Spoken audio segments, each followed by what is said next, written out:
Chu Feng traverses into a future martial world where martial prowess reigns supreme. For 5 years, he remained an ordinary martial apprentice. But just before the college entrance examination, he unexpectedly awakens a system of immeasurable magnitude. His innate potential is instantly maximized. Ding! Awakened a 10,000-fold talent. Ding! Awakened a million-fold talent. From that moment forth, he slays monstrous beasts, shatters star rivers, and the universe trembles beneath his feet. Chapter 1. The Awakening of a Billion-Fold Talent. On Ocean Blue Star, in Qingzhou City, within the training room of the experimental high school, the numbers on the combat power tester flicker incessantly before finally stabilizing at 887 pounds. Still haven't surpassed 900 pounds. My strength is increasing far too slowly. Chu Feng gazes at the cold digits on the tester, his heart brimming with disappointment and profound resentment. With less than 2 months remaining until the college entrance examination, not to mention the Jiangning Sacred Martial Academy, even gaining admission to the Jiangning Second Martial Academy seems highly unlikely. The youth reveals a hint of self-deprecating resignation. The minimum combat power standard for Jiangning Second Martial Academy is set at 1,200 pounds, with a vitality index of 1. Under normal circumstances, a vitality index of 1 corresponds to a fist strength of 1,000 pounds. With any martial technique, unleashing a combat power of 1,200 pounds is effortlessly achievable. No, I cannot resign myself to fate. Chu Feng clenches his fists tightly and once again casts his gaze upon the tester. His body suddenly tilts akin to a bowstring being drawn taut, and he unleashes a powerful punch. His fist, like a meteor on a full moon, howls through the air, striking the bullseye of the tester with lightning speed. Bang! With a resounding thud, the previously dim screen brightens once more. The digits fluctuate wildly. 886 pounds. Gazing at this somewhat mocking number, the youth's heart sinks deeper into bitterness. In his past life, this number was a common sign-off on social media, a farewell phrase. Goodbye. It seems that his dream of becoming a prodigy, soaring above the heavens and gazing down upon life, is destined to awaken. Not only is he unable to vanquish the monstrous beasts of the world and become a legendary hero, but even achieving the bare minimum as a martial artist appears to be a formidable challenge. Indeed, Chu Feng is a transmigrator. In his previous life, he was a mere underachiever, enthralled by various fantasy novels. He often immersed himself in the fantastical scenarios of transmigration. Yet, in a sudden and inexplicable car accident, he found himself transported to Ocean Blue Star, a realm of martial prowess. 800 years ago, Ocean Blue Star experienced a sudden resurgence of spiritual energy, leading to its expansion and the emergence of spatial rifts, through which horrifying beasts continuously descended. Monstrous creatures mutated in the mountains and oceans, ruthlessly slaughtering humans and seizing cities. Humanity's conventional weaponry proved ineffective against these beasts, and even nuclear weapons could not eradicate high-tier monsters, but instead polluted the environment. At a time when humanity teetered on the brink of extinction, various high martial civilization relics were discovered. A group of gifted individuals harnessed these relics' secret methods to absorb spiritual energy, transforming it into primordial force, thereby becoming martial artists who continuously shattered their physical limits and experienced exponential growth in combat power. It is said that those who attain the master level can unleash their vital energy, slaying without a trace. Warriors of even higher realms can cleave mountains and split seas, wielding divine-like strength to contend against apex beasts. Through the valor of these elite martial artists, humanity, after centuries of bloody conflict, finally rebuilt numerous urban bases, managing to survive the cataclysm. Qingzhou City serves as a small base city, home to approximately 6 million inhabitants. With monstrous beasts rampant and high-tier martial artists in short supply, people huddled together for warmth, leading to a considerable population in even the more respectable base cities. Small human settlements akin to counties or towns in his past life are virtually non-existent. Small base cities typically house populations in the millions. 5 years ago, Chu Feng arrived in this world. Infinite monstrous beasts, primordial force martial artists, top-tier talents. Wonderful, truly a dazzling world. After merging memories, Chu Feng felt an inexplicable thrill. His eyes sparkled with radiant anticipation, yearning for the acquisition of a golden finger that would propel him to the pinnacle. Wait a moment. His expression darkened. The enchanting ding sound he had envisioned countless times, brimming with boundless allure, never materialized. The imagined scenarios of acquiring various golden fingers, exuding majesty and charisma, with stunning beauties flocking to him, ultimately proved to be mere daydreams. Days turned into months. Months turned into years. Chu Feng fell into despair, realizing that online novels were ultimately products of wishful thinking and that the system was likely inactive. Although the absence of Golden Finger left Chu Feng feeling quite dejected, his father, Chu Tianlin, was a high-tier martial artist, his mother was a mid-tier martial artist, and his sister was endearingly charming. Martial artists receive a monthly stipend of 20,000, while martial masters receive 50,000. His father occasionally participated in adventuring squads, yielding decent returns, allowing the family to live a comfortable and fulfilling life, embracing the ordinary yet blissful existence. Although Chu Feng's talent was not exceptional, guidance from his martial artist parents made his path to becoming a martial artist a mere formality. However, 3 years ago, during a monstrous beast tide, the creatures breached the Qingzhou base. In that brutal and bloody conflict, both of his parents perished. Though they received compensation and had savings from their parents' past, the siblings' lives underwent a drastic transformation. At the age of 14, with his sister being 11, they were both in their developmental years. To achieve success in the future, they would need to invest heavily in purchasing spiritual rice, acquiring monster meat, absorbing the blood of beasts, various medicinal baths, even purchasing spiritual herbs from Martial Foundation establishment.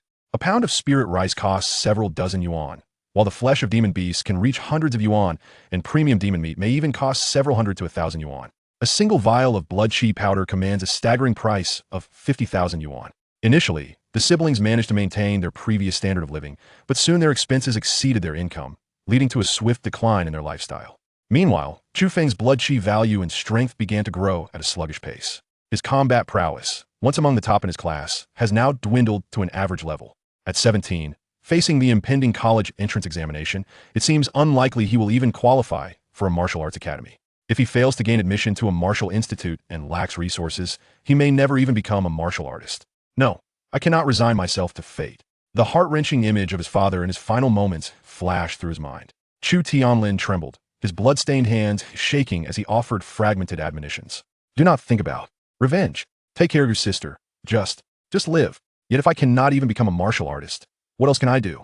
As a mere martial apprentice, I fear I will inevitably sink to the lower echelons of society, struggling desperately to survive. How can one truly live well under such circumstances? Let alone taking care of my sister. That is an even greater aspiration. Chu Feng cautiously retrieved a crimson vial, his eyes betraying an insatiable longing. Blood chi powder. If I consume it, perhaps my blood chi value could reach 1, or at least come close.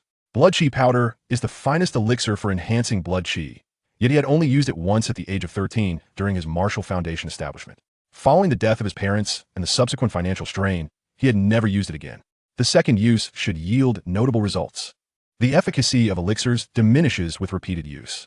His current blood chi value hovers around 0.85, while the first use of blood chi powder, aside from strengthening bones, coagulating blood, and expanding meridians, could potentially increase blood chi by over 0.2. It is said that gifted martial artists can experience an increase of over 0.3 in blood chi upon their first use. However, the second use reportedly sees a decline in effectiveness by approximately 20 to 50, with the exact reduction dependent on one's innate talent. No, this is medicine meant for my sister, Chu Rulin, to establish her martial foundation. Chu Feng's gaze flickered, filled with hesitation. The little girl had already been pestering him for it several times. His sister, Chu Rulin, was soon to turn 14, the prime age for establishing her martial foundation, and further delays were unacceptable. Moreover, it was rumored that with the intensifying battles against demon beasts, this year's admission standards might be elevated. If he were to consume the blood chi powder, its actual effects might not meet his expectations. Not being admitted to a martial academy would be one thing, but what if he remained far from becoming a martial artist? Chu Feng dared not think further. The total assets left by his parents had dwindled to a mere 30,000 yuan, and the family could no longer afford another vial of blood chi powder. Sigh. With a heavy heart, Chu Feng sighed, turning away in despondence as he walked slowly outside the school. As he strolled along the bustling streets, he watched luxury vehicles zoom past and marveled at the towering buildings in the distance. In the glow of the setting sun, his silhouette appeared so small and lonely. After a long struggle, Chu Feng returned home to the South City Garden community, his heart a tumult of emotions. As he opened the door, a beautiful girl dressed in a yellow dress rushed to greet him. The girl's demeanor was graceful, reminiscent of an unbloomed blue lotus, evoking a sense of tenderness. "Brother, you returned so late. You must have gone to test your combat power again?" she asked with concern. Chu Feng shrugged helplessly. It seemed nothing could be hidden from this little girl. "Yes, I made significant progress this time. My combat power has reached 930 gene. In 2 months, I will surely be admitted to Jiangning Sacred Martial Academy." He averted his gaze, his voice faltering with guilt. "By the way, here, is the blood chi powder you've been yearning for. With your talent, you may surpass your older brother's martial achievements in the future. He presented the vial to Chu Rulin. Perhaps one day, it will be you looking after me. Chu Feng forced a smile, attempting to mask his disappointment, teasingly replied, blood chi powder. Chu Rulin exclaimed in delight. She reached out her hand to take it, but suddenly paused. Something feels off. The little girl fixed her serious gaze on Chu Feng, scrutinizing the subtle changes in his facial expressions. Chu Feng, you're lying. 930 gene in combat power? Let me guess. How could you have improved so rapidly? Your actual power is still around 880. Oh, I see. You want me to use the blood chi powder, so you lied to me, didn't you? Chu Rulin wore an expression of realization, her eyes locked onto Chu Feng's, unwavering. Chu Feng's lips twitched involuntarily, as if struck by a bolt of lightning. How peculiar. How could this little girl be so astute? Gathering his resolve, Chu Feng insisted. Little girl, have you grown so clever that you look down on your brother? Besides, the blood chi powder is not linked to my performance. It is originally yours. Keep spinning your tail. Chu Rulin remained unmoved. I recall our father entrusted me to you, to take good care of me. If you cannot even become a martial artist, how can you protect me? How can you justify this to our father? The girl's words pierced like a dagger into his heart, causing him to clench his fists tightly, his breathing becoming labored. Brother, I've thought it over. You should use the blood chi powder first. Once you become a martial artist, you will receive a monthly stipend of 20,000 yuan. Surely you can afford to buy me another vial then.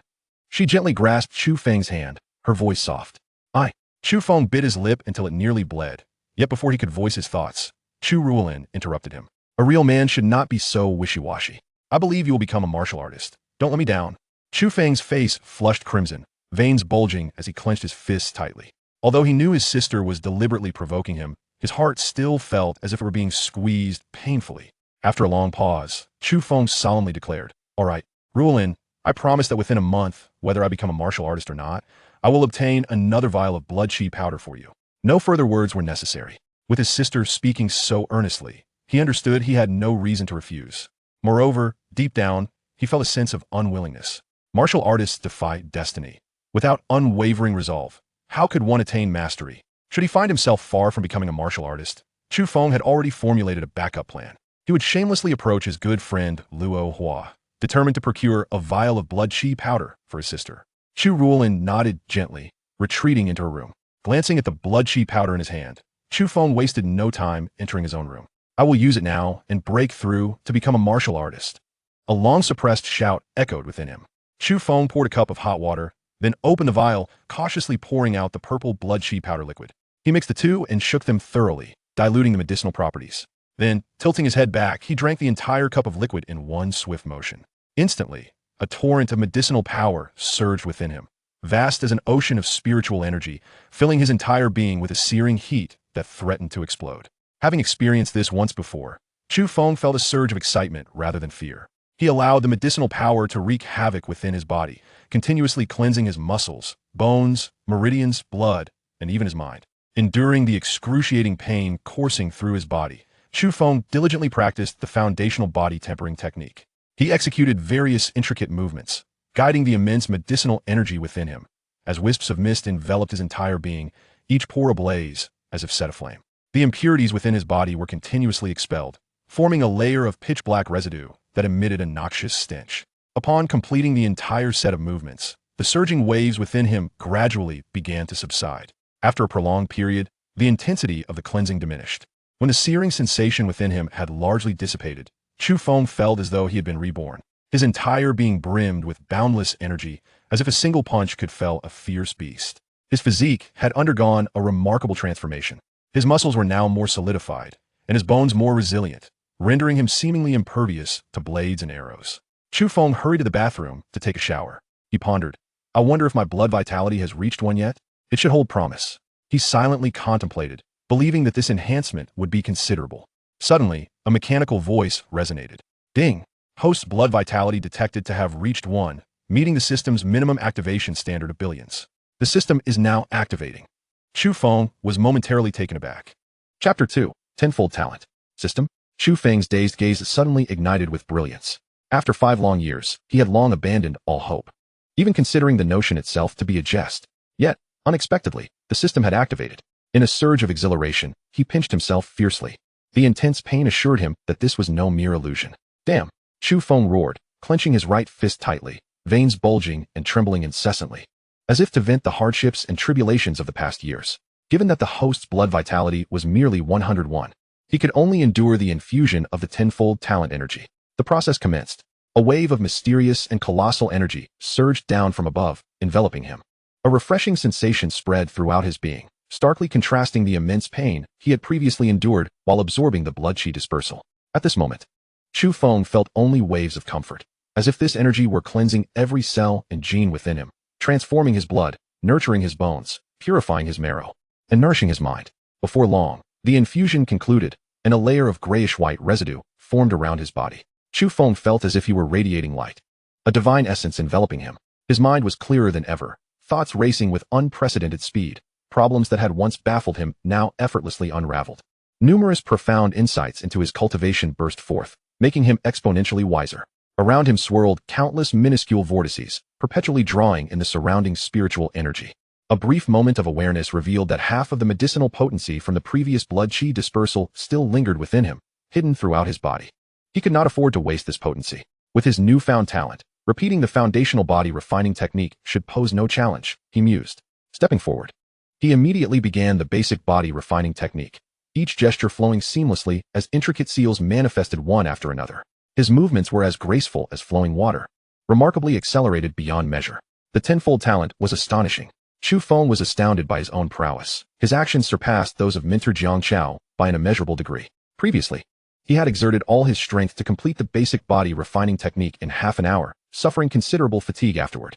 Now he accomplished it twice in merely 10 minutes. Had his blood vitality increased? His eyes widened in disbelief. Blood coursed through his veins like a mighty river, his bones as robust as dark iron, emanating a sacred aura.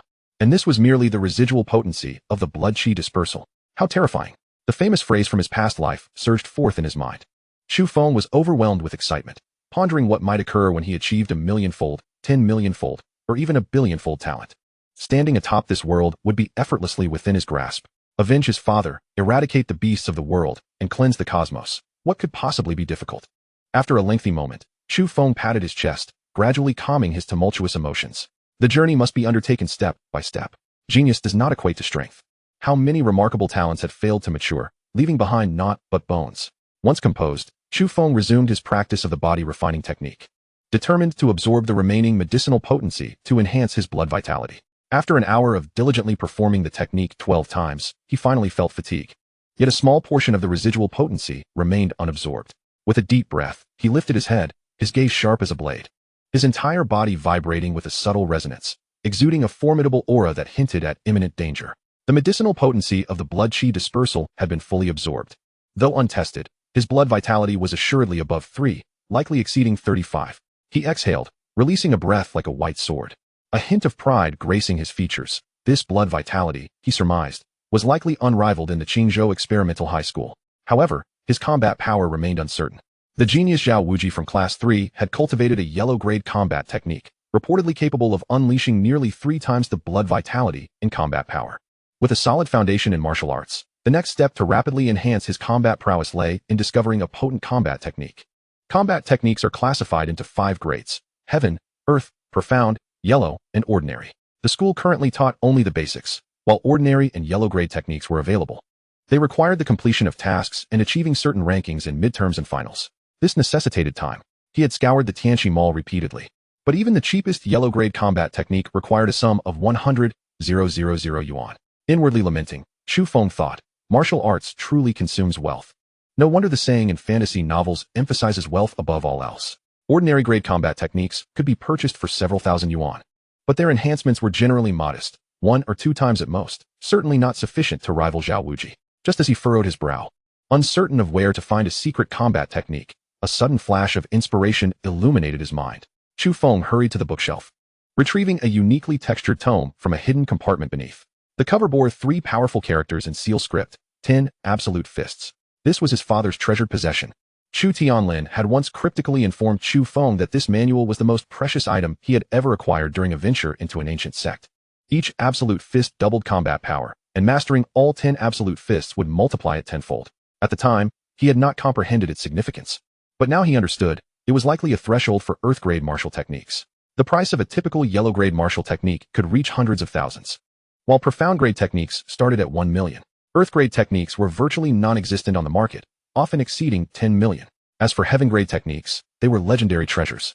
With prices that were exorbitantly high, Chu Feng examined the weathered cover with keen interest, exclaiming, "Alas, this manual could fetch millions if sold." Yet such thoughts quickly dissipated. Given his current strength, presenting such a technique was tantamount to courting death. Despite the immense pressure posed by the beasts outside, humanity appeared united, yet beneath the surface, turmoil brewed. Where there are people, there exists a world of intrigue, especially in this era of martial prowess. How many fists could he possibly master? A fervent desire surged within him. The 10 absolute fists were renowned as a terrifying combat technique, yet the difficulty of mastering them was unprecedented. His father had never succeeded in practicing even a single fist throughout his lifetime. The daunting challenge was evident. After establishing his martial foundation, Chu Feng had previously attempted to practice it, but the content was too enigmatic and inscrutable to comprehend. Now, with a minimum blood vitality of 3, his foundational combat power stood at 3,000 gene. If he could master just 4 fists, his combat power would surpass 10,000, achieving the threshold of a martial master. Chu Feng mused inwardly, a martial master, once an unattainable realm. With a heart full of anticipation, he opened the ancient tome, swiftly immersing himself in its depths. The perplexing questions that had once plagued him now resolved themselves effortlessly. Chu Feng lost track of time, engrossed in the manual, methodically turning each page. In merely 2 hours, he astonishingly finished the entire volume, absorbing its teachings in their entirety, an unbelievable feat. Having mastered the techniques, he realized that he would achieve a tenfold enhancement. Combined with a foundational combat power of at least 30,000, this would render him no weaker than many martial masters. His heart raced, and his body trembled ever so slightly with excitement. Yet, something felt amiss. The essence of the fists had not reached its zenith. Why had it abruptly halted? Regardless, he resolved to test the effects before pondering further. Reflecting on the key principles of the fist technique, he opened the door to the adjoining room, which had once been his father's study and was now transformed into a training chamber. The 10 absolute fists, each fist surpassing the last, unleashed explosive power, resonating through his spine with each execution, signifying mastery of the technique. His vital energy surged along designated pathways, propelling him with extraordinary speed. Chu Feng's form resembled that of a tiger, his footwork swift as lightning. His fists struck forth like dragons emerging from the sea, imbued with explosive force. As the wind howled around him, it carried with it a ferocious energy, soaring skyward like arrows. Crack! The sound of his body resonated sharply, echoing the culmination of his newfound prowess. Chu Feng's heart swelled with ecstasy. Indeed, his martial arts had reached fruition. Yet, before he could unleash his second punch, the glass of the window shattered with a resounding crash. This left Chu Feng momentarily speechless. It appeared that the potency of his technique was indeed excessive. The force of his strike had surpassed the structural integrity of the room. With a heavy heart, he shook his head, pondering that a second or third punch might very well bring the house crashing down around him. "Brother, what are you doing?" Chu Rulin pushed open the door, her voice tinged with concern. Upon seeing the shattered remnants, her face paled instantly. "It's all right, brother, we can always try again," the little girl exclaimed, her voice cracking, as she tugged at Chu Feng's sleeve. Clearly, she misconstrued the situation, assuming her brother had encountered failure, conjuring unwelcome thoughts. He gently pinched her cherubic cheek, a mix of amusement and exasperation dancing in his expression. "What on earth are you thinking? How could I fail? I am now a bona fide martial artist.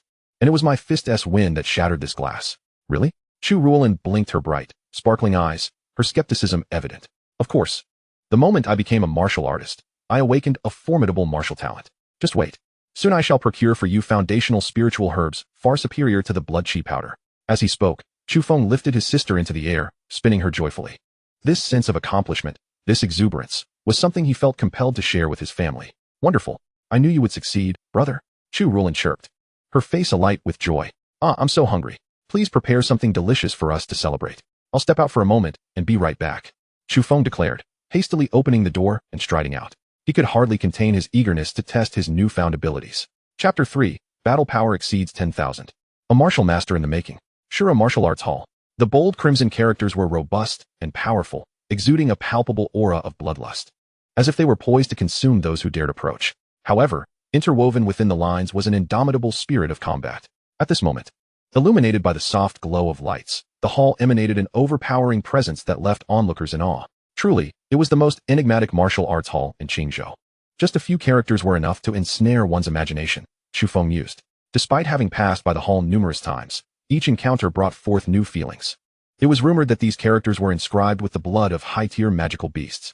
Such artistry could only have been crafted by a master, Chu Feng thought to himself. This mysterious hall boasted an impeccable reputation, never discriminating against the impoverished nor seeking the favor of the elite. In contrast, other martial halls prominently displayed the illustrious achievements of their masters or coaches, boasting their formidable prowess to attract students. Yet, the identity of Shura Martial Arts Hall's master remained a mystery to many. The only words visible outside were, understand the world, cultivate oneself, vanquish demons, and bring peace to the realm. This seemed to encapsulate the very essence of the hall. Shura Martial Arts Hall was the venue he chose for testing his battle prowess tonight.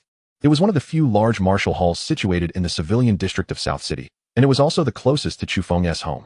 Most large halls were established in the East District, where the residents were either top-tier martial artists or affluent elites amidst luxurious residences and opulent villas. Some were located in the North District, a hub for the middle class. The most renowned, the first martial hall in Qingzhou presided over by a master, was located in the East District.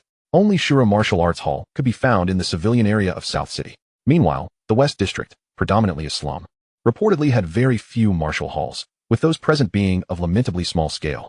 The hall was bustling with activity, even at 9 o'clock at night. Many people were entering and exiting. As Chu Feng stepped into the hall, he surveyed his surroundings with curiosity, preparing to inquire at the reception desk about the testing procedures.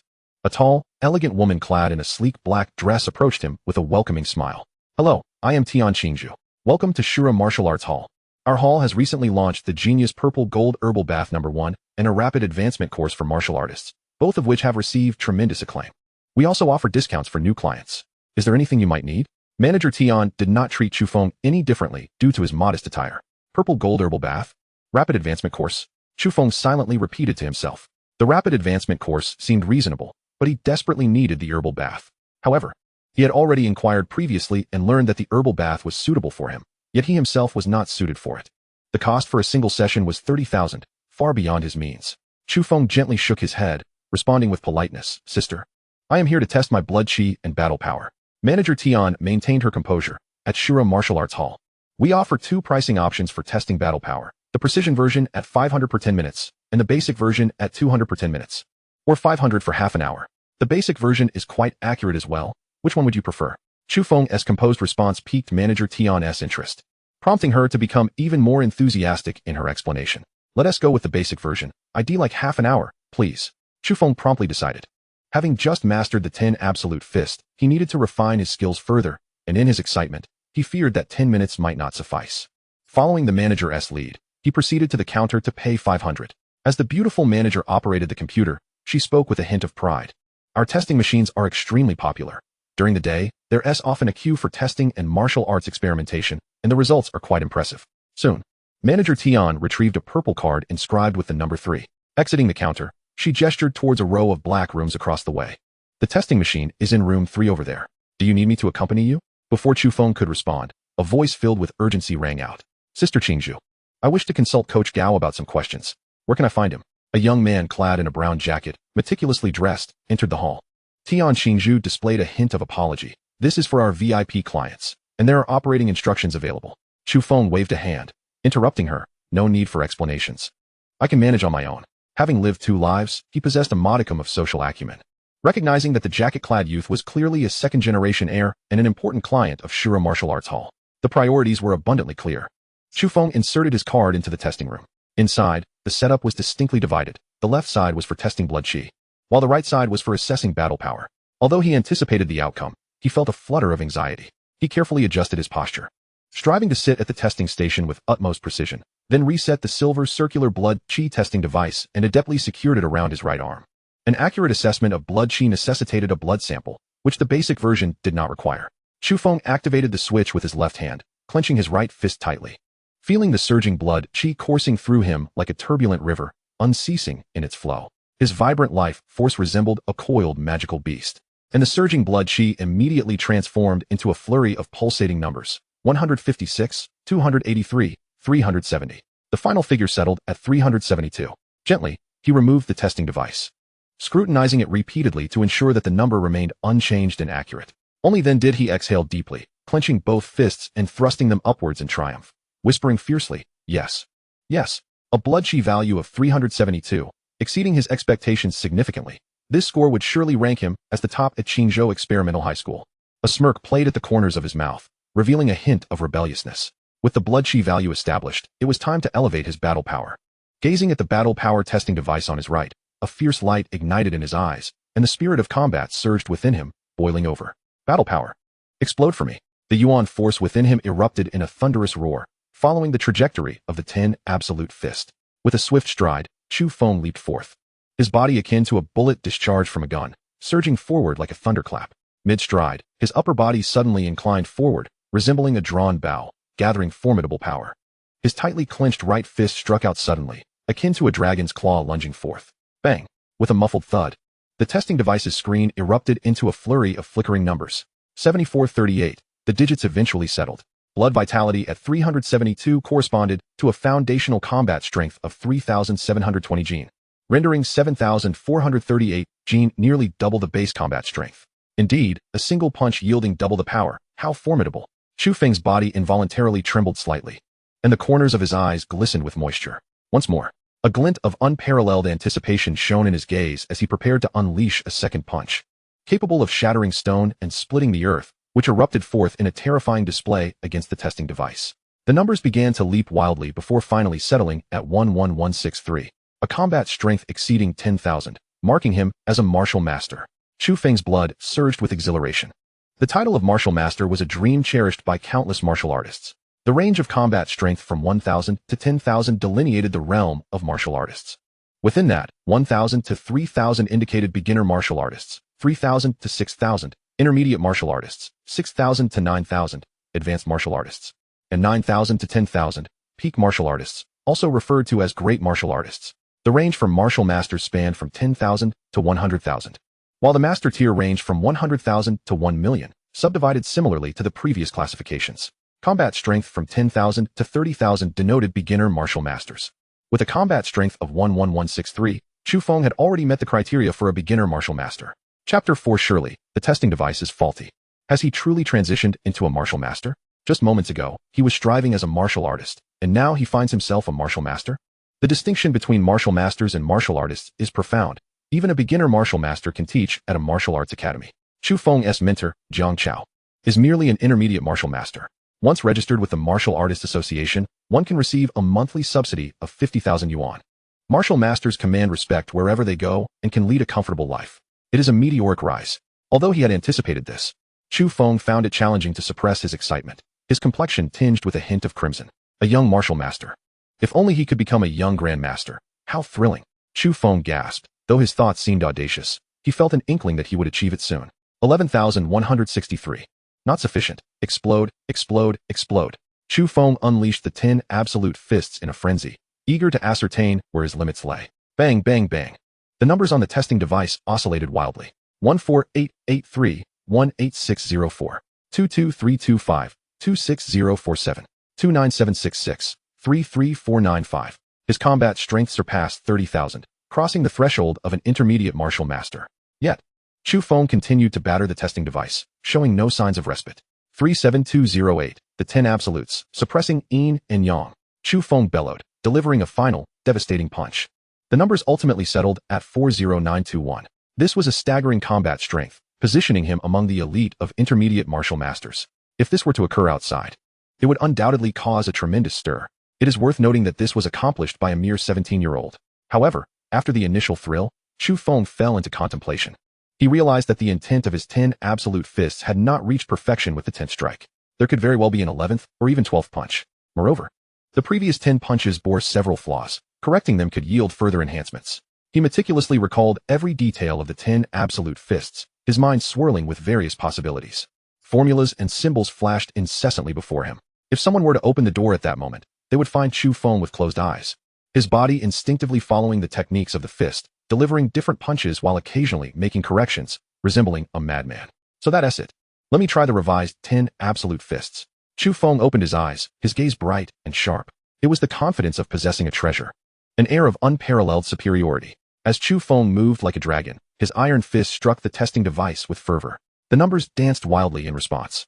7612, 11904, 16,107, 20188, 24366, 28644, 32922, 37125, 42664, 48156, The power of the last punch had astonishingly reached nearly 13 times the foundational combat strength.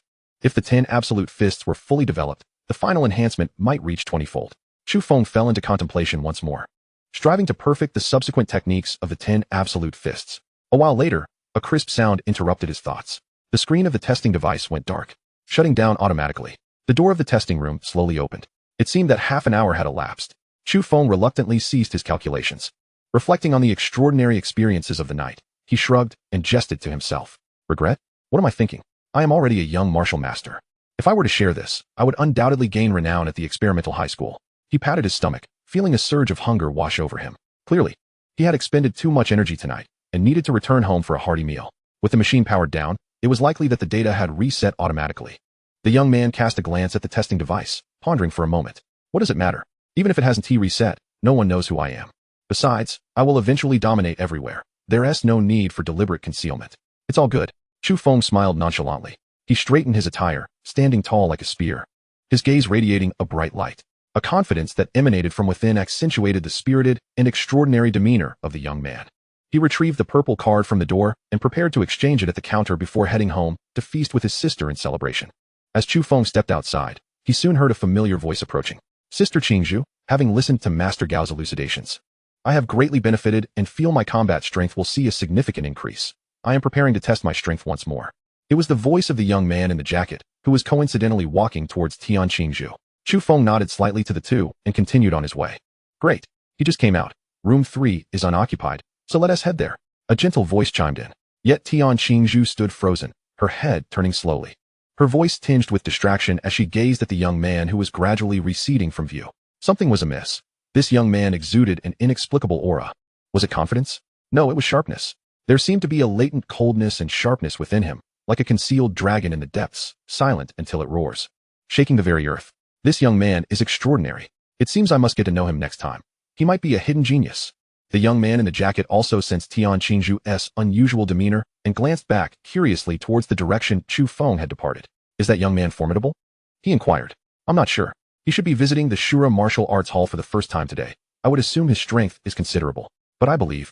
Kenya, your strength should be on par with his, Tian Qingzhu replied, her gaze flickering as she spoke candidly. On par.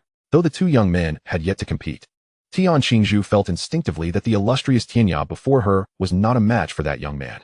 Indeed, as long as I, Zhui Tianya, put in the effort, I shall not be inferior to anyone, the young man in the jacket declared, a simple smile gracing his face. He produced a golden card and opened room 3. Zhui Tianya was a VIP member of the Shura Martial Arts Hall, exempt from any testing fees. The testing device within activated immediately, but the numbers displayed had not reset.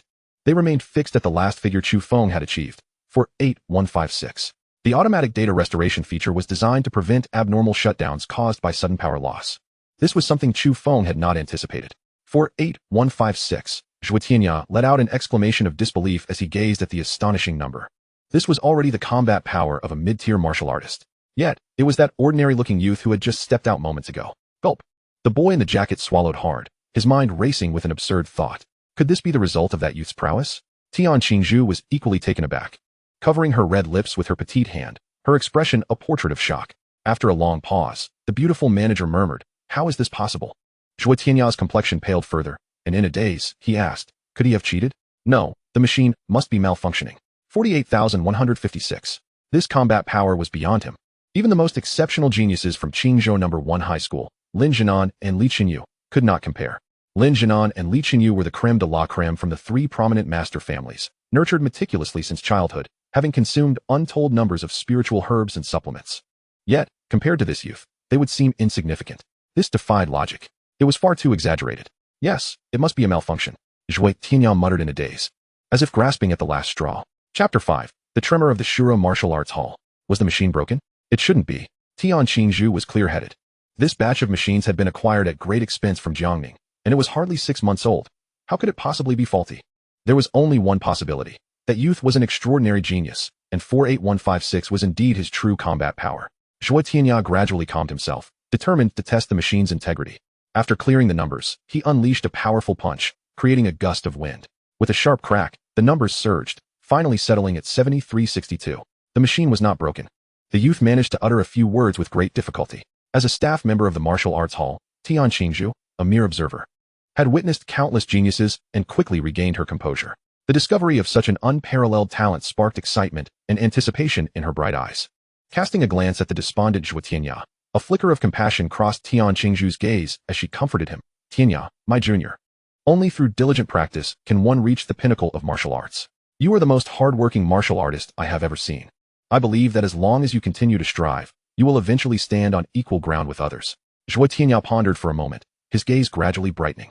What was there to be disappointed about? He could not even compare to Lin Jinan and Li Qinyu, let alone this extraordinary genius. What he needed to do was surpass himself and forge ahead. Yes, with effort, he would ultimately not fall behind. A sense of urgency filled Zhuo Tianya's eyes as he declared, Qingzhu Jie, I must return to my training. Without looking back, he strode out. Tian Qingzhu had not anticipated Zhuo Tianya's fervent passion for martial arts. With such a resolute spirit, he might truly not fall behind others in the future. Her perception of Zhuo Tianya underwent a profound transformation. For 8156, however, this mysterious youth, endowed with such extraordinary talent, was precisely the kind of genius that the Hall Master had urged her to recruit. A radiant smile graced her enchanting face. After meticulously reviewing all the combat power values generated by Chu Feng, and confirming that 48156 was indeed accurate, Tian Qingzhu picked up the blood energy testing device. 372? A look of incredulity crossed her features. He had actually produced a combat power value several times higher. This was undoubtedly a combat genius with terrifying talent, likely having comprehended a complete Shin-grade technique, or even a critical aspect of a D-grade technique. The potential for his blood energy was immense. While Tian Qingzhu marveled at Chu Feng's talent, she immediately resolved to report it. Such a dazzling genius must be brought into the Shura Martial Arts Hall. She swiftly made her way to the top floor, pausing before the door of an ancient office. Gently, she rang the doorbell. Come in. A voice imbued with authority echoed from within. Tian Qingzhu, slightly anxious, opened the door and hurried to stand respectfully beside the desk. Behind the desk sat a middle-aged man clad in traditional attire, his face resolute, his posture as straight as a spear, eyes closed in contemplation. He exuded an aura of tranquility, reminiscent of an immovable mountain. What is it? The man inquired in a calm tone. Master, I inadvertently discovered a young genius downstairs and have come to report to you, Tian Qingzhu replied. A genius? Another Lin Jinan or Li Qinyu? The middle-aged man's tone carried an air of disdain. He should be far superior. This youth has a blood energy value of 372 and combat power of 48,156, suggesting his talent far surpasses Lin Jinan and Li Qinyu. Tian Qingzhu sensed the Hall Master's waning interest and hurriedly relayed the data. The middle-aged man finally opened his eyes, his gaze sharp as a sword, rendering it difficult to meet his stare. Oh, such a genius exists in Qingzhou? How old is he? Bring me his information. His tone, previously composed, now bore a hint of astonishment. Tian Qingzhu hesitated. This is his first visit to our hall. We currently have no information on him. Go inform Deputy Hall Master Yu to immediately investigate this person's background discreetly, starting with Qingzhou No. 1 High School, Tianming High School, No. 2 High School, and Experimental High School. The investigation must be conducted secretly. Once we have clarity, we shall observe him for a while. If he can reach the Grand Martial Master level before 18, I will recommend him to the headquarters. If he attains high-tier Martial Master status, he will qualify for the Jiangning branch. Geniuses are often unruly. Be sure not to alarm him and leave a negative impression. The middle-aged man organized the plan with precision. Understood. Tian Qingzhu acknowledged, quietly exiting as the office returned to its previous stillness. At that moment, Chu Feng had returned home, enjoying a hearty meal with his sister. Laughing and chatting, utterly unaware of the significant ripple he had caused at the Shura Martial Arts Hall. The following morning, at Qingzhou Experimental High School, the expansive training ground was bustling with students from the senior class preparing for a practical combat class. As Chu Feng approached, his close friend Luo Hua came running over. Shaking his head, leaning in close, he whispered mysteriously, Today for the practical class, we have invited Shi Tao from the Martial Association Elite Training Camp. I hear that Brother Shi is on the verge of breaking through to high-tier martial artist. He has even slain beasts and seen blood. Chu Feng merely nodded indifferently. What did a high-tier martial artist mean to him? He himself was now a martial artist, a teacher of martial artists. Someone like Shi Tao would likely struggle to endure even a casual punch from him. With strength comes a different perspective, and Chu Feng's calm demeanor left Luo Hua perplexed. Typically, his friend was most enthusiastic about tales of martial arts masters. Why the sudden disinterest today? Luo Hua, you have connections. Do you know of any profitable ventures? Money. He needed it desperately. His sister required foundational spiritual herbs, and he needed funds to elevate his blood energy and acquire techniques. Chu Feng felt like a voracious gold guzzler. Though Luo Hua was somewhat frivolous, he had a father who was a mid-tier martial artist and had just recently broken through to high tier, giving him a wide network and access to information. If you need money, I can lend you some, but I actually know a profitable opportunity. And it's big money. However, your strength isn't yet at the martial artist level, so you probably wouldn't qualify to participate. Luo Hua shook his head, lost in thought. Suddenly pausing, he squinted at Chu Feng, looking him up and down in surprise. You've actually broken through to martial artist? He had sensed something different about Chu Feng upon their meeting, and now, upon closer inspection, he noticed the latent power in his every gesture, radiating an aura of danger. Hey, are you looking down on me? I'm now a genuine martial artist, Chu Feng said with a subtle, meaningful smile. A martial artist? If his close friend were to realize that he stood before a mid-tier martial artist, his eyes would likely bulge in astonishment. Well done, my friend. Luo Hua gently nudged Chu Feng with his elbow, a smile gracing his lips. Now that you have ascended to the rank of a martial artist, you are entitled to partake in the upcoming events. In 3 days, all high schools in Qingzhou will convene at the periphery of the Five Elements mountain range for a hunting trial. It is said that the first prize is a staggering 500,000 yuan, along with the 9 transformation blood coagulation pill and the heart's blood of a second-tier beast as additional rewards. The top 10 participants will receive substantial prizes. What? Chu Feng's lips twitched at the mention of the 500,000 yuan reward. This was indeed a life-changing sum. The 9 transformation blood coagulation pill and the heart's blood of a second-tier beast were treasures that could significantly enhance one's vitality, far exceeding the value of blood essence powder. Particularly the heart's blood of a second-tier beast, which was rumored to be worth 1 million. Chu Feng clenched his fists, his heart ablaze with ambition, resolved to seize this opportunity. Chapter 6. The Terrifying Shatters. The Five Elements mountain range, a vast expanse outside Qingzhou City, was firmly under the dominion of ferocious beasts. It was rumored that the innermost depths harbored apex beasts of unimaginable terror, deterring even masters from venturing within. Observing the stirred expression on Chu Feng's face, Luo Hua felt an inexplicable sense of relief. This was the Chu Feng he knew. The earlier calm and composed demeanor had left him feeling somewhat unsettled. How do you feel? Are you tempted? Action speaks louder than words. I have already joined a formidable team. Why not call me brother and I might consider taking you along? Seeing the eager look on Luo Hua's face, Chu Feng couldn't help but chuckle, warmed by the bond of camaraderie. His friend had already reached the mid-tier level, and the team he had joined must be impressive to even extend an invitation to him. You rascal. All you ever do is ask me to call you brother. You've made no progress at all. However, if you are willing to comply, I might indeed consider taking you along. Luo Hua's expression darkened in an instant. Just as he was about to retort, a stern voice interrupted. Silence. Today, we shall have a practical combat class. Before we commence, I have 2 announcements. Instructor Jiang Chao exuded an air of authority, his voice resonating throughout the room. Firstly, in preparation for the college entrance examination and to hone your martial spirits, Qingzhou will organize a trial at the Five Elements mountain range for all high school students. Only those whose combat power reaches a minimum of 1,000 gene, the standard for martial artists, will be eligible to participate. Although this trial will take place at the periphery of the mountain range and has been cleared, it still harbors unforeseen dangers, and every participant must sign a death waiver. The risks are considerable, yet the rewards are even greater. The victor will receive a generous reward. The first prize is 500,000 yuan, along with a 9 transformation blood coagulation pill and 2 portions of second-tier beast heart's blood. The second prize is 300,000 yuan, along with a 9 transformation blood coagulation pill and 1 portion of second-tier beast heart's blood.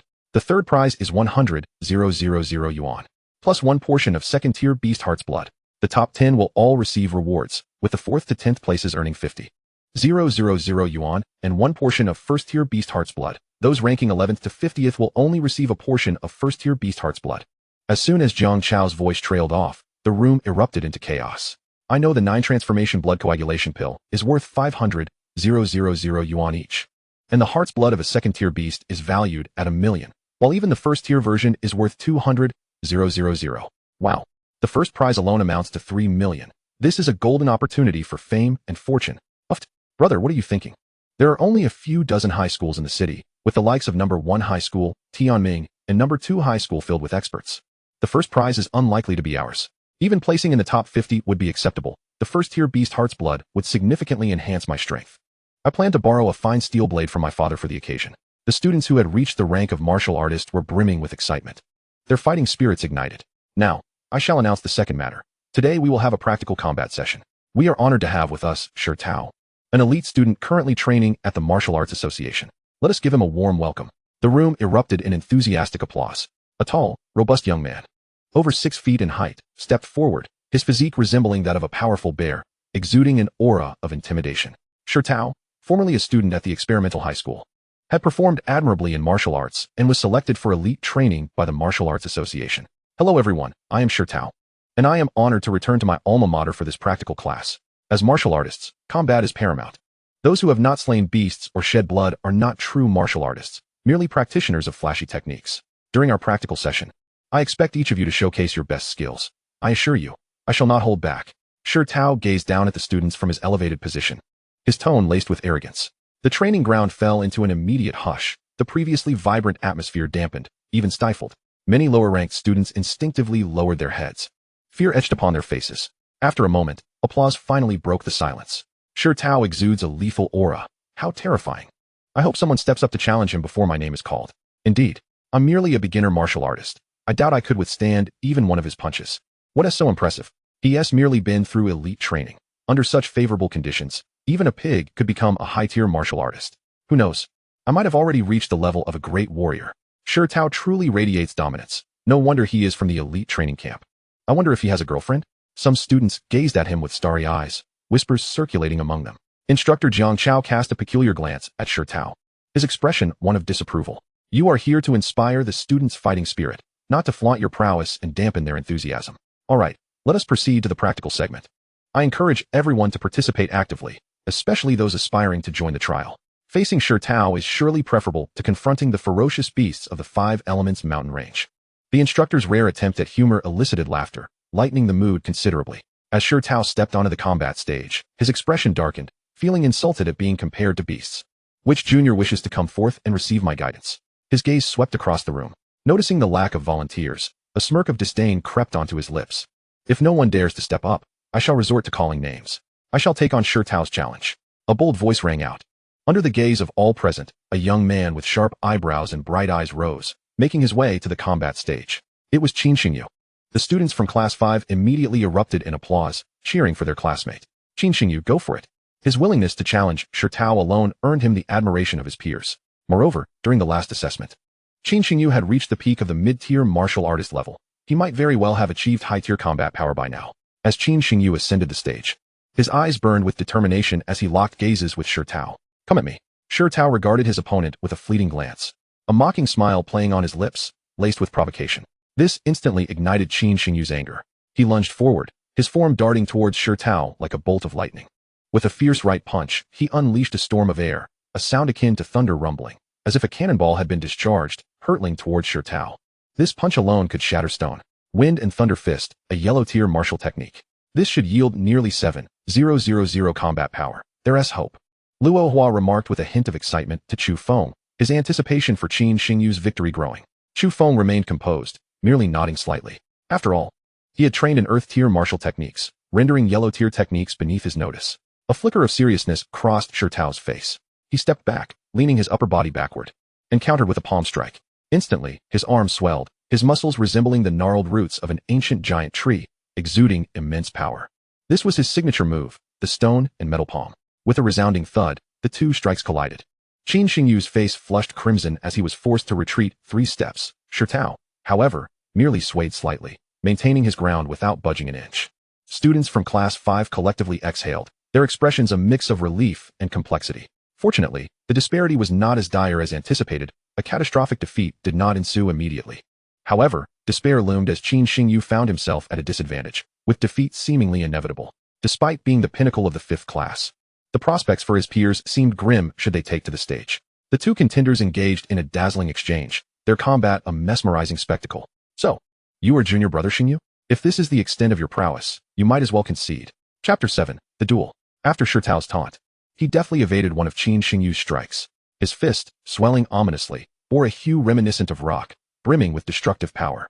It struck towards Qin Xingyu's chest with a resounding force. Mentor Jiang Chao, observing the formidable blow, couldn't help but lament. It appeared that Qin Xingyu was on the verge of defeat. Shi Tao's strength was at least 9,000, already surpassing the threshold for a great martial artist. Qin Xingyu's countenance turned pale as he hastily raised his left arm to block. Yet, his defense was effortlessly breached, and a palm struck his chest. Although his arm mitigated some of the force, he was still sent flying, blood spewing from his mouth. An eerie silence enveloped the arena, so profound that one could hear a pin drop. Medic, quickly, assess Qin Xingyu's injuries. The 2 team medics snapped back to reality and sprinted towards him, equipped with a medical kit, to tend to his wounds and apply salves. Hiss, that was too powerful. This must be the strength of a great martial artist, right? Indeed. This is disastrous. Even the strongest, Qin Xingyu, has suffered such a humiliating defeat. What hope do the others have? Yet, according to custom, practical lessons typically involved 3 rounds of combat. The audience wondered if any brave souls would dare step forward to seek suffering. The gap in strength is too vast. I dread being called upon by Shirtao. Many students watched Qin Xingyu's tragic fate unfold, casting wary glances at Shirtao, filled with both awe and trepidation. Shirtao's strikes were not to be taken lightly. A hit from him would likely leave a beginner or intermediate martial artist incapacitated for days, perhaps even disallowing them from participating in the trials. Each student anxiously contemplated the possibility of being next. Luo Hua, still shaken, remarked to Chu Feng.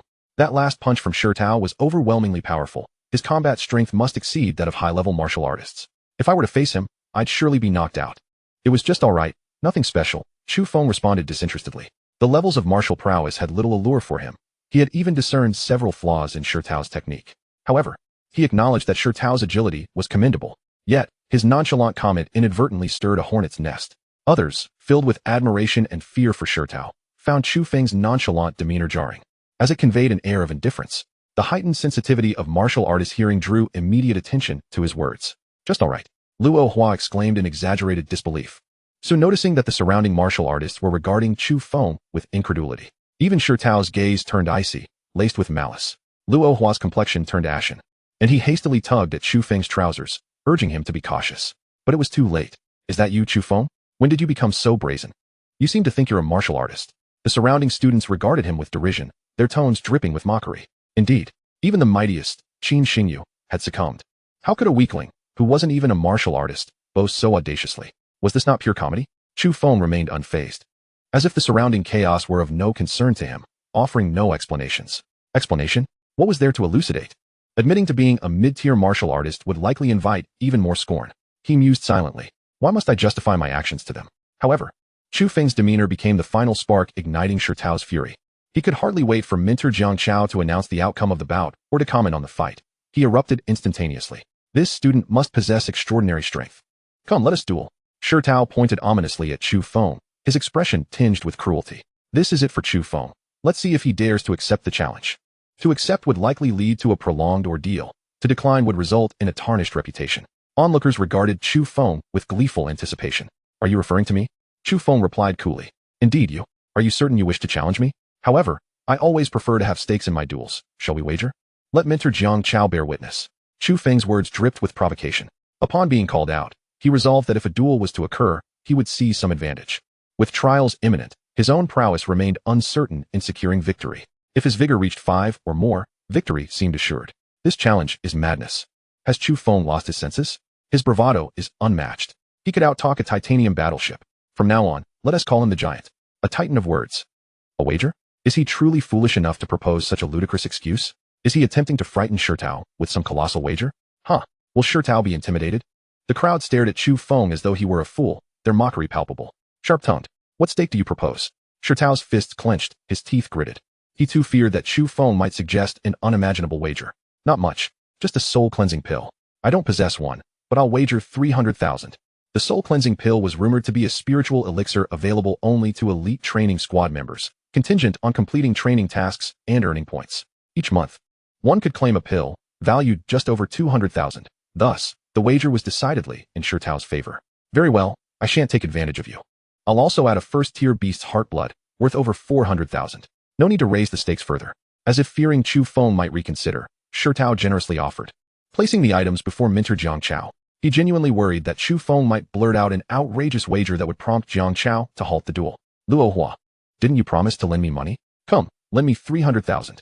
Witnessing Shirtao's decisive offering, a smile crept onto Chu Feng's face, reminiscent of a cunning fox whose scheme had succeeded. He nudged the downcast Luo Hua. What?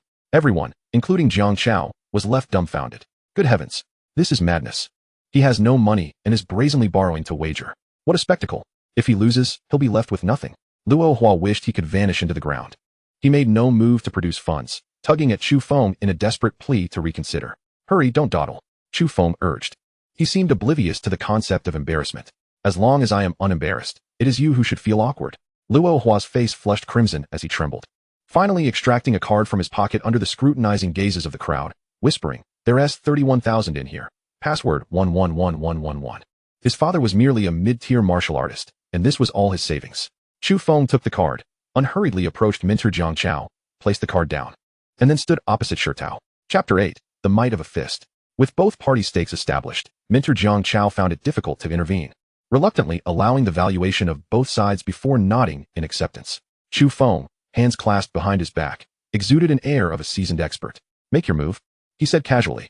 Shirtao was already seething with rage, and at this moment, his fury reached a boiling point, twisting his features into a grotesque mask of anger. He bellowed, "Die!" and charged towards Chu Feng like a bolt of lightning, unleashing his most formidable technique, the thunderous leg. His right foot shot up into the air with sudden ferocity, executing a side kick that struck like the tail of a divine dragon, its power inexhaustible as it hurtled towards Chu Feng. The attack stirred up endless waves of energy, accompanied by the resounding roar of thunder. The speed of his leg broke the sound barrier. The onlookers were left speechless. This was the pinnacle of a great martial artist, a threshold of a martial master. The most significant hallmark of a martial master is the ability to unleash attacks that shatter the sound barrier with overwhelming force. My heavens! Had Shirtao been holding back until now? This leg technique was no ordinary skill. It likely had already reached the threshold of the profound grade. How formidable! Chu Feng's continual provocations would surely lead to a brutal beating, perhaps even crippling him. The ferocity of that kick generated a tempestuous wind, leaving even those closest to it feeling a stinging sensation on their faces. It's over. Luo Hua sighed despondently in his heart, unable to bear to look. Even Minter Jiangchao's expression grew serious. He prepared himself to intervene at a critical moment, determined not to let Chu Feng be maimed. Chu Feng, seemingly oblivious to the threat of the incoming kick, calmly remarked, "Come on." In the blink of an eye, he casually extended his left arm forward, effortlessly deflecting Shirtao's earth-shattering strike. The attack, which could crack stones and shatter pillars, met the resistance of his arm as if it had struck a solid wall of copper and iron, failing to raise even a ripple. Shirtao's pupils contracted in disbelief. Despite his immense battle power, he had not even moved his opponent's arm. A master, truly a genuine martial master. An icy sensation gripped his heart. He hadn't anticipated encountering someone who was deceptively powerful. What? He actually blocked it? What in the world? Am I seeing things? I must be going insane. Could it be that Chu Feng is a hidden expert? Those with quick reflexes immediately sensed that something was amiss. Even Jiang Chao was momentarily stunned, his eyes suddenly shining with brilliance. To his astonishment, there was a martial master in Class 5. Chu Feng remained unaware of the thoughts swirling around him. In a flash, he swung his right fist, striking with the speed of thunder, reminiscent of a green dragon extending its claws, conjuring a tremendous wave of energy as it descended upon Shirtao. I have a single punch that can conquer the world.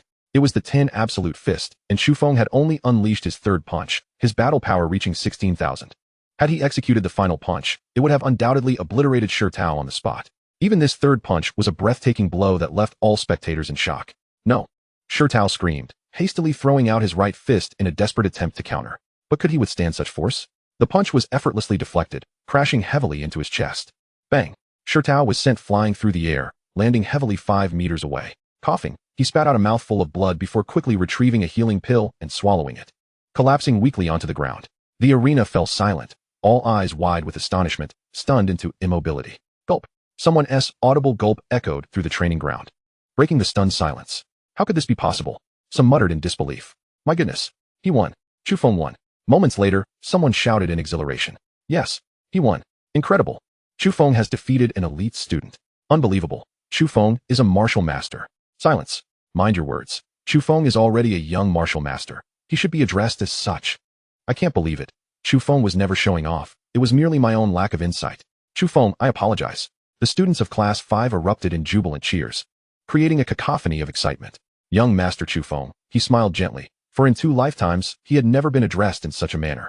However, as a mid-tier martial master, if he could not handle even the top-tier warriors, he would surely look down upon himself.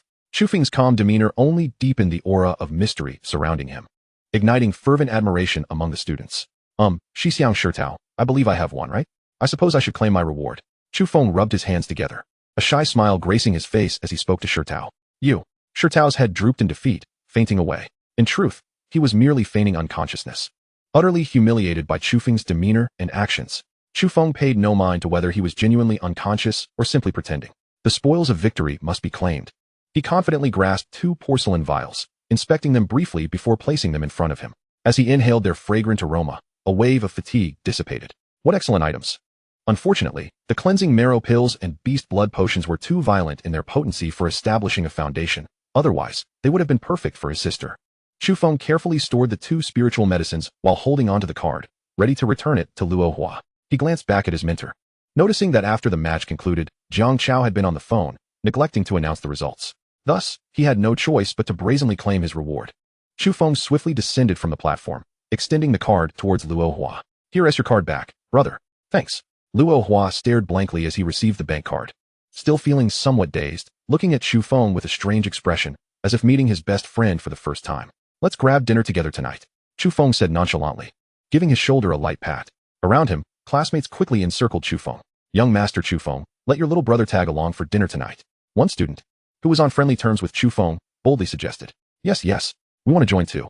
The others chimed in, their eyes sparkling with excitement, eager to seize this rare opportunity to bond with Chu Feng.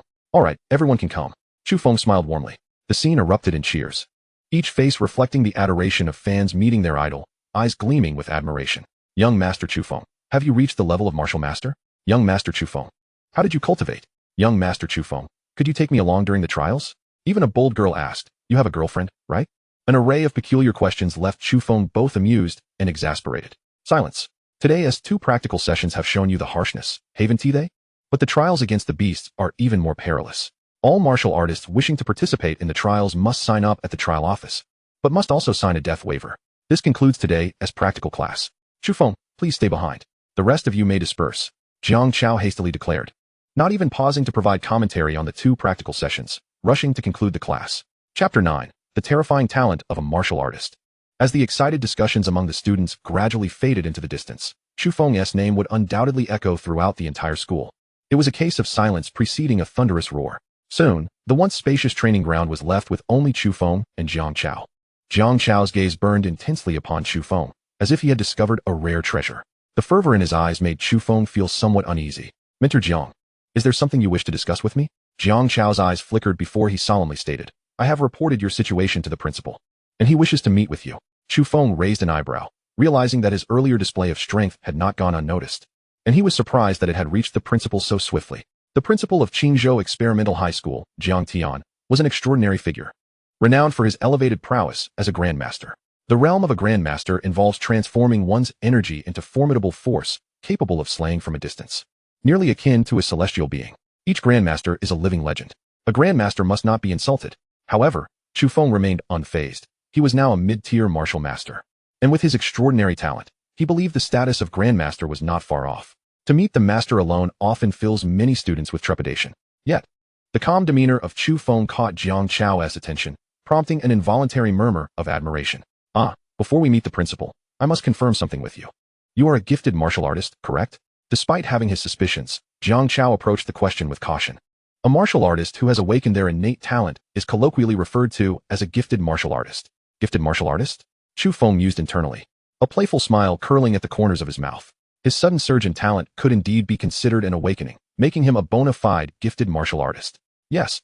A month ago, I broke through to the martial artist realm with my blood energy, suddenly awakening my talent.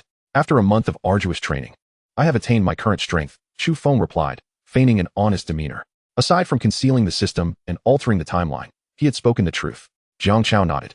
During the last collective assessment, you were not yet a martial artist. Now, with your combat power soaring, it can only be attributed to an awakening of talent. Is your awakened talent a comprehensive talent or an elemental talent? Jiang Chao inquired, his eyes gleaming with anticipation. So, talents can be categorized? This was the first time Chu Feng had heard such secrets, and he was secretly astonished. I'm not quite sure, but it should be comprehensive talent. However, Jiang Master, what exactly is comprehensive talent? And what is elemental talent? Chu Feng seized the opportunity to ask further. Previously, he had been a novice, with no one to enlighten him about these mysteries. This was his chance to catch up. A knowing expression crossed Jiang Chao's face, albeit tinged with an almost imperceptible hint of regret. He chuckled softly, thinking to himself, what was he imagining? It is no easy feat to awaken elemental talent. That Chu Feng could awaken any talent at all was already a divine blessing. As they walked towards the principal's office, Jiang Chao nodded at Chu Feng and began to elucidate. Elemental gifted martial artists possess an innate affinity for certain elements, such as metal, wood, water, fire, earth, space, and so on. Not only do they excel in the early stages of cultivation, but they also have an easier path to unprecedented heights, achieving the true pinnacle. Other awakened talents, such as rapid enlightenment or the awakening of ancient bloodlines, along with innate divine strength, fall under the umbrella of comprehensive talent martial artists. Moreover, there exists a unique category of gifted martial artists known as mentalists. These individuals possess extraordinary mental power, capable of controlling powerful treasures to attack their enemies, employing combat methods that are exceedingly enigmatic. It is said that legendary mentalists can control flying swords to sever heads from 1,000 miles away, akin to a myth. Chu Feng was enthralled, swept away by the revelation. The notion of killing from such a distance was unfathomable. Jiang Chao, as a mentor, also displayed a fervent gaze. After a moment, he continued, regardless of the type of gifted martial artist, they are truly extraordinary beings. In my lifetime, I have encountered only 5 gifted martial artists, including you. You must strive diligently and uphold the dignity of gifted martial artists. Jiang Chao gently patted Chu Feng on the shoulder, his tone earnest. Chu Feng nodded gravely. Curiosity piqued. What martial arts realms did those 4 gifted martial artists ultimately achieve? Among the 4 gifted martial artists, 3 were of comprehensive talent and 1 possessed elemental talent. 2 of the comprehensive talent martial artists, despite their brilliance, met with untimely demise. Jiang Chao's expression turned somber, reflecting deep regret. He then spoke with renewed vigor. The remaining comprehensive talent martial artist, named Xiao Downing, broke through to the Grand Master realm at 30, achieving the legendary General Suppression realm. With combat power that could shake the earth, he is honored as the Golden Sword General and currently serves as the City Lord of Qingzhou. He raised a finger to the sky. So the realm beyond Master is General Suppression. Chu Feng had previously known that there were higher realms beyond Master, but had been unaware of their names. Jiang Chao elaborated. As for the elemental talent martial artist named Jiang Li, he is exceptionally gifted. It is rumored that he has surpassed the General Suppression realm. Though I am unsure of the specifics, as he has not returned to Qingzhou since departing for a mysterious battlefield. Chu Feng gasped in astonishment. Surpassing General Suppression. He clenched his fists tightly, contemplating that while elemental talent martial artists are indeed formidable, how could they compare to his invincible system? Even a 10,000-fold talent would be insufficient. What of a million-fold? Or even 10 million-fold? Only a talent capable of infinite growth could truly be invincible. Confidence radiated from Chu Feng's eyes, his gaze strikingly fierce. The two traversed a lengthy corridor and finally entered Principal Jiang Tian's office. Seated at the central position was a man clad in a black robe. His hair a striking mix of black and white, emanating an aura of formidable power. Though he bore a warm smile, his presence was inherently commanding. His sharp gaze seemed capable of piercing through the very essence of a person. How terrifying! Chu Feng felt as if he stood before this man in utter vulnerability. With no secrets to hide, the principal's gaze withdrew in an instant. Jiang Chao hurriedly stepped forward to introduce, Principal, this is Chu Feng, a student who has awakened his martial arts talent. Chu Feng respectfully clasped his fists and greeted, Chu Feng, honored to meet you, Principal Jiang. The principal nodded slightly, a look of approval crossing his face. Ah, Chu, I have heard you have attained the strength of a martial artist. Excellent. Now, over there is the testing device. Unleash your utmost combat power. If you perform well, there will be a reward. Although Principal Jiang had heard Jiang Chao's report, the matter of gifted martial artists was of great significance, so he resolved to verify it himself. He leisurely lifted his teacup, a smile gracing his lips as he observed Chu Feng's forthcoming display. Chapter 10. The principal is truly a good man. Surely, the principal's reward would not be lacking, right? Glancing at the combat power testing device, Chu Feng pondered internally. Clearly, this was a test for me. In that case, let me astonish you all. In an instant, Chu Feng's fighting spirit surged as he activated the profound energy following the route of the 10 absolute fists. His body lunged forward, delivering a punch like a cannonball, striking with lightning speed. He unleashed the 10th punch, 10 absolutes suppressing yin and yang. Accompanied by the sounds of dragon roars and tiger howls, the speed of his punch shattered the sound barrier, creating a tempest of chaotic energy that crashed against the testing device. With a cacophony, the numbers on the screen began to fluctuate wildly, soaring past 20,000, 30,000, and finally stabilizing at 48,296. Chu Feng's body continued to grow, and with a lingering trace of energy, his combat power surged further. Creak. The delicate porcelain teacup that the principal had intended to sip from was crushed to dust in shock. As the tea mixed with the powder dripped down, the master principal remained completely oblivious. The principal's expression was one of astonishment, his hair standing on end as he abruptly rose, murmuring in disbelief, 48,296. Nearly 50,000 combat power. How is that possible? Mentor Jiang Chao appeared as if struck by a thunderclap, his expression one of sheer astonishment. After Jiang Chao had reported to the principal, they had estimated that Chu Feng's combat power would be in the vicinity of 10,000. Yet, they had not anticipated that this was merely a fraction of Chu Feng's true power. The mentor's face turned pale, his own combat power barely exceeded 50,000. Chu Feng's strength was poised to surpass his own. How terrifying. It was utterly frightening. Had he truly spent decades living like a dog? The office fell into a profound silence, a stillness akin to death. After a long pause, The principal suddenly erupted into hearty laughter. "Ha, splendid. Truly splendid." The master, who typically exhibited no outward emotions, could hardly contain his excitement at this moment. "With such combat power, our school is sure to shine in this trial." The principal's tone brimmed with unparalleled enthusiasm. "Teacher Jiang, what kind of scholarship should a student as exceptional as Chu Feng receive?" Master Jiang inquired with a beaming smile. "A scholarship? Ah, since Chu Feng awakened his martial arts talent recently, I haven't had the chance to arrange for a scholarship yet." Jiang Chao awkwardly scratched his head. Previously, Chu Feng had not even reached the level of a martial artist, ranking among the lower tiers of the class. How could he possibly be awarded a scholarship? "You're mistaken. Such a prodigy must be granted the special scholarship. Immediately inform the finance department to transfer 3 years' worth of the special scholarship directly into Chu Feng's account." The principal commanded firmly. The special scholarship amounts to 200,000 a year, totaling 600,000 over 3 years. Chu Feng's mouth gaped in astonishment, his heart brimming with joy. "Principal, you truly are a benefactor." 3 years? Jiang Chao questioned incredulously. "It's one thing to grant the special scholarship this year, but how could it be justified to compensate for the previous 2 years? It is indeed 3 years. If anyone questions it, just say it was my decision. Go handle it now." The principal's tone carried an undeniable authority. "Yes," Jiang Chao quickly replied and hastily exited. "Young Chu, should you achieve first place in this trial, the school will reward you an additional 1 million.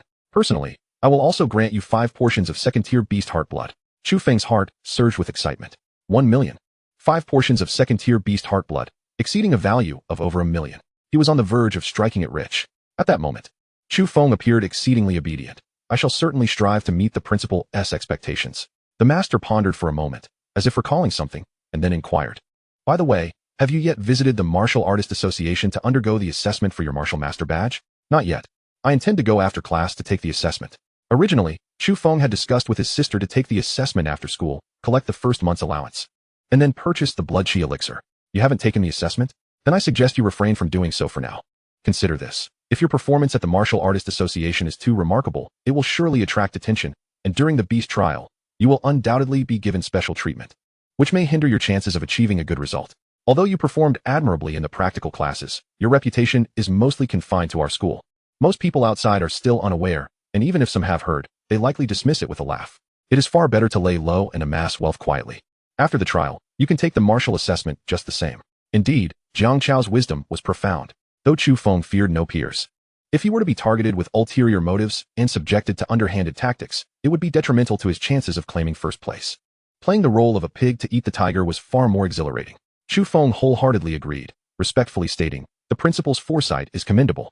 I shall wait until after the trial to undertake the assessment." Principal Jiang nodded in satisfaction, a look of approval on his face. "Young Chu, do you have any other requests?" After a moment of contemplation, Chu Feng feigned a shy demeanor and said, "Today, through practical experience, I realized that my agility is a weakness. If the school could bestow upon me a technique for enhancing agility, it would certainly increase my chances of winning the trial. Secondly, the current school curriculum no longer suffices for my training. Could you provide me with a more accommodating environment?" In the practical class, Chu Feng had keenly observed that although his combat power far surpassed Shi Tao's, his agility was significantly lacking. Had Shi Tao not been overly confident in his ability to crush him and pursued victory with fervor, but instead utilized agility to entangle him, victory would have been much harder to achieve. The second request is easily managed. Your abilities exceed the existing curriculum.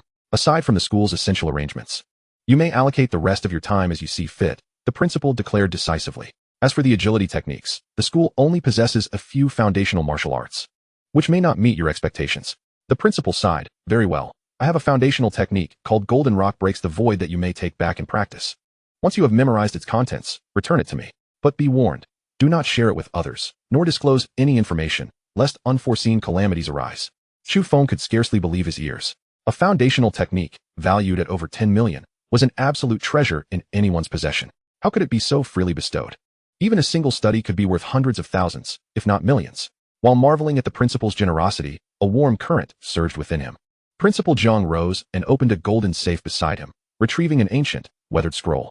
After examining it closely, he reluctantly handed it to Chu Feng. Chu Feng accepted the scroll with both hands, solemnly stating, "Thank you for your nurturing guidance, esteemed mentor. I shall never forget it. I will endeavor to learn the scroll swiftly and return it in pristine condition." Chapter 11. The 9 Curves of Mysterious Spirit Liquid. Receiving the Golden Rock Breaks the Void foundational technique invigorated Chu Feng's spirit, effectively filling the gap in his skills. With astonishing combat power combined with exquisite agility, He felt an absolute confidence in securing first place in the trial. The principal waved his hand, earnestly encouraging him, "Work hard. I await your return with the championship title. By the way, here is the key to the 9th training room. I seldom use it, so I shall lend it to you for the time being." The training room was precisely what he needed. With his current strength, ordinary accommodations could not withstand his full power. A single strike would collapse the building.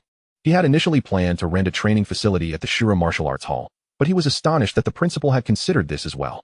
"I will certainly strive to secure the championship and bring glory to our school," Chu Feng vowed earnestly. The principal nodded slightly. Seeing that Master Jiang had no further remarks, Chu Feng turned and exited the principal's office. In a moment, the large office fell silent once more. The principal gazed absent-mindedly at the vanishing figure of Chu Feng, softly murmuring, "In 1 month, from a martial apprentice to combat power nearing 50,000. Even among gifted martial artists, he is likely to be exceptional. Alas, I have done all I can. I hope he clinches first place in the trial. If so, I can petition the city lord for a spot, and then venture into the 5th relic for a chance at transformation. Perhaps there is an opportunity to ascend to an intermediate master." Eagerly, Chu Feng stepped outside, his phone chiming with a crisp notification.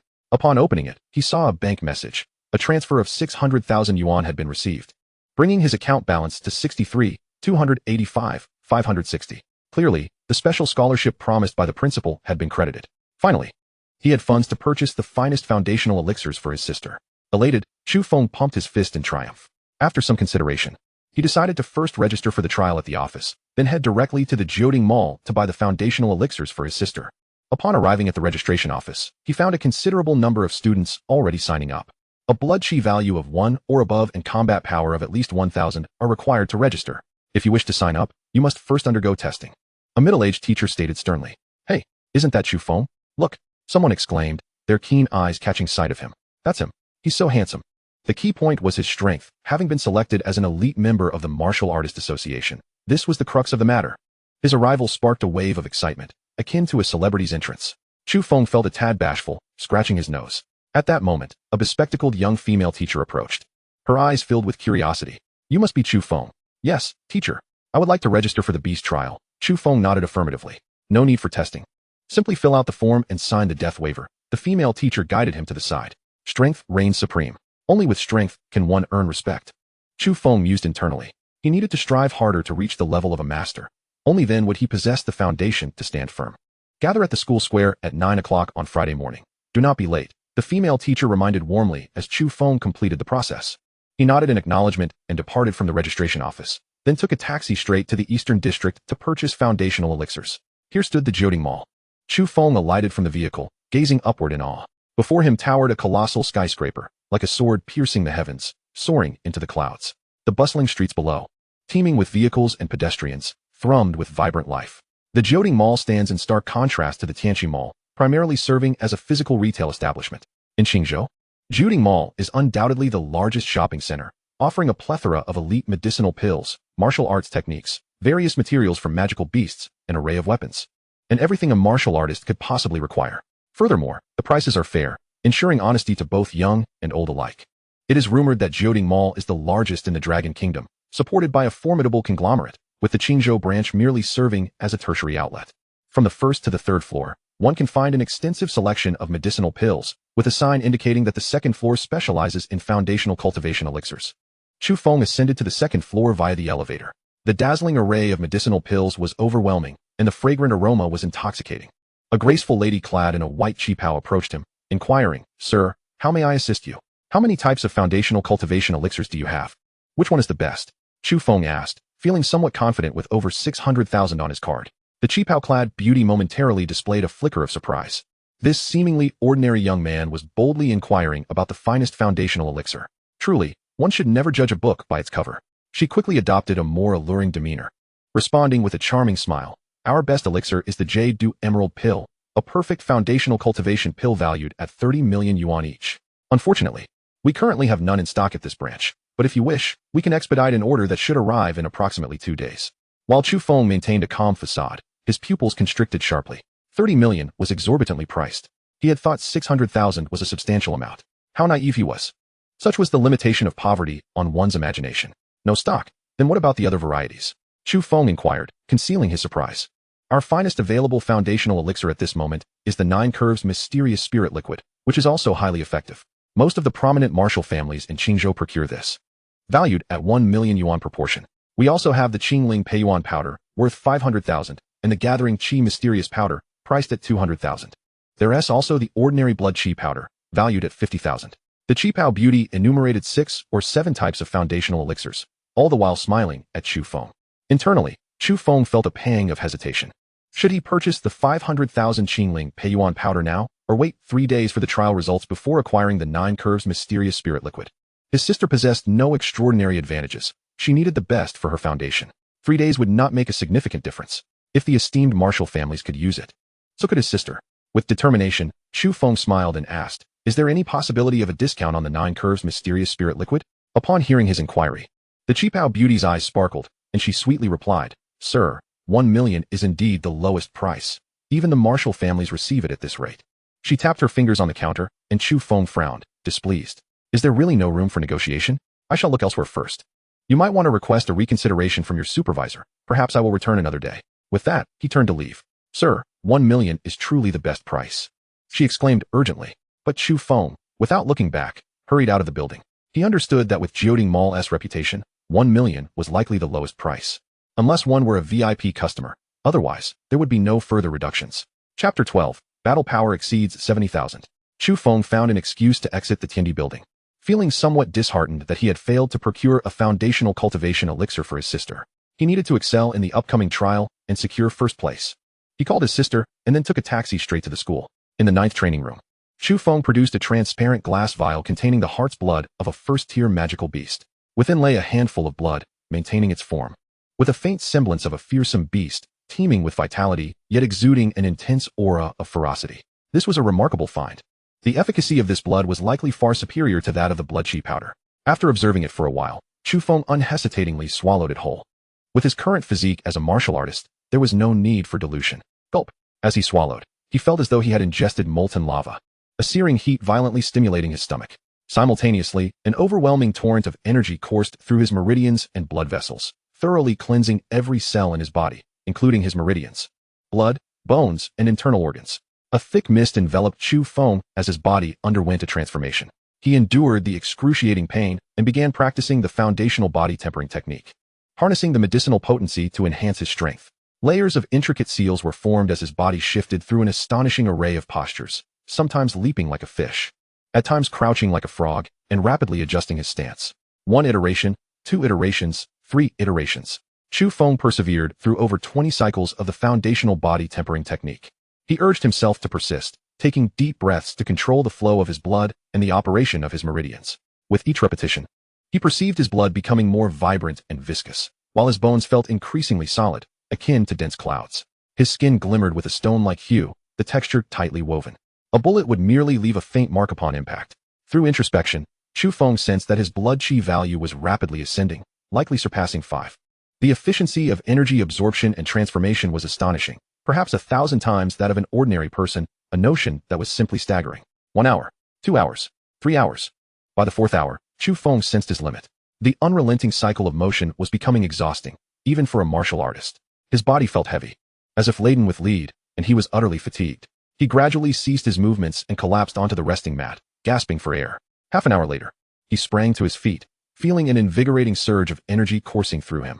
His mind was clear, and any trace of fatigue had vanished. The recovery capacity of this body is remarkable, Chu Feng marveled, raising his right fist and imagining he could send a tank flying with a single blow. Indeed, his blood Qi value must have reached 5. His foundational battle power had seen substantial enhancement. But how much exactly? A test would reveal all. He deftly retrieved the blood Qi testing device and affixed it to his arm. The screen flickered rapidly before stabilizing at a number, 513. In less than half a day, his blood Qi value had increased by over 1 point. Truly astonishing. If he shared this information, he would likely be dragged into the laboratory for dissection. Approaching the battle power testing device, he refrained from employing any martial techniques. Like an ordinary person, he threw a punch at the tester. Yet it was still powerful and impressive. Bang! With a resounding thud, the numbers fluctuated before finally settling at 5131. His foundational battle power had reached the mid-tier martial artist level. Moreover, a small portion of the magical beast's heart blood still lingered within him, hidden throughout his body. Chu Feng felt a surge of exhilaration. Perhaps once this energy was fully digested, his foundational battle power could exceed 5200. And this was merely the heart blood of a first-tier magical beast, What would the second tier yield? First-tier magical beasts were equivalent to martial artists, while second-tier beasts matched the strength of martial masters. Both could absorb spiritual energy for cultivation, hence their classification as magical beasts. The first-tier magical beasts were commonly referred to as ferocious beasts or savage beasts, as they had yet to awaken their intellect. Third-tier magical beasts, however, possessed the battle power of martial masters. Securing the trial rewards would likely propel his strength to new heights, Chu Feng pondered. He decided to assess his true battle power. A defiant smile played upon his lips as he activated the 10 absolute fist, transforming into a raging dragon, his right fist summoning a storm of power, akin to a meteor descending from the heavens, crashing into the testing device. Bang! Merely the first punch registered a staggering figure of 10,526. Bang, bang, bang. Chu Feng no longer monitored the numerical display with each punch, but unleashed the 10 absolute fist with abandon. The intent of his strikes flowed like water. The numbers danced in response. 10 absolutes conquering yin and yang. As the final punch was delivered, the numbers froze at 66692. However, at that moment, Chu Feng seemed to forget about checking his combat power, instead relentlessly executing the 10 absolute fists. Upon delivering the last punch, he faintly sensed the presence of a membrane ahead. His intuition whispered that if he could shatter this membrane, he would unleash the 11th punch, resulting in a tremendous surge in his combat power. Since the last simulation at the Shura Martial Arts Hall, he had been pondering the concept of the 11th punch. Following this instinct, he immersed himself in the essence of the fists, repeatedly executing the 10 absolute fists. Through this cyclical endeavor, the essence of his punches became increasingly refined and seamless, each strike flawless. Break. After completing the 19th repetition's final punch, Chu Feng suddenly felt a profound clarity. And in a moment of enlightenment, he shattered the barrier, delivering the 11th punch. With exhilarating force, a punch filled with destructive potential was unleashed, seemingly invincible. Bang!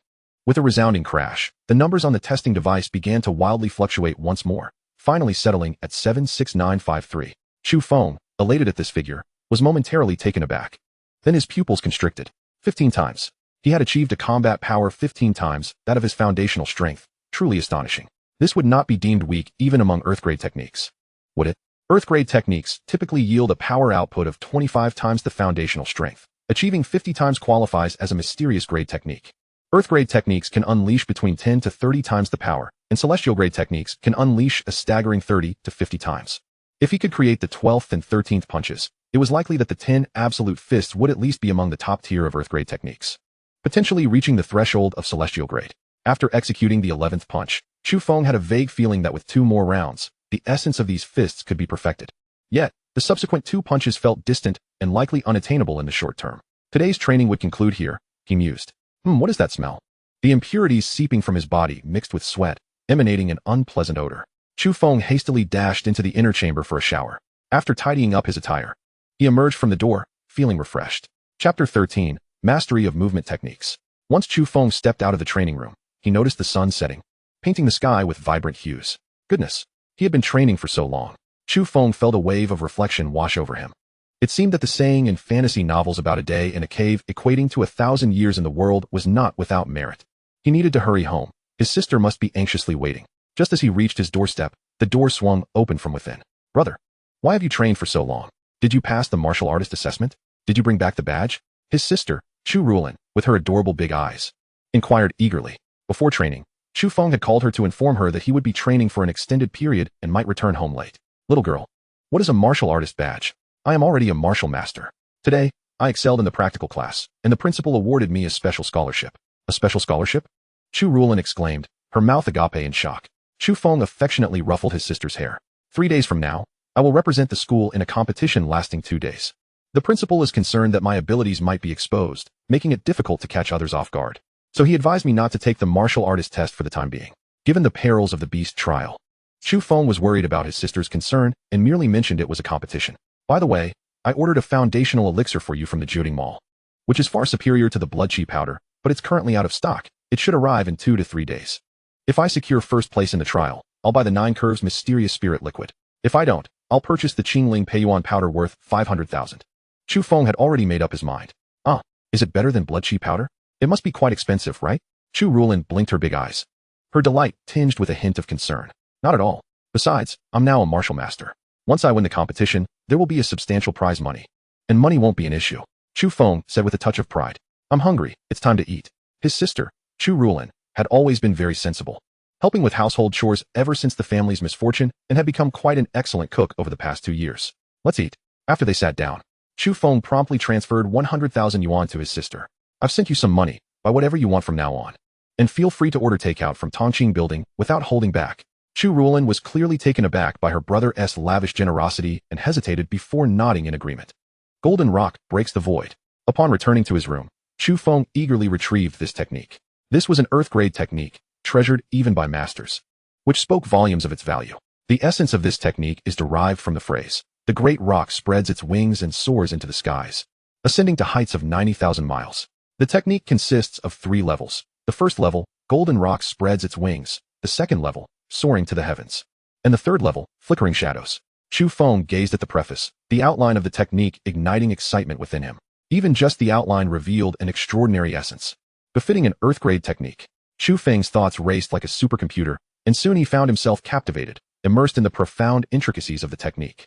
With each page turned, time slipped away. At last, he mastered the first level, Golden Rock spreads its wings.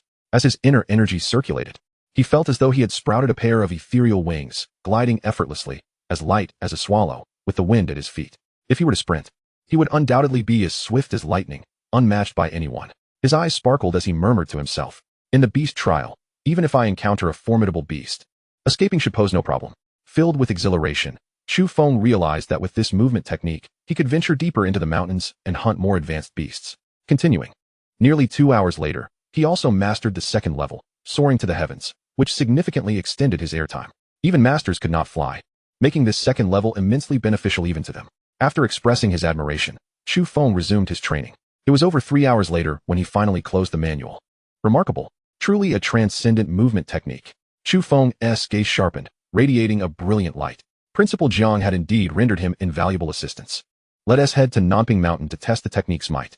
Chu Feng's heart surged with excitement, eager to put his newfound abilities to the test.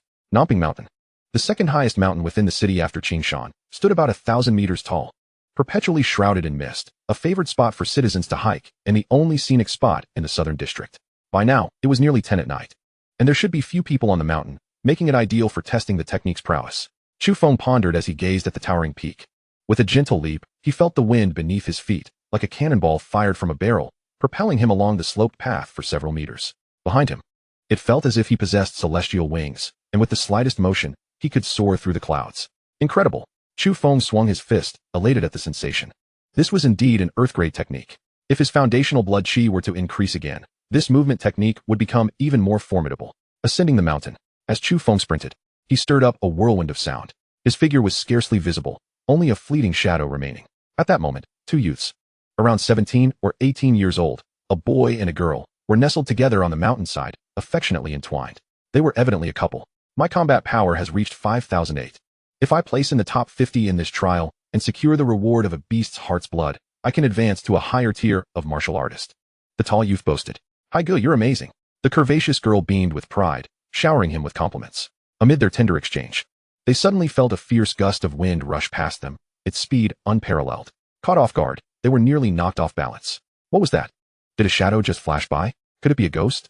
The girl, with a remarkable physique, inquired with a hint of trepidation, glancing around, but found no trace of a shadow. The young man, being an intermediate martial artist, possessed keen perception and far superior insight. What an exceptional agility, he exclaimed, astonished as he beheld the figure ascending like lightning, murmuring to himself. Are you referring to the person who just darted past? How could they be so swift?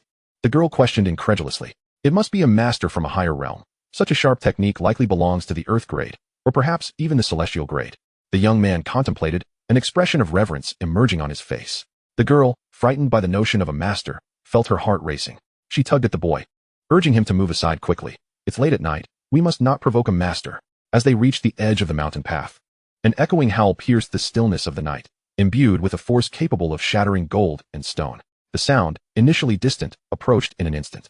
A shadow, indistinguishable in features, vanished as swiftly as a tiger descending from the mountain, as though it had never existed at all.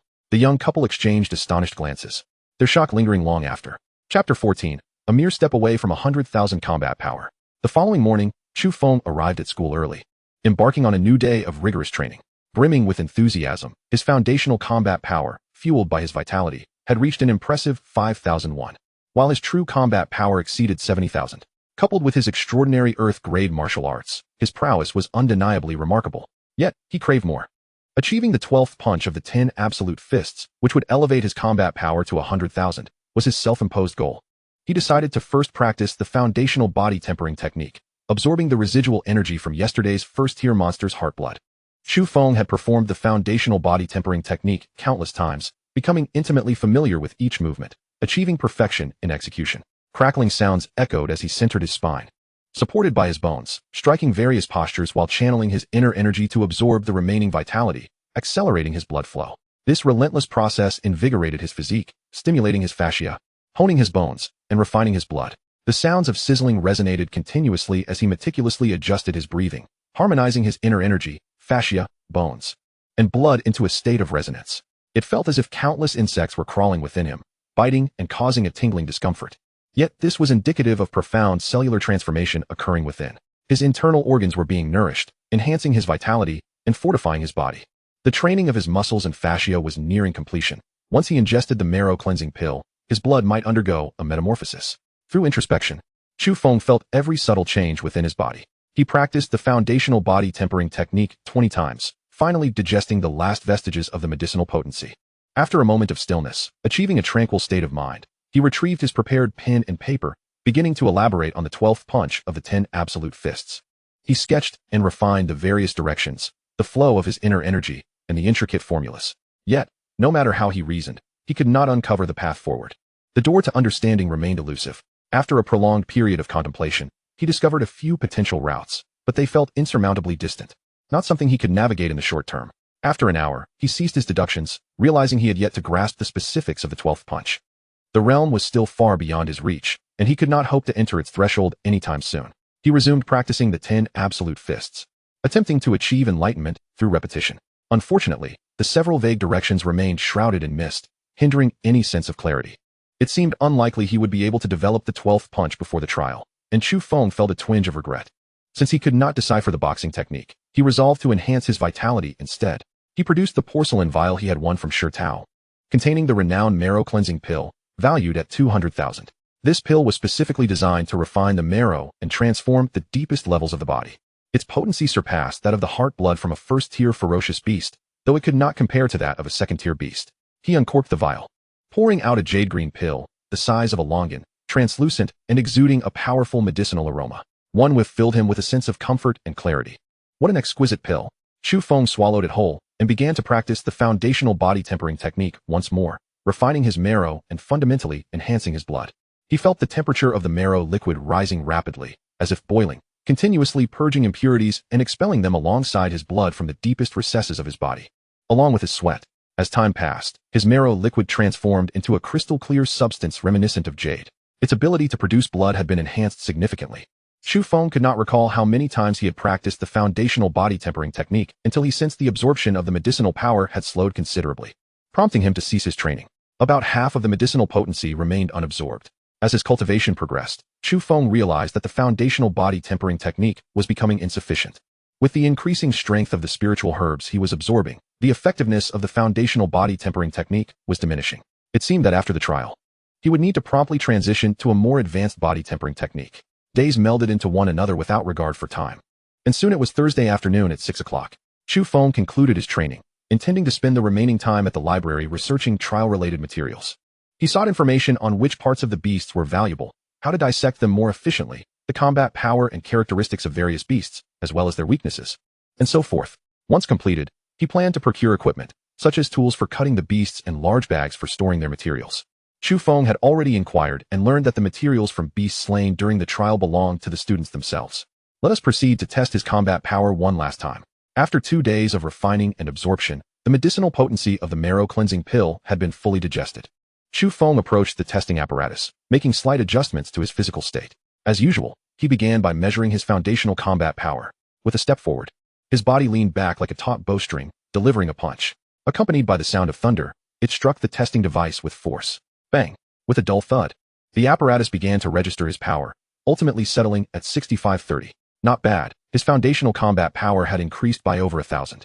Chu Feng nodded in satisfaction, though a flicker of concern crossed his mind. The 200,000 worth of marrow cleansing pill had only augmented his foundational power by a little over 1,000. The stronger one's physique, the more challenging the growth became. The next tier of spiritual herbs would likely yield diminishing returns. Oh well, why fret unnecessarily? As his strength increased, so too would the treasures he obtained. 10 absolute fists, unleash your power. His inner energy surged like a tidal wave, and his right fist shot forth like a cannonball, striking the apparatus with tremendous force. Bang! After a resounding impact, the number displayed stabilized at 13368. An effortless punch had reached the level of a martial master. Bang! Bang! Bang! With each thunderous sound, the screen began to flash wildly. The 10th punch produced a staggering figure, 84,956. This level of combat power marked Chu Feng as a standard high-tier martial master. Unleash your ultimate combat power. Chu Feng roared, executing a punch of his own creation. The atmosphere in the training room became thick with tension. His right fist, accompanied by the rapid sound of thunder, descended like a meteor from the heavens, seemingly capable of shattering all obstacles. Bang! With an earth-shattering sound, the numbers fluctuated wildly, finally stabilizing at 98024. He was just a step away from the forbidden threshold of 100,000. He was already nearing the combat power required to approach the realm of masters. Though he had anticipated this, Chu Feng still gasped in astonishment. The threshold for master-level combat power was set at 100,000. He had become one of the top experts among martial masters. A martial master under 18 years of age. Was there ever such a prodigy in the history of Qingzhou? In any case, he had never heard of one. Chu Feng clenched his fists tightly. The conclusion of this trial might very well coincide with my ascension to master-level combat prowess. He adjusted his attire and, upon stepping outside, resolved to first visit the library for research before procuring equipment. Chapter 15, the trial commences.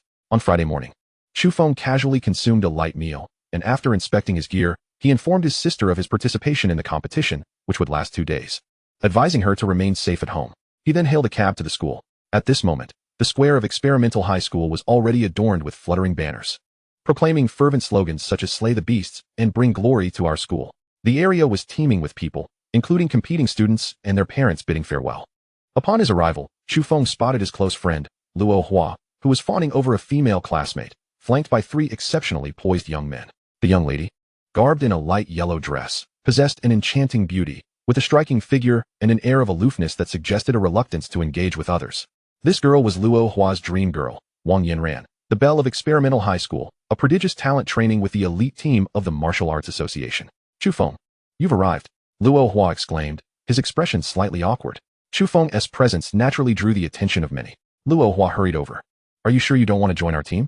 Chu Feng inquired with a smile. Luo Hua glanced at the enchanting girl and her companions, hesitating momentarily before his expression hardened with resolve. Brother, I've invested considerable effort to team up with them. I cannot betray their trust. How would Yanran perceive me then? That is my future happiness at stake. Chu Feng, why not join us? Your strength is formidable, but the dangers of the 5 Elements Mountains are numerous.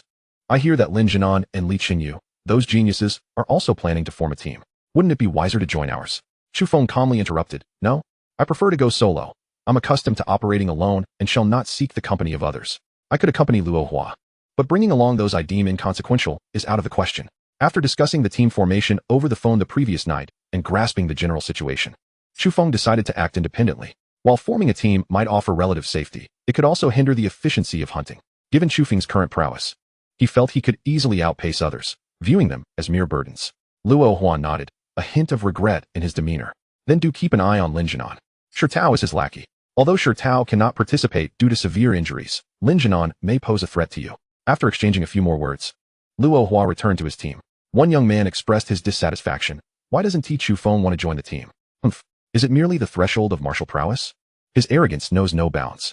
Indeed, senior sister Wang Yanran's combat power is already at 13,000. She is a true martial master. Associating with him would be an act of kindness. Does he even realize who he is? Wang Yanran frowned, her displeasure evident. Forget it. We hadn't decided to include him anyway. Luo Hua wore a bitter expression, lowering his head in silence. Chu Feng, undeterred, found a secluded corner to meditate. Participants of the trial, please gather and line up. Let us welcome the esteemed Principal Jiang Tian to address us. Jiang Chao's resonant voice commanded attention. Principal Jiang's countenance was solemn, his voice echoing across the expanse. Students, for 8 centuries, the beasts have been our mortal enemies, slaughtering our kin and ravaging our homes. With a deep-seated enmity between us, slaying these beasts is our sacred duty as warriors, and protecting our kind is the righteous cause we must all uphold. Today's trial presents a splendid opportunity for each of you to showcase your skills, to vanquish the foes and affirm your martial path, thereby elevating our school's reputation. However, Your safety is paramount. I hope each one of you returns unscathed. Finally, I wish you all success in your endeavors. Principal Jiang's impassioned words ignited a fervor among the students. Exterminate the beasts. Protect our kind. Excellent. Now, everyone quiet down. During this trial, killing ferocious beasts will not earn you points. Slaying a low-level beast grants 1 point, a mid-level beast 2 points, a high-level beast 5 points, and a mutated beast 10 points. Killing a low-level second-tier beast earns 20 points, a mid-level second-tier beast 50 points, a high-level second-tier beast 100 points, and a mutated second-tier beast 200 points. However, I advise you to flee upon encountering them. Director Jiang's remarks elicited laughter from the crowd. Do not jest. Remember, you've signed a life and death waiver. Your life comes first. Second-tier high-level beasts and mutated beasts are extremely perilous. Whether alone or in a group, flee immediately upon sighting them. As for third-tier beasts, they seldom appear in this region, and the Qingzhou military has patrolled it several times, so they should not be present. As for the levels of the beasts, the point badges will provide guidance. Please come up one by one to collect your point badges. Ensure you safeguard them, for they are proof of your achievements. After collecting your badges, board the energy bus according to the badge numbers, and then set off toward the 5 Elements Mountains. The Identity Badge is a technological marvel developed by the Dragon Nation, designed to be worn on the arm, also referred to as a point wristband. Through sophisticated chips, it automatically detects and records everything in the vicinity, documenting each student's encounters with the beasts. Another vital function of the point badge is its ability to identify dangerous beasts, allowing students to escape in advance, thus providing a measure of protection. The badge also features a directional map to guide students, preventing them from losing their way and indicating their distance from the base. Furthermore, the points accrued can be transferred among students, facilitating team dynamics and the potential for point theft. In the trial zone, mutual point theft is encouraged, but one can only rob half of another's points at a time, with a cooldown of 1 day before further transfers can occur. The point badge can also connect to the large external screens, displaying real-time rankings. As long as there are no fatalities, typically, no one will investigate further. Chu Feng had thoroughly familiarized himself with this information during his library visit yesterday. I look forward to someone attempting to steal my points. Chu Feng mused, a mischievous smirk playing at the corners of his mouth. Soon, Chu Feng received his point badge, number 1398. Once everyone had collected their badges, Principal Jiang waved his sleeve. Board the bus, we depart. After the energy bus left the city and traveled for 100 miles, the majestic 5 Elements Mountains came into view, shrouded in an aura of profundity akin to a chasm, with an expanse of primordial forest stretching out, dark and foreboding. Occasional terrifying roars of beasts resounded, striking fear into the hearts of all. Initially, there were conversations aboard the energy bus, but soon silence enveloped the vehicle. Even before reaching the mountains, a palpable sense of oppression filled the cabin. The energy bus soon halted at a clearing beneath the 5 Elements Mountains, which would serve as the base for this trial. The area was already crowded with vehicles and participants from various schools. Chu Feng observed the throngs of 2,000 to 3,000 people, alongside various media outlets and television crews seeking vantage points to provide live coverage. As Chu Feng navigated through the crowd, about to find a place, a chilling voice pierced through the air. Are you Chu Feng from Experimental High School? Chapter 16, The First Kill. Chu Feng turned to the source of the voice, spotting a young man clad in an ancient robe, gazing at him with a menacing demeanor. Accompanying him were several other young men, all exuding a profound energy, hinting at their formidable prowess. Though strikingly handsome, the young man's expression was marred by a hint of malice, radiating an aura of cold severity. Chu Feng instinctively felt displeased. He furrowed his brow and replied coolly, I am. What is it you seek? The robed youth scrutinized Chu Feng, his expression icy as he said, Indeed, you are arrogant. I am Lin Jianan, Shi Tao's elder brother. Defeating him in actual combat is inconsequential. However, your ruthless tactics have rendered him unable to participate in the trial.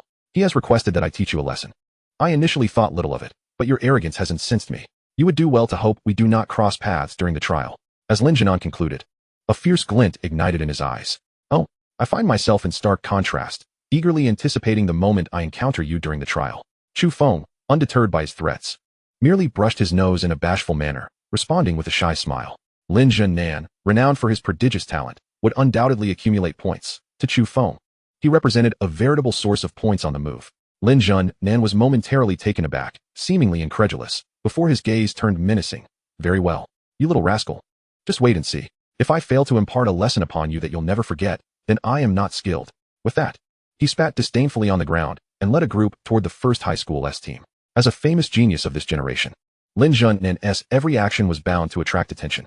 This young man certainly possessed a modicum of courage. Unfortunately, having offended Lin Jianan, he was likely to suffer dire consequences. Indeed, this youth seems unfamiliar. I wonder who he is. I know who he is. He is Chu Feng from Experimental High School. who recently triumphed over Shi Tao in practical combat. To defeat Shi Tao and yet act so arrogantly? Truly, ignorance breeds fearlessness. A buzz of discussion enveloped the surroundings, with most expressing skepticism towards Chu Feng. Having endured countless setbacks, Chu Feng seemed oblivious to the murmurs around him. Silence. Representatives from all schools have arrived. Without further ado, the elemental beast trial commences now. A thunderous voice boomed from the high platform, instantly silencing all chatter. The speaker was none other than Song Haishan, vice president of the Martial Arts Association and organizer of the trial. Soon after, nearly 3,000 participants traversed the open space, entering the eerily foreboding Five Elements mountain range. Chu Feng opted for a less populated direction and stepped into the valley. Within, the underbrush sprawled wildly, dense forests exuding an aura of primal wilderness. Chilling gusts swept through, saturating the air with a palpable sense of foreboding that raised the hairs on the back of his neck. Narrowing his eyes, Chu Feng activated the Golden Rock's void-breaking technique, transforming into a shadow that flickered before delving deep into the valley. Curiously, after half an hour, Chu Feng encountered only a handful of ordinary feral beasts, without a single demon beast in sight. Was it not said there were numerous demon beasts? Chu Feng felt a pang of anxiety. He leaped from an ancient tree, poised to venture deeper. Suddenly, a fierce wind swept from behind, accompanied by a pungent scent of blood. Whirling around, he beheld a gaping maw, teeth as sharp as steel knives, rushing toward him. The demon beast had finally arrived. In a flash, Chu Feng sidestepped, narrowly evading the ambush. The beast crashed heavily into the ground, shaking the earth beneath. Before him stood a wild boar-like demon beast. Its length an exaggerated 3 meters, glistening with a dark blue sheen, its gaping mouth revealing jagged teeth that shone like deadly spikes, capable of piercing its prey in an instant. Its blood-red eyes were ferocious, emanating an aura of savagery. A rampaging wild boar, a mid-tier, first-grade demon beast. Memories of his research from the previous day surged back to him. Rampaging wild boars were notoriously savage, their combat prowess nearly equivalent to that of high-tier first-grade demon beasts. Their teeth and hide were prized materials. With a guttural roar, the wild boar charged, its massive form springing forth with astonishing agility. "Come at me," Chu Feng shouted, surging forward with the Golden Rock's void-breaking technique, propelling himself skyward. His right fist struck like a cannonball, generating a thunderous sound. The speed of his punch shattered the sound barrier, delivering a force equivalent to 30,000 combat units. Striking precisely at the boar's forehead, the location of its weakness. It recoiled in terror, attempting to evade, but its clumsy movements were futile. With a resounding thud, the impact crushed its skull, sending the creature sprawling several meters before it crashed lifelessly to the ground. With 30,000 combat units behind him, even a strike to another part of the boar's body would have been fatal, let alone a direct hit to its weak point. The insignia on his arm flickered, and the screen displayed his score. 2. He had finally achieved his first kill. It was time to reap the rewards. A smile spread across Chu Feng's face as he brandished his sharp blade, cleaving open the boar's head. Following the guidance of his research, he carefully collected the heart's blood into a glass vial. He then extracted 4 of its prominent teeth, each sharp tooth worth a fortune. Next, he skinned the boar, stashing the hide into a large backpack. Chu Feng surveyed his surroundings and, sensing that all was normal, decided to take a bold step. He uncorked the glass vial and swallowed the heart's blood in one gulp, engaging in a battle to nourish himself. The surge of energy coursed through his veins, fortifying his muscles, bones, blood, and organs, rapidly enhancing his physique. After merely a few cycles of his body tempering technique, he ventured deeper into the mountains. The basic tempering technique's effectiveness was beginning to wane. He resolved to assimilate the power of the demon beast's blood through combat. Although he had completed his first kill, he found himself ranked a mere 500th on the electronic leaderboard, far from impressive. Lin Zhen had already claimed the top spot. A reporter exclaimed. Indeed, he has suddenly gained 10 points, surpassing Li Chini. In such a short time, he had slain a first-grade mutated demon beast, truly a testament to his genius. He is incredibly powerful. Compared to previous cohorts, he is certainly formidable. At that moment, the leaderboard displayed. First, number 9, Lin Zhen, 25 points. Second, number 3, Li Chini, 21 points. Third, number 263, Hu Qinfei, 19 points. 23rd, number 1267, Wang Yanran, 12 points. 98th, number 183, Zhuo Tianya, 6 points. Unbeknownst to Chu Feng, the leaderboard outside was buzzing with excitement. His sole focus was to press onward, charging into the depths over 200 miles away. While he was unaware of his current ranking, he was certain he lagged behind and needed to catch up swiftly. Chapter 17, the terrifying number 1398. Chu Feng fervently employed the Golden Rock's void-breaking technique, moving with the grace of a swallow, leaping effortlessly over 10 meters, and with each touch of his feet. He soared again, bounding from one ancient tree to another. He traversed a dizzying number of trees. 220 miles was sufficient. Glancing at his identity insignia, he noted the clearly marked distance to the base camp. After a frenzied leap, Chu Feng realized he had already digested a significant portion of the rampaging wild boar's heart's blood. Its effects surpassed even those of specialized basic body tempering techniques. It was evident that a superior body tempering method was imperative. As he pondered, a fierce wind howled from his right, carrying with it a strong scent of blood, akin to a tornado bearing down upon him. The insignia on his right arm beeped incessantly, signaling an imminent threat. Clearly, danger was approaching. It had to be a second-grade demon beast. Chu Feng deftly landed on his toes, leaping more than 10 meters, coming to a halt. Before him lay a gargantuan python. Measuring 30 meters in length, its body thicker than 2 of his own waists, its scales of vivid yellow. Its massive mouth gaped open, drool cascading like rain. The colossal serpent, akin to a derailed train, crashed into a nearby tree, snapping it in half. Chu Feng gasped in horror. Should he be struck?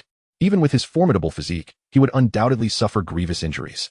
The serpent's venom dripped upon the shattered tree, sizzling ominously, a clear indication of its potent corrosiveness. The fire tiger python. In an instant, Chu Feng recognized it as a terrifying low-tier second-grade demon beast. Not seeing him as prey, the python's enormous eyes glinted with malice.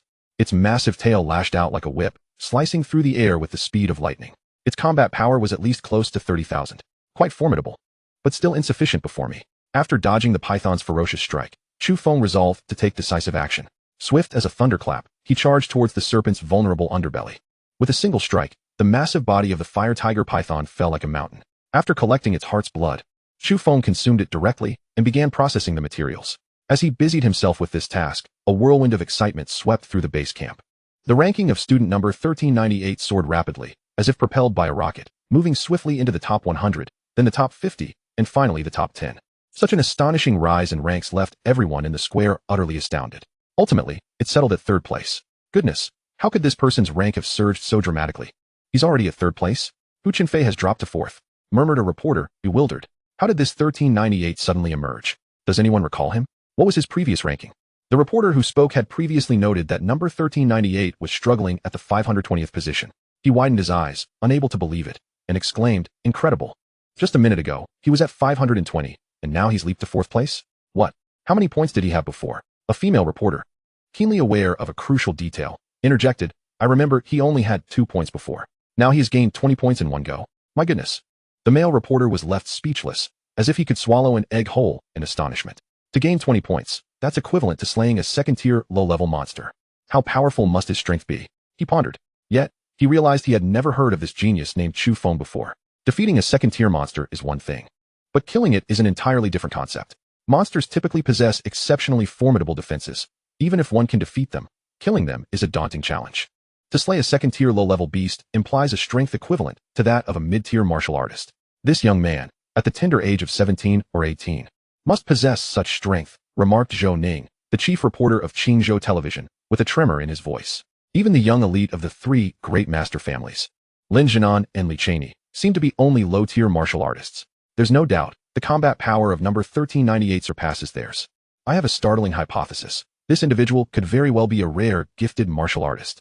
From a distance, Jiang Chao watched in awe as Chu Feng soared to third place, nearly leaping with excitement, pounding his chest in celebration. That boy truly possesses extraordinary combat prowess. Meanwhile, several hundred miles away, Chu Feng had already stirred a tempest of reactions.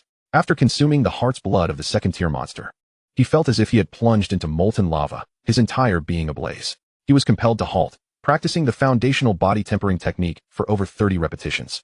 Only after digesting half of the medicinal power was he able to alleviate much of the burning sensation and endure the discomfort. Continuing his journey, he ventured forth for several dozen miles until a prominent mountain peak came into view, adorned with lush greenery and abundant spiritual energy. Drawing upon his scant experience, Chu Feng sensed that a formidable beast likely resided atop that peak. He leapt effortlessly onto a nearby towering tree, concentrating his gaze towards the summit. Wow! Chu Feng exclaimed, astonished.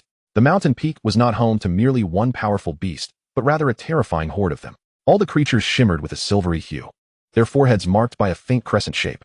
The weakest among them stood 3 to 4 meters tall, their bodies stretching 7 to 8 meters in length, exceeding the size of military tanks, emanating an astonishing aura that was utterly terrifying.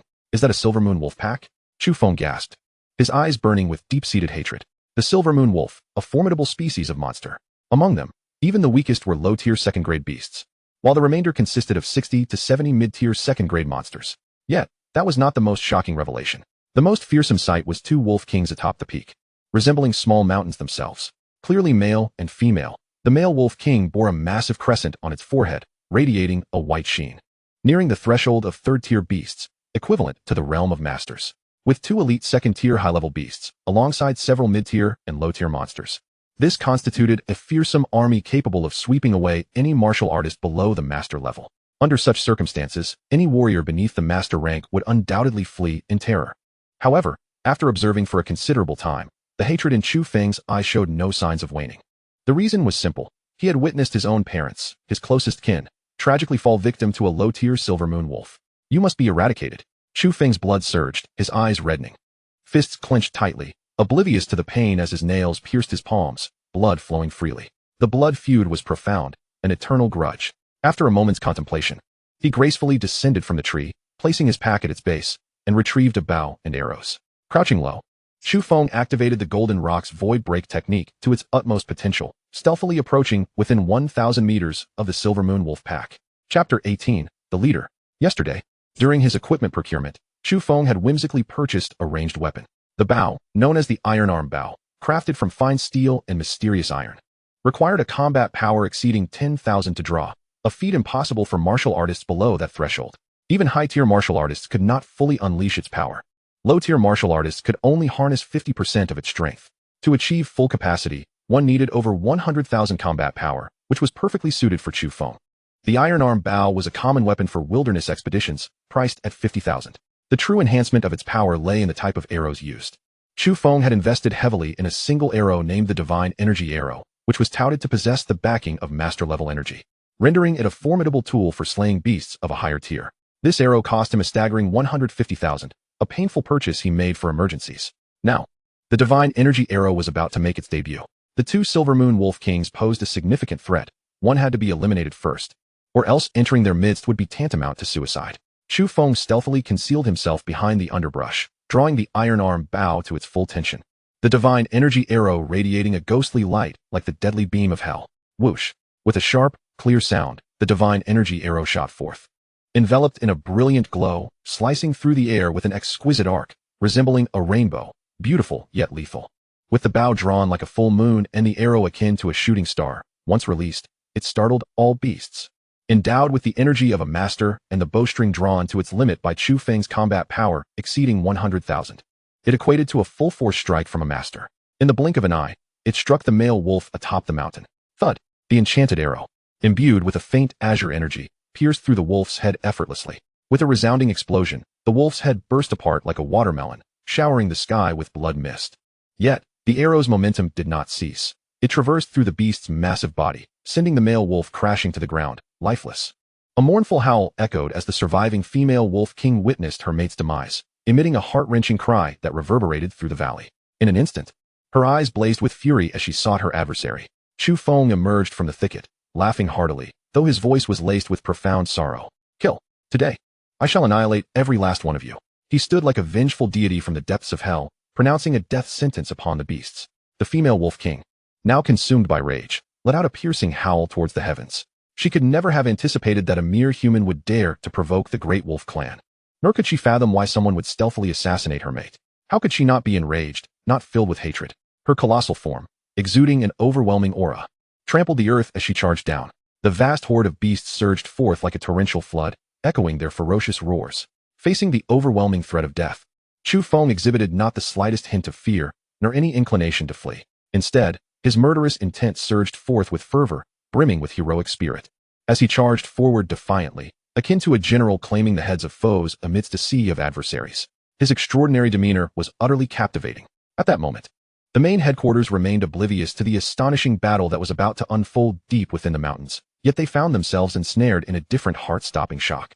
The once controversial contestant number 1398 had seemingly fallen silent. As time progressed, their ranking plummeted to 6th place. Attention began to shift once more to contestant number 9, Lin Jinan, and number 3, Li Chenyu. However, the much-anticipated leaderboard experienced a stunning upheaval. With the release of Chu Feng's breathtaking arrow, the long-dormant contestant number 1398 sprang back to life, instantly adding a staggering 100 points to his score, catapulting him to the pinnacle of the rankings. Contestant 1398 was on the move, now in 1st place. Another 100 points added. What a shock. A voice, though not particularly loud, reverberated through the headquarters, rendering the entire space silent. Everyone stood in astonishment, the atmosphere thick with disbelief. Suddenly, a sound of someone gulping broke the eerie quiet. Previously, Principal Jiang Tian had been stroking his beard, engaged in light-hearted conversation with Song Haishan, the vice president of the Martial Arts Association, and Yin Liang, the principal of the first high school. Upon hearing this news, he was so taken aback that he inadvertently plucked a strand of his beard, rising abruptly and staring incredulously at the leaderboard. The leaderboard read, First place, contestant 1398, Chu Feng, 122 points. Second place, contestant 9, Lin Jinan, 99 points. Third place, contestant 3, Li Chenyu, 96 points. The others mirrored his astonished reaction. Even the masters, who remained unflappable in the face of calamity, were visibly shaken. The once quiet square erupted into chaos. To gain 100 points in one go, could it be that he had slain a high-level second-tier beast? To achieve such a feat, one must possess formidable strength, at least that of a great martial master, if not a master-level expert. Has there ever been such a young great martial master in the history of Qingzhou City? While the chronicles of Qingzhou City may not reveal such a figure, it is certainly unprecedented in the last 30 years. How extraordinary! Such prodigious talent is indeed terrifying. Even the most obtuse individual now recognized that contestant number 1398, Chu Feng, was undeniably a gifted martial artist. Qingzhou Television even turned its cameras towards the leaderboard to commence a live broadcast. Ladies and gentlemen, this is Qingzhou News. The highly anticipated trial of the Five Elements Mountain against the Beast Horde is underway, filled with twists and turns and thrilling moments. From the outset, the renowned talents, including contestant number 9, Lin Jinan, and number 3, Li Chenyu, swiftly showcased their prowess, securing leading positions. However, not long into the competition, an obscure contestant ranked 500, number 1398, suddenly began a remarkable comeback, soaring to third place like a rocket, adding 20 points. Indeed, he had slain a low-level second-tier beast. To slay a second-tier beast, one must be at least a mid-level martial artist. Can you imagine a 17 or 18-year-old mid-level martial artist? It was astonishing. It shocked us all. Some seniors speculated that contestant number 1398 might indeed be a gifted martial artist, just as we all believe he would soon ascend to first place. Yet, this enigmatic contestant unexpectedly fell silent once more. But just moments ago, contestant number 1398 erupted onto the scene, surging directly to first place. He had gained 100 points. How could contestant 1398's score suddenly begin to soar once more? The host, as if struck by divine lightning, was left utterly flabbergasted. Even uttering an expletive live on air, not only was he astounded, but everyone at the headquarters and those watching the broadcast held their breath, gazing in disbelief at the wildly fluctuating scores. Meanwhile, within the valley, a life-and-death struggle was unfolding. Chapter 19, The Spine-Chilling Scores. Chu Feng frantically activated the Golden Rock's void break, grounding himself as he charged toward the torrent of beasts like an ancient deity. The 11th fist of the 10 absolute fists soared skyward, stirring an endless wave of energy, striking with the speed of a meteor. Aimed directly at the mountainous Silver Moon Wolf King, having fully digested the heart's blood of the previously slain first-tier beast. He had also consumed most of the heart's blood of the second-tier Fire Tiger Python, sensing that his blood vitality had reached above 8. Coupled with the 15-fold enhancement of the 11th fist, he now possessed a terrifying combat power of 120,000, nearing the strength of a nascent master. Yet, Chu Feng felt he had not yet ascended to that level. The transformation of his elemental energy into vitality, the external manifestation of that vitality, and the ability to kill from afar, all these markers of mastery he had yet to achieve. Although he had not yet reached the status of a master, he could be considered a quasi-master. The ferocious strike of a quasi-master, with a combat power of 120,000, descended upon the world like the fist of death. The Silver Moon Wolf King, whose intelligence approached that of a human, now narrowed its blood-red eyes. Its massive claws, thick as barrels and hard as rock, swiped out suddenly, resembling a dragon's claw, as if it could tear Chu Feng apart with a single strike. Chu Feng's expression shifted to one of grave concern. Though the might of that claw did not surpass his own, it surprisingly drew upon a trace of the forces of nature, exhibiting profound mastery. The subtle realm. Chu Feng had read about it in ancient tomes, where martial arts transcend into realms such as the subtle, the momentum, and the domain. Boom. A terrifying collision reverberated throughout the valley, akin to an earthquake. The Silver Moon Wolf King, utilizing the subtle realm, managed to withstand Chu Feng's awe-inspiring strike infused with 120,000 combat power.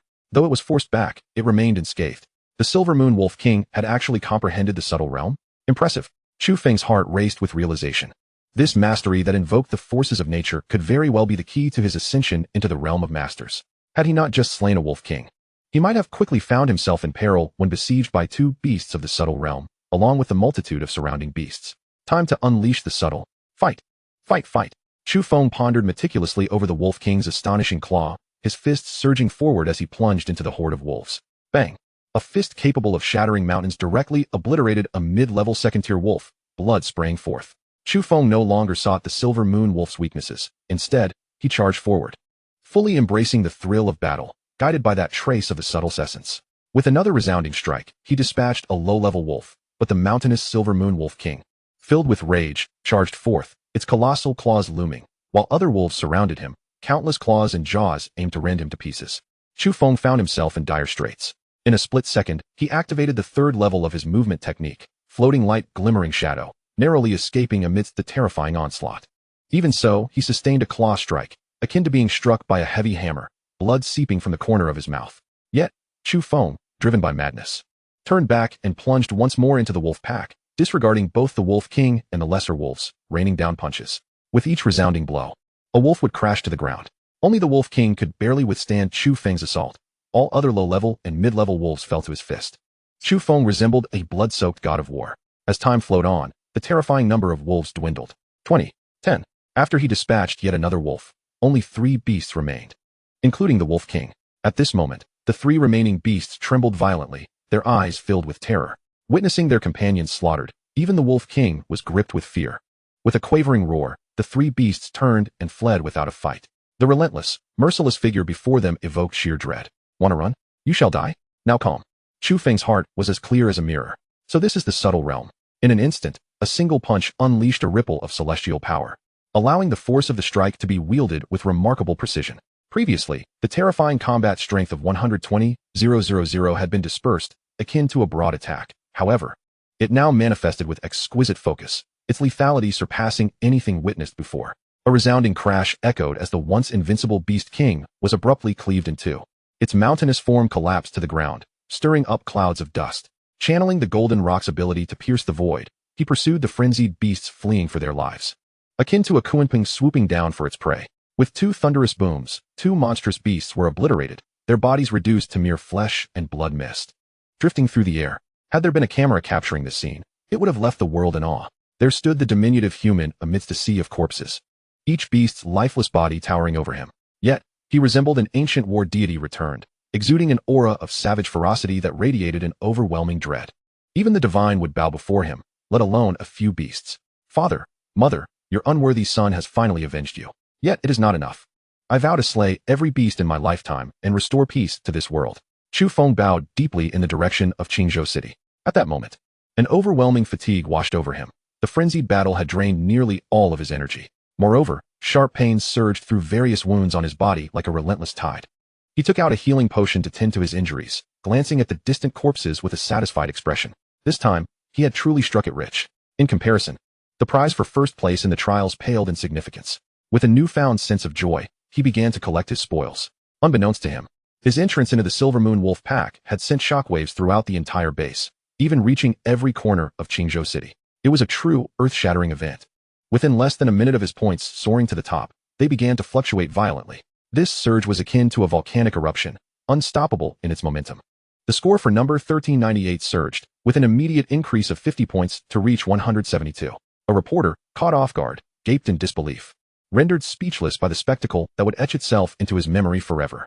The points continued to rise, leaping from 172 to 222, and then embarking on a frenzied ascent.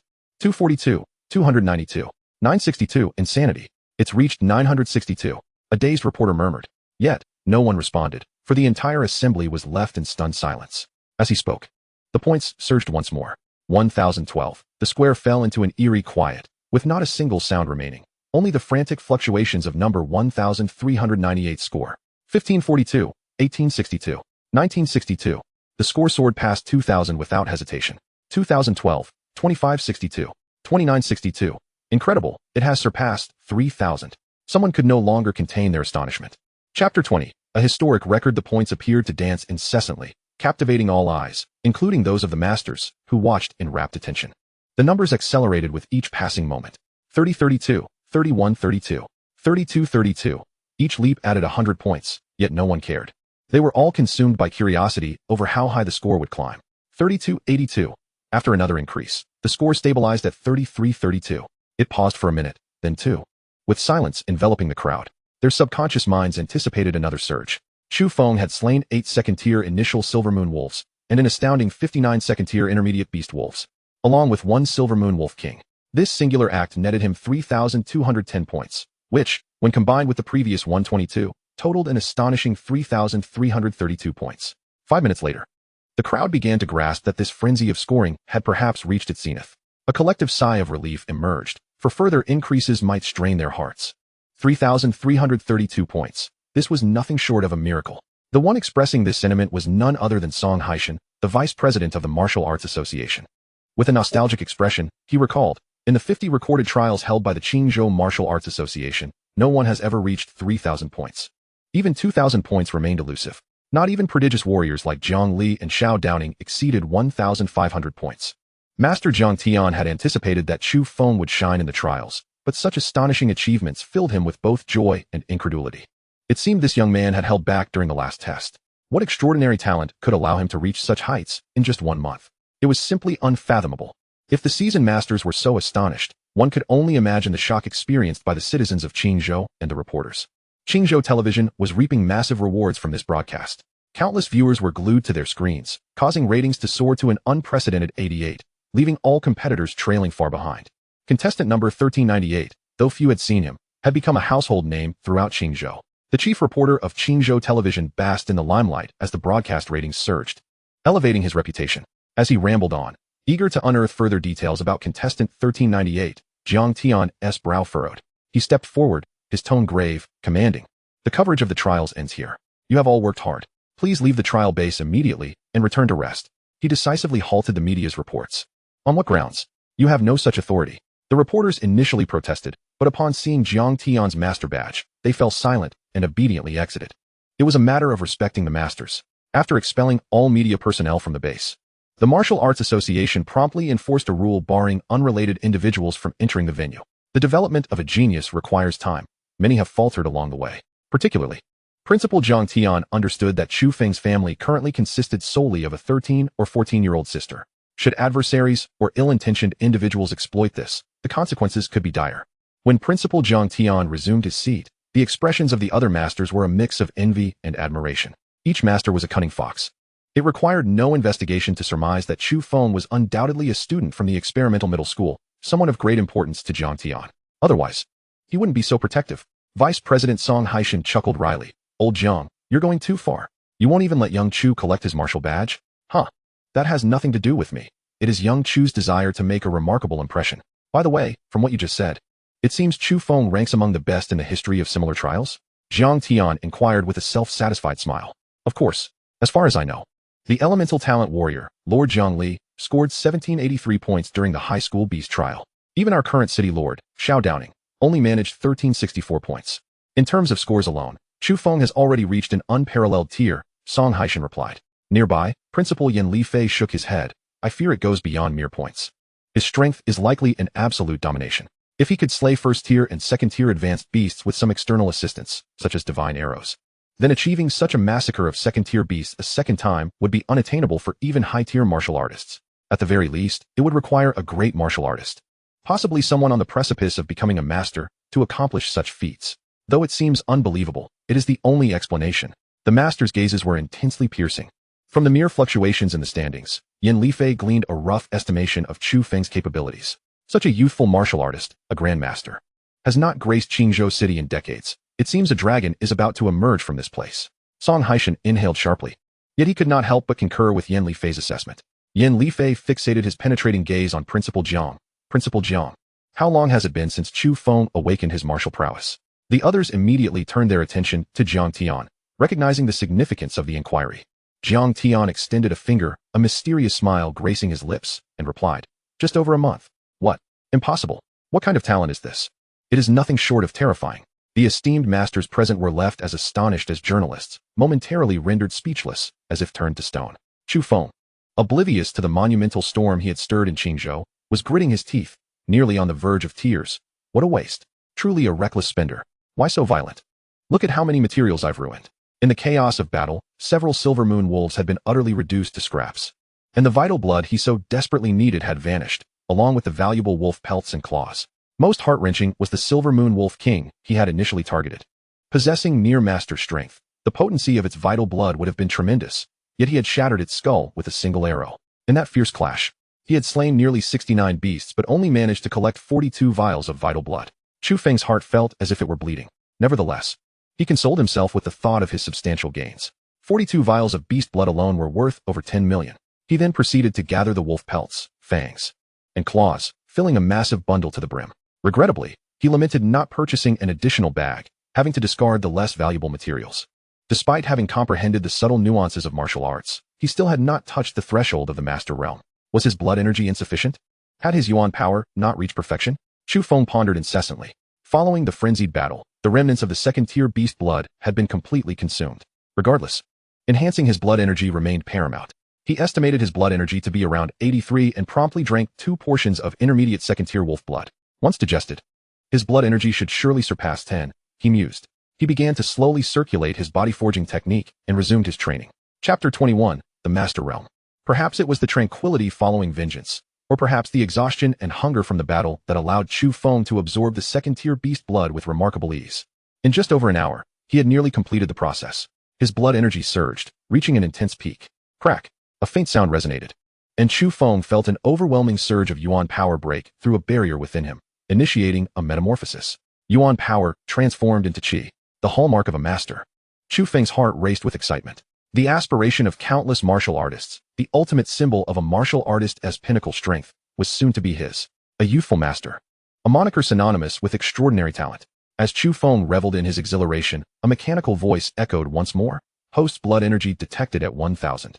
Capable of enduring an infusion of talent energy up to 100,000 times. Commencing infusion, Chu Feng clenched his fists in elation. Marvelous. The infusion of 100,000 times talent was upon him. This was a double blessing. Instantly, a colossal wave of energy began to pour in from above. A chilling sensation akin to divine nectar cleansing him at the very core of his being. Every cell, every gene, was meticulously rearranged, reformed, and perfected. His brain, blood, muscles, bones, marrow, and organs underwent a profound transformation. Chu Feng felt the speed of his yuan power's transformation into qi accelerate dramatically, while the 2 portions of beast blood quickly dissipated throughout his body. Abundant in beast blood. A hint of pride crept onto his lips as he retrieved 5 portions of beast blood and consumed them eagerly. Should anyone witness this scene, they would surely recoil in horror, perhaps even pitying him as they anticipated his body's imminent explosion. Even masters would hesitate to absorb such volatile energy all at once. The vast energy from the beast blood was swiftly devoured, with most being absorbed by his meridians and transformed into qi. The remainder was utilized to fortify his body and enhance his blood energy. The yuan power within him was rapidly converted into qi, surging forth like a roaring river. Finally, it was fully transformed into qi. Chu Feng abruptly rose, directing a punch towards a massive tree 10 yards away. He concentrated the qi within his fist, releasing it like a vortex of energy. It summoned the forces of nature around him, forming an immense qi-infused punch that reverberated through the air, striking the tree with tremendous force. Boom! A tree as thick as a barrel splintered with a resounding crack, its power astonishing. The qi released was capable of striking from a distance. Chu Feng understood that he had reached the fabled master realm. To achieve such mastery so swiftly was beyond his wildest dreams. He felt a surge of excitement, yet remained grounded, having lived 2 lifetimes. Enduring the devastation of losing his family and a 5-year period of despair, he had persevered to reach this pinnacle. Upon his ascension to master, Chu Feng could clearly sense that his blood energy had risen to 121. How had his perception improved so dramatically? Concurrently, following his elevation to master and the enhancement of his talent, he found he possessed an absolute awareness of everything within a 5-mile radius. He could discern every rustle of grass and every flutter of a bee's wings with crystal clarity. The speed of his mental processing was astonishing. With such formidable mental prowess, did he possess the potential to become a psychic? This peculiar thought naturally emerged in his mind. When the opportunity arose, he must test this notion.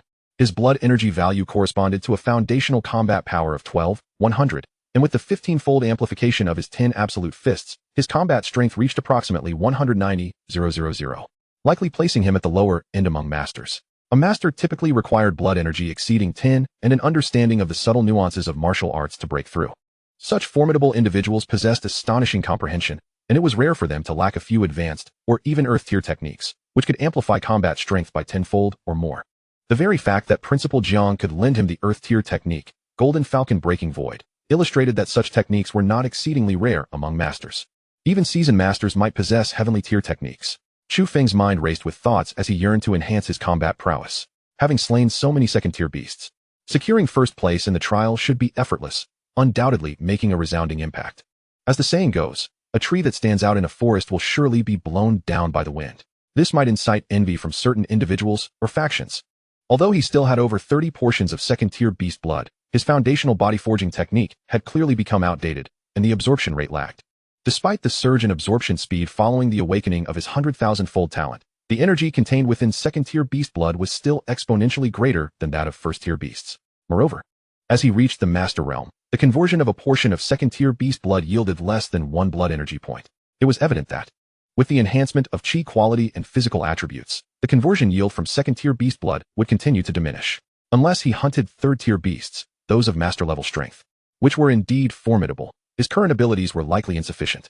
Moreover, even if his strength were sufficient, he would not reveal his true capabilities before breaking through to the rank of commander, unless faced with a life-and-death crisis. In this era that reveres martial prowess, only by keeping a few aces up one's sleeve can one hope to endure. Since the enhancement of power is limited, he could only turn to martial techniques. Chu Feng muttered to himself. In an instant, his eyes sparkled with newfound clarity. Regarding the subsequent moves of the 10 Absolute Fist, his previous talent of 10,000 times had failed to yield any insight, but now, with a talent of 100,000 times, surely he would succeed. Chu Feng began to breathe deeply, eliminating all distractions, fully immersing himself in the essence of the 10 Absolute Fist. The formidable energy of the 10 Absolutes surged through his limbs, directing the fist intent into the 8 channels of his body. He left only a sliver of his mental focus to monitor his surroundings. Soon, he was enraptured, comprehending the fist intent of the 12 fists. Akin to an old monk in deep meditation. So it is. The last time he attempted to create the 12 fists, he had been completely at a loss. Now, under the enhancement of his 100,000-fold talent, he immediately found his direction, as if a gentle breeze had dispersed the fog before him. At times, he traced intricate symbols in the air with his fingers, leaving behind countless profound formulas. At other times, he closed his eyes in contemplation. As time passed, his entire being gradually filled with an esoteric fist intent, which, when released, permeated his surroundings. Suddenly, a mosquito stealthily approached, and as it neared within 3 meters of Chu Feng, it was instantly crushed by the fist intent, erupting into a fine mist of blood, vanishing silently. The 10 Absolutes are boundless, and the fist's might is as vast as the ocean, Chu Feng murmured, his eyes snapping open, gleaming with a razor-sharp brilliance.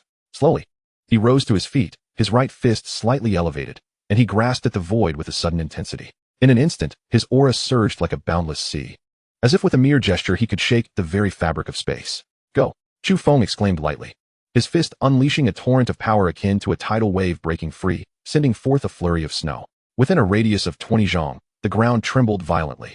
Ancient trees splintered, and stones shattered. Anything in the path of his punch was obliterated, as if a mountain had collapsed or a meteor had struck.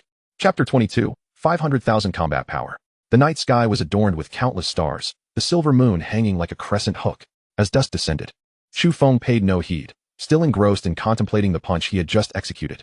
This punch must have amplified his strength by 20 times. He mused to himself, feeling quite satisfied with his achievement.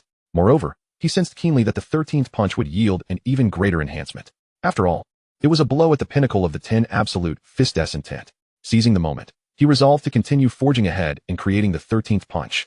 An hour passed, and he had merely clarified the direction of the punch's power, but he remained unperturbed. During his comprehension, he became increasingly aware that this final punch could potentially achieve an approximate 30-fold increase in combat power. That level would reach the realm of celestial techniques. Undoubtedly challenging to attain, yet with the backing of his 100,000-fold talent, he felt confident he could grasp this punch. As Chu Feng delved into his meditative state to comprehend the fist intent, in the Five Elements Valley, by the Qingyan River, a team led by Lin Zhennan was plotting a significant operation. This team consisted of 5 members, all martial masters, exuding an air of lethal intent and immense strength.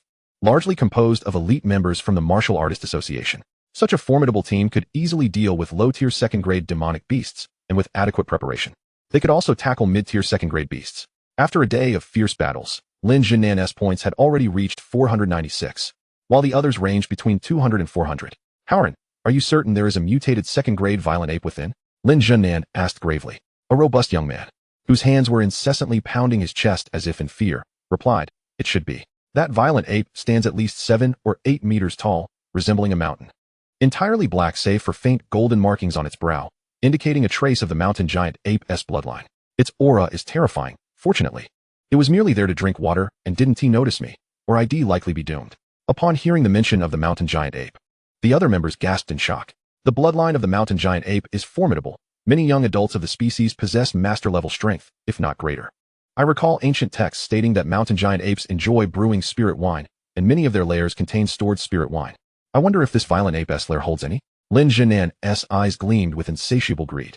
He was currently a peak initial stage martial master, with combat power nearing 30,000. He had consumed numerous common pills that enhance blood vitality, as well as the heart's blood of beasts of the same level. However, due to his limited talent, he had developed a resistance to common spirit medicines, causing their effects to diminish over time. The spirit wine, however, was a rare treasure he had never encountered before. With spirit wine, he could quickly advance to a mid-tier martial master, and even a high-tier martial master was within reach. 200 points aside, the effects of spirit wine need not be elaborated. Our strengths could swiftly elevate to mid-tier martial masters. Moreover, I have brought 5 divine arrows and spirit-binding talismans from my family. Howren has also brought 3 divine arrows. Lin Jianan's voice was laced with temptation. With divine arrows and spirit-binding talismans assisting us, we stand a considerable chance of subduing this mutated violent ape. What do you say? Shall we proceed? Lin Jianan's gaze flickered as he assessed the others. Seeing the hesitation of the others, still wary of the ape's might, he proposed, "Let us split the points evenly. If the ape's lair contains spirit wine, then Howren and I will take 55%, and each of you 3 will take 15%. How does that sound?" Lin Jianan felt a pang of regret, fearing the other 3 might refuse to take the risk. So he offered a rather generous proposal. Knowing he was the strongest, with Lin Howren as the second most formidable, and considering he was providing spirit-binding talismans and divine arrows, this was indeed a significant display of goodwill. The 3 exchanged glances and slowly nodded in agreement. Who wouldn't he be tempted by the allure of spirit wine? Furthermore, with 8 divine arrows, even if they couldn't kill the violent ape, they could severely wound it, and coupled with the spirit-binding talismans, the chances of success were greatly increased. The martial path is one of defiance against fate. Without striving, one will forever have no opportunity. Among the trio, a seemingly simple-minded little fellow, with a cheerful smile, spoke up. "If we are to hunt the violent ape, we must clear the surrounding demonic beasts from its lair and eliminate its followers. I fear we may not be enough. I suggest we seek out a few teams for cooperation." The wise fox speaks truth. Lin Jianan understood the intent behind the words. Thus, the group began to strategize. A night passed without incident, and the sky gradually brightened with the first light of dawn. Chu Feng remained engrossed in crafting the 13th punch, akin to a dedicated researcher. Half an hour later, a resounding and triumphant howl suddenly echoed through the tranquil valley. "Ha, I understand now." Amidst his exuberant laughter, Chu Feng rose to his full height, his eyes shining with an unprecedented brilliance, as if holding the key to profound wisdom. The 13th punch, so it is. The 10 absolutes are as deep as an abyss, akin to a mountain collapsing. He raised his right fist lightly, directing a punch toward the towering peak that loomed several zhang away. This punch seemed almost playful, reminiscent of a child practicing his strikes. Yet, with a thunderous crash, it detonated like tens of thousands of tons of explosives. The small mountain peak, standing over 10 meters high, erupted violently, sending stones flying and waves crashing against the shore. In the silence, the sound of thunder was heard. Indeed, this punch's power likely boasted a 30-fold enhancement in combat power. The 10 absolute fist had now transformed into a foundational celestial technique. Chu Feng nodded in satisfaction. A 30-fold increase represented the pinnacle of the 10 absolute fist's intent. However, as he had just entered the master realm, this level of celestial technique would suffice for the time being. His vast mental energy casually swept through, revealing that the 5 portions of second-grade demonic beast heart's blood within him had long been fully digested. After all, with 100,000-fold talent, his capacity for absorption and assimilation was nothing short of extraordinary. The vitality value stood at approximately 14, corresponding to a combat power of 14,000, which, when multiplied by 30, amounted to a staggering 420,000 in combat prowess. Inwardly, Chu Feng calculated this with fervent anticipation. A combat power of 420,000 signified the strength of an intermediate master. His fists clenched tightly. The exhilaration within him was palpable. At not yet 18, he had already attained the prowess of an intermediate master. Should he manifest this strength during the college entrance examination, he would undoubtedly emerge as the top candidate, potentially even shattering the records of the Dragon Kingdom's martial arts examinations. Yet, he mused, there was still room for enhancement.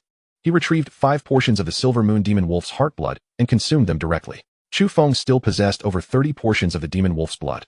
But as his strength grew, the efficacy of the Demon Wolf's blood diminished. The enhancement from a single second-tier Demon Wolf's blood had already dropped below 0.8. He estimated that these 5 portions would only augment his vitality value by around 3 points. With a vitality value of approximately 17 points and a 30-fold amplification, his combat power would hover around the 500,000 mark. While he felt a surge of excitement, a profound sense of urgency regarding resources also gripped him. It seemed imperative to seek higher-tier resources in the future, although he still had a portion of the Wolf King's heart blood, which had absorbed a nuanced mutated bloodline. Promising potent effects. Chapter 23. Taking action. After practicing the foundational body tempering technique several times, Chu Feng found the enhancement effects to be rather negligible. Having ascended to the rank of master, the basic body tempering technique was evidently no longer sufficient. He offered a wry smile and muttered, "Perhaps it's time to take a break from this." Clearly, once the trial concluded, the foremost task would be to seek a higher-grade body tempering technique. Gazing at the mist-cloaked mountains, he felt the chill of the valley's winds. For a moment, he was at a loss regarding his next course of action. His techniques had plateaued, and the heart blood of the demon beasts was undergoing natural absorption. He had no intention of slaying any more demon beasts during this trial. A tall tree attracts the wind, he thought. His current performance was already astonishing enough. If he continued to ramp up his points aggressively, showcasing strength that far surpassed that of typical talented warriors, he would surely attract unwanted attention, potentially leading to being captured for experimentation by those with ulterior motives. As he surveyed the corpses of the Silver Moon demon wolves strewn across the mountainside, an idea struck him. The abundance of wolf meat would go to waste if left behind. Instead, he could roast skewers and feast. Such was the carefree life of a foodie. Given that the trial duration was 2 days, he had already prepared by acquiring various barbecue ingredients, including cumin. In an instant, an array of bottles and jars was laid out. Using the bones of the Silver Moon demon wolf, he quickly fashioned a rudimentary barbecue grill. Soon, the ribs of the Silver Moon Wolf King began to sizzle and exude mouth-watering aromas, causing his mouth to water. "My barbecue is the best," Chu Feng exclaimed joyfully as he hummed a cheerful little tune. After applying oil several times, he sprinkled cumin and other seasonings, completing a skewered masterpiece of natural wolf meat that was visually appealing and fragrant. "Delicious, absolutely delightful," he exclaimed, reveling in the exquisite flavors. The meat of the Wolf King quickly transformed into pure energy, nourishing his entire being. Although the effects paled compared to that of the demon beast's heart blood, it still provided a significant boost. He carved off a sizable portion of the finest meat from the Wolf King, enveloping it in a layer of hardened energy for preservation, intending to bring it home for his sister to savor. Just as Chu Feng was indulging in his meal with unbridled enjoyment, his expanded mental acuity, a result of his promotion to intermediate master, suddenly detected a life-and-death struggle unfolding 6 or 7 miles away. A slightly plump young man, clad in tattered clothing and smeared with blood, was frantically fleeing, his breath erratic and his condition desperate, as he screamed, "Help!" That voice was all too familiar to Chu Feng. Indeed, the fugitive was none other than his good friend, Luohua. Hot on his heels was a towering giant ape, standing 5 or 6 meters tall, each leap resonating like a meteor crashing to earth, shaking the ground beneath. The demon beast's countenance was twisted in rage, seemingly incensed that this insignificant creature dared to escape, igniting its boundless fury. In the 5 Elements mountain range, being pursued by demon beasts was not an uncommon occurrence. After all, the hunter is often hunted. The crux lay in the disparity of strength between the two parties. However, Chu Feng had not anticipated that Luohua, still a novice warrior, would dare to provoke a second-tier, low-level demon beast. This giant ape was likely nearing the threshold of second-tier mid-level. With a sweep of his formidable mental power, Chu Feng quickly assessed the beast's strength. Yet, he had no time to ponder these matters. As Luohua's closest brother, he was compelled to intervene. In an instant, Chu Feng seized a skewer, fashioned from the ribs of the demon wolf, and activated his Golden Rock's void-piercing technique, dashing toward Luohua with remarkable speed. At that moment, Luohua, trembling and utterly exhausted, suddenly spotted a figure racing towards him, akin to a lifeline thrown into turbulent waters. "Hero, save me," he cried out. Upon realizing the familiar silhouette belonged to Chu Feng, his expression paled as he instinctively warned, "Chu Feng, run. This is no ordinary second-tier demon beast." However, before he could finish his warning, he witnessed an unforgettable scene. It's too late to run now. It seems we won't need to," Chu Feng casually remarked, adopting the demeanor of a sage. He regarded the second-tier demon beast with utter indifference. Even before becoming a master, he had slain a quasi-master level mutated Silver Moon Wolf King. Now, as an intermediate master, this giant ape appeared to him as nothing more than an insect. As he spoke, he flicked his wrist, sending the unassuming skewer hurtling forth like an arrow released from a bow, accompanied by a thunderous crack. The giant ape, having pursued them relentlessly, roared in fury upon spotting yet another insignificant creature. It seemed poised to devour them both at any moment. Yet, in the blink of an eye, the beast suddenly halted, spewing forth torrents of blood from its mouth. It struggled to lift its arm, attempting to touch its neck, as if death itself had gripped it tightly, rendering it breathless. But it was all in vain. Its eyes glazed over, and it collapsed with a thunderous crash, stirring up clouds of dust. This rapid series of events left Luo Hua in a state of shock, as if caught in a surreal dream. So unreal was the spectacle. Little did he know, Chu Feng's skewer had pierced the giant ape's neck artery, shattering it with sheer force. Remarkably, Chu Feng had not exerted much strength. Had he unleashed his full power, the beast's head might have been severed entirely. To think a second-tier demon beast could be vanquished in a single blow. How formidable must his friend's strength be? Luo Hua was both astonished and awestruck as he gazed at Chu Feng with newfound respect. Yet, Chu Feng's warm smile, as familiar as ever, eased Luo Hua's anxious heart. Chu Feng, you're incredible, Luo Hua exclaimed, still grappling with disbelief. Not bad, just SOSO, Chu Feng replied, playfully patting Luo Hua on the shoulder. Just SOSO? Luo Hua's lips twitched, overwhelmed with incredulity. Your strength surpasses that of Lin Zhennan and Li Chunyi. You're undoubtedly the greatest talent of this cohort in Qingzhou. If this is just SOSO, then what does that make me? He paused momentarily, then added with exaggerated sarcasm. All right, you're strong, you have your reasons. Seeing Luo Hua's bewildered expression, Chu Feng found it rather amusing. By the way, your courage has grown significantly. You dared to provoke a second-tier demon beast without even reaching the warrior rank? Impressive. But weren't you teamed up with Wang Yanran? Where's your squad? Chu Feng inquired, perplexed. Oh, don't mention it. We were initially a stable team, hunting demon beasts and reaping decent rewards. But last night, Lin Zhennan suddenly approached us, claiming they were preparing to tackle a second-tier mutated demon beast, the violent ape, and asked us to assist in clearing out some demon beasts. We were initially opposed, but Lin Zhennan promised that if successful, each of us would receive a portion of second-tier demon beast blood. Luo Hua paused momentarily, expressing a hint of resignation as he remarked, initially, I was opposed to this endeavor. However, with Wang Yanran and several others in agreement, I found myself reluctantly compelled to participate. Chu Feng recalled some gossip he had previously overheard, noting that both Wang Yanran and Lin Zhennan were elite members of the Martial Arts Association, and there were rumors of an ambiguous relationship between the two. Luo Hua and Lin Zhennan were rivals, so his disapproval of the participation was entirely understandable, while Wang Yanran's consent was not particularly surprising. Chapter 24, Ziyuan Spirit Wine. Through Luo Hua's account, Chu Feng finally grasped the general circumstances. Lin Zhennan had promised substantial rewards to hunt the mutated second-tier beast, the violent ape, and invited Luo Hua and 3 other teams to assist in the extermination of the second-tier beasts surrounding the violent ape's territory. Naturally, the followers of the violent ape were also the responsibility of these 3 teams for eradication. Initially, everything progressed smoothly, with the 4 teams coordinating seamlessly, annihilating the peripheral beasts. However, an unexpected turn of events occurred at the entrance of the violent ape's lair. According to Lin Zhennan, there were only 3 or 4 second-tier violent apes within the cave. Yet, when Lin Howren lured the enemy with an arrow, 7 or 8 second-tier violent apes surged forth from the cave, overwhelming the 3 teams, which were unable to withstand the onslaught. Before they could retreat, the terrifying Ape King suddenly descended, its strength so formidable that it dispatched trial participants as if they were mere vegetables, directly annihilating a 6-member team. Luo Hua's team, though fortunate enough to avoid a direct encounter with the Ape King, was instantly scattered, each fleeing in different directions. What a cunning scheme, yet so ruthlessly cruel. After a moment's reflection, Chu Feng discerned the underlying motives. Luo Hua appeared puzzled, seemingly contemplating the implications of Chu Feng's words. The extermination of peripheral beasts was merely a smokescreen, or rather, it was inconsequential. The invitation extended to these individuals was merely to serve as cannon fodder. Chu Feng continued with a somber expression, if you can eliminate the Ape King's minions, that is indeed commendable. However, should you fail and they escape, it would undoubtedly provoke a pursuit by the second-tier violent apes.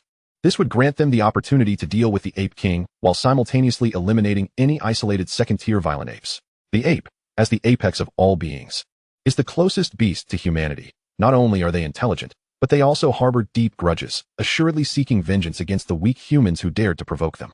Damn. This is simply a disgraceful endeavor, leading to the annihilation of Wang Su's team. I wonder if Yanran and the others managed to escape? Luo Hua too suddenly grasped the situation, recalling his brothers who had fought alongside him, his eyes reddening. In this era where strength reigns supreme, human lives are valued little. Wait. Something was amiss. Chu Feng's placid demeanor shifted abruptly. His brows furrowed as he voiced his confusion. There was no need for such elaborate measures just to eliminate the violent apes. Why summon 3 additional teams? Moreover, the violent ape only yields 200 points. They could easily hunt several intermediate and advanced second-tier beasts instead, avoiding such risks. Upon hearing Chu Feng's words, a thought flashed in Luo Hua's mind. I understand now. When I was fleeing, I encountered a member of the Martial Arts Association's elite team. In his panic, he cursed Lin Jinan as a despicable man, willing to betray his comrades for the sake of the spirit wine within the violent ape's lair. At the time, I found his words puzzling. But it seems now that the Ape King must possess the bloodline of the mountain giant ape. The mountain giant ape is known for its ability to brew spirit wine, reputed to have extraordinary effects on body tempering. Lin Jinan must be risking everything for the Ziyuan spirit wine. Luo Hua was no fool. They simply lacked experience. Now, with Chu Feng's hint, he immediately understood the rationale behind it. Ziyuan spirit wine? Chu Feng murmured, his eyes suddenly gleaming with desire. If he could obtain such a rare spirit item, his vitality could see a significant enhancement in no time. It must be acquired. His heart surged with excitement as he impatiently inquired, where is the violent ape's lair? Luo Hua, feeling disheartened, momentarily failed to respond. Glancing at the plaque marking his escape route, northwest, approximately 30 miles away. Excellent, Chu Feng exclaimed, unfurling his form like a golden-winged roc, vanishing into the distance with the swiftness of the wind. The air still echoed with his voice. I've left the materials and heart's blood of the transcendent ape for you. There are prepared skewers on that mountain peak. Be sure to eat some and take care. As Chu Feng raced onward, he soon stumbled upon a corpse along the way, its skull crushed by a heavy object, presumably smashed by the transcendent ape's mighty paw. He recognized the individual as a member of Luo Hua's team. Regrettably, he had no time to linger and continued his frantic pace. Before long, he heard the sounds of a fierce battle ahead. I have ensnared the Ape King with the Beast Trap's Spirit Talisman. Everyone, swiftly attack with the Divine Force arrows.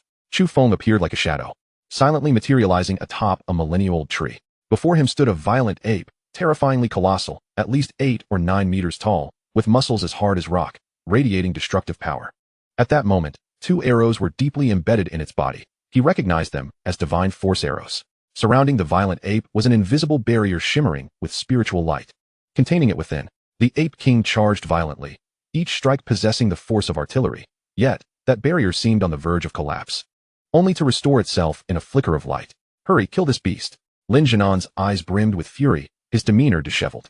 Of the 5 in their party, only 4 remained, and it seemed he had underestimated the violent ape's strength. Whoosh, whoosh, whoosh. In an instant, 4 Divine Force arrows howled through the air, slicing towards the Ape King like the hands of a vengeful deity. Empowered by the might of a master, the Divine Force arrows were unstoppable. The violent ape, trapped and unable to evade, clumsily raised its right paw, deflecting 1 arrow aimed at its heart. Bang! 1 arrow struck directly, exploding the Ape King's left eye, while the other 3 arrows lodged into its chest. Although the violent ape had awakened the bloodline of the mountain giant ape, it was still not a mountain giant ape and lacked the defenses of a master. The Divine Force arrows, infused with master-level energy, were beyond its capacity to withstand. The violent ape was immediately grievously wounded, and with 1 eye blinded, it unleashed a heart-wrenching roar. The Ape King crossed its arms and suddenly executed a peculiar motion. Instantly, the golden symbols on its forehead dimmed, and its massive form swelled by 1/3, emanating an aura far exceeding its previous state, deep and chaotic. A bloodline sacrifice. It was prepared to fight to the death. Its robust fists, akin to boulders, shimmered with light and pulsed with boundless strength, crashing down upon the barrier. With a crack, the luminous wall formed by the Beast Trap's Spirit Talisman shattered like a withered leather hide. Chu Feng's formidable mental power swept across the scene, instantly discerning that the combat power of this strike had surpassed 100,000, reaching the level of a master. Regrettably, these individuals were far too weak. Even before his own ascension to master, he had absolute confidence in slaying the Ape King with a single arrow, just as he had done with the Silver Moon Wolf King. Chu Feng's thoughts stirred. To think such weaklings would dare to scheme for the Ziyuan spirit wine. They were utterly oblivious to their own mortality. A trace of disdain flickered in Chu Feng's eyes. However, the Beast Trap Spirit Talisman was indeed a rare treasure, capable of temporarily ensnaring a mutated second-tier beast, surely worth a considerable value.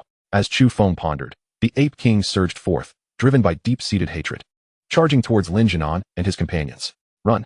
Lin Jinan's face turned ashen with fear. He paid no heed to anyone else and fled in a panic. Chapter 25, The Yellow Sparrow Behind. Observing the Ape King roaring in pursuit of the fleeing figures, like a gust of wind receding into the distance, Chu Feng lightly descended to the ground. The mantis stalks the cicada, while the yellow sparrow lurks behind. I have unwittingly played the role of the yellow sparrow. Chu Feng mused with a hint of self-deprecation. He extended his powerful mental energy across the surroundings, confirming that no one was nearby for the moment. Then, he activated his movement technique, hastening towards the violent ape's lair ahead. The entrance of the colossal cave loomed at least 10 meters high, with an interior that unfolded into an expansive space, reminiscent of a grand palace. As Chu Feng approached a stone door, a fierce wave of energy reverberated through the surrounding void, akin to a meteor crashing down. Unfazed, Chu Feng raised his hand in the air, and the menacing claw abruptly halted mid-flight, as if marked by a musical rest, unable to descend even a fraction further. Humph! Does this beast still dare to attempt a sneak attack? With a cold snort, he unleashed a punch into the void, conjuring a massive shadow of a fist that flickered like a mountain of fists, embodying myriad atmospheric phenomena as it descended to subdue. In truth, his formidable spiritual energy had long since detected the presence of a second-tier intermediate giant ape lurking behind the stone door. If his suspicions were correct, there must be great treasures concealed behind that door, likely the famed purple origin spirit wine. Thus, he had feigned ignorance as he approached. With a resounding thud, the violent aura shattered the giant ape's vitality, extinguishing it instantly. Chu Feng's mastery was such that annihilating an intermediate beast was akin to childish play. He effortlessly pushed open the heavy stone door, revealing a vast stone table adorned with enormous stone wine cups, each as large as a sea bowl. Chu Feng's eyes sparkled. This was undeniably the banquet hall of the Ape King. It seemed the purple origin spirit wine was indeed genuine.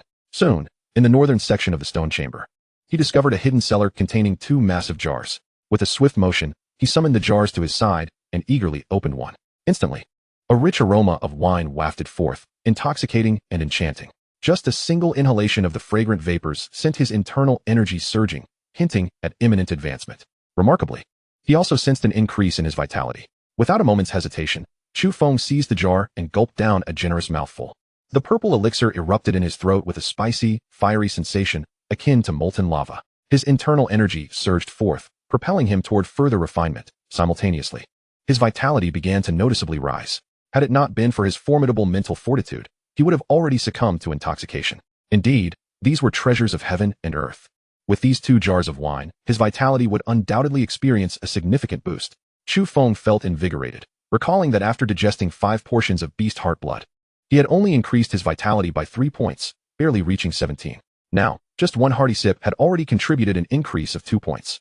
He wondered how many years of spiritual essence the Ape King had accumulated to brew such a concoction. Beasts possess remarkably long lifespans, often tenfold that of humans at the same level. While a human master may live for 150 years, this giant ape could easily reach a millennium. And now, such fortune had fallen into his hands.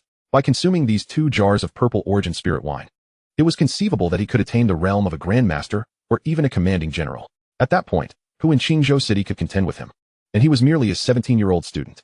The Ape King had truly met with misfortune had it consumed these 2 jars of wine. It might have broken through to the master realm. After indulging in 2 more generous gulps, he retrieved 2 complete wolf pelts and wrapped the jars of spirit wine within, forcing them into his oversized satchel. After a thorough search yielded no further valuables, he departed the lair of the Ape King. Thud, thud. The heavy sound of footsteps echoed as Chu Feng exited the giant ape's den. Looking up, he was met with the sight of the enormous Ape King returning, leading to a direct confrontation. However, the once mighty creature now appeared utterly deflated, its golden markings dimmed, and its body stained with blood. The after effects of sacrificing its vitality were evident, compounded by previous injuries, reducing its aura to that of a mere second-tier intermediate beast, and it continued to diminish. To his astonishment, Lin Jianan and his companions had stealthily followed behind. Chu Feng's powerful mental energy swept the area, revealing 3 figures trailing a few hundred meters behind the Ape King. In the distance, he noticed more individuals, seeking to claim the spoils. Allow me to take the lead. A smirk curled at the corner of Chu Feng's lips.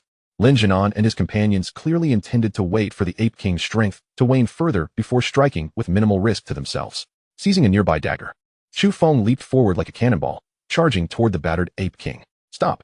Halt! Immediately cease! The furious shouts of Lin Jianan and his companions rang out.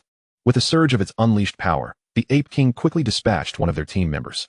After entering a state of weakness, it turned back, and they followed, hoping to slay the Ape King and seize the spirit wine once its strength further diminished. Yet unexpectedly, Chu Feng had emerged from nowhere, intent on claiming their prize. Lin Jianan seethed with rage. The Ape King, in its fury, was incensed, having been tormented by these human insects. Even more infuriating was the fact that this young man had stolen its treasure. The mutated beast, possessing remarkable intelligence and acute senses, detected the faint scent of wine the moment Chu Feng appeared. The giant ape roared, disregarding its injuries, and charged at Chu Feng, intent on tearing him to shreds. Having entered the master realm, Chu Feng executed the Golden Pang's void break with exceptional finesse. His figure traced an enigmatic arc through the air, evading the Ape King's furious strike and swiftly arriving at its neck.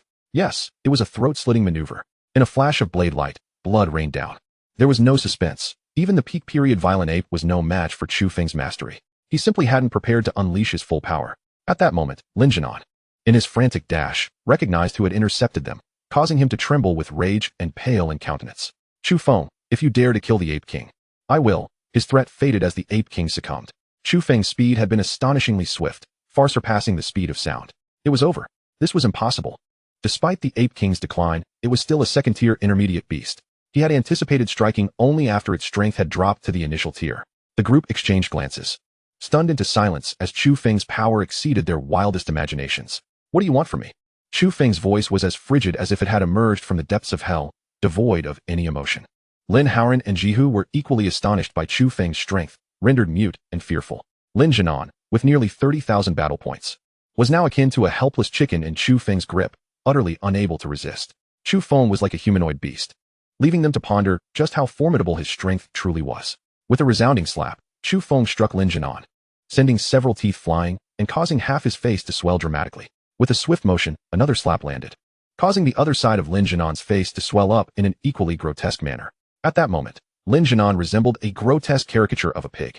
This was still a testament to Chu Feng's restraint. Had he unleashed even half of his true might, a single strike would have resulted in Lin Jianan's demise. A master chastising a martial artist is akin to a robust man bullying a child. You wish to teach me a lesson? How about I return the favor? Chu Feng's face bore a cold smirk as he inquired, the cruel amusement within his expression sending shivers down Lin Jianan's spine. He perceived a palpable aura of murderous intent, a chilling wave surging from his tailbone to the crown of his head. Does Chu Feng intend to kill me? Fear gripped Lin Jianan instantaneously, genuine fear. As a scion of a master family, he harbored bright prospects and aspirations of becoming a master himself. He could not afford to die. Spare me, I've learned my lesson. Trembling with bone-chilling dread, Lin Jianan struggled to contort his lips into a semblance of a flattering smile. What did you say? I couldn't quite hear you, Chu Feng replied, loosening his grip before delivering a kick that sent Lin Jianan hurtling several meters away, as though he were a mere sandbag. Is this where you cower? The once arrogant scion of a prominent clan now found himself on his knees, begging for mercy. A sense of satisfaction welled within Chu Feng. Indeed, there was a certain pleasure in slapping the face of arrogance. Yet, he remained acutely aware that Lin Jianan would not simply yield. The Lin family, the foremost among the three great clans of Qingzhou City, had thrived for a century, their deep-rooted heritage formidable. Lin Jianan's capitulation was likely but a fleeting moment. Once outside this trial ground, he would undoubtedly seek revenge. Should the Lin family dare to provoke him, their existence would be forfeit. A glint of ruthlessness flickered in Chu Feng's eyes. In this chaotic era, the Lin family's survival for 2 centuries suggested their hands were stained with countless bloodshed and sins. With enemies aplenty, eliminating the Lin family's key figures would surely incite their foes to descend upon them like vultures, stripping the Lin family bare. Chu Feng dismissed the 3. For Lin Jianan had already become a dead man in his eyes. Lin Hao and Jihu hurried over to support Lin Jianan, administering precious healing potions to him. Chu Feng turned away, grasping an exaggeratedly large bundle, seeking a quiet place to indulge in wine and medicine to bolster his strength in anticipation of an uncertain future. As he prepared to depart, Jihu, Lin Jianan, and their companion could hardly contain their bitterness. Not only had they squandered several divine arrows, but they had also burned through the Lin family's precious beast-binding talismans, all to enrich another. The legendary Ziyuan spirit wine remained elusive, and it was all too clear that it was likely nestled within Chu Feng's enormous package. Jihu's eyes flickered with cunning as he insisted, Chu Feng, the cave of the Ape King likely harbors the Ziyuan spirit wine. Did you happen to take any? If not, we could explore the cave together. We only ask that you share a portion with us. He mustered a semblance of a sycophantic smile. Yet the seemingly well-meaning inquiry was merely a ploy to ascertain whether Chu Feng had indeed acquired the spirit wine. The other 2 fixed their eager gazes upon Chu Feng, scrutinizing his every subtle movement. With a frown, Chu Feng expressed his disdain for such underhanded tactics. What spirit wine? I'm not interested. So why don't you all hurry up and leave? He replied, his tone frigid and impatient. Jihu realized that pressing further would yield no results. Outside, Chu Feng would certainly deny any possession of the spirit wine. It seemed the liquor was destined to remain beyond their reach. He steeled himself, continuing, if Brother Chu has procured the spirit wine, we are willing to purchase it at a high price, one that will surely satisfy you. The Ziyuan spirit wine was a treasure of immense value even to masters, who would be foolish enough to sell it. Furious at their audacity to pry, Chu Feng snapped. If you refuse to leave, then hand over your points. I'm going to rob you. A blatant act of robbery. The 3 were instantly stricken with fear, their faces ashen. Not obtaining the spirit wine was one thing, but losing their trial points could jeopardize their standing within their family. After all, the Lin family had existed for 2 centuries, with numerous descendants, and competition was fierce. Betrayal between fathers and sons, and treachery among brothers, was commonplace. Though Jihu's family was not as illustrious as the Lin family, it was still a minor clan of masters, embroiled in its own fierce struggles. We're leaving right now. Lin Jianan and his companions, now stripped of all bravado, swiftly activated their movement techniques, and fled like the wind. Trying to leave? Not so fast. I said, hand over your points. Chu Feng, like a shadow, appeared before them in an instant, his gaze icy. Without wasting words, he swiftly subdued Jihu. And with a mere touch of his points bracelet, he effortlessly siphoned off half of their points. A paltry 300 points? What a miser! Chu Feng scoffed, delivering a ruthless blow to their pride. He then proceeded to extract Lin Jianan and Lin Haoran's points in the same manner. Lin Jianan had 442 points, Lin Haoran 340, totaling 1,082 points. With the additional 200 points from the Ape King, Chu Feng's total now reached 4,614. Despair washed over the three. Their faces pale and their eyes dim. They clenched their fists in silent rage against Chu Feng, their hatred reaching a boiling point. Yet they dared not reveal a hint of it. Get lost. If I see you again, you'll regret it. Chu Feng's scathing reprimand echoed in their ears. A decree of mercy that propelled them into the depths of the forest. Faced with the ruthless Chu Feng, they were genuinely terrified. When he commanded them to leave, they hesitated, but upon losing their points, they fled faster than rabbits. Chu Feng contemplated the nature of humanity. People are truly wretched if you do not strike them down. They believe you are accommodating and easy to manipulate. When you display your might, they cower like dogs. With over 4,000 points and a full pack, there was no possibility of hunting beasts again. He sought out a secluded spot to resume his cultivation. Chapter 27. The Turmoil in the Square. Within the 5 Elements Mountains. Atop a tranquil rock, Chu Feng took generous swigs of wine, plunging into a profound state of cultivation. Meanwhile, the calm base camp was once again abuzz with gossip due to the recent robbery, thrusting Chu Feng into the limelight. The leaderboard was initially crystal clear, with Chu Feng leading by a staggering margin, while Lin Jianan and Li Qingyu competed closely, with Lin Jianan enjoying a slight edge in time spent in second place. However, the situation took a sudden turn. A female teacher responsible for monitoring the leaderboard at Qingzhou No. 1 high school abruptly discovered that Lin Jianan's points had vanished from the top 10. In shock, she finally located Lin Jianan's name in 18th place. Heavens! How has Lin Jianan's score halved? From 884 to 442? The teacher gasped, covering her mouth in disbelief. Her words instantly captured the attention of nearly everyone present in the base camp, which consisted of either staff or teachers from various schools, and even some influential parents. These individuals were formidable, keenly observant, and astute. Indeed, it's not just Lin Jianan. Lin Haoran and Xiao Lifeng's points have also been slashed by half. Many began to notice the peculiar fluctuations on the leaderboard, sparking fervent discussions anew. Xiao Lifeng was, in fact, Jihu's real name. Is there anyone else? It seems not, and the points were all halved. This is clearly a case of points being robbed. How could this be? Who possesses the strength to rob Lin Jianan? And who would dare? Good heavens! Someone actually dared to rob Lin Jianan's points? I am quite curious to know who this audacious and intriguing individual is. No need for speculation. Number 1398, Chu Feng, has directly gained 1082 points, precisely the amount that Lin Jianan and his companions possess. A remarkable detective present at the scene swiftly unraveled the mystery. What boldness to confront the Lin family head-on. I must say, those who were initially eager to boast about Chu Feng found themselves suddenly silenced, as if a hand had grasped their throats. Their eyes reflecting fear as they obediently closed their mouths and dared not utter another sound. This was due to the sudden appearance of a middle-aged man clad in gray, with a sinister countenance, who quietly materialized before the screen in the center of the square. He exuded a formidable aura, unmistakably a figure of great stature accustomed to power. Indeed, he was Lin Yujian, the current head of the Lin family, although he himself possessed only the strength of a grand martial master. Even those at the master level would not dare underestimate him, for the Lin family stands at the pinnacle of the 3 great master families, boasting 3 formidable masters among them. Thus, as he stood there in quietude, the once boisterous square fell into an eerie silence, with no one daring to discuss the matters concerning Lin Jianan and Chu Feng. This clearly illustrated the profound influence of the Lin family. Brother Lin, what is the background of this Chu Feng? Is he attempting to provoke both our families? A robust figure, resembling a black tower, appeared beside Lin Yujian and spoke in a voice that resonated like thunder. Lin Yujian maintained a calm demeanor, a smile that did not reach his eyes as he replied, "It is merely children playing house. Brother Qiu need not concern himself." While his words were casual, deep within, he harbored significant dissatisfaction and resentment toward Chu Feng. In truth, robbing points is permitted by the rules. Being outperformed and having points taken is not a grave matter.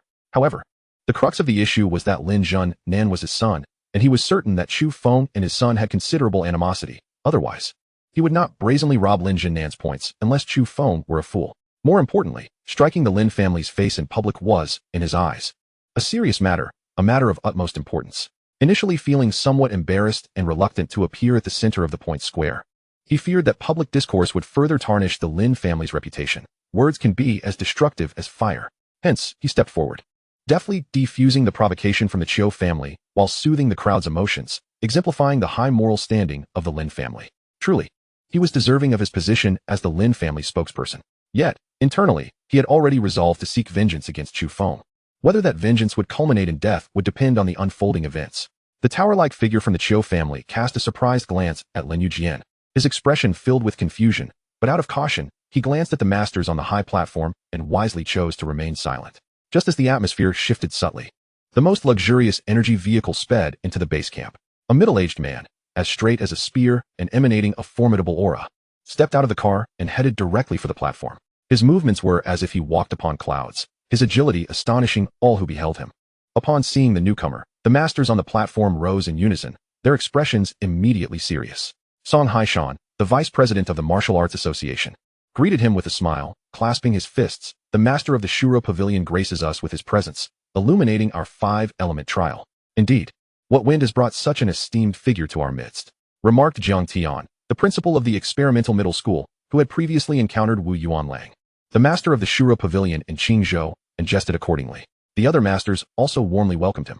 The master of the Shuro Pavilion laughed heartily, his demeanor remarkably amiable as he stated, "As it happens, my visit today is indeed related to the experimental middle school. The elite student Chu Feng has a connection with the Shuro Pavilion, and I have come to invite him to join our esteemed establishment. I would appreciate Principal Zhang's introduction."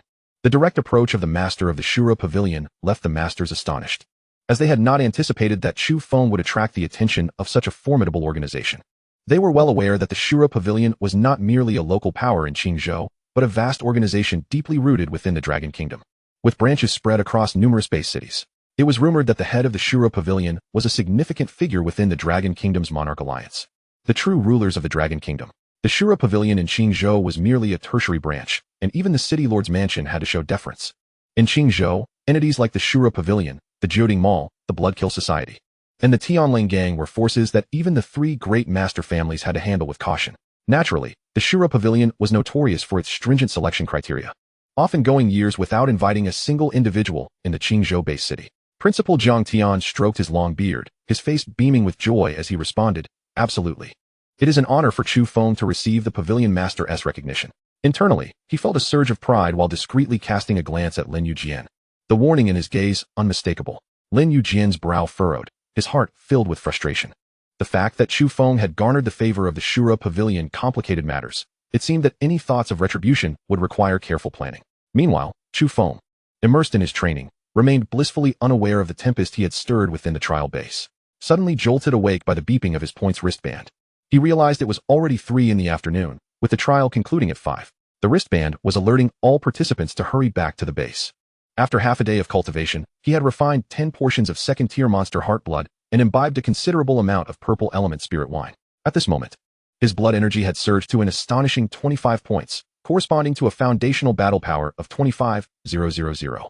The limit of his explosive battle power had reached an astounding 750,000, a truly terrifying strength that even surpassed seasoned masters like Jiang Tian and Song Haishan. It was noteworthy that Chu Feng was merely 17 years old. Chapter 28. The first encounter with the master of the Shuro Pavilion. Upon receiving the wristband alert, Chu Feng did not immediately return to the base. Mastering the Golden Winged Rock's movement technique, he was already proficient, and with the enhancement of master-level vigor, he could reach the base in under half an hour. After downing 2 large gulps of wine, he plunged back into his training. As time passed, Chu Feng felt his blood energy rise to 27 points before finally making his way back to the base. When he exited the 5-element valley, the trial base was already bustling with activity. The majority of trial participants had returned, some exuding confidence and engaging in lively discussions about their experiences and thrilling journeys. Others were downcast, mourning the loss of friends and silently paying their respects. Just as Chu Feng was about to locate his team from the experimental middle school, he was abruptly halted by a piercing voice. "Father, that is him. That is Chu Feng. He is the one who provoked our Lin family and robbed my points." The voice dripped with intense hatred and bitterness. Without needing to look, Chu Feng knew that the speaker was Lin Junnan. Though Lin Junnan's face previously battered by Chu Feng, had swollen considerably even after treatment. He was at least able to speak normally, albeit with some awkwardness. His words immediately drew the attention of everyone present, for Chu Feng was the focal point of discussion, the individual with the highest points in the trial, who had also broken the rules of the Qingzhou trial. Every action he took would incite a significant stir. This senior Chu Feng is truly formidable. He even dares to rob Lin Nan's points. Of course, Chu Feng is the #1 genius in Qingzhou. Lin Nan is merely a weakling in his presence. Excellent. Well done. Damn it, Lin Nan robbed my points too. Who do I complain to? Serves him right. Some applauded enthusiastically. It turned out that after Lin Nan had his points plundered, the trio, in their fury, immediately set out to rob others in an attempt to compensate for their losses. The murmurs of the crowd made Lin Yujian's face flush with embarrassment. He shot a fierce glare at Lin Nan and barked, "Silence. The 5-element trial does not prohibit the robbery of points. Your loss is simply due to your own inadequacy." Lin Nan was immediately taken aback upon hearing those words. He had initially hoped that his father would avenge him, ideally by slaying Chu Feng on the spot. To his astonishment, his father uttered such preposterous statements, which starkly contrasted with the image he had always held of him. Biting his lip in frustration, he retorted, "Father, that scoundrel Chu Feng has usurped my opportunity. That Ziyuan spirit wine was something I intended to present to you as an offering." "What? The Ziyuan spirit wine?" murmured the crowd, their attention now fixated on Chu Feng. Lin Yujian's expression shifted dramatically, inwardly cursing Lin Jianan for being such a fool and for not revealing this crucial information sooner. In truth, Lin Jianan had initially intended to keep silent, planning to quietly retrieve the Ziyuan spirit wine once Chu Feng was dealt with. But in a moment of panic, he blurted it out. Chu Feng, however, remained unfazed, his demeanor as calm as a still pond as he responded, "What spirit wine? I have clarified this multiple times. I have never encountered it. Yet, you, young Master Lin, insisted on resorting to threats, and after your defeat, even willingly surrendered your points. Let me make it clear, I had no intention of robbing you of your points. Furthermore, I solemnly declare that I know nothing of this spirit wine. Should anyone continue to wrongfully accuse me, I shall have no choice but to retaliate ruthlessly." Within, Chu Feng smirked, his battle prowess now at a staggering 800,000. He was eager to see if anyone dared to covet the spirit wine. Faced with Chu Feng's obstinacy, Lin Jianan was nearly driven to madness. He glared at Chu Feng with such intensity that, had his gaze been lethal, Chu Feng would have long since been annihilated. Just as Lin Jianan was about to speak again, he was abruptly interrupted by Lin Yujian's command. "Enough," he admonished, waving his hand to have Lin Jianan escorted aside. A shadow of gloom that had previously shrouded Lin Yujian's countenance was replaced by a smile, albeit one that bore an unsettling quality. "This young friend possesses remarkable strength. He is a rare genius from Qingzhou. Our Lin family has always sought talented individuals, so I cordially invite you to visit our home tomorrow. We shall extend our warmest hospitality." Lin Yujian's eloquent words compelled those around to believe in his sincerity. What a cunning scheme, thought Chu Feng, his instincts alert.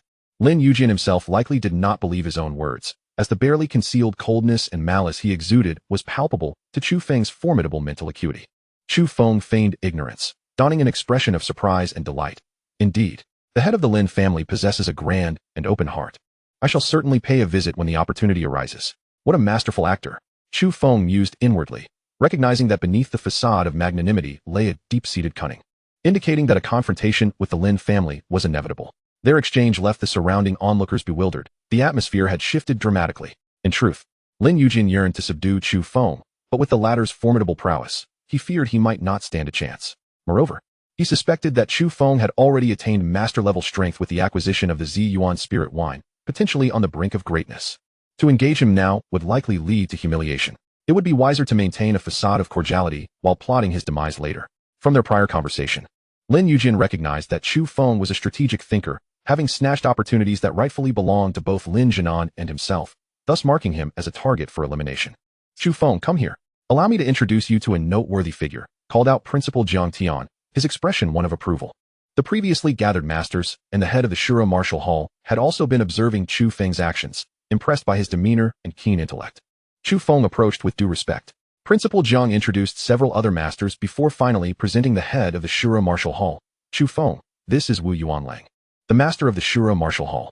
He is shrouded in mystery. Few have had the privilege of encountering him, and none are aware of the true extent of his power. For those who do are no longer among the living." Wu Yuanlang appraised Chu Feng with an intense gaze, as if he could see through him entirely. In that moment, Chu Feng felt as exposed as if he were naked, stripped of all secrets.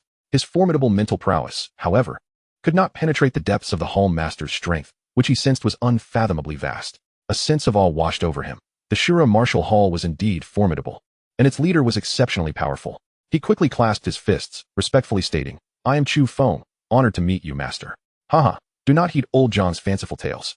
Come, let us converse within," Wu Yuanlang said, leading Chu Feng into a tent, leaving Principal Jiang outside, sensing the appropriateness of his absence.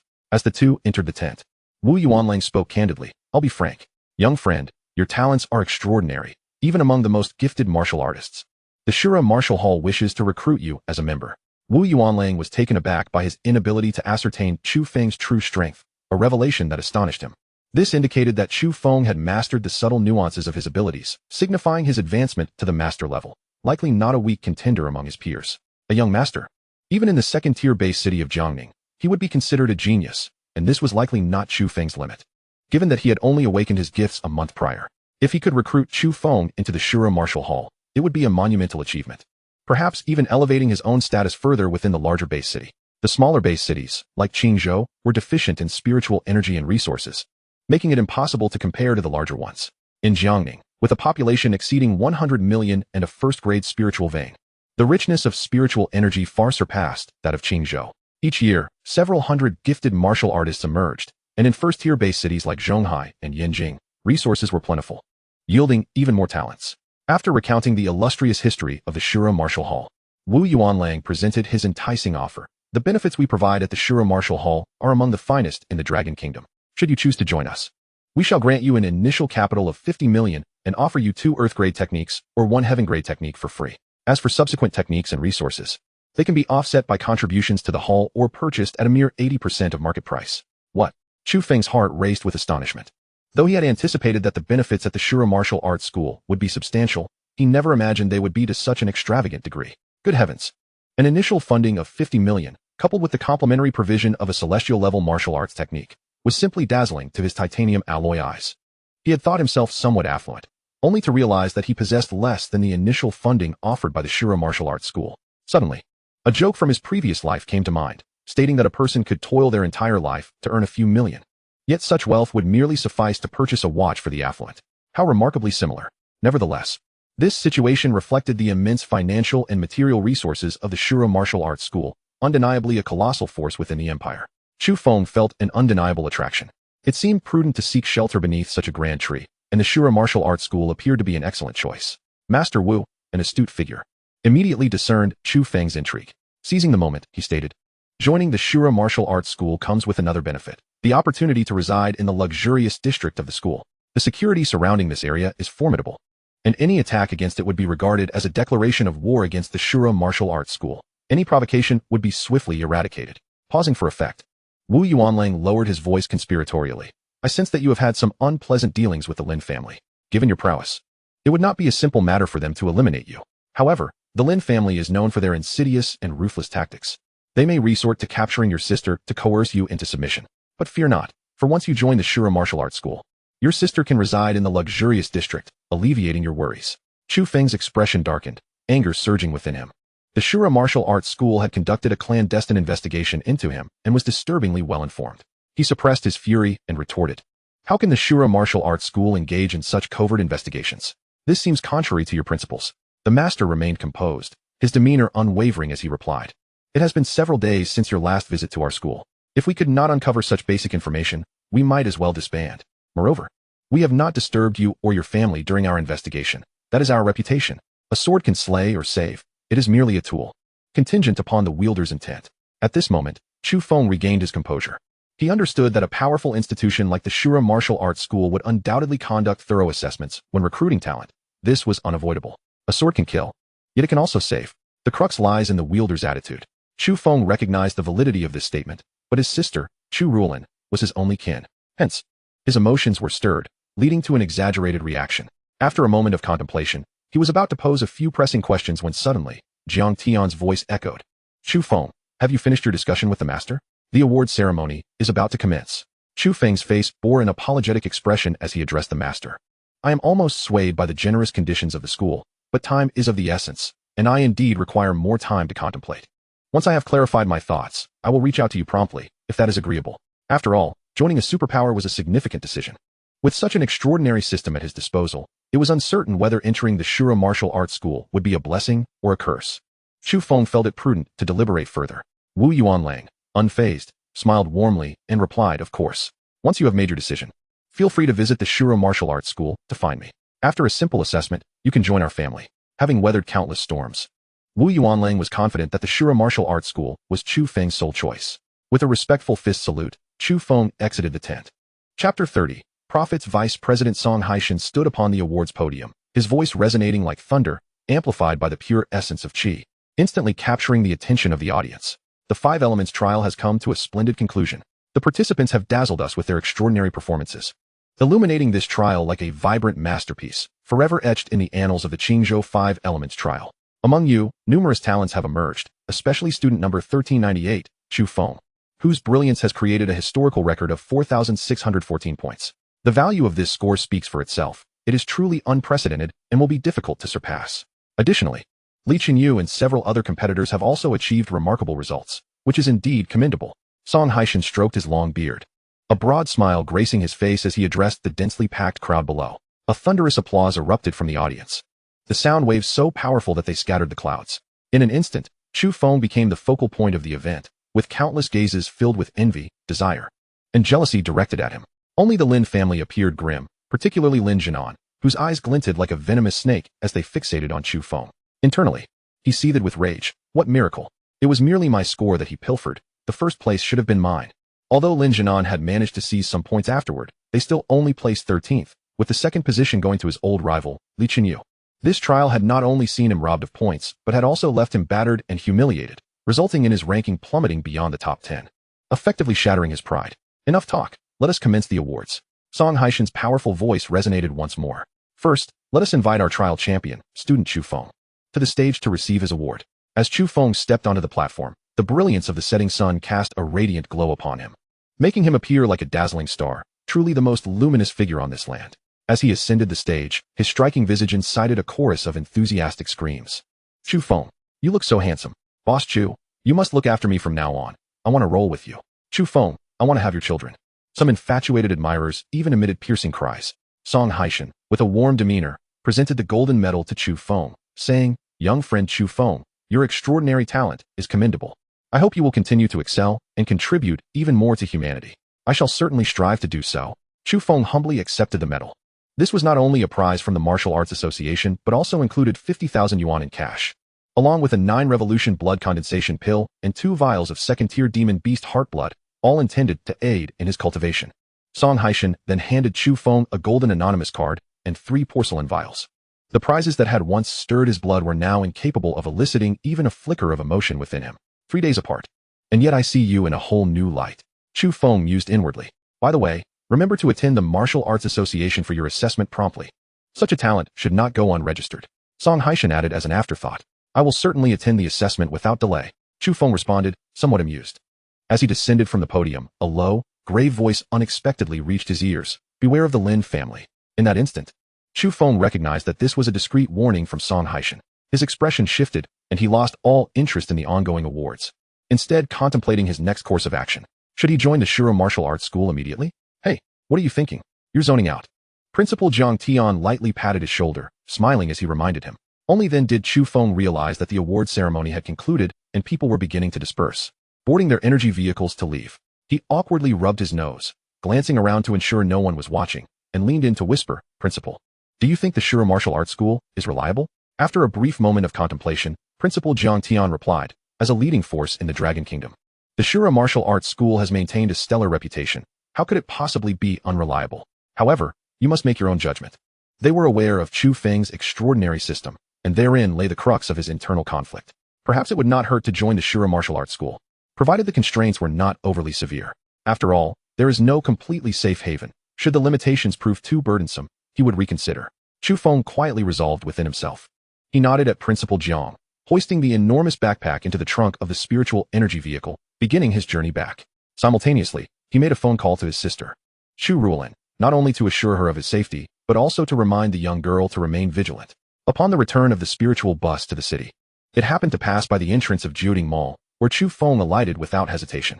He intended to sell all the materials he had gathered during this trip, and, in the process, procure foundational spiritual herbs for his sister. As Chu Feng entered the bustling Jiuding Mall, burdened by the hefty load, He immediately attracted an array of curious gazes, as if the sheer size of his package had startled onlookers. A beautiful woman clad in a professional skirt approached him, inquiring, "Sir, is there anything I can assist you with? I require the presence of the supervisor and appraiser responsible for material acquisition, as I have a substantial quantity of second-tier beast materials to sell," Chu Feng replied calmly. Shortly thereafter, a striking woman adorned in red thigh-high boots, with flawless alabaster legs and a graceful figure, approached, her silver belt accentuating her elegance. Each step she took upon the polished floor resonated with a delightful, crisp sound. "This handsome gentleman, I am Yi Xian, the supervisor here. Please, follow me," she said, her voice melodious as a nightingale, with a radiant smile. Her appearance incited a stir amongst the crowd, drawing forth ardent glances. Some individuals, unable to contain their excitement, flushed and eagerly swallowed in anticipation. Chu Feng internally complimented her beauty, however, having encountered numerous stunning celebrities in his previous life. He maintained an appreciation for the finer things as he confidently entered a VIP trading room. Inside, a bespectacled middle-aged man awaited him, presumably an appraiser. Chu Feng placed everything he had, aside from the purple essence spirit wine and the processed fresh meat from the Silver Moon Wolf King, onto the workbench. "These are the fangs of the mutated Silver Moon Wolf King and the fur of the mutated Violent Ape," he stated. The appraiser's eyes lit up with excitement as he exclaimed. Even Yi Xian, covering her lips with a delicate hand, inquired with curiosity, "Might you be Chu Feng, the champion of the 5 Elements trial?" Chu Feng nodded. "These are my spoils from the trial. Could you please provide an estimate? If it's reasonable, I shall sell them to your mall." Recognizing him instantly, Chu Feng surmised that Yi Xian was no ordinary employee, but likely a senior figure within Jiuding Mall. Possessing reliable sources of information, concealment would be futile. Given the substantial gains from this trial, he had already resolved to embark on further explorations in the 5 Elements mountain range, anticipating numerous lucrative transactions with Jiuding Mall in the future. Transparency fosters mutual trust. "Rest assured, young Master Chu, our mall will offer you a most satisfactory price," Yi Xian assured him. The appraiser swiftly calculated the value, declaring, "The total comes to 34.6 million. Before arriving, Chu Feng had gained a general understanding of the pricing system for beast materials. The most valuable components were the heart's blood and cores, particularly the cores, which were highly sought after, found only in 3rd tier, equivalent to Master Realm, beasts and above. For lower tier beasts, the heart's blood constituted a significant portion of their value.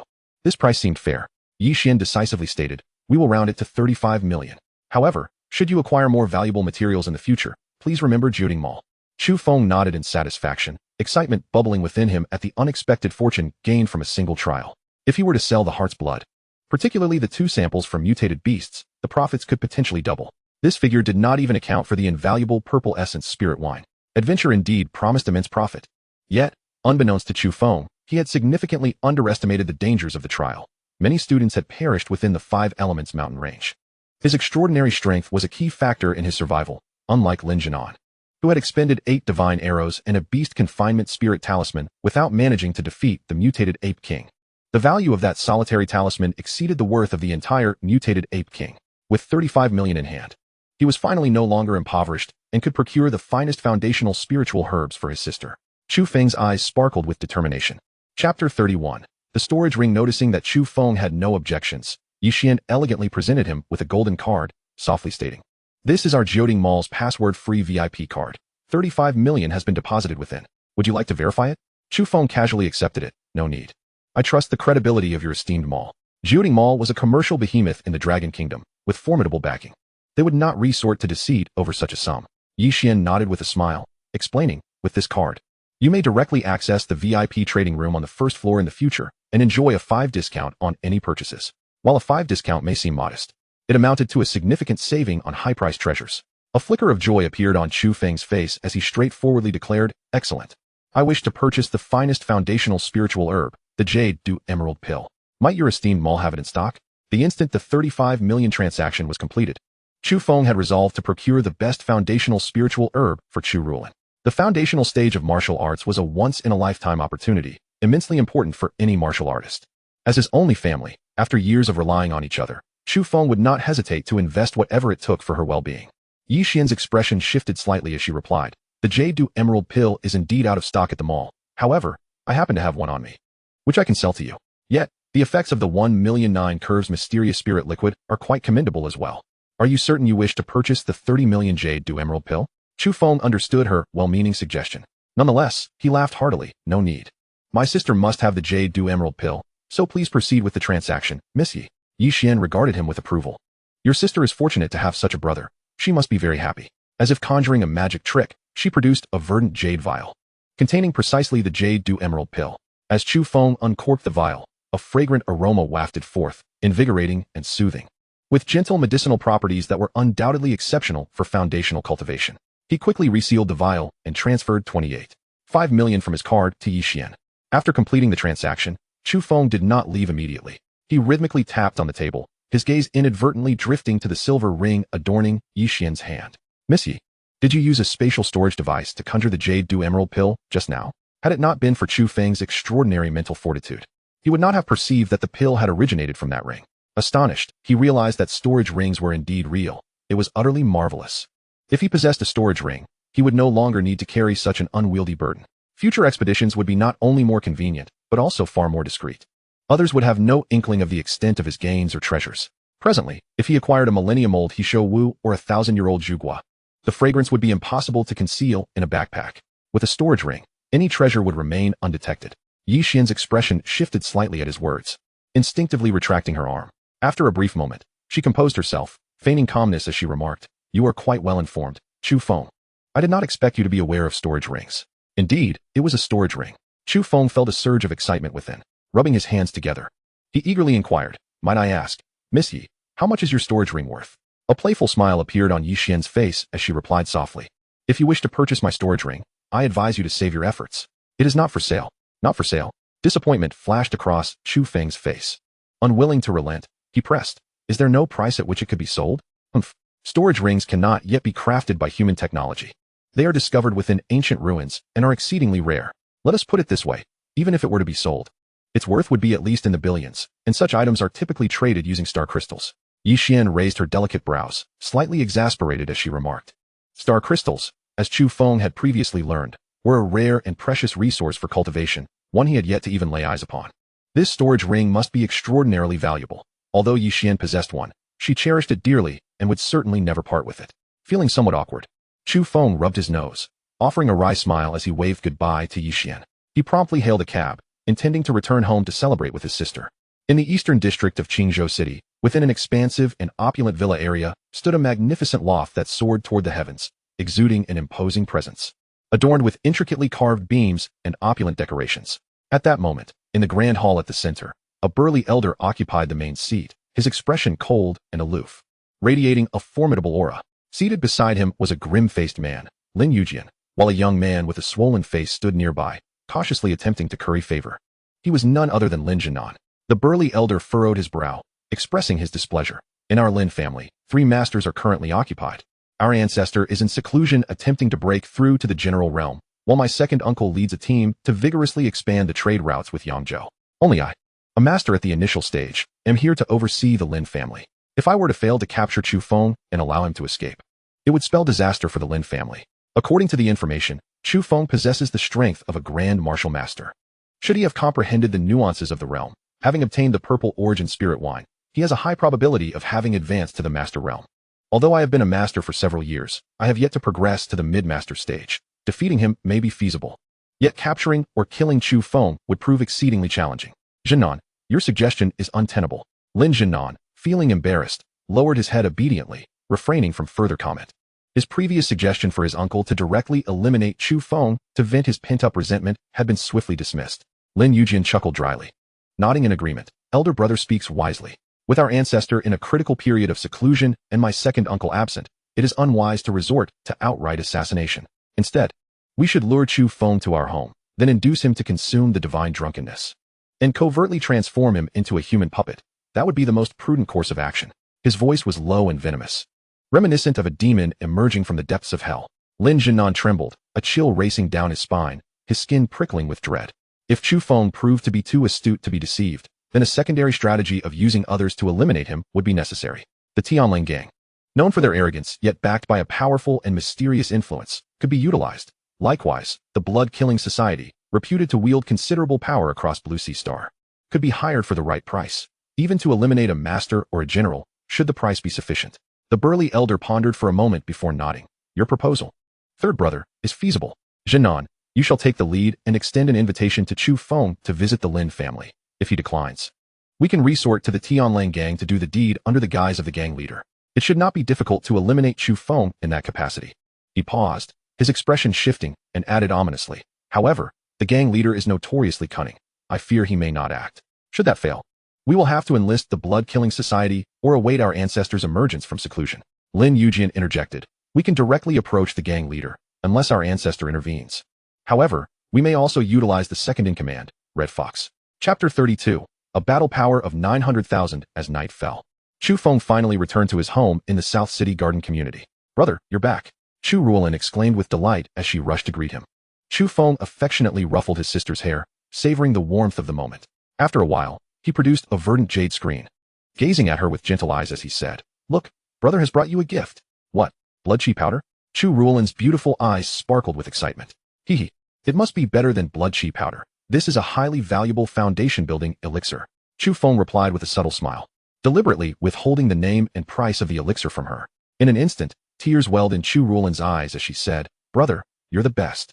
Chu Feng pinched her chubby little face. Don't cry. Our good days are about to begin. The bottle bore instructions. So you should take a look and commence your martial foundation building in the coming days. Ruolin took the jade screen with a nod and skipped back to her room. After placing the Wolf King meat into the refrigerator, Chu Feng returned to his own room.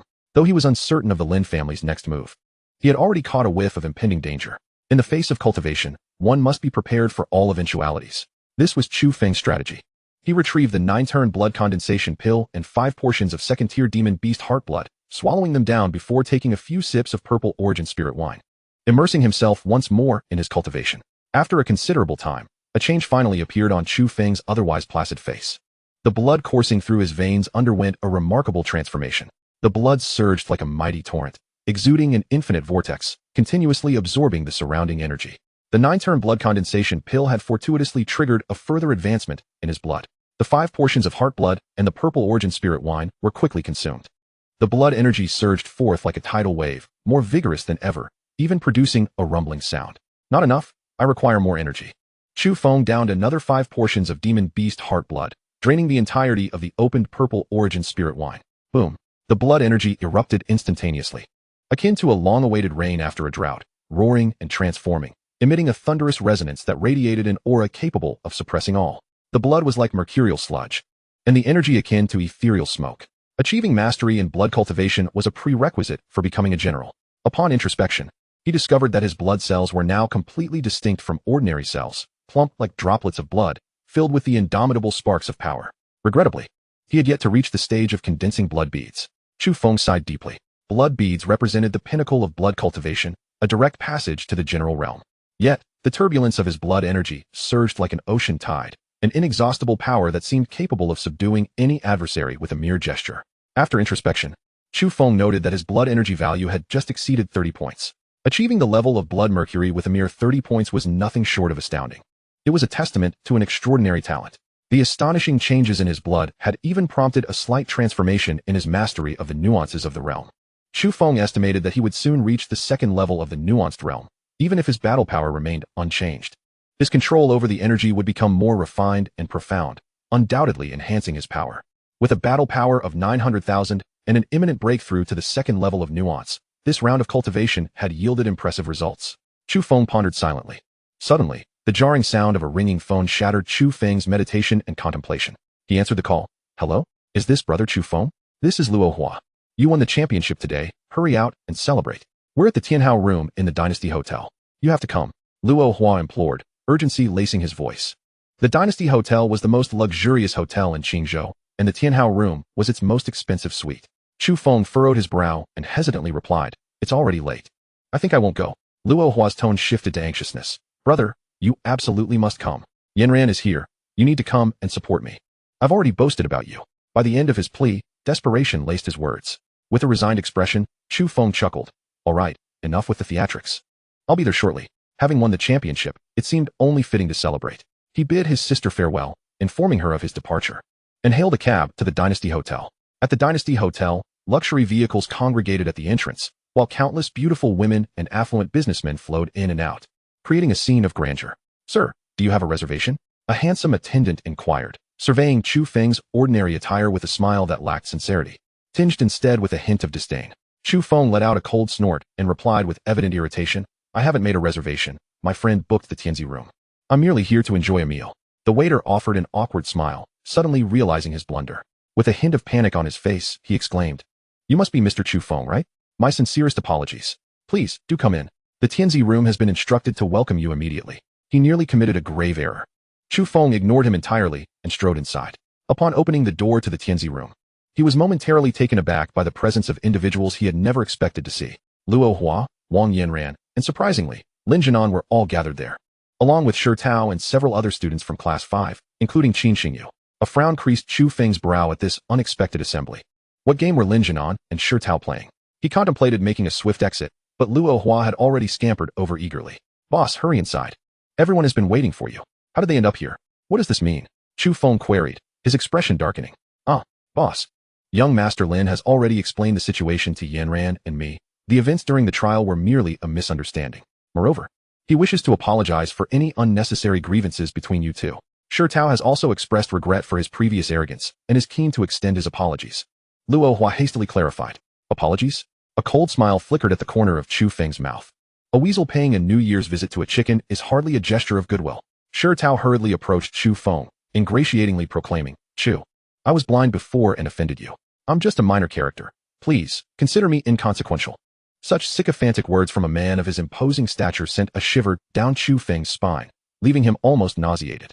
Ignoring him, Chu Feng took a seat and remarked coolly, "I hold no grudge against you. It was merely a competition. Yet, you chose to harbor resentment. If not for Shi Tao's arrogance and subsequent instigation of Lin Jinan, the situation wouldn't have escalated as it had."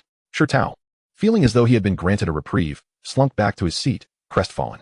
Lin Jinan, with a sincere demeanor and a respectful attitude, interjected, "Well said. I wholeheartedly agree with Senior Chu Feng. As the saying goes, it's better to resolve enmity than to deepen it. My father reprimanded me upon my return, insisting that I invite Senior Chu Feng to our home to express my sincerity. I earnestly hope you will honor us with your presence." Indeed, the fox's tail had been revealed. Chu Feng inwardly scoffed. Chapter 33, Turning the Tables. Though the precise motives behind the Lin family's invitation remained unclear, it was evident that reconciliation was not their intention. It was likely a trap, a cunning plot designed to ensnare him, or perhaps a scheme involving poison in wine. With a dismissive smile, Chu Feng replied, "I have an appointment scheduled with Master Wu of the Shura Martial Arts Hall tomorrow. I fear I shan't have the time. Then the day after? I am similarly occupied the day after, and the day following that as well. I shall never find time in my lifetime to attend the Lin family's banquet." Chu Feng stated bluntly, "Kindness towards enemies is but cruelty towards oneself." If Lin Jinan and the Lin family ceased their hostilities, he might have considered sparing them. However, Chu Feng instinctively sensed that this young man harbored ill intentions, as if a nefarious scheme was unfolding around him. What rational individual would grovel before a rival, inviting them to their home? It defied all logic. Lin Jinan's face flushed with indignation, alternating between shades of red and white, his anger simmering beneath the surface. The Lin family, as the foremost of the three great martial clans in Qingzhou, had never endured such humiliation. Simultaneously, a flicker of disappointment glinted in his eyes. His initial strategy appeared impossible to execute. "Very well, Chu Feng, you truly are the greatest talent in Qingzhou. It seems the Lin family cannot afford to associate with you," he retorted, seeking an excuse to leave. Yet, the venomous glint that flashed in his eyes did not escape Chu Feng's keen perception. Maintaining his composure, he continued to engage with his classmates while surreptitiously extending his formidable mental presence to follow Lin Jinan. "This is my personal matter with Lin Jinan. It concerns no one else. Please, let us continue." Chu Feng maintained a cheerful demeanor, as if the preceding confrontation had never transpired. As Lin Jinan stepped out of the Tianzi room, his expression twisted into a snarl, and he hurried towards an opulent golden chamber. "Greetings, Brother Chong." Lin Jinan bowed respectfully to a man within, who sported a buzz cut and bore a fearsome scar across his face, exuding a menacing aura. "Oh, if it isn't young Master Lin, why aren't you with those talented classmates of yours? What brings you to my humble abode?" The man, Lu Huaqing, was the second in command of the Tianlang gang, known as the Red Tiger, a ruthless and brutal enforcer under the gang's leader. The Wangchao Hotel was the Tianlang gang's territory, frequently overseen by Lu Huaqing. Lin Jinan's face darkened with anger. "That Chu Feng, believing himself to be a peerless genius, disregards me entirely. He possesses leads regarding the purple essence spirit wine I desire to procure at a high price, yet he refuses to entertain the notion. This is intolerable." Lu Huaqing, currently at the level of a grand martial artist and striving to break through to the master realm, was in dire need of resources. While he nominally served as a brother under the gang leader, he was essentially a mere dog. The gang leader's background was shrouded in mystery, and Lu Huaqing felt overlooked. intensifying his urgency to reach the master level. Perhaps only then would he garner the leader's attention. Upon hearing about the purple essence spirit wine, Lu Huaqing's eyes lit up. Such a resource was invaluable for a martial artist aiming to ascend to the master realm. Seeing Lu Huaqing's avaricious gaze, Lin Jianan felt a surge of delight, sensing that the bait was about to be taken. However, he maintained an air of feigned despondency as he remarked, "Brother Chong, you should abandon any thoughts of that.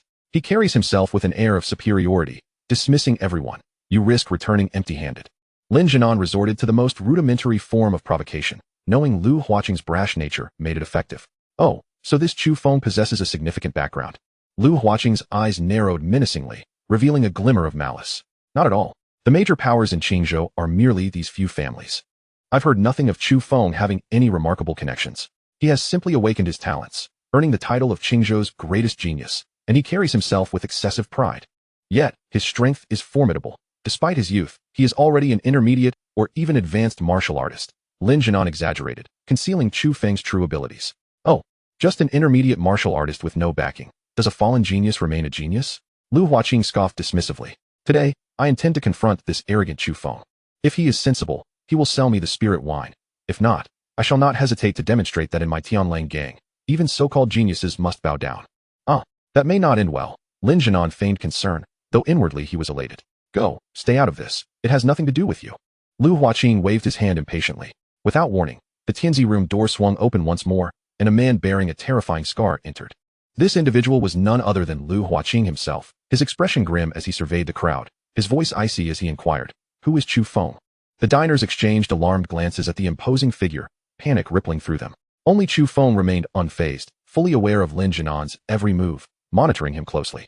Raising a hand to signal that the matter did not concern his friends, Chu Feng stood leisurely and calmly declared, "I am Chu Feng. As far as I recall, we are not acquainted." Lu Huaqing flashed a sinister smile. "I am Lu Huaqing of the Tianlang gang. Now we are introduced. I have heard you acquired a substantial amount of purple essence spirit wine. Name your price. I'll take it all." What an audacious proposition. Chu Feng harbored a cold sneer within, silently mocking. Did he truly consider himself worth 2.5 million? Was this not an overt act of robbery? "Apologies, but I do not possess the Ziyuan spirit wine. Even if I did, it would not be for sale." Chu Feng replied with an expressionless demeanor, his tone devoid of warmth. "Indeed, quite audacious. Are you refusing my goodwill and inviting punishment instead? It seems I, the Red Tiger, have been too lenient. I shall first capture you, and then I will take your family. I refuse to believe you will not obediently present the spirit wine." Lu Huaqing spoke with a hint of savagery. Instantly, Chu Feng was consumed by rage at the thought of his family being targeted. Should his sister suffer due to him, he would never forgive himself. A dragon has its reverse scales. Touch them, and death is inevitable. Churalin was Chu Feng's reverse scale. "You seek death." Chu Feng's voice was as frigid as the depths of hell, each word articulated with chilling precision. "I seek death? Huh, how sharp-tongued you are. Once I seize you, we shall see if your bones are as resilient as your words." "Die!" Lu Huaqing, in a fit of rage, lunged forward. Dragon capture technique. Lu Huaqing's physique expanded to over 2 meters, resembling a terrifying savage giant. His muscular arms seemed forged from steel, each sinew resembling a chain, exuding an air of wild ferocity. His 5 fingers spread wide, akin to a green dragon extending its claws, seemingly capable of ensnaring anything. With a force that tore through the void, he aimed to seize Chu Feng with lightning speed. Chu Feng, however, revealed a hint of disdainful amusement. With a casual flick of his left hand, he unleashed a torrent of power reminiscent of a steel flood, creating a tempest of energy that sent Lu Huaqing's arm flying. Crack! Lu Huaqing's arm shattered, and he felt as though that seemingly casual gesture was as immovable as a fortress, like a void battleship standing before him. "No!" Lu Huaqing screamed, comprehending in an instant that Chu Feng was no mere intermediate or advanced martial artist, but a true master. Only at the master realm could one possess such terrifying strength and combat prowess. Cold sweat drenched his body, yet he could utter not a single sound. For Chu Feng had already extended his right hand, gripping his neck with the ferocity of an eagle snatching a chick. Chapter 34, Annihilation of Lin Jianan. Chu Feng's heart brimmed with murderous intent. He initially intended to end Lu Huaqing's life. However, after a moment's reflection, he resolved to eradicate the entire Tianlang gang. Killing Lu Huaqing now would merely alert the higher echelons of the gang, making it far more challenging to eliminate them later. The methods employed by gangs are far more ruthless than those of the Lin family, which would inevitably result in endless troubles. Moreover, Chu Feng noticed Lin Jianan lurking just outside the door, hastily making his way to the elevator, attempting to flee. His immediate priority was to eliminate Lin Jianan before proceeding to obliterate the Tianlang gang's stronghold. This night, under a dark moon and howling winds, was perfect for a bloodbath in Qingzhou. As Chu Feng loosened his grip, Lu Huaqiang promptly fell to his knees. Master, spare my life. I was incited by that little Lin Jinan, and while it is easy for you to kill me, the wrath of the Wolf Master is something no one can bear. The Wolf Master's faction is incredibly powerful, capable of annihilating all of Qingzhou with a mere snap of the fingers. Huaqiang's words left Luo Hua, Wang Yinjin, and the others utterly stunned. Gasp. A master. Martial arts masters are all formidable figures, the ultimate goal of their lifelong pursuits. Yet Chu Feng, a mere youth under 18, had already reached the master realm. A young master in Qingzhou was akin to a mythic existence. This was no longer a description of mere genius. It required an extraordinary gift.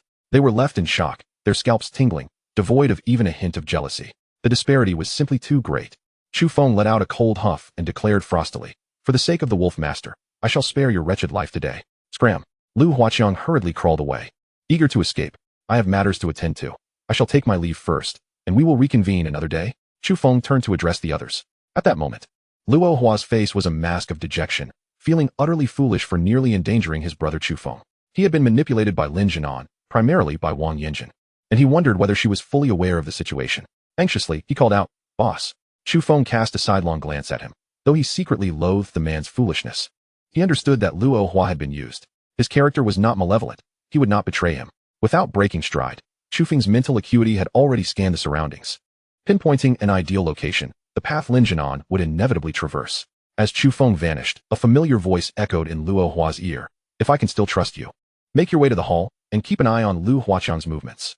Should he attempt to flee, notify me immediately." A glimmer of hope ignited in Luo Hua's eyes as he vigorously nodded into the void. Chu Feng bypassed the elevator entirely, opting instead to push open the window at the end of the corridor, leaping into the night like a shadow. At that moment, Lin Jinan was pale with fear, sensing impending doom. This Chu Feng has actually become a master? Damn it, a young master at that. Lin Jinan was consumed by jealousy and dread. Any family would treat a master with utmost caution, unless one possessed overwhelming power to suppress them. Otherwise, offending a master would lead to endless repercussions, especially one with such immense potential. He felt deep regret for provoking someone so formidable, and he realized he had brought calamity upon the Lin family. I must flee. Trembling, he felt the specter of death drawing near. He floored the accelerator, hurtling his car out of the Dynasty Hotel's underground garage. Faster. Just around the corner ahead lies the highway. I must hurry. Lin Jinan's face twisted in desperation.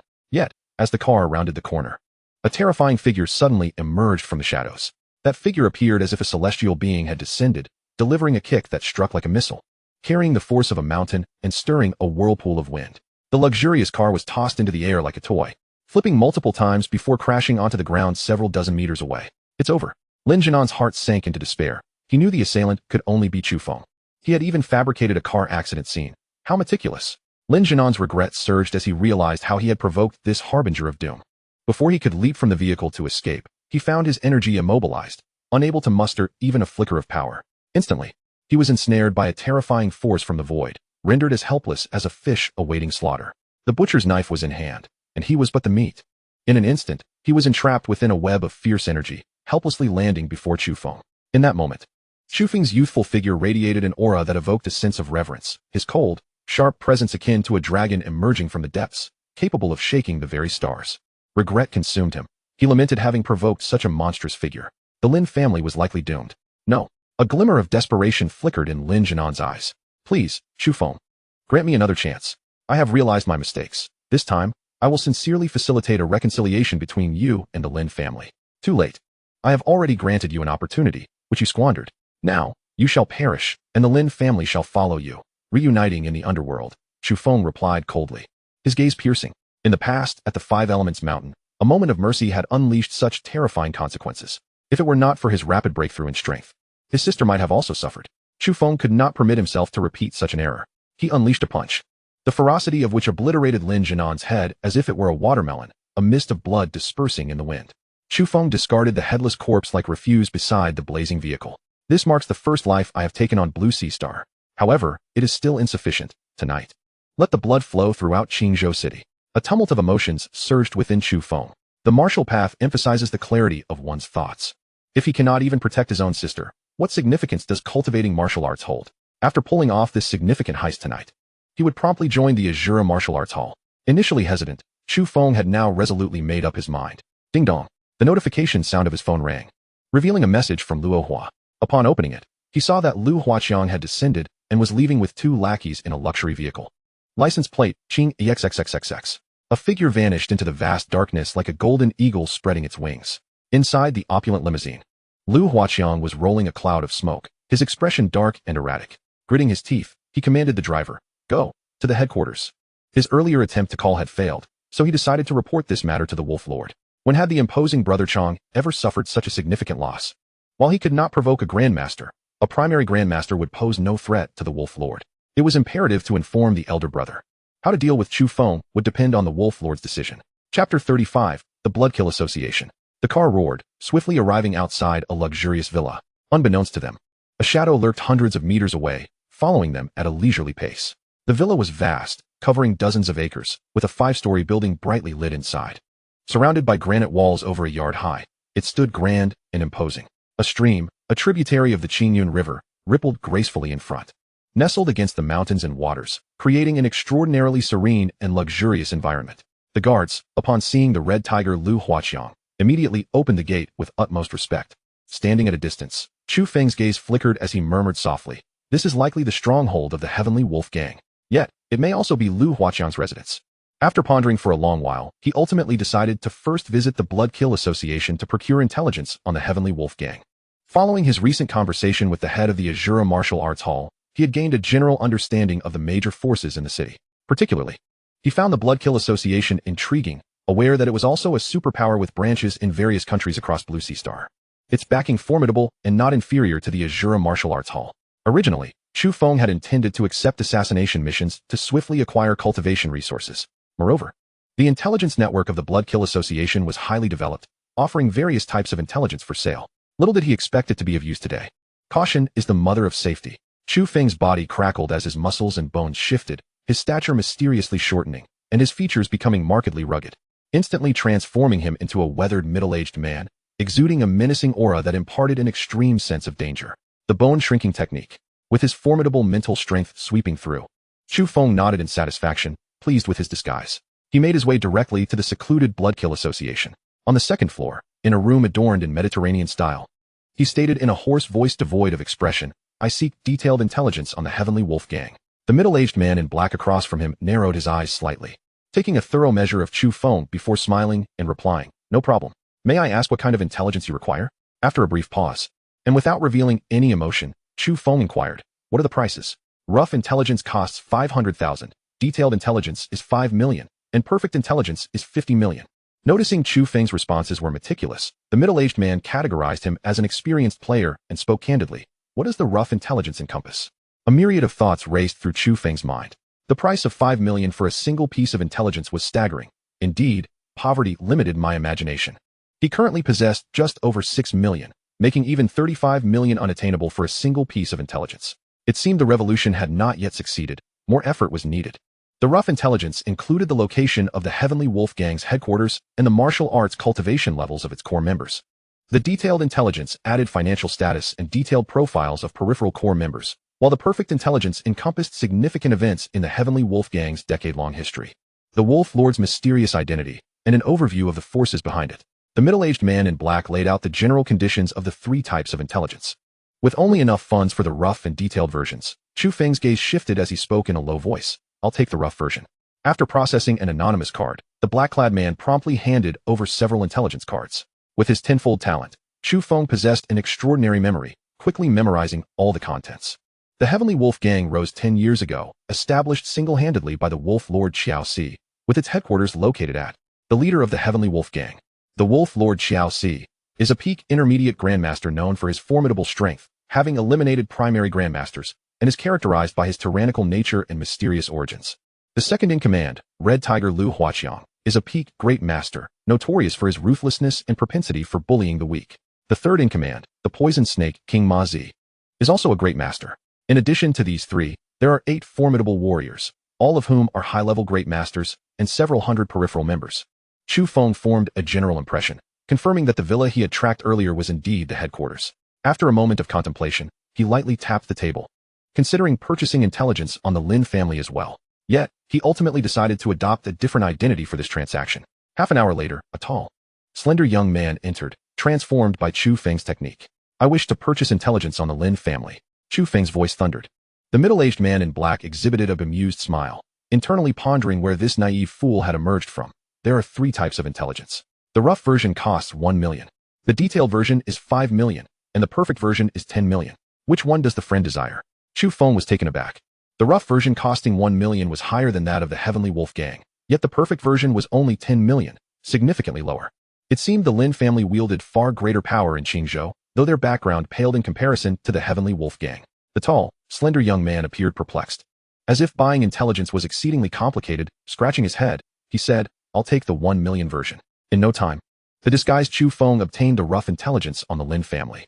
The Lin family, the foremost of the 3 major Grandmaster families in Qingzhou, has established itself for 2 centuries, with 3 Grandmaster warriors currently safeguarding the family, as detailed in the intelligence recounting the Lin family's illustrious history. The family's ancestor, Lin Langtian, is currently 95 years old, the strongest member of the Lin family, at the peak of the Grandmaster level. Reputedly in seclusion attempting to break through to the General Commander realm. Chu Feng inhaled sharply, realizing why the Lin family could be so arrogant. Their ancestor had already reached the pinnacle of Grandmaster and was striving for the General Commander level. Should he succeed, he would become a formidable force, potentially elevating the Lin family to a superpower in Qingzhou. Unfortunately, this was merely rough intelligence. If only he had sufficient funds, he could have purchased the perfect version. Knowing oneself and one's adversary ensures 100 battles without peril. The family's elder, Lin Xiaoyan, aged 66, is a middle grandmaster currently leading an expedition to develop trade routes to Yangzhou. The second elder, Lin Xiaofeng, aged 51, is a primary grandmaster currently stationed at the Lin family. The intelligence also included details on key figures such as Lin Yujian and Lin Yuhuan, even listing Lin Jinan and Lin Haoran among them. However, the information regarding Lin Jinan was evidently outdated, as this individual had already passed away. The tall, slender young man, seemingly unsatisfied after perusing the information, declared in a deep voice, "I wish to purchase intelligence on the Azura Martial Arts Hall." The middle-aged man's expression shifted immediately, his gaze fixated on Chu Feng with intensity, uncertainly asking, "Are you serious? Intelligence on the Azura's Qingzhou branch costs 50 million. The slender young man's face displayed shock, his mouth agape as if he could fit an egg inside, awkwardly exclaiming, "Too expensive, too expensive. Forget it, I won't buy it." The price of 50 million for the third branch indicated that the Bloodkill Association was acutely aware of the Azura Martial Arts Hall's terror, encompassing far too many risk factors. Seemingly addicted, the young man continued, "I also wish to purchase intelligence on the city lord." The middle-aged man in black grinned, his expression far from amiable, and remarked, "I do possess intelligence regarding the city lord. However, might I inquire if my friend intends to continue his leisure at my expense?" The tall, slender youth responded with an awkward smile, gesturing dismissively as he exited the Blood Killing Association. Upon leaving the Blood Killing Association, Chu Feng promptly dialed the number of Wu Yuanlang, the master of the Shura Martial Arts School. "Hello, Master Wu, this is Chu Feng. After much contemplation, I have decided to join the Shura Martial Arts School tomorrow. But might I request a favor? Could my sister temporarily reside at the school for the night?" Given the recent murder of Lin Jinan, it was unlikely that the truth could remain concealed for long. The Lin family would undoubtedly erupt in fury, and who could predict what heinous acts they might commit in their wrath? Moreover, he needed to ensure his sister was safely settled before he confronted the Sky Wolf Gang. After a moment, Wu's cheerful voice resonated from the other end. "It is with great pleasure that we welcome your joining the Shura Martial Arts School. Your sister's temporary stay poses no issue." Returning home, Chu Feng noticed the bewildered expression on his sister, Chu Rulin's face. He simply informed her that their home was no longer safe, and that they would be relocating in the next few days. He then proceeded to arrange for Chu Rulin to stay at the Shura Martial Arts School, confident that, should the Lin family possess any semblance of rationality, they would refrain from attacking the school. Subsequently, he selected a secluded spot and consumed the 2 vials of mutated heart's blood. Having already downed a barrel of purple yuan spirit wine, its effects had begun to wane. He then transformed into the menacing middle-aged man he had previously embodied, his eyes gleaming with cold determination as he made his way toward the Sky Wolf Gang's headquarters. His current strength was insufficient to contend with the 200-year-old Lin family. It was a precarious match. However, against the Sky Wolf Gang, he was more than capable. Regardless of their background, the Sky Wolf Gang would meet their demise tonight. Chapter 36, The Qingyun Token. At the Sky Wolf Gang's headquarters, Chu Feng moved like a specter, seamlessly blending into the night, unnoticed by anyone. Who has strong brother offended today? The formidable Chi Hu of the Sky Wolf Gang had his arm broken. This individual must undoubtedly be a master-level powerhouse, remarked a young gang member in uniform, reflecting on the recent turn of events. Indeed, it seems we have struck an iron plate this time. Yet the timing of his arrival could not be worse. When I came on shift, the Wolf Lord was still entertaining a distinguished guest, and had not seen anyone for hours, replied another young member, who had just finished his shift. With an air of mystery, what manner of guest could command such attention from the Wolf Lord? I have no idea. Yet, their identity must be extraordinarily distinguished, capable of shaking the heavens. Last year, when the Lin family's elder visited, the Wolf Lord hardly showed any concern, merely offering superficial pleasantries, he mused. Moreover, the guest is remarkably young, the first young member added. Chu Feng's mind was a tranquil void, akin to a deep well reflecting the starry sky. He could hear their conversation with crystal clarity. His thoughts raced. The good news was that Lu Huaqiang had yet to report everything to the Wolf Lord, and the situation had not escalated. The bad news was that a significant figure was inside, their strength unknown, but likely inferior to the Lin family's elder. Based on the guard's discussions, on the top floor of the 5-story villa, in an opulently adorned reception room, the Wolf Lord, Xiao Si, was laughing heartily, toasting with the youth opposite him. The young man, clad in a white Tai Chi uniform, stood tall and regal, his features strikingly handsome, exuding an air of quiet arrogance. After a few toasts, the young man took a sip of his drink and, with a solemn demeanor, remarked, Brother Xiao, we have reminisced long enough. I have come at the behest of our master, having heard that there are developments regarding the Qingyun token. In the realm of martial arts, the accomplished take precedence. Although Xiao Si was a decade older than the youth, he had to humbly assume the role of junior. The Wolf Lord toyed with a smooth walnut, a hint of pride gracing his features. Such a precious artifact as the Qingyun token, I would not dare deceive you. Since returning to my hometown, I have diligently sought it. The rumors are indeed true. 600 years ago, the illustrious Qingyun clan was annihilated by several mysterious powerhouses, resulting in its remnants scattering. One branch has hidden itself in Qingzhou City, and it has taken me 10 years to finally recover the lost Qingyun token. The revelation from Wolf Lord Xiao Si was astonishing. He had been concealed in Qingzhou for a decade, bearing a mysterious mission. After a brief pause, he continued with veiled implications. The Qingyun token is invaluable, and I lack the capacity to retain it. I am more than willing to present it to our master's sect. However, as you know, my talents are far inferior to those of my brothers. I am merely a disciple in name. The path of cultivation is arduous, resources scarce, and I have stagnated at the peak of the intermediate master level for years without breaking through to the advanced master level. The youth momentarily appeared taken aback, then burst into hearty laughter. Fear not, junior brother, I will ensure your satisfaction. I happen to have brought 3 drops of stardust elixir with me, which I will bestow upon you. As he spoke, the young man conjured 3 jade vials from thin air, placing them before the Wolf Lord, Xiao Si. Instantly, Xiao Si seized one vial, removing the stopper, and was greeted by a fragrant aroma and a dazzling starlight, signaling a long-awaited breakthrough. Indeed, this is the stardust elixir. A flicker of ecstatic joy danced in his eyes. The stardust elixir, a treasure from the bygone era of martial arts, could only be obtained from secret realms. Its potent effects were unfathomable, yielding miraculous results even at the pinnacle of the highest realms. Just a single drop could propel him directly to advanced master level, or even to the grand master level. 2 drops would suffice to break into the realm of town guardians. After inspecting the remaining 2 jade vials, Xiao Si nodded in satisfaction. He leisurely retrieved a jade token from his pocket, ancient and weathered, emanating a faint azure glow. The intricate patterns upon it intricately wove the ancient characters for Qingyun, drawing one into its depths. The youth's eyes sparkled with excitement, his breath quickening as he recognized the authenticity of the Qingyun token. Yet, Xiao Si, unhurried, turned the token over, withholding it from the youth. The young man's expression tightened, his voice cold and steely. Junior brother, what is the meaning of this? Though Xiao Si maintained a calm facade, a glimmer of greed shone in his eyes as he smiled. Brother, you know my capabilities are limited. While the stardust elixir possesses remarkable efficacy, it may merely allow me to reach the town guardian realm, with a risk of failing to break through. As the most favored disciple of our master, I trust you wouldn't mind parting with a few extra drops. The Qingyun token shall be presented with both hands. The stardust elixir was an extraordinary treasure. Missing this opportunity would likely mean a long wait for another chance.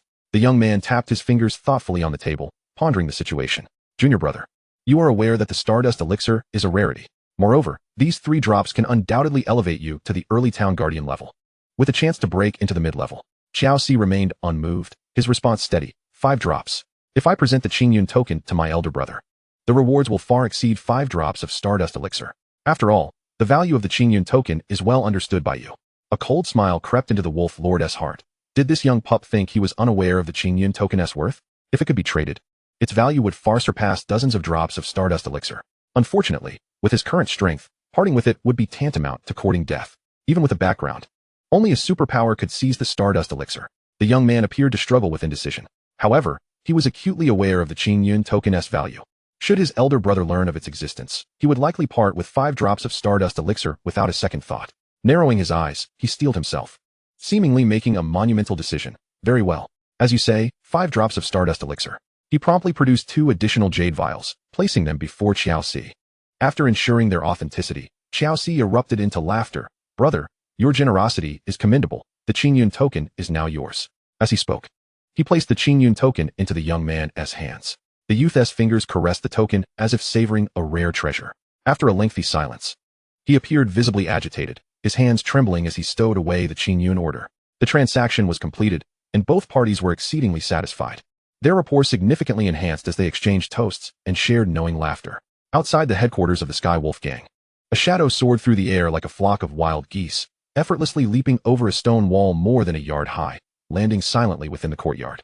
With a push of his palm into the void, he unleashed a gleaming, cold energy blade that tore through the air, emitting a low, ominous whistle as it pierced the throat of a guard. With a swift motion, blood erupted, and the guard crumpled to the ground. Before another could react, a shadow appeared before him as if teleporting, a hand like a steel vice gripping his throat, threatening to snap it with a mere flick.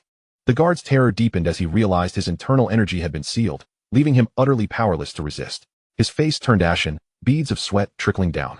I ask. You answer. The middle-aged man, disguised as Chu Feng, rasped with an authoritative tone. Chapter 37. A Night of Murder Beneath the Dark Moon. As Chu Feng retracted his energy, the guard nearly collapsed to the ground. The dread of life and death was terrifying beyond measure. He dared not even breathe, staring in horror at the menacing figure before him. Currently, aside from the Wolf Master and Shi Hu, is the third elder also in the villa? Chu Feng's voice was low and hoarse, amplifying his menace. Yes, the Wolf Master is entertaining esteemed guests, and other high-ranking officials have gathered. Perhaps hoping to catch a glimpse of the honored guest, the guard replied, his voice trembling with fear. Are all the 8 great kings present? Yes, they are all here. Good, you may leave. The guard was momentarily filled with joy, but before he could turn away, Chu Feng's iron-like arm twisted gently. With a sickening crack, the guard's neck shattered, and he fell lifeless to the ground. I meant for you to accompany your brothers on the road to the Yellow Springs, Chu Feng murmured expressionlessly. He moved like lightning towards the opulent villa at the center, leaving a trail of phantasmal illusions in his wake. At the villa's entrance, 2 guards were merrily engaged in a game, blissfully unaware that death was approaching. Chu Feng raised his palm, summoning 2 energy blades that radiated a terrifying aura. With a thrust into the void, 2 sharp sounds echoed, and the cold light flashed as the blades swiftly severed the guards' necks. Their heads flew off, rolling to the ground, blood gushing forth like a torrent. Although Chu Feng had minimized the noise, the martial artists, particularly the skilled ones, were keenly aware, instantly alerting the other guards. Enemy attack. One guard shouted, stunned momentarily before realizing the audacity of an intruder daring to wreak havoc within the Sky Wolf Gang. Chu Feng decided to cease his concealment. Knowing he would eventually be exposed, he unleashed a punch into the air, creating a fist-sized energy imprint that tore through the atmosphere, accompanied by a resounding thunderous roar, making its appearance before the guards. With a sudden strike, the guard had no time to react. His head exploded like a watermelon, a mist of blood enveloping the area. Who dares to wreak havoc in my Sky Wolf Gang? Prepare to die. 8 burly men leapt down from above, each exuding a ferocious aura. The leading figure twisted his neck, producing a cacophony of cracking bones, then suddenly surged in height, escalating the danger to an alarming degree. Receive my punch. The man charged forward like a cannonball, his arms as solid as steel, gleaming with a metallic sheen. His veins resembled entwined dragon tendons, interlacing with one another. His fist, carrying an immense wave of energy, descended like a colossal hammer, capable of pulverizing even the sturdiest of beings. A hint of disdain flickered across Chu Feng's face. Merely a high-level martial artist, hardly worthy of his attention. With a casual punch, he struck first, obliterating the iron mass, and with unyielding force. The blow landed squarely on the man's chest. In an instant, the heart was shattered, and the man collapsed in disbelief. A high-level martial artist, utterly incapable of withstanding a single blow. How terrifying. He is a grandmaster. The 8 great kings, well-versed in combat, immediately discerned Chu Feng's formidable prowess. Flee. The faces of the remaining men turned ashen, their minds racing as they turned to escape. Against the grandmaster, sheer numbers were of no consequence. Can you escape? Chu Feng's expression turned frigid, reminiscent of a death deity. 7 energy blades swiftly materialized in his hands, flung into the void. The blades, as if guided by a sentient force, erupted with thunderous roars, striking with lightning speed. So swift, the 7 men were instantly gripped by terror. 6 of them had no time to react before their bodies were pierced, hearts shattered, collapsing to the ground in an instant. The last individual, a look of fury on his face, shouted, "Block it, we must block it." He was clad in a layer of precious armor. Yet the might of the energy blades far exceeded what his low-tier armor could withstand. In a mere fraction of a second, the blades surged, piercing through the armor and passing through him. The man, with an unwilling expression, slowly fell into a pool of blood. Chu Feng stood in the grand hall, resembling a war deity, effortlessly annihilating the 8 great kings. The sheer force of his presence was chilling. At that moment, the door to the 5th-floor VIP hall was flung open in a panic, revealing Wolf Master Xiao Si. His expression darkened, displeased as he exclaimed, "What a disarray! What is the meaning of this? Master, something terrible has happened. An intruder has breached our defenses and is currently engaged in battle with the 8 great kings." A trembling subordinate reported urgently. With no regard for protocol, they knew that if the master could not withstand the intruder, their lives would be forfeit, rendering any rules meaningless. How dare they invade my stronghold? Where is the 3rd elder? Xiao Si's aura surged violently, exuding a ferocity akin to a roaring wolf. They have already descended. Senior brother, will you wait here, or shall we go together? Xiao Si turned to the proud young man beside him, a glimmer of eagerness in his eyes. His senior brother, a prodigious talent, despite being over a decade younger, had already surpassed him in strength. Very well, I shall accompany you to witness this for myself, the young man replied, his gaze flickering with interest. Excellent. With my senior brother leading the charge, even a dragon must bow before me, Xiao Si exclaimed with uncontainable joy. Although he was unaware of his senior brother's true strength, as an elemental prodigy, he was at least a grandmaster, possibly nearing the prowess of a commander. Meanwhile, the 3rd and 2nd elders, who had been on the 4th floor, rushed down upon hearing the commotion. However, the scene in the hall, with blood and flesh flying about like a hellish landscape, rendered the middle-aged man before them a figure of pure terror, causing their scalps to tingle and a chill to run down their spines. Their only thought was to flee, yet no matter how swift they were, they could not escape Chu Feng's intangible energy. The 3rd elder, Wang Matzi, barely made a few strides before being obliterated by a single punch, blood misting the air. Chi Hu, Lu Huaqiang, had only taken a few steps when he was confronted by the suddenly materializing Chu Feng. Brother Chong, have you spoken to anyone about the events at the Dynasty Hotel? A haunting voice emerged, as if resonating from the depths of the earth, sending shivers down his spine. Lu Huaqiang felt as if struck by lightning. Though he did not recognize this man, he distinctly remembered Chu Feng's voice. Instantly, cold sweat drenched his body. He had truly misjudged the situation by provoking this harbinger of death. Initially, he believed he was spared due to the Wolf Master's reputation. But now it was clear the intent was to eradicate all witnesses. This young man was merciless. I only mentioned it to the 3rd elder, but he is already dead. No one else knows. I swear I will never speak of it again. Lu Huaqiang hastily raised 2 fingers to the sky, truly prepared to vow. There's no need. Only the dead can keep secrets. Chu Feng replied coolly. With that, he delivered a punch that obliterated Lu Huaqiang's skull, marking the end of this deeply sinful man's life. Chapter 38, The Fall of the Sky Wolf Gang.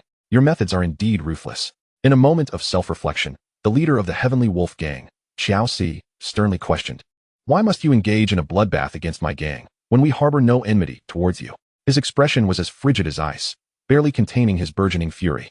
Chu Feng observed the 2 figures before him, the wrathful middle-aged man, undoubtedly Xiao Si, and the arrogant youth behind him, who was unmistakably the esteemed guest. A wave of foreboding washed over him as he sensed the formidable mental prowess emanating from the young man, akin to a glacier exuding a chilling aura. The youth's strength was vaguely at the level of a grandmaster, likely surpassing his own, while Xiao Si exuded an impressive presence. He was merely at the pinnacle of an intermediate master, posing only a faint hint of danger. The true threat lay with the young man. Chu Feng's thoughts raced, and his expression shifted as he calmly stated, "Indeed, I have no grievances with the Heavenly Wolf Gang, but my vendetta with Lu Huaqiang runs deep. He took my family from me a decade ago, leaving my life in ruins. I have come today to exact my vengeance." Fabricating a reason, he decided to alter his approach upon seeing Xiao Si and the youth. Previously, Lu Huaqiang had mentioned only informing Wang Matzi, the 3rd in command, and Chu Feng believed this to be true. Xiao Si, occupied with his esteemed guest, likely had no time to receive updates. Furthermore, as the 2nd in command, Lu Huaqiang would not indiscriminately spread such disgraceful news. Even if he had informed the 8 great warriors, both they and Wang Matzi were now deceased.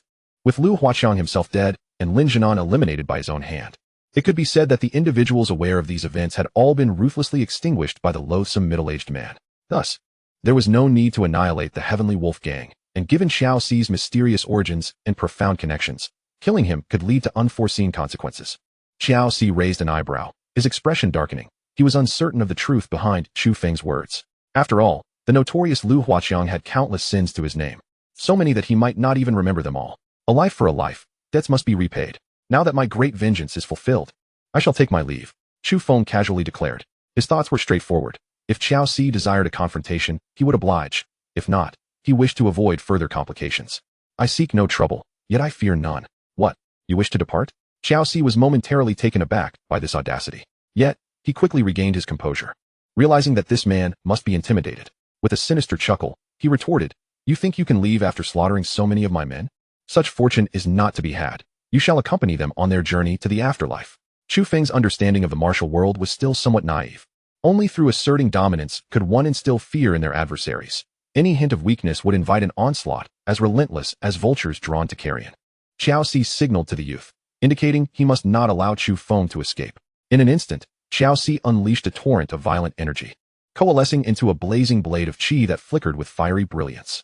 The flames erupted forth, a wave of heat reminiscent of magma, intent on reducing Chu Feng to ashes. Flame blade, go! As the blade of light flashed, Chu Feng momentarily faltered, as if to be consumed by the inferno. Interesting, he murmured. Then, summoning his full might, he unleashed a punch that embodied a staggering 73,000 units of power, an unstoppable force reminiscent of a celestial dragon soaring through the skies, or Mount Tai collapsing upon the earth. In an instant, he suppressed the formidable flame blade, extinguishing its flames and dissipating the energy into silence. Such meager strength. And you wish to detain me? Chu Feng scoffed, a smirk gracing his features. Qiao Si's pupils constricted in astonishment. He was taken aback by the overwhelming might of this fierce middle-aged man. Yet, he resolved to test his ultimate technique. Arrogant fool, behold my dragon tiger conquering fist. With a roar, Qiao Si channeled his fury to its zenith, launching a colossal punch. The immense fist bore the spectral images of a dragon and tiger, howling with ferocity. Clouds follow the dragon, winds follow the tiger. The punch unleashed a tempestuous wave of energy, obliterating all obstacles in its path. Remarkable technique. Chu Feng's eyes widened with excitement. This martial art was surely of heavenly caliber, yet Qiao Si had yet to master it fully. Otherwise, overcoming him would be a formidable challenge. In a heartbeat, Chu Feng unleashed his entire fighting prowess, declaring 10 absolutes as deep as the abyss, suppressing heaven and earth. With a punch thrown into the void, a fist-sized imprint of energy, akin to a miniature mountain, surged forth with a terrifying 93,000 units of power, shaking the air like a meteor crashing down. One punch could shake mountains. One punch could stir the oceans. A thunderous roar echoed as the dragon tiger fist imprint was annihilated. Yet, the 10 absolutes imprint continued its descent towards Qiao Si. The latter's expression shifted dramatically, turning a shade of crimson as he struck out desperately, clear the path. However, just as he obliterated the remnants of the 10 absolutes imprint, Chu Feng delivered another punch, not granting Qiao Si a moment to breathe. Help! The youth bellowed, but it was too late to intervene. Initially, he believed Chu Feng's single punch was evenly matched with Qiao Si's. However, he soon realized that Chu Feng's explosive power had surged to nearly 100,000, crushing Qiao Si in an instant. With a resounding impact, Qiao Si's head was obliterated, his lifeless body crashing against the stone wall before collapsing to the ground. The revered leader of the Heavenly Wolf Gang had fallen. You seek death. The youth's eyes narrowed, glaring at Chu Feng. In an instant, he unleashed a punch, a cacophony of dragon roars and tiger growls resonating through the air, stirring an immeasurable wave of energy that coalesced into a series of swirling cyclones, reminiscent of a cataclysmic tornado. Chu Feng's pupils constricted.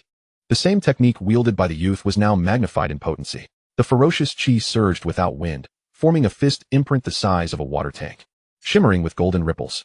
The terrifying force contained within was akin to a nuclear bomb on the verge of detonation. This was Chu Feng's application of the microcosmic realm, refined to its utmost, a fist of unparalleled might. As he struck, thunder roared, and the very fabric of reality trembled. With a deafening boom reminiscent of an atomic explosion, windows shattered, and walls crumbled. The two forces clashed in a cataclysmic struggle, both equally matched. The youth's brow furrowed. He had not anticipated that, apart from the city lord, an unknown individual from Qingzhou would possess such astonishing strength.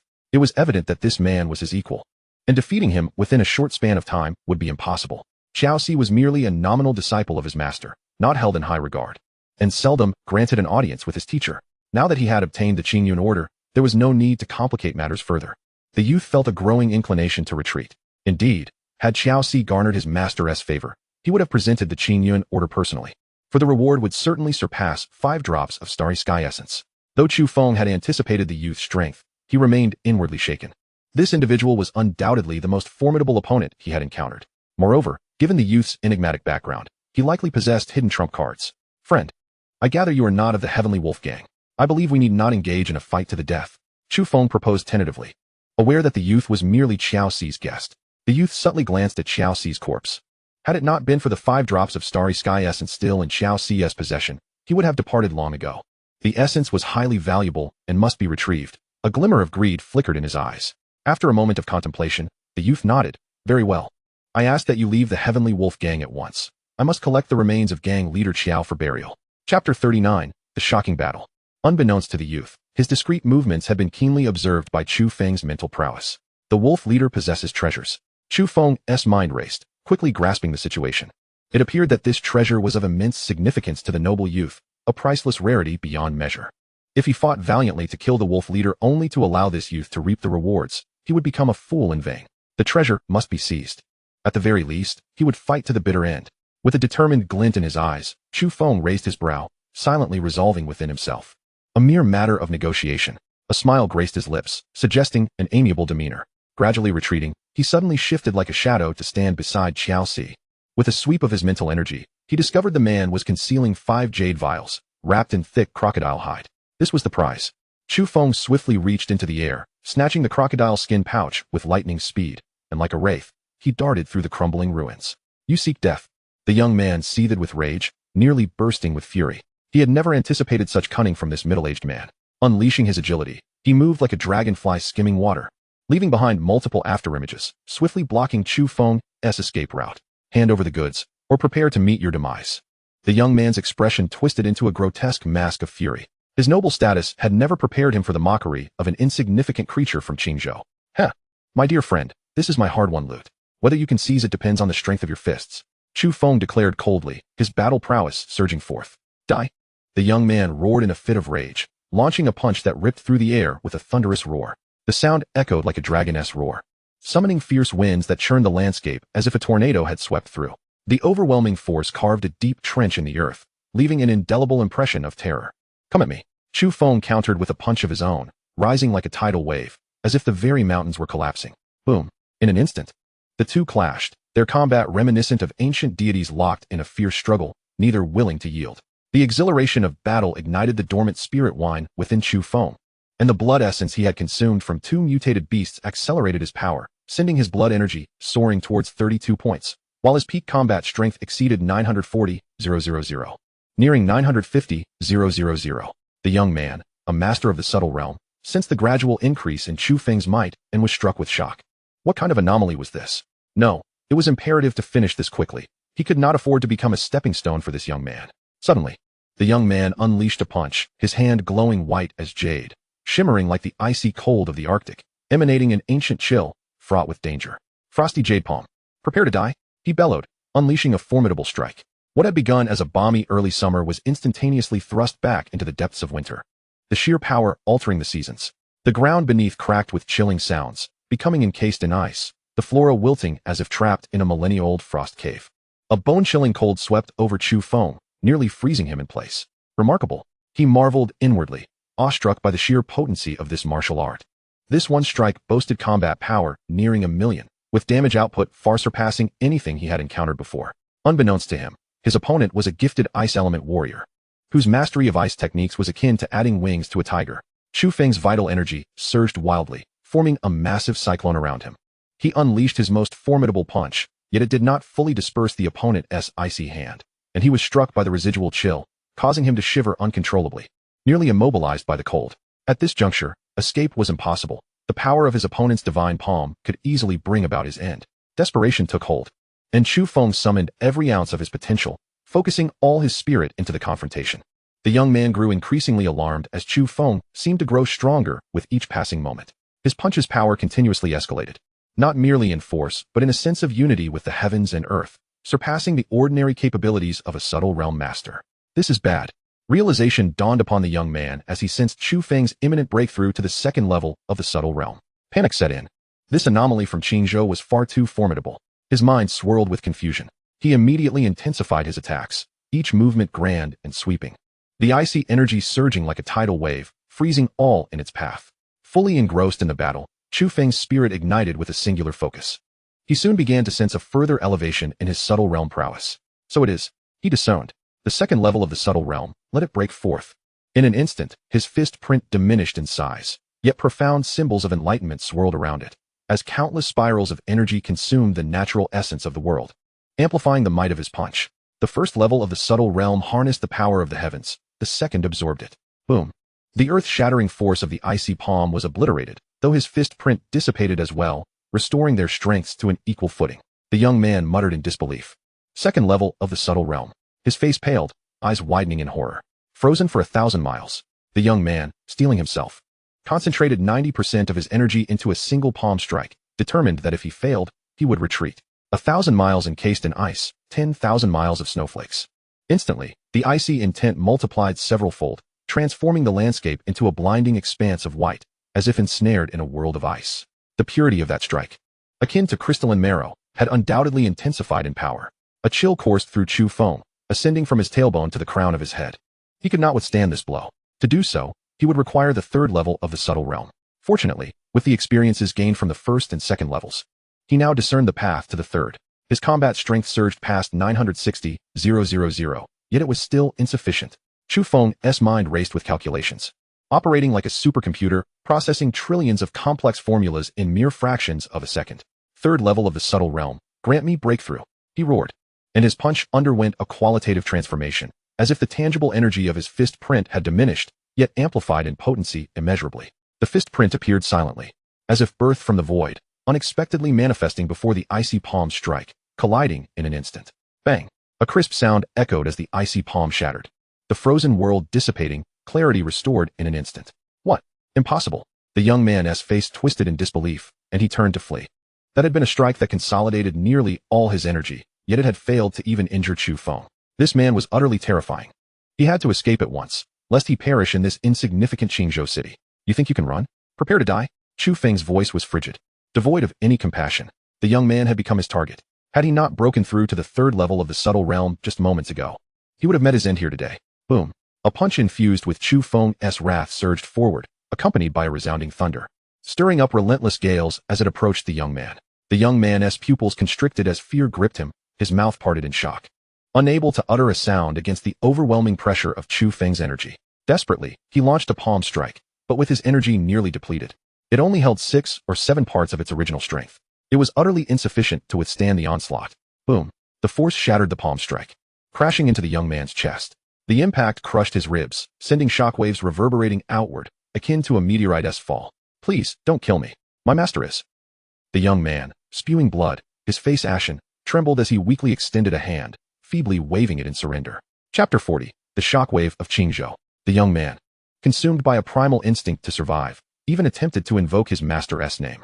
But it was too late. Chu Feng shook his head, mercilessly interrupting him. He had no interest in knowing who this young man's master was, lest it sway his own path in martial arts. Even if your master were the king of heaven. Today, you shall meet your end. With that, Chu Feng swung his iron fist once more, crashing down with tremendous force. Bang! The young man's head exploded. A crimson mist engulfing the air, yet the momentum did not cease, crashing into the ground several meters deep, resonating with a sound akin to a meteor's descent. Nearby villas trembled under the impact, beginning to collapse anew, with a powerful mental force sweeping across the surroundings. Chu Feng discovered that the young man before him possessed no noteworthy items. This was perplexing.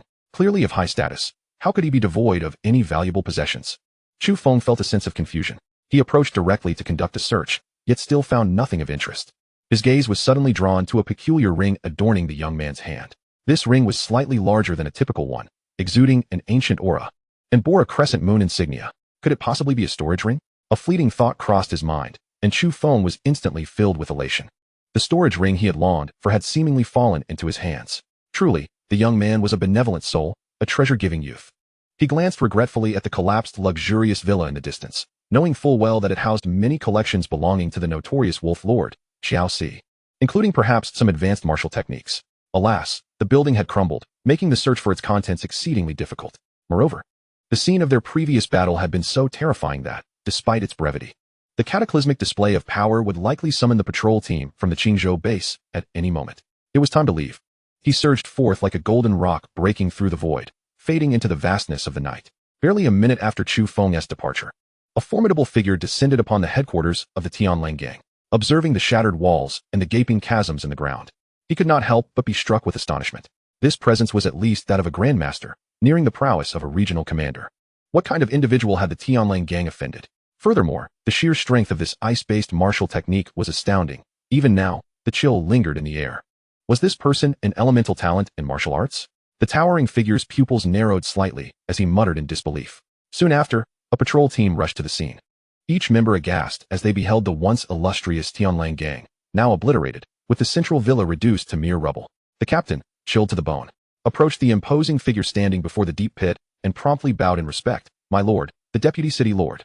Clean up the ruins and conduct a thorough investigation of the events." The figure replied with a nod, his tone commanding. "Yes, I will make the arrangements immediately." Not far from the Dynasty Grand Hotel, beneath the overpass, several remarkable figures were gathered, along with a few patrol team members present at the scene. At this moment, Lin Jinan's luxurious vehicle had been almost completely consumed by flames, reduced to a charred wreck, with Lin Jinan's body lying nearby, half of it scorched. The faint scent of burnt flesh lingering in the air. Lin Xiaofeng, the Lin family master, furrowed his brow, his expression icy as he surveyed the grim scene before him. With a hint of anger, he inquired, "Yujian, what is your take? Was it an accident, or has someone murdered Jinan and staged this scene?" Lin Yujian's eyes reddened. Lin Jinan was a prodigious talent in martial arts, his most cherished son. He had aspired for his son to become a master, perhaps even ascend to greater heights, elevating the Lin family to a new echelon. Yet, unexpectedly, he had met an untimely demise, leaving Lin Yujian to grieve the loss of a son while being a white-haired man mourning a black-haired one. His heart ached, feeling as though it were bleeding.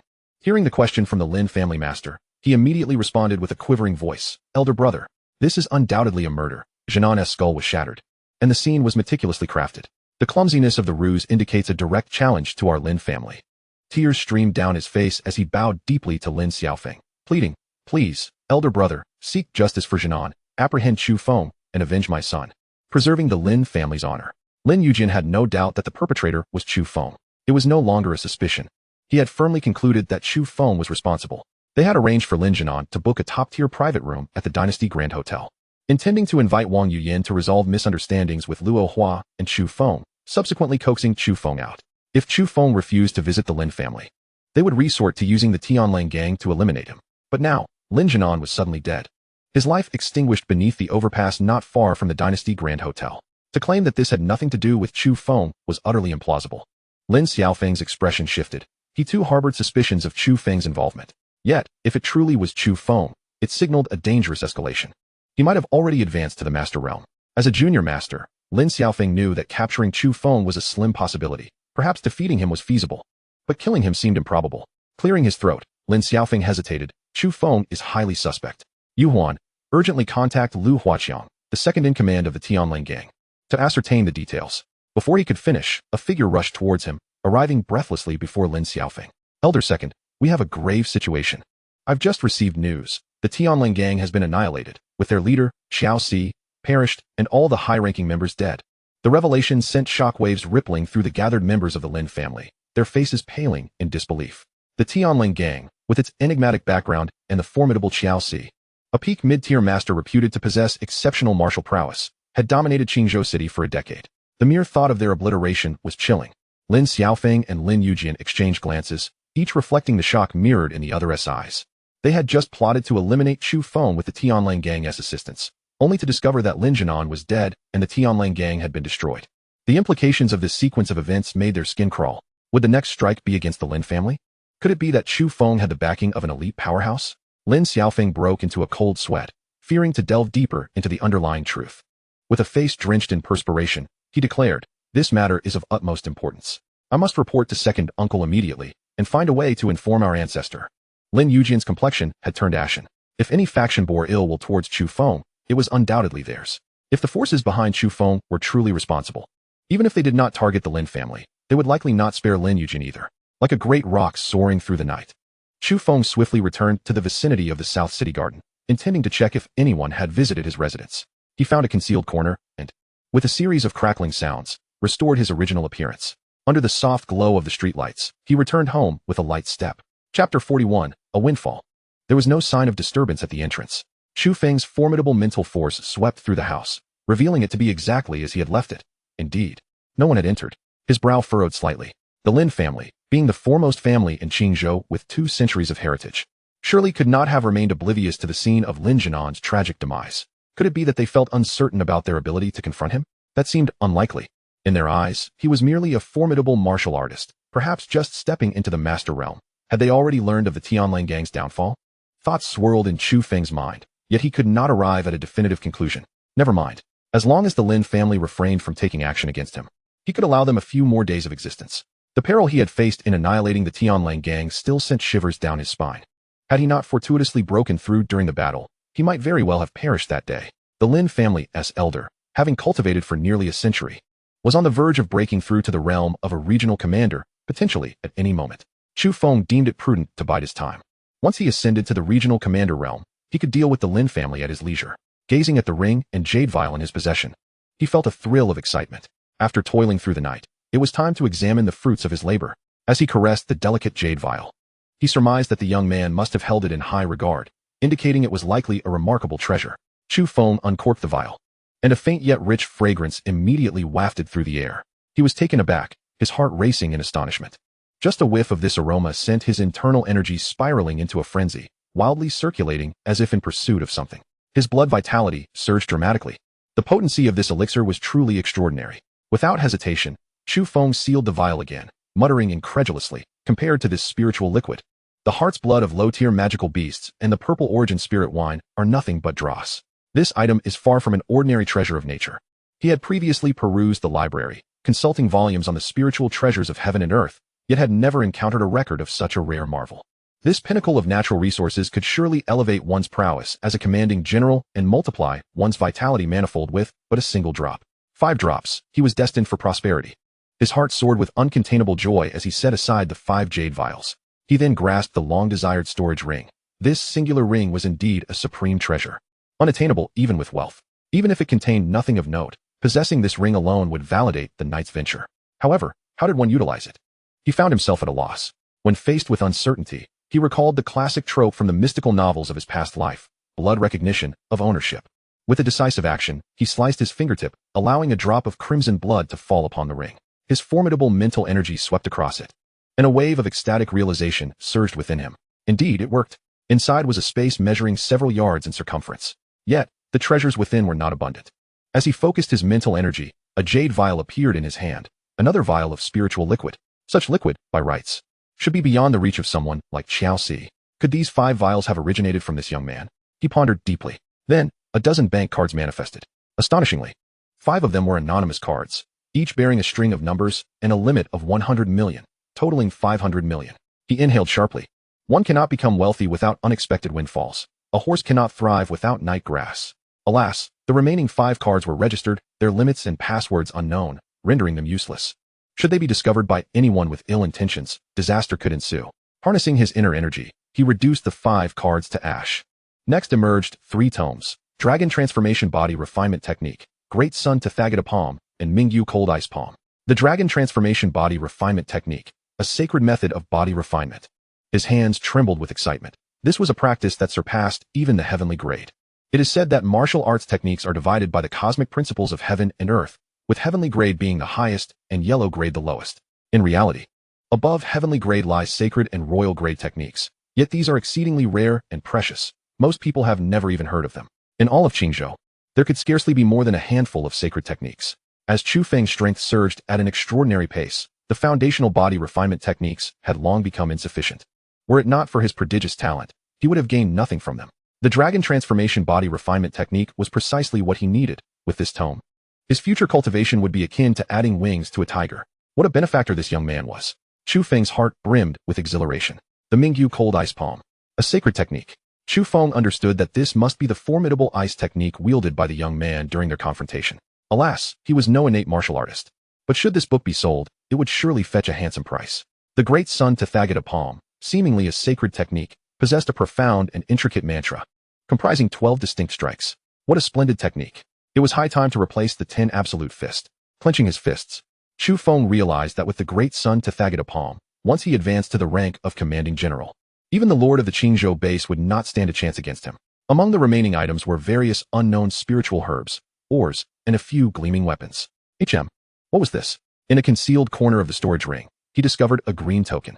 With a thought, the token appeared in his hand. The jade token felt smooth as water, emanating a faint azure glow, inscribed with the elegant characters Qingyun, surrounded by intricate mystical symbols. A single glance ensnared the viewer in its depths. What treasure was this? Chu Feng's pupils contracted, It was evident that this token was the most valuable item among all. Could it be that the highly esteemed young man had come to Qingzhou solely for this object? And that the 5 drops of spiritual liquid were intended as a trade for the token? A flash of insight illuminated his mind, hinting at the truth. This token must remain concealed, for revealing it would invite calamity. After joining the Shura Martial Arts Hall tomorrow, he would leverage its resources to discreetly investigate the token's origins and purpose. With resolve, he returned the token to the ring. He rose and meticulously examined everything within the house. After all, he had resided here for 5 or 6 years, filled with countless memories. The sorrow of lost loved ones mingled with the joy of becoming a martial artist. Perhaps after moving out tomorrow, he would never return. And he wished to remember every detail of this place. A night passed without incident. At the break of dawn, Chu Feng arrived early at the Shura Martial Arts Hall. Upon entering, he spotted a familiar face, the enchanting Tian Qingzhu, who had greeted him on his first visit to the hall. This tall, graceful beauty remained as captivating as ever. As it was still early, the Shura Martial Arts Hall had yet to see many patrons. The moment Chu Feng stepped in, Tian Qingzhu noticed him. Her eyes sparkling with delight as she swayed her slender waist and approached him with brisk steps. What a rare guest. It has been quite some time since you last visited, Chu Feng. Is there something you require today? I have come to see Hall Master Wu. Might I trouble you to announce my arrival? Chu Feng nodded. He held a favorable impression of this lady, who had treated him no differently despite his status as an ordinary guest. Beauty and kindness aptly described someone like Tian Qingzhu. No need for an announcement. Hall Master Wu instructed that you should be taken directly to see him upon your arrival. Shall we? Tian Qingzhu said with a smile. She was well aware of Chu Feng's standing in Hall Master Wu's eyes, since she had fortuitously discovered Chu Feng's potential. His remarkable performance during the 5 Elements trial had left an indelible impression, making him a sought-after talent for Hall Master Wu. Chapter 42. Joining the Martial Arts Hall. Under Tian Qingzhu's guidance, Chu Feng entered the office of the Shura Martial Arts Hall for the first time. The office was decorated in a simple yet elegant style, with finely crafted solid wood furniture that exuded an air of antiquity and charm. Chu Feng has arrived. Little Tian, please bring out my Westlake Mist tea and prepare it. The middle-aged man, with a resolute countenance and an immovable demeanor, spoke with a smile. It was none other than Hall Master Wu Yuanlang, who had been keenly observing Chu Feng since his entrance, his eyes sparkling with interest. Tian Qingzhu skillfully prepared the tea, occasionally casting glances at Chu Feng.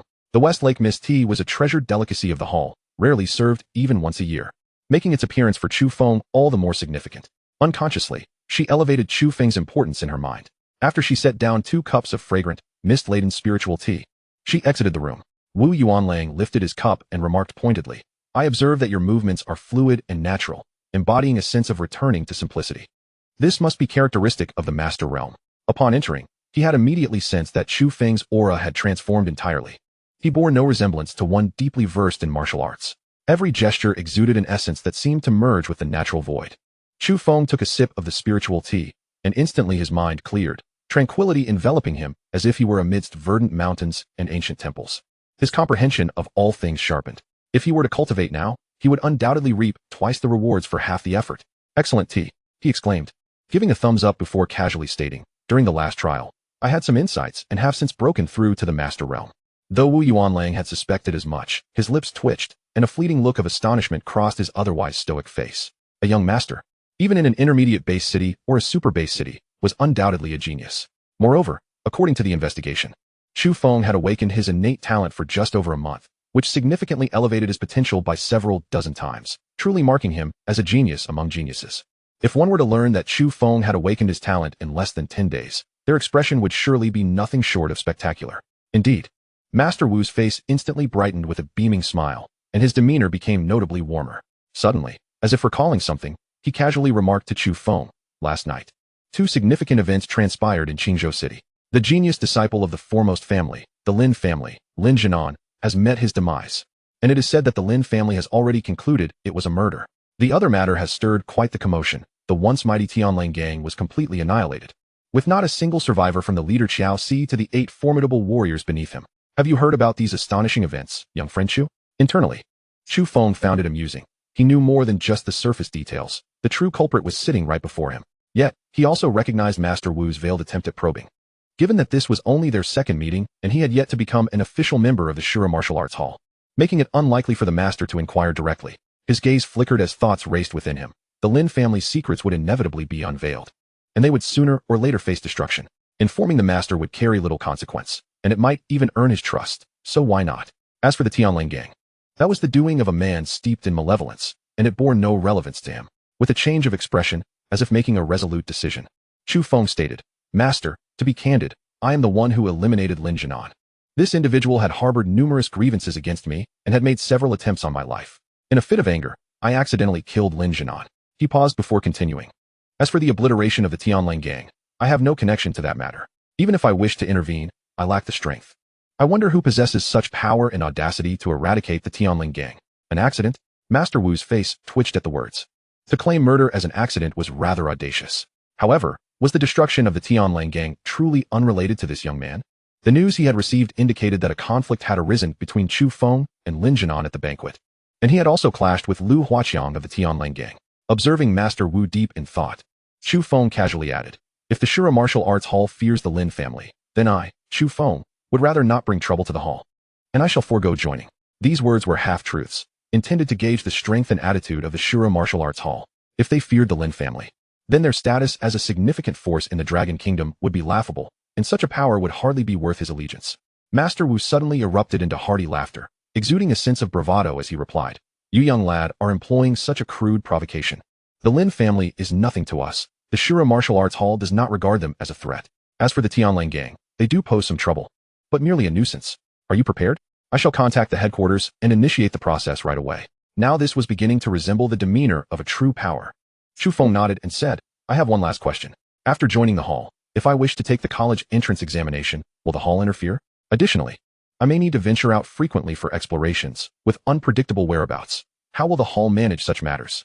Master Wu chuckled, "Rest assured, the hall grants martial artists considerable freedom during their developmental years. Before the age of 30, it is your growth period. As long as you do not betray the hall and fulfill the requisite contribution points each year, you are free to cultivate as you wish, even joining the military or political systems. After 30, formal management by the Shura Martial Arts Hall will commence. For instance, I have been assigned to oversee the Qingzhou branch. Before the age of 30, martial artists experience rapid growth, and the hall does not constrain your freedom but rather provides assistance and resources. However, post-30, one must adhere to the orders of the Shura Martial Arts Hall. Quite reasonable. After all, receiving the hall's resources naturally requires your commitment. With such freedom, Chu Feng need not worry about his extraordinary talent being prematurely exposed. If he cannot become a self-sufficient powerful warrior by 30, then the issue of exposure would become moot. He might as well find a block of tofu to crash into." With a smile, Chu Feng remarked, "I have no further issues. Shall we commence the process?" "Excellent. I will now contact Master Luo Xia at headquarters." Master Wu replied with a beaming smile. Soon, a screen on the wall opposite lit up.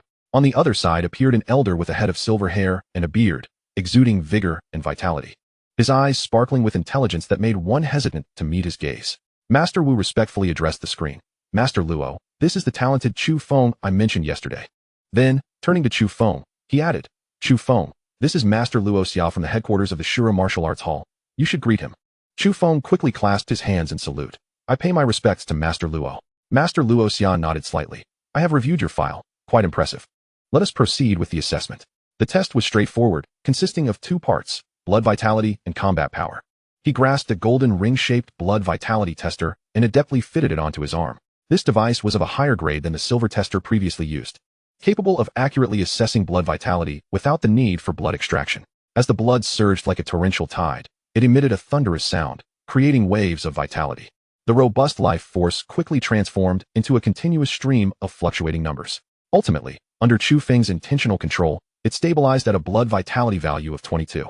Having recently advanced to the master level, achieving a blood vitality of 33 was truly astounding. This exceeded both Master Wu's and Master Luo's expectations. In their minds, Chu Feng would likely only possess a value in the teens. After removing the blood vitality tester, Chu Feng approached the combat power testing device. Launching himself forward like a cannonball, he propelled himself with the speed of thunder. In midair, his upper body leaned back, every part of him, skin, muscles, bones, tendons, meridians, vital energy, and internal organs, resonating in unison. He amassed all his strength and delivered a powerful punch. That punch carried the sound of unending wind and thunder, creating a tempest that struck the testing device with ferocity akin to a tiger descending the mountain. Initially, Chu Feng could have unleashed his vital energy externally and executed a punch in midair. However, during the test, he relished the raw, direct impact of a heavy strike. With a resounding thud, the testing device's screen began to flicker. 447368. The numbers finally settled. In an instant, the room fell into stunned silence, and the expressions of Master Wu and Master Luo were nothing short of spectacular. Chapter 43, Star-Level Genius. Chu Feng had only unleashed less than half of his peak combat power, yet it left Master Wu Agape unable to utter a word. Less than 10 days prior, he had only possessed a combat power of around 40,000. This was a tenfold increase. Across the screen, even Master Luo, who was accustomed to grand spectacles, suddenly stood up, his hand trembling as he inadvertently tugged a strand of his beard. This was vastly different from the information recorded, awakening his martial arts talent for just over a month. Even with abundant resources acquired during trials, this level of progress was astonishingly rapid, unless he was a star-level genius. A bold thought suddenly took shape in his mind, one he found almost incredulous. On Blue Sea Star, it is rumored that among talented martial artists, there exists a small group of exceptionally gifted individuals whose innate abilities far surpass those of ordinary martial artists. Ancient texts unearthed from relics of the last epoch recorded that these warriors are referred to as star-level geniuses. It is said that only one star-level genius emerges from a population of over 100 million. Within the Shura Martial Arts Hall, apart from the Master and Deputy Master, only 3 star-level geniuses had been recruited over several decades. One could only wonder how many stars this individual might possess. Alas, only the capital city of Yanjing in the Dragon Kingdom houses a star-testing device capable of determining a martial artist's innate limits. If he were a 2-star genius, the Shura Martial Arts Hall would gain another towering pillar. Even a 1-star would be among the ultimate forces within the Shura Martial Arts Hall. After a brief moment of astonishment, Master Luo Xia stroked his beard and burst into hearty laughter. Excellent. Indeed, a paragon among men, a prodigy of unparalleled talent. Wu Yuanling. Prepare an elite contract for Chu Feng immediately. What? An elite contract?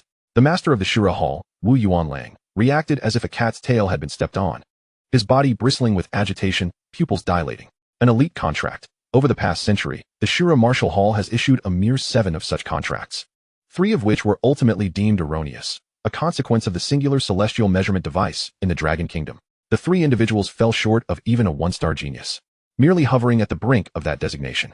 The remaining 4 1-star geniuses included one who has ascended to the vice master of the Shura Martial Hall, and another, still young, rumored to have already breached the threshold of the God of War realm, currently stationed at the outer battlefield.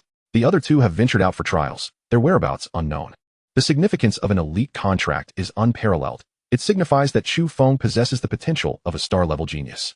Wu Yuanlong's gaze upon Chu Feng transformed into one of unabashed desire, akin to that of a connoisseur beholding a rare treasure.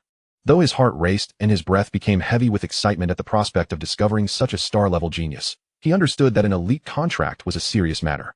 With a solemn expression, he reiterated, "Instructor Luo, are you certain it is an elite contract? Is that even a question? Is it your hearing that is impaired? Or has old age caught up with me? Hurry up and prepare it. It is indeed an elite contract," Luo Xiao retorted with evident displeasure. Goodness, Chu Feng inwardly scoffed, finding the adorable side of these high-ranking experts rather amusing. Truly, a pair of lively children at heart. Understood. Wu Yuanlang responded promptly. He then recollected himself, turning to Chu Feng and awkwardly stating, "Chu Feng, why don't you wait for me in the adjacent conference room? I will have Xiao Tian come and escort you over. We shall sign the contract there shortly." Chu Feng, sensing the unspoken understanding, nodded and clasped his fists towards the 2, saying, "All right, you continue your discussion." It was evident that Wu Yuanlang and the chief instructor had matters to deliberate that were not suited for his presence. Before long, Chu Feng followed Tian Qingzhu into the neighboring conference room, leaving Wu Yuanlang and the video call with instructor Luo behind.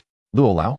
Could it be that Chu Feng is truly a star-level genius? Wu Yuanlang queried with a grave expression. A star-level genius is a treasure in any faction.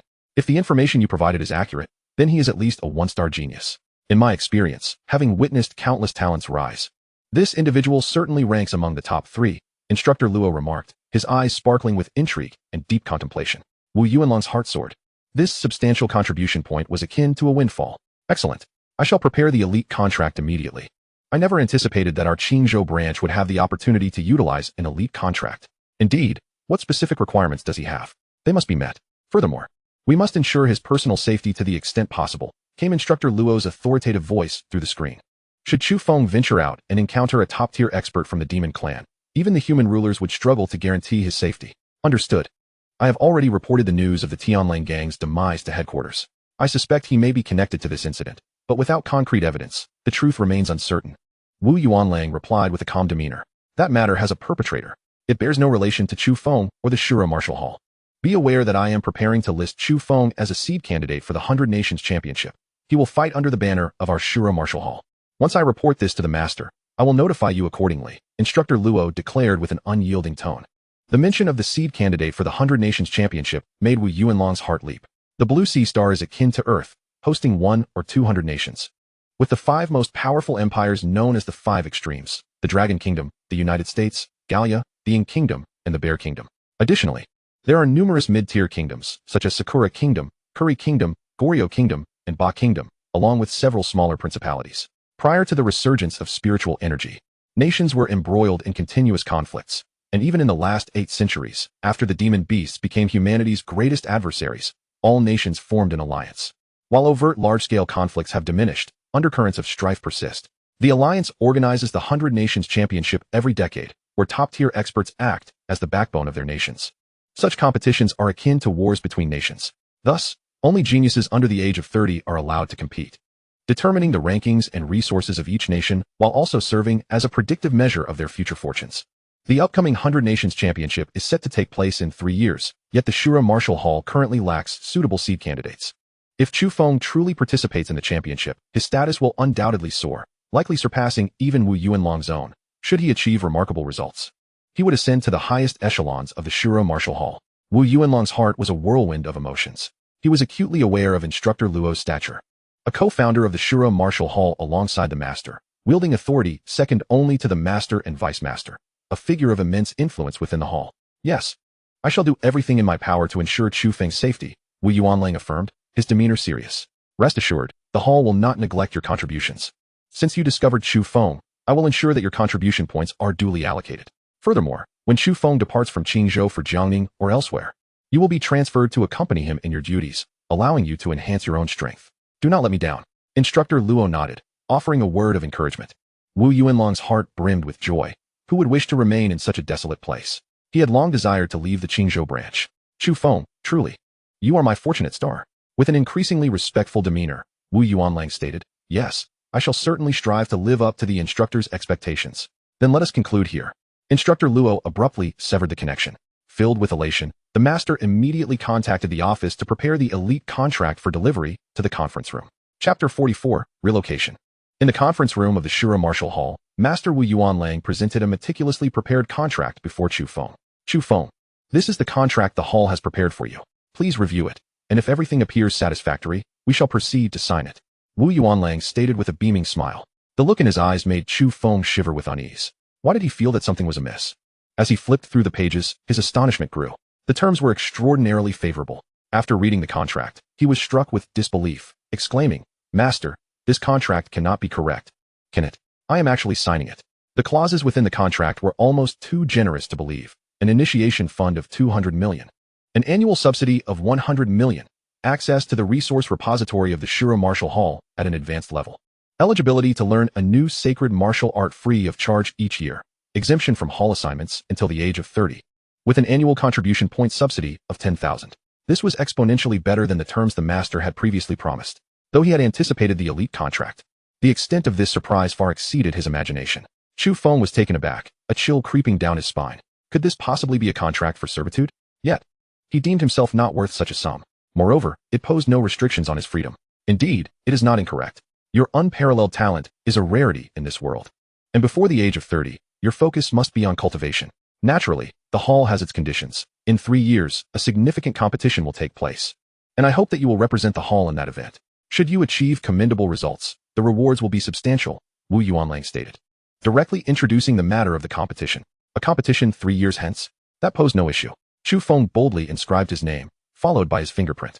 He pushed one copy toward Master Wu Yuanlang for headquarters registration, keeping another for himself.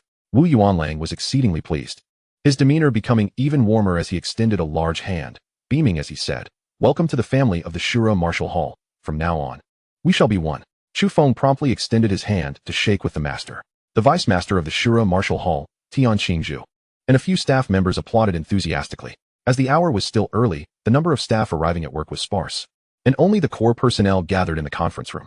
Following the conclusion of the signing ceremony, Chu Feng intended to summon his sister, Chu Rulin, to directly relocate to the villa district of the Shura Martial Arts Academy. This way, Chu Feng would be free from any concerns, allowing him to devote himself entirely to cultivating his skills and seeking vengeance with satisfaction. Let us depart. My vehicle awaits below, ready to transport you and Miss Rulin to the villa of the Shura Martial Arts Academy, Wu Yuanlang remarked with a smile. Oh, Chu Feng felt a bit flattered and quickly waved his hand, saying, "Master, you are too kind. My sister and I can simply take a taxi. Don't be so polite. Moreover, you are not to call me master in the future. It feels too distant. We are family now, so you shall address me as elder brother from now on. There is no need for formalities with your elder brother." The master insisted with a hint of dissatisfaction. Startled by the master's unexpected maneuver, Chu Feng felt a mix of amusement and exasperation, replying, "All right, who am I to argue with you, master?" Internally, he couldn't help but jest. "Are you certain you are not an uncle?" Chu Ruolin, perhaps unaccustomed to the early hour, was unusually sluggish in rising. After a few knocks on the door, the young girl sleepily opened it. "Hurry and get ready. We are moving," Chu Feng urged before heading downstairs. He felt a bit guilty for keeping the esteemed master waiting below. Soon, with the assistance of the staff, Chu Ruolin managed to load their belongings into the vehicle. Upon entering, she noticed a stranger engaged in lively conversation with Chu Feng, his demeanor notably cordial. Leaning forward, she blinked her innocent eyes and inquired, "Who is this uncle?" Chu Feng immediately shot her an approving glance, a smile gracing his lips as he replied, "This esteemed gentleman is none other than the master of the Shura Martial Arts Academy." "Wow, uncle, you are truly impressive," Chu Ruolin exclaimed dramatically, her voice resonating in the vehicle. At that moment, Chu Feng could no longer contain his laughter, bursting into hearty chuckles. "Uncle? Esteemed gentleman?" The master was momentarily taken aback, his expression darkening. Just moments ago, he had requested Chu Feng to call him elder brother. And now he had been elevated to the status of uncle and even esteemed gentleman. "Am I truly that old? I am quite handsome, you know," Wu Yuanlang mused to himself, his face reddening in embarrassment, realizing he could no longer insist on being called elder brother, especially since Chu Ruolin was merely 13. It would be inappropriate for her to call him elder brother as well. Yet he was resolute in rejecting the title of esteemed gentleman, firmly upholding the boundary of being addressed as uncle. Inside the vehicle, Wu Yuanlang presented Chu Feng with 2 golden badges emblazoned with the Shura Martial Arts Academy emblem, intended for ease of access to the villa. He also handed Chu Feng a USB-shaped key, a product of the Academy's latest technological advancements, designed for logging into the internal network. With a confidentiality level ranking among the highest on the planet, the master informed Chu Feng that in the future, Tian Qingzhu would be assigned to manage matters related to him, serving as his personal advisor, no longer bound to a fixed position at the academy. In truth, Tian Qingzhu had received a substantial reward from the Qingzhou Martial Arts Academy for discovering Chu Feng's potential. Thus, the 3 of them engaged in light-hearted conversation. And the vehicle soon came to a halt in front of an opulent villa district in the heart of the Eastern District. The gilded plaque above the entrance, depicting the picturesque landscapes of Jiangnan, vividly encapsulated the luxury of the community. At the entrance stood 4 soldiers, exuding a formidable martial aura, hinting at their battle-hardened experience. A stern martial artist emerged from the guardhouse, clearly the captain of the team. Approaching the vehicle, he saluted with precision, declaring, "Greetings, master." Indeed, Wu Yuanling rolled down the window and gestured towards Chu Feng seated inside. "This gentleman's name is Chu Feng. He shall be residing in our villa district from now on. Remember, when you see Chu Feng, treat him as you would treat me. Understood?" The captain immediately returned a military salute, affirming, "Understood." The others cast curious glances at Chu Feng and his sister, seemingly eager to memorize their features. Their minds filled with speculations about the relationship between the two and the master, tinged with envy. At the center of the villa district lay an oval-shaped lake, its waters gently flowing and reflecting the sky like a mirror. Surrounding the lake were artificial hills, unique stones, waterside pavilions, and lush, expansive lawns, creating an ethereal paradise. On either side stood a row of villas, comprising a total of 8 standalone residences. Chu Feng chose a serene villa situated on the northern side. The butler, having received notice early in the day, awaited respectfully at the entrance to greet them. "From now on, you shall be the steward of this villa. Ensure that you serve Chu Feng well," the master instructed before departing in his vehicle. This 3-story villa spanned a generous 480 square meters. And with the basement and stargazing terrace, it totaled an impressive 712 square meters, exuding opulence. Inside, there were 2 specially designed training rooms equipped with blood energy testers and combat power measurement devices. The villa occupied over 5 acres of land, featuring a pond adorned with blooming lotus flowers, where goldfish danced among the green lilies, playfully blowing bubbles. The young lotus has just revealed its tender tips, and already a dragonfly has alighted upon it. Chu Ruolin exclaimed, her little head twisting with excitement. Clinging to Chu Feng's arm, she enthused, "Wow, it's so beautiful. Brother, are we really going to live here?" "Of course. Do you like it?" Chu Feng playfully pinched her chubby cheek. "I love it. Can I invite my friends, Xiao Shuang and the others, to come over?" Chu Ruolin asked, her face brimming with anticipation. "Absolutely. However, it would be best if you avoid going out alone. I've recently offended someone. While they cannot harm me, they may pose a threat to you. I have arranged for Tian Qingzhu to be your instructor. and she will come to our home daily to guide your training, Chu Feng said, gently stroking his sister's hair with a smile. I know. You've mentioned it several times already, Chu Ruolin replied, scrunching her nose in mild annoyance. Chu Ruolin was already aware of her brother's ascension to the Master Realm, which, in her eyes, made him a divine being. She felt no concern for his safety. Instead, she was troubled by the loss of her freedom, though Chu Feng had assured her that this was only temporary. After moving into the villa, Chu Feng relished a rare moment of tranquility that morning. Spending time with his sister feeding the goldfish, watering the flowers, and savoring the cozy moments on the terrace over tea. Providing a better life for his family and improving himself was perhaps the true essence of a martial artist's cultivation. However, such blissful moments were fleeting, and by afternoon, he embarked on a new round of training. He first utilized the key to access the internal website of the Shura Martial Arts Academy. Eager to investigate the origins and uses of the Qingyun Order and the 6 vials of shimmering liquid he possessed, the website was categorized into several tiers: basic, intermediate, advanced, and the highest levels of access. The basic site was accessible to anyone, offering commonplace information. The intermediate level required specific passwords and accounts, primarily for Academy staff and VIP clients. The advanced tier was reserved for newly recruited talented martial artists and high-level personnel from various branches. Only branch heads possessed the advanced access, although Chu Feng, as a star-level genius, was granted similar privileges. The highest level, however, was exclusive to the Academy's top echelon, containing the most elite techniques and rarest resources. Upon logging into the internal network, Chu Feng found it meticulously organized, featuring sections on data, treasures, relics, beasts, prohibited areas, and more. He soon became engrossed, eagerly absorbing a wealth of knowledge. Starry Sky Celestial Dew. Chu Feng's expression lit up with excitement as he realized that the 6 droplets of liquid he had obtained were, in fact, the legendary Starry Sky Celestial Dew. Primarily derived from ancient relics of the world, with a minor fraction sourced from alternate dimensions, this treasure is shrouded in mystery, eluding the grasp of human technology, rendering it impossible to replicate. This artifact appears to possess the ability to commune with the natural world, nurturing both vitality and corporeal form, and exhibits remarkable efficacy in transcending barriers. It proves beneficial to martial artists of any realm. However, its impact on those of the King's realm remains minimal, while it bestows significant advantages to those beneath. It is advised that martial artists below the 8th Desolation realm should dilute its use, lest they face explosive demise, with bloodshed ensuing.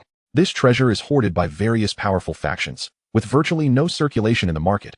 Even masters without connections remain oblivious, let alone ordinary martial artists.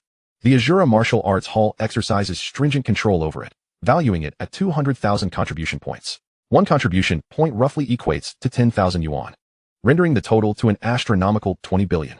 Such a sum is virtually unattainable, and the prospect of purchasing Starry Celestial Dew in the outside world is nothing short of a fantasy. Chu Feng inhaled sharply, his heart stirred by tumultuous waves, muttering to himself, "This is exorbitant." Having acquired 500 million in cash, along with an initial funding of 200 million from the Martial Arts Hall, he found that 700 million was insufficient even for a drop. He harbored grave suspicions that the world was monitoring him as soon as he acquired some wealth. Inflation seemed to surge. Yet, the thought of possessing 6 drops of Starry Celestial Dew instantly ignited a brilliant spark in his eyes. In the Azura Martial Arts Hall, only through extraordinary accomplishments could one exchange for a drop, while martial artists of the 8th Desolation realm could merely obtain 2 drops. Only those in the God of War and King's realms, the true elite of the hall, were not marked on the listings. Unbeknownst to him, the hall master, Wu Yuanlang, had just exchanged for a drop of Starry Celestial Dew on the internal network. Although he could not access the dew at present, he would be able to retrieve it at the Jiangning branch or headquarters, and his joy was palpable, his aged visage blossoming with delight. As for the Qingyun Order, after thorough examination, he found no records whatsoever, perhaps due to insufficient privileges. Chu Feng diligently perused the information regarding the 5 Elements mountain range, the primary site for his impending trials and adventures. As for Manhwa Lake, he would eventually rid it of the ancient fiends lurking within. A peculiar light glinted in his eyes as he whispered to himself, just as he was poised to immerse himself in training. He suddenly recalled his possession of the sacred grade techniques, the transformation dragon body forging technique, and the great sun to Thagata palm. It seemed that his earth grade technique, the golden rock breaking void, had become obsolete. It was high time to acquire a higher tier technique. He could also learn a sacred grade technique for free. This opportunity was not to be squandered. He would select a movement technique. A thought flickered through his mind, and he promptly accessed the movement techniques. Lightning steps of the divine walk, sacred grade technique. Synopsis: moves with the swiftness of flight, steps like lightning. 9 dances of the fish and dragon, sacred grade technique.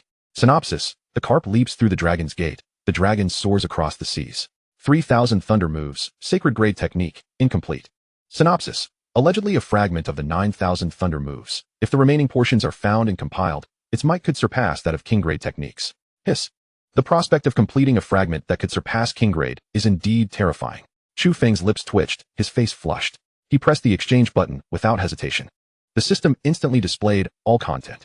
His mind raced, absorbing the information with remarkable retention, quickly committing every detail to memory. Chu Feng's expression radiated excitement. Such formidable techniques. Even fragments are splendid. They align perfectly with my talents, which are on a continuous ascent, ultimately allowing me to deduce the remaining chapters. He pondered the possibility of exclusively exchanging for top-tier incomplete techniques in the future. Observing his account with 10,000 contribution points, he promptly selected the third-level life crystal, which required 1,000 points each, exchanging for 5. He then traded for 5 portions of heart's blood from third-level ferocious beasts, corresponding to the master realm. Albeit all being only initial stages, totaling 4,000 contribution points. With the remaining 1,000 contribution points, he directly exchanged for a blood pill. Subsequently, he closed the website and made his way to the training room, preparing for an afternoon of cultivation, with plans to venture into the 5 Elements mountain range for trials the following day. Upon his return, it would coincide with the day the Lin family of Qingzhou vanished. He retrieved the Great Sun Tethaggata palm from his ring and began to study it. This technique, hailing from the previous epoch, was the foundational technique of the revered Moto Lanruo temple, commanding respect throughout an era. The entire technique comprises 12 forms. 1. Initial radiance of the Buddha. 2. Golden pinnacle Buddha lamp. 3. Buddha moves mountains and rivers. 4. Buddha asks for Kalanda. 5. Welcoming Buddha to the west. 6. Universal illumination of Buddha light. 7. Celestial Buddha descends. 8. 10,000 Buddhas pay homage. 9. Boundless Buddha Dharma. 10. Return to the source, only I am supreme.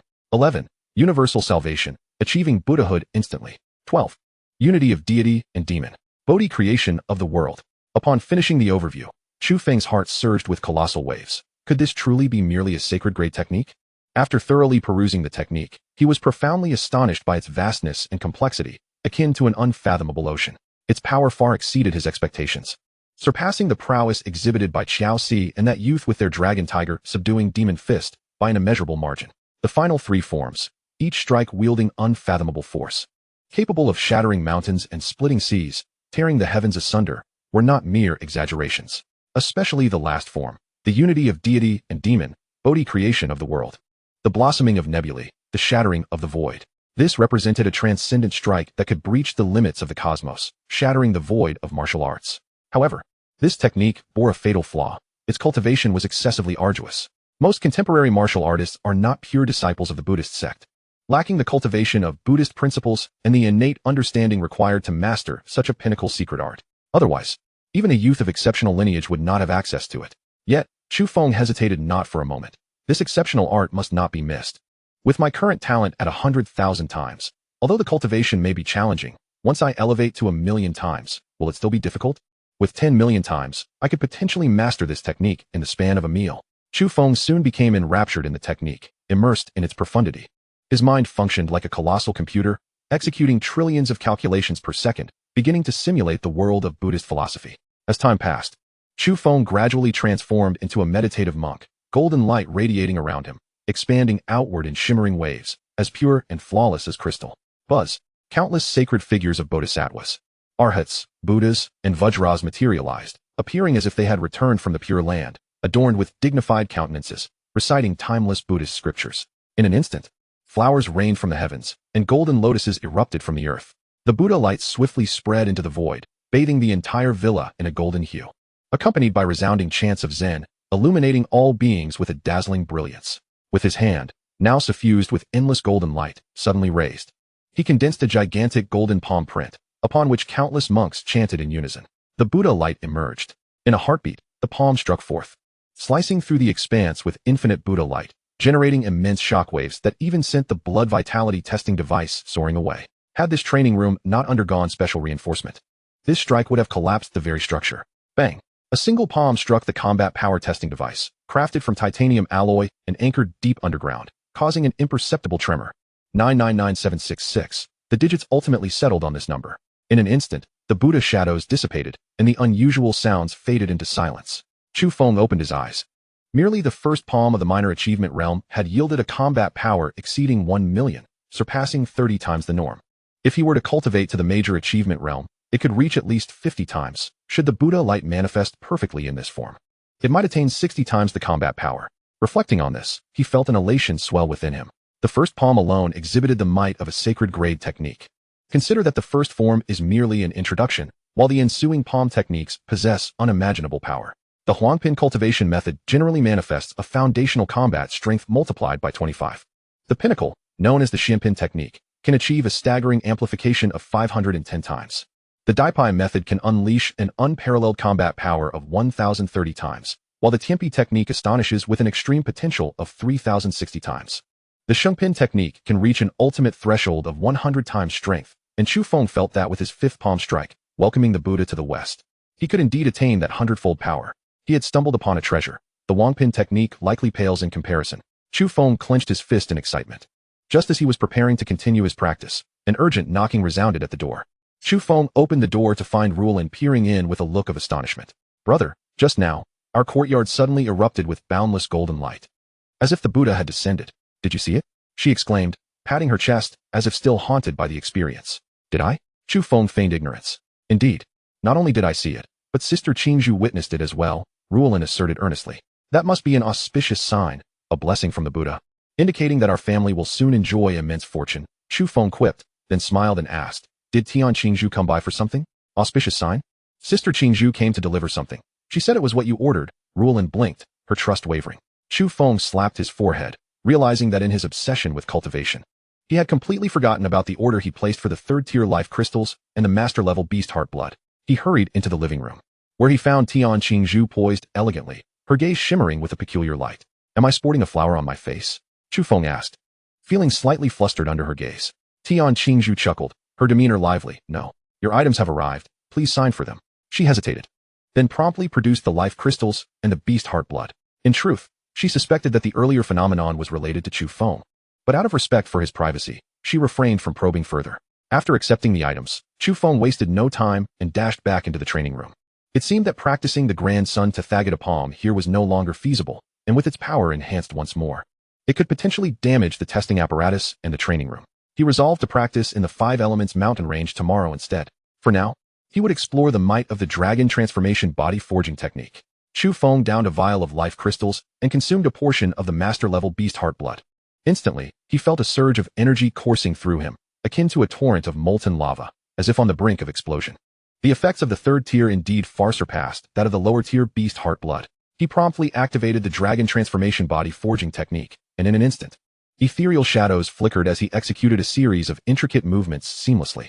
The overwhelming energy, now seemingly tamed, was divided into countless dragon-shaped energies, beginning to nourish his blood, bones, meridians, fascia, and internal organs. As night descended and the lights illuminated the surroundings, a guest emanating an ominous and fierce aura entered the inconspicuous, dilapidated blood-killing society branch in Qingzhou that Chu Feng had once visited.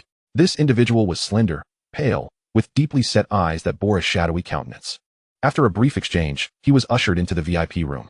The shadowy-faced man wasted no time, stating directly, I wish to commission your society to undertake a mission to eliminate Chu Feng. What will be the price? The middle-aged man concealed in the shadows replied calmly, a single strike to ensure his demise will cost 5 billion yuan. What? The shadowy-faced man abruptly stood, incredulous, as if he had misheard. A sinister grin emerged on his face as he exclaimed, You must be mad. Why does the blood-killing society resort to assassination when they could simply rob him? 5 billion. I could hire someone to raise your Qingzhou branch. The middle-aged man raised an eyebrow, retorting coldly, Please tread carefully, esteemed guest. The blood-killing society is renowned for its integrity. 5 billion has its reasoning. That figure pertains to a guaranteed kill. We need to summon a legendary general from the higher branch. If the client seeks an assassination without assurance of success, 300 million or even 200 million will suffice. Chapter 47. A terrifying killing intent, a dead end.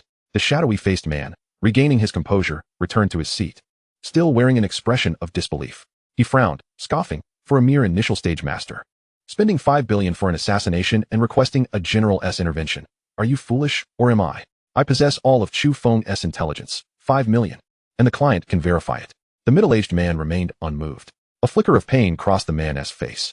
Yet his deep-seated enmity towards Chu Feng compelled him to pay for the information without hesitation. Chu Feng, 17 years old, the foremost genius of Qingzhou, possessing unparalleled talent. Suspected to be on the brink of becoming a star-level genius.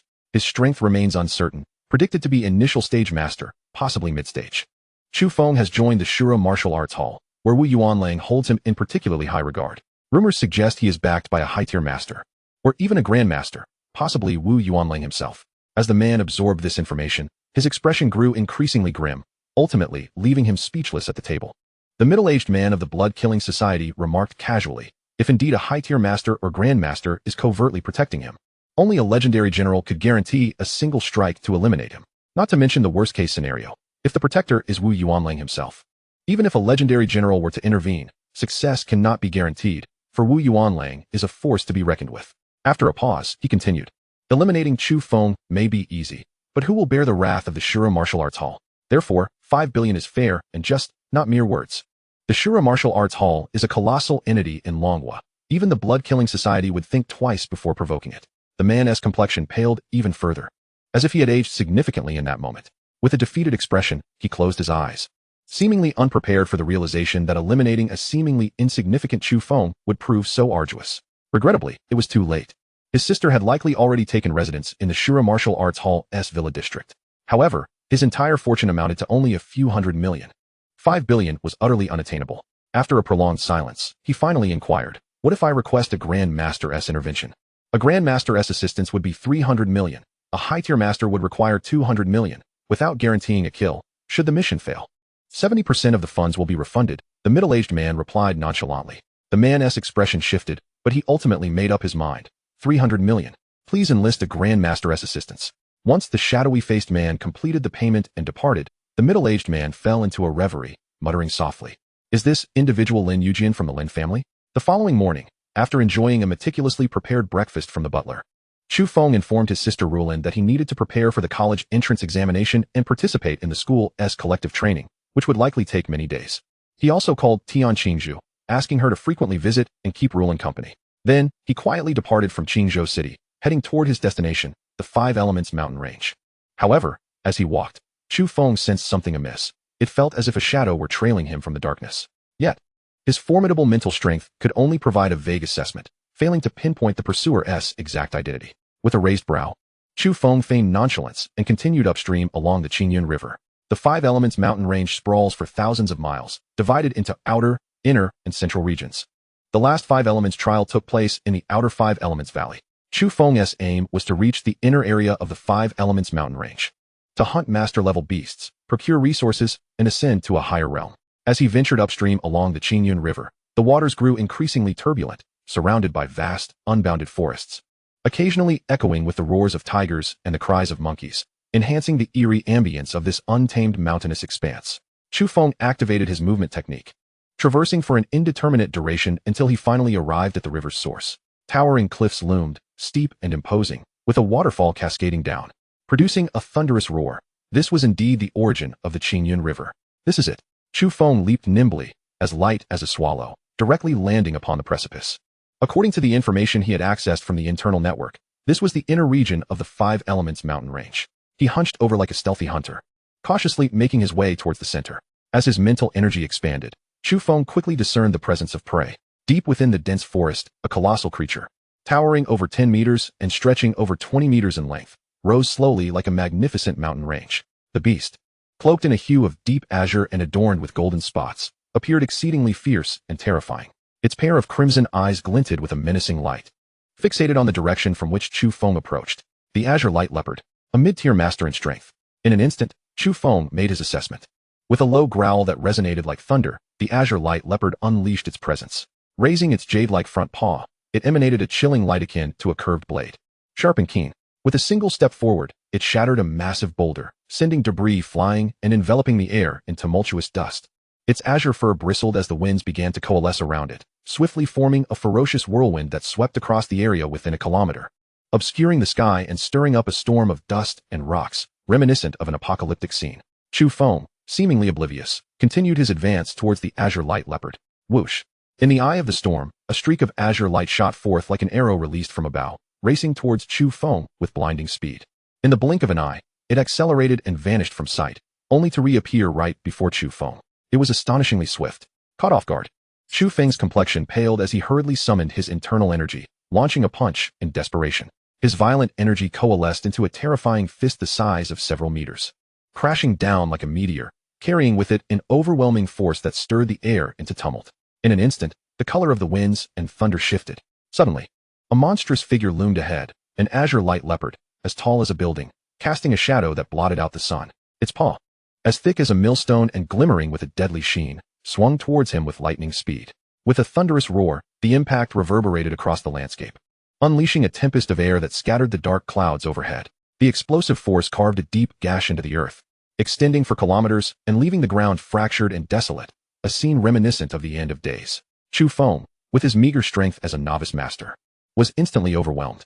In midair, he coughed up a mouthful of blood, the sound of cracking bones echoing in his ears, resembling a kite severed from its string.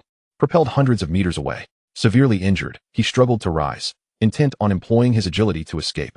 Yet, from 1,000 meters behind him, amidst the endless shadows, an arrow of death suddenly soared forth. The arrow, imbued with terrifying energy, tore through the air like a shooting star, leaving a trail of destruction in its wake. Its tip spun rapidly like a high-velocity gear, forming a vast vortex that seemed intent on devouring life itself. The murderous intent was firmly locked onto Chu Feng. Wounded and ambushed by the divine arrow, with the azure light leopard lurking menacingly, he found himself in a dire predicament. Yet, at the brink of death, Chu Feng suddenly trembled, his eyes igniting with a brilliant brilliance, transforming into a figure reborn, exuding an overpowering aura that soared to the heavens. Casting aside any sign of weakness, in a split second, he pinpointed the shadow's location. The fish had finally taken the bait. A wicked smile curled at the corners of his mouth, sharp and chilling. Ever since leaving Qingzhou City, this person had been like a parasite, trailing him. Possessing formidable strength akin to an unmatched grandmaster, their movements were elusive and unpredictable. Even with his formidable mental acuity, Chu Feng had been unable to detect their presence. He quickly deduced that this was undoubtedly a killer endowed with a unique talent, a significant threat, where a single misstep could cost him his life. After all, there are 1,000 days to be a thief, but only one day to guard against a thief. Thus, he had cleverly utilized the azure light leopard's extreme speed to set a trap, intending to draw out the hidden assassin. Perhaps his acting was too convincing. Or perhaps his luck was simply extraordinary. It could also be that the opponent underestimated him, a mere boy, and had foolishly walked into his scheme. Die! With a roar that reverberated through the void, Chu Feng instantly transformed into a resplendent Buddha, returning from ancient times, radiating a golden light that illuminated the world. The Buddha's light emerged. Chu Feng exhaled his internal energy, pushing against the void. A colossal golden hand, vast enough to overshadow the heavens, manifested above him. Crystal clear. It resembled exquisite glass. Surrounding the palm imprint, countless divine beings seemed to chant ancient scriptures, their resonant voices invoking thoughts of renunciation and refuge in the Buddha. The golden light, stretching for thousands of meters, transformed the surrounding area into a radiant Buddhist realm, bestowing salvation upon countless beings. The giant hand clenched suddenly, emanating an oppressive force that rendered one breathless. The deadly arrow, swirling with energy, was effortlessly grasped in his palm, unable to advance even an inch. This terrifying scene left the shadowy assassin stunned and rendered the azure light leopard completely bewildered. Was this a human? Such a technique was unfathomably fearsome. The assassin's mouth hung agape, swallowing hard in disbelief. One thought consumed him. Flee, escape at once. The blood-killing society would be his doom.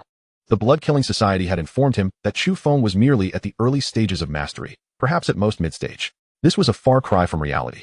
This individual's combat power was earth-shattering and likely at the level of a town general. A 17-year-old town general. How could he, of all people, dare to assassinate such an extraordinary prodigy? It was sheer folly.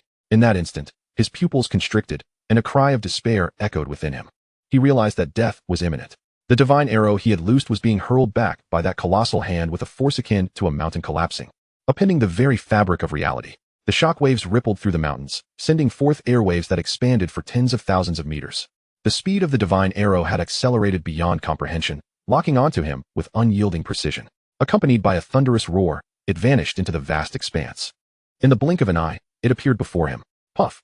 He exerted every ounce of strength to move, but his body was unresponsive. The arrow seemed to deliberately avoid his heart, piercing through his lung instead, obliterating flesh and bone, leaving behind a gaping void. The arrow's momentum did not cease. It shattered 2 ancient trees before exploding a small mountain. The azure light leopard was instantly taken aback, its blood-red eyes wide with shock. In that moment, it trembled, letting out a mournful wail, devoid of any previous cruelty and savagery. Only one thought remained. Humans are too cunning. This person is far too terrifying. Flee. The azure glow enveloping the azure light leopard radiated for thousands of meters, shining brilliantly as it melded into the wind, darting away at incredible speed. Yet, this offered no sense of safety, for it keenly sensed that the treacherous human, like a bolt of lightning, had already positioned himself before it. This was the incomplete sacred technique, 3,000 thunder movements. Chu Feng's enormous hand, towering hundreds of meters, suddenly curled its fingers, leaving only the index finger gleaming with boundless golden light, thrusting forth with great force. The golden finger was adorned with countless Buddhist patterns, each intricate and profound. An overwhelming pressure enveloped the air, suffocating as if a divine finger could shake the very heavens. The relentless aura of destruction emanating from the giant finger sent shivers down one's spine, extinguishing any thoughts of resistance. One finger to shake the world. The azure light leopard summoned all its strength, swinging its massive paw in a desperate attempt to block the impending doom. Yet it was all in vain. He was merely a mid-tier third-grade demon beast, equating to the strength of an intermediate master. After assimilating 2 life crystals and the vital blood of a master demon beast, Chu Feng's vitality had surged to a terrifying 40 points, and the first form of the Sun Buddha's divine palm had progressed further, now boasting 35 times his combat power. A staggering 140,000 points of formidable strength marked his initial emergence as a formidable general. That golden giant finger pierced through the beast's claw, then flashed past its neck. Blood gushed forth like a torrential waterfall, as the azure light leopard let out a reluctant roar before crashing down. Only its mournful wail reverberated throughout the vast mountains. Chu Feng's hand, as solid as steel, easily pierced the chest of the azure light leopard, directly extracting a radiant demon core. At last, he had secured his first demon core. Chu Feng muttered to himself. This core, the size of a walnut, encapsulated the essence of the azure light leopardess life, brimming with vitality and possessing numerous wondrous uses. He tucked the demon core into his storage ring. Then, with a flicker of his figure, he vanished into the vast sky, reappearing beside the assassin, who was teetering on the brink of death. Speak. We bear no grudges. Who sent you to kill me? Chu Feng inquired, his expression as frigid as ice. The assassin, grievously wounded and nearing death, was pale from excessive blood loss. Trembling as he stammered, what good would it do for me to speak? We're all doomed anyway. As a professional assassin, he was aware that this day would inevitably come. Killers are always hunted. He possessed his own code of ethics. He had initially intended to take his own life, but with his organs missing and meridians severed, even that proved exceedingly difficult. Moreover, Chu Feng's movements were so swift, akin to a specter, that he had no time to react. The difference lies in whether I grant you a swift end or allow you to experience the torment of 1,000 ants devouring your flesh, Chu Feng replied. His demeanor calm, yet his words sent shivers down the spine. The 5 Elements mountain range harbored flesh-eating white ants that consumed both human flesh and bones. When 1,000 ants swarmed, they could devour a person entirely, leaving not a trace. The mere thought of such a scene was utterly horrifying. The assassin's face stiffened, growing even paler, and he coldly huffed, "Humph. For one so young, you possess quite the viciousness. No one knows who seeks your death. I am merely a hired killer, employed by the Bloodkill Association, taking money to eliminate foes." The Bloodkill Association. Chu Feng's eyes flickered, inwardly convinced that this man spoke the truth. The Bloodkill Association, a malignant tumor. Unfortunately, this organization was deeply entrenched, having existed for 300 years, a terrifying force that permeated the Blue Sea Star, beyond his current capability to confront. Even the Shura Marshal Hall would likely lack the power to eradicate the Bloodkill Association. As for the one who issued the assassination order, Chu Feng had a clear idea. He could hardly fathom anyone other than the Lin family who would go to such lengths to eliminate him. Chapter 49. The 7 Kills King Snake. They dare to conspire behind my back. The Lin family is courting their own destruction. A cold glint flashed in Chu Feng's eyes, a potent killing intent emanating from him, sending chills through the assassin. The perceptive killer trembled with fear, no longer expecting to survive. Even if Chu Feng spared him, he was already mortally wounded. He could only cling to life for a brief moment before succumbing to death. Yet, he truly wished to avoid the fate of being devoured by ants. The mere thought sent shivers down his spine, a fate worse than death. The assassin, unaware of the origin of Chu Feng's murderous intent, was clearly terrified. He steeled himself and stammered, "I swear, I truly do not know who the mastermind is. Who among the righteous would approach the Bloodkill Association without disguising themselves? Only a madman would do such a thing. Even the Bloodkill Association likely has no idea who wishes to kill you. Moreover, even if they did know, given their reputation, they would never betray their clients." This argument held a certain persuasiveness, for even Chu Feng had undergone several transformations while seeking information. He nodded, a playful smile curling his lips. "You have a point.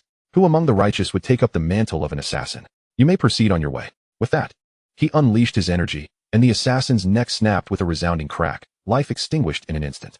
Chu Feng's spiritual sense had already swept over the assassin. He found no valuables on him, save for the bow and mystical arrows meant for his assassination, along with a token he kept close. Killing was a perilous profession, fraught with life-threatening risks. It seemed this man had stored his valuables safely away, perhaps entrusted to a reliable confidant. With a flick of his hand, Chu Feng firmly grasped the bronze token. The reverse side bore a vast map of the Blue Sea Star, representing the influence of the Bloodkill Association, which had already spread across the entire planet. The front was inscribed with two blood-red ancient characters, Bloodkill, their vibrant hue pulsating with a bloodthirsty aura. This token was likely the license to kill issued by the Bloodkill Association, Chu Feng mused. In truth, the bronze token was merely a low-tier token from the Bloodkill Association. There existed silver and gold tokens, and even legendary diamond tokens. The bronze token corresponded to master-level assassins. Beneath it lay the black iron token, but tasks at the martial artist level were not particularly lucrative, with assassins taking 70%, leaving little profit for the Bloodkill Association. Thus, even in Tier 3 base cities, the bronze token was the mainstream choice. With a surge of resolve, Chu Feng contemplated shattering this emblem of evil. A thought flickered through his mind. With so many enemies of the Lin family, there must be someone offering a bounty. Upon his return, he would inevitably seek to obliterate the Lin family and accept the task, thus reaping a handsome reward. Moreover, this token, like a sword, was only as potent as the hand that wielded it. With this token, he could hunt down the most heinous of criminals while also earning a profit. What could be more advantageous? One thought leads to 100. With a flicker of his spiritual energy, the token was safely placed into his storage ring. He deftly collected the vital blood of the Azure Light Leopard, a valuable prize from a mid-stage master. Then, he swiftly skinned the leopard and harvested its teeth and claws, quickly stripping it of all its worth. Hunting demon beasts truly proved lucrative. Chu Feng's heart swelled with joy as he reflected. After ensuring everything was in order, he expanded his robust spiritual energy to its limit, confirming that there was indeed no anomaly. Finally at ease, he prepared for a thorough exploration of the Five Elements mountain range. At the very heart of the Five Elements mountain range lay the expansive Manhwa Lake, spanning over 1,000 miles. Guarding it was an elder demon at the peak of the 8th Desolation Realm, which was also the reason the interior of the Five Elements mountain range remained a haven for demons. Not only was this elder demon extraordinarily powerful, but it was also exceptionally cunning. Should a human powerhouse surpassing the 8th Desolation Realm attempt to encircle it, it would retreat to its lair at the bottom of the lake. Should a human powerhouse dare to enter the lake, submerged in depths of thousands of zhang, it could fight at an elevated level, while the human's capabilities would be significantly hindered. According to the information, as long as I refrain from large-scale slaughter within 500 miles of Manhwa Lake, my strength at the level of a formidable general should keep me safe. With a flicker of his gaze, Chu Feng delineated his operational boundaries. The demon race proliferated in vast numbers each year, their populations immense. Even without significant warfare, every few decades, the demon race would launch a beast tide. One purpose was to weaken humanity, while the other was to sacrifice their own as cannon fodder, ensuring they did not exceed the environmental carrying capacity. Thus, the demon race truly valued high-tier demon beasts, those in the 8th Desolation Realm, the God of War Realm, the King Realm, and those with special bloodlines at the level of formidable generals. Other demon beasts were treated merely as expendables, utilized to deplete their greatest adversary, humanity. The demon race was merciless, adhering to the law of the jungle. Hence, during humanity's last trial in the Five Elements, the internal high-tier demon beasts scarcely paid attention, showing no interest, let alone the overlord of Manhwa Lake. Generally, unless a rare treasure emerged or a human powerhouse from the 8th Desolation Realm appeared in the depths of the Five Elements mountain range, the ancient demon of Manhwa Lake would not easily reveal itself. Chu Feng resolved firmly, channeling the Sun Buddha's energy to envelop himself, making him appear as though clad in golden armor, as he activated the 3,000 thunderbolts and advanced deeper into the Five Elements mountain range. As he advanced, his formidable mental prowess radiated outward, ceaselessly probing the surroundings for several miles. His senses, sight and hearing, were fully engaged, capturing a symphony of peculiar sounds and vivid images that coalesced into a three-dimensional tableau within his mind. After traversing several dozen kilometers, a gruesome and bloody scene invaded his consciousness. For miles away, the 7 killers king snakes. Without a sound, Chu Feng ascended an ancient tree, and there, amidst the low shrubs in the distance, a scene that sent shivers down his spine unfolded. Dozens of terrifying giant snakes were feasting upon the corpses of several human warriors, the sound of their gnashing jaws echoing as the flesh of the fallen was reduced to a bloody pulp. Each of these colossal serpents measured several dozen meters in length, their bodies as thick as grinding wheels, with crimson eyes the size of lanterns. The bizarre 7 blood-red patterns adorning their scales rendered them even more fearsome, resembling primordial dragons rather than mere snakes. Their tongues, extending several feet, shimmered with a bluish glow, exuding a deadly venom. Their fangs, akin to sharp halberds, seemed capable of severing steel in an instant. A droplet of venom, the the size of a fist, fell to the ground, hissing as it struck, instantly withering the lush grass below, leaving behind a barren patch, and even corroding the underlying rock and soil into a gaping hole. Goodness! The potency of that toxin is truly formidable. The 16 7-Killers king snakes possessed at least mid-tier master-level strength, with the leading serpent embodying the power of a grandmaster. Chu Feng couldn't help but sigh inwardly. These unfortunate adventurers certainly had no luck. However, it mattered not. I shall avenge you. A flicker of determination ignited within Chu Feng. At this moment, he felt not a trace of fear, but rather a burgeoning excitement. The terrifying swarm of 7-Killers king snakes appeared to him as abundant resources and countless riches. Chapter 50. Indomitable, Frenzied Slaughter. In a flash, Chu Feng darted towards the thicket where the 7-Killers king snakes resided, moving like an arrow released from its bow. Before he even touched the ground, the horrific serpents were alerted.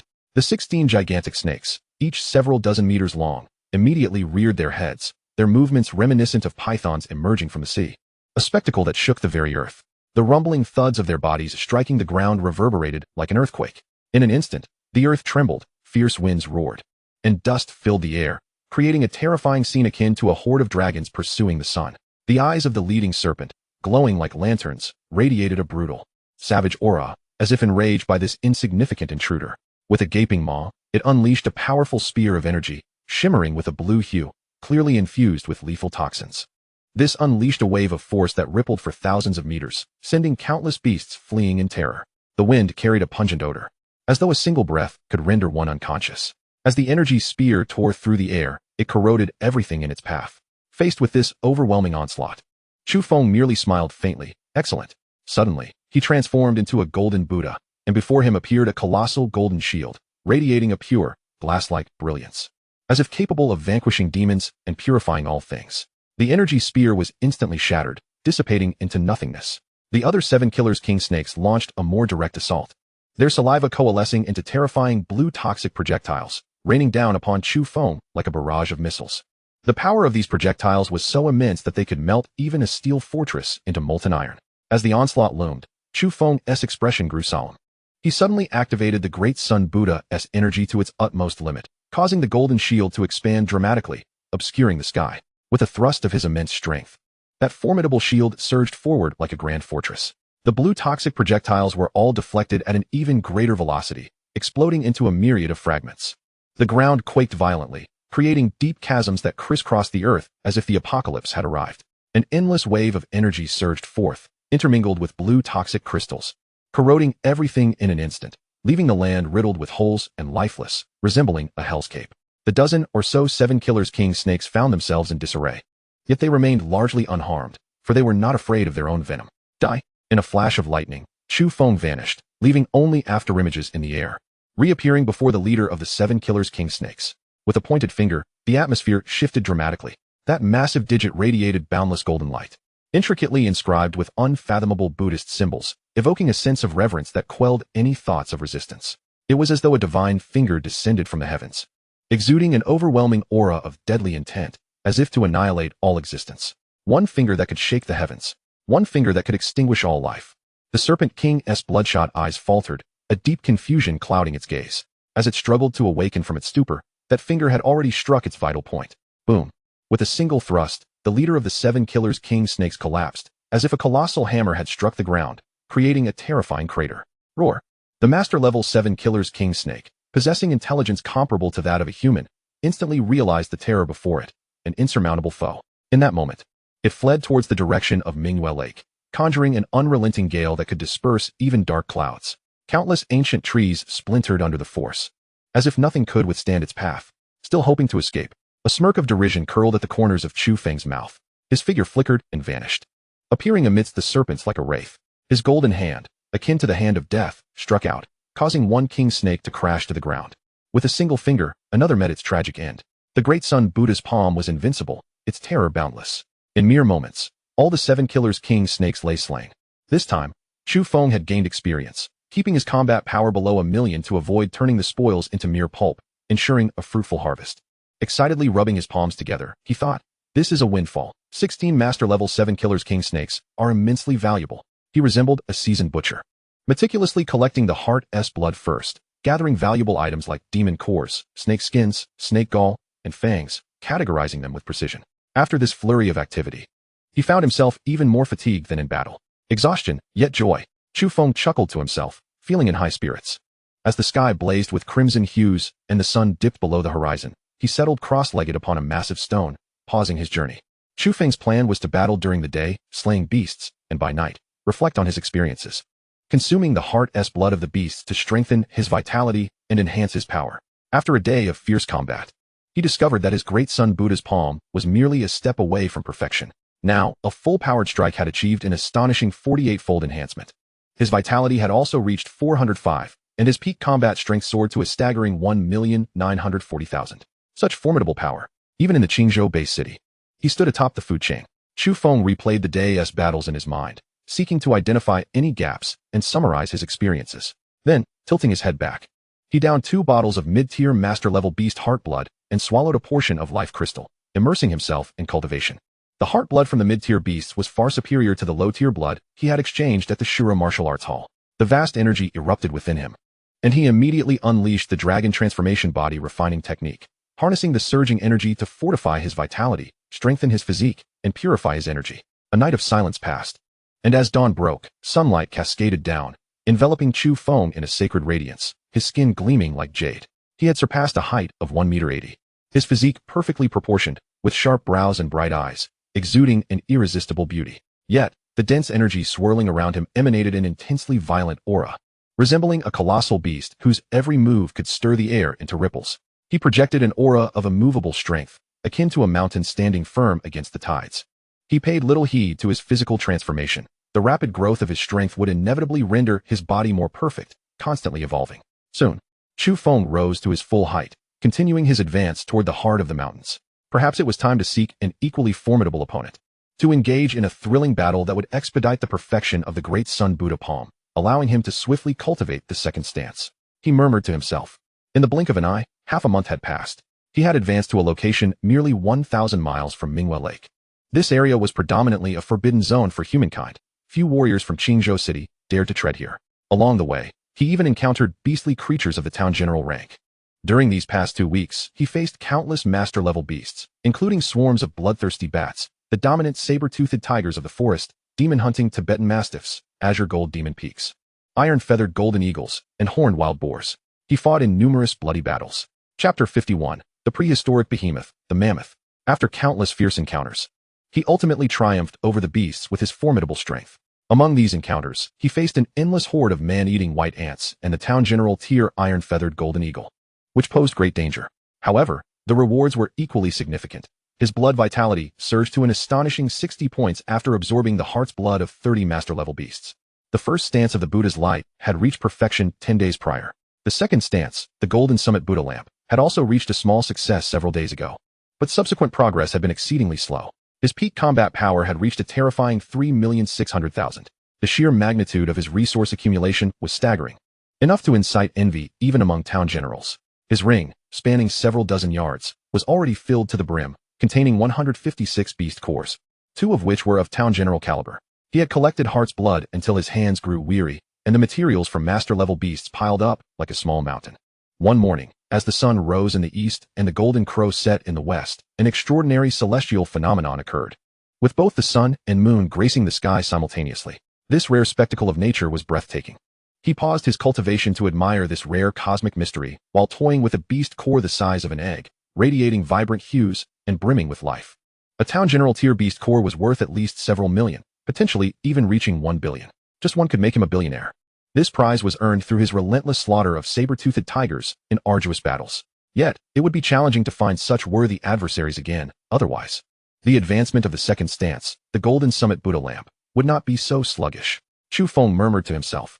He felt somewhat speechless regarding the difficulty of cultivating the Great Sun Buddha palm, even with his terrifying talent amplified 100,000 times. He had yet to master the second stance within half a month. It was only through the battle with the saber-toothed tiger that his Buddha light reached perfection in combat, culminating in the final blow against this king of the forest. He needed to seek even stronger opponents. Only through battling the mighty could he swiftly hone his palm technique. With this thought, he projected his spiritual energy outward, seeking to ascertain whether there were formidable beasts nearby. His spiritual energy had surged once more, now capable of covering a range exceeding 15 miles, a terrifying expansion since it had already reached 10 miles at the town general level. What is that? A horrifying scene. clear as day, transmitted into his mind from 15 miles away. A colossal creature stood atop a mountain peak, devouring a beast core the size of an egg, absorbing the essence of the sun and moon, bathing in the spirit of the heavens and earth, and rapidly cultivating. This behemoth stood over 30 meters tall, resembling a giant castle that exceeded 10 stories, far larger than any beast he had ever seen. The king of land beasts, the mammoth. Chu Feng instantly recalled the records from the Shura Martial Institute's archives regarding this creature. Its brown skin was adorned with intricate golden spots, and its fur had morphed into menacing spikes, sharp to the extreme. Even more chilling was its ivory, which reached a terrifying length of several yards, as white as jade, translucent, and seemingly capable of rending the heavens apart. This was a mid-stage town general mammoth. Such prehistoric creatures possessed innate divine strength. Their vigor 2 to 3 times greater than that of other beasts, combined with nearly invincible defenses. Any average mid-stage town general warrior would likely flee upon encountering this beast. As Chu Feng gazed upon the terrifyingly massive mammoth, his eyes sparkled with intrigue. The mammoth, like a mythic beast of antiquity, was born as a favored child of the heavens and earth. It was a creature designed for combat, an absolute weapon for besieging cities and territories. One charge from such a beast could topple skyscrapers, its destructive power unimaginable. Yet, rather than fear, a thrill of excitement illuminated Chu Feng's face. Such a formidable foe would provide a truly exhilarating battle, enhancing the might of his great son Buddha palm. However, he was also prepared to flee at the slightest sign of danger, activating his 3,000 thunderous movements for escape. With a wave of his hand, Chu Feng stowed the beast core away. He then activated his movement technique, leaping several times to swiftly approach the mountain peak where the mammoth was cultivating. As he neared within 10 miles, he caught the mammoth's attention. The creature, utilizing the rare celestial phenomenon to cultivate, was in a critical moment when it was disturbed by the presence of a mere human ant, which clearly enraged it to the brink of madness. With a thunderous roar, an endless sonic wave erupted, sweeping across the terrain like a tornado. In an instant, sand and stones flew, shaking the mountains and sending countless beasts fleeing in terror. The mammoth's legs, thicker than grinding wheels, struck the ground, creating a vast pit, causing the entire mountain to tremble as if an earthquake had struck. As Chu Feng appeared atop the mountain, the mammoth descended upon him like a massive wide-body aircraft, intent on crushing this insignificant ant into oblivion. The charge of the mammoth. The innate ability of the mammoth. This collision was akin to a giant bulldozer. Anything in its path would be flattened, and any creature struck would be reduced to dust. How terrifying! Chu Feng's expression grew solemn. Such overwhelming power was beyond his capacity to withstand. He shot upward like a cannonball, soaring to a height of 100 meters. The second stance of the great sun Buddha palm, the golden summit Buddha lamp, roared to life. Chu Feng transformed into a radiant ancient Buddha lamp, emanating boundless golden light, illuminating a radius of 10,000 meters, capable of suppressing all evil and converting all beasts. Countless beams of golden light coalesced into a colossal palm, shimmering like glass, inscribed with profound Buddhist patterns, exuding a terrifying pressure and sharpness. 3 million combat power descended like Mount Tai, ruthlessly bearing down. With a thunderous boom, the immense palm struck the mammoth's back. An unfathomable shockwave radiated outward, scattering even the clouds above. Yet, this formidable golden lamp palm struck the mammoth as if hitting an impenetrable wall, failing to stir even a ripple. The mammoth merely swayed a few times, appearing utterly unfazed. An embodiment of absolute defense. Chu Feng's pupils constricted. Although the golden summit Buddha lamp had not yet reached full maturity, it could unleash a 50-fold amplification. A terrifying strike of 3 million combat power could not even perturb the mammoth. Its defense was truly defying the heavens. After activating the system, even the previously invincible Chu Feng felt a tremor of fear. He instantly understood that this would be a protracted battle, fraught with peril. Were it not for the 3,000 thunderous movements technique at his disposal, he would undoubtedly have fled at the sight of this colossal creature. Only by becoming stronger and unifying the golden summit Buddha lamp could he hope to slay this prehistoric behemoth. He directly consumed 10 vials of heart's blood from master-level beasts. If outsiders were to witness this, their eyes would surely bulge in shock. Even a town general could hardly withstand such explosive energy, likely perishing on the spot.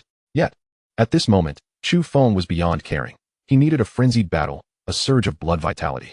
Having exhausted his life crystals, he promptly swallowed a blood pill. Boom. A torrent of frenzied energy surged forth, akin to volcanic magma, sweeping across the landscape with unrestrained ferocity. Chapter 52. Blood droplets coalesce, life transforms. The violent energy seemed poised to ignite within Chu Feng, threatening to explode him from within. Before he could harness the torrent of energy, a terrifying whip-like appendage cleaved through the air with cataclysmic force, striking down with unrelenting brutality. Where the whip struck, the air detonated. As if the very heavens had been rent asunder, unleashing a terrifying maelstrom that seemed intent on obliterating everything in its path. The mighty mammoth, with its colossal trunk, unleashed a devastating blow of unimaginable power.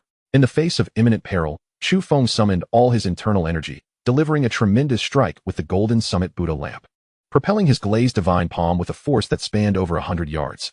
Without casting a glance at the outcome, he invoked the 3,000 thunderbolts. And in a flash of lightning, he found himself 100 meters away. A thunderous roar echoed, reverberating through the air. The colossal palm of energy was immediately dissipated, and even the glazed Buddha lamp was shattered in the process. In an instant, man and beast engaged in a cataclysmic clash. The towering peaks were swiftly leveled. Within a radius of thousands of meters, ancient trees toppled like mere twigs, leaving a landscape riddled with chasms and pits, a veritable wasteland. In a position of disadvantage, Chu Feng utilized his formidable agility to evade death, resembling an indestructible insect, while the aura surrounding him intensified, growing ever more formidable. The mammoth unleashed a barrage of divine abilities, each strike reverberating with earth-shattering intensity, sending shivers down the spines of onlookers. Chu Feng continuously unleashed the great Sun Buddha palm, the power of his technique escalating with each blow. His blood vitality surged once more, reaching a remarkable 70 points, while the golden summit Buddha lamp attained its full potential, capable of unleashing a terrifying 60-fold increase in combat prowess. With a battle strength of 4,200,000, augmented by his extraordinary agility, he managed to shift from a state of utter vulnerability to one of tenuous resistance against the mammoth's assault. This beast possessed an astonishing battle strength of 5 million, coupled with impenetrable defenses, rendering it even more formidable. Yet, it was insufficient. He needed to elevate his power once again. In a fit of fervor, Chu Feng consumed 10 vials of high-tier beast heart blood, his first encounter with such potent essence. Under the relentless tide of energy, his body began to undergo a profound transformation, akin to revealing pure gold amidst a sea of sand. After his blood had evolved to a mercury-like state, the metamorphosis had paused. Now, under the exquisite energies of the supreme blood pill and the high-tier beast heart blood, it began to transmute once more. The mercury-like blood cells gradually radiated golden light under the influence of immense energy, activating an infinite vitality, manifesting an immortal state. In an instant, the liquid droplets of blood solidified into golden blood orbs, their life force amplified tenfold. Blood droplets coalesce. Mastery of blood achieved. As Chu Feng's muscles and skin reached a state as resilient as jade, his blood completed its transformation. In a flash, countless blood cells began to metamorphose, continuously absorbing torrents of energy, even draining the terrifying sea of energy itself. An overwhelming hunger gripped Chu Feng, causing his body to begin to wither. He craved more energy. He swiftly consumed 20 portions of high-tier beast heart blood, yet still felt it insufficient, so he downed 2 portions of general-level heart blood as well. At this moment, the energy contained within his body resembled a nuclear bomb on the verge of detonation, an unfathomable terror. With a mere gesture, he could compress the air surrounding him. He had seemingly evolved into a humanoid tyrannosaurus, a prehistoric monstrosity. His blood vitality soared as if propelled by a rocket. 80, 85, 90, 95, 100. Upon reaching 100, it felt as though he had hit a ceiling, unable to progress further. Undeterred, Chu Feng consumed another 10 vials of beast heart blood, but his blood vitality continued to grow at a sluggish pace, as if stunted. The mammoth, too, seemed to sense Chu Feng's terrifying transformation. Its barrel-like eyes reflected a rare intensity of concern. After a brief hesitation, it gradually ceased its assault, its massive forelegs stirring the ground as it emitted low, rumbling growls. Perhaps it had reached its limit. Just then, a mechanical voice interrupted the moment. Detection complete. Host's blood vitality has reached 100 million-fold talent energy accumulation activated, commencing infusion. A wave of mysterious energy cascaded from above, enveloping him in a refreshing sensation, as if he were bathed in amniotic fluid. This energy seemed to cleanse every cell and gene within his body. His innate talent underwent another metamorphosis, skyrocketing from 100,000 times to 1,000,000 times. His mind cleared instantaneously, the speed of his cognitive processes surging anew, elevating his comprehension of all things to a higher realm. The perfected second style of the golden summit Buddha lamp illuminated the fog before him, revealing the essence of the technique. Naturally, this understanding was rooted in Chu Feng's profound experience amidst the relentless battle. With a 70-fold increase, combined with a base blood vitality of 100, he wielded a terrifying 7 million battle strength. Chu Feng stood as a golden war god, his overwhelming blood vitality and dense, pure aura radiating an unparalleled terror. The mammoth, as a beast of immense sensitivity, instantly recognized the fearsome warrior before it, perceiving him as a once innocuous ant transformed into a celestial dragon. Its eyes, resembling barrels, now bore a rare glimmer of trepidation, as if confronting a top-tier demon by the moonlit lake. overwhelmed by an all-encompassing sense of panic and helplessness. Escape. The mammoth shifted its colossal form, moving with the force of 10 colliding high-speed trains, generating a tempestuous wave that swept in all directions. Its limbs pounded the ground incessantly, resembling a series of earthquakes that sent shivers down one's spine. Was it not a tad too late to contemplate escape?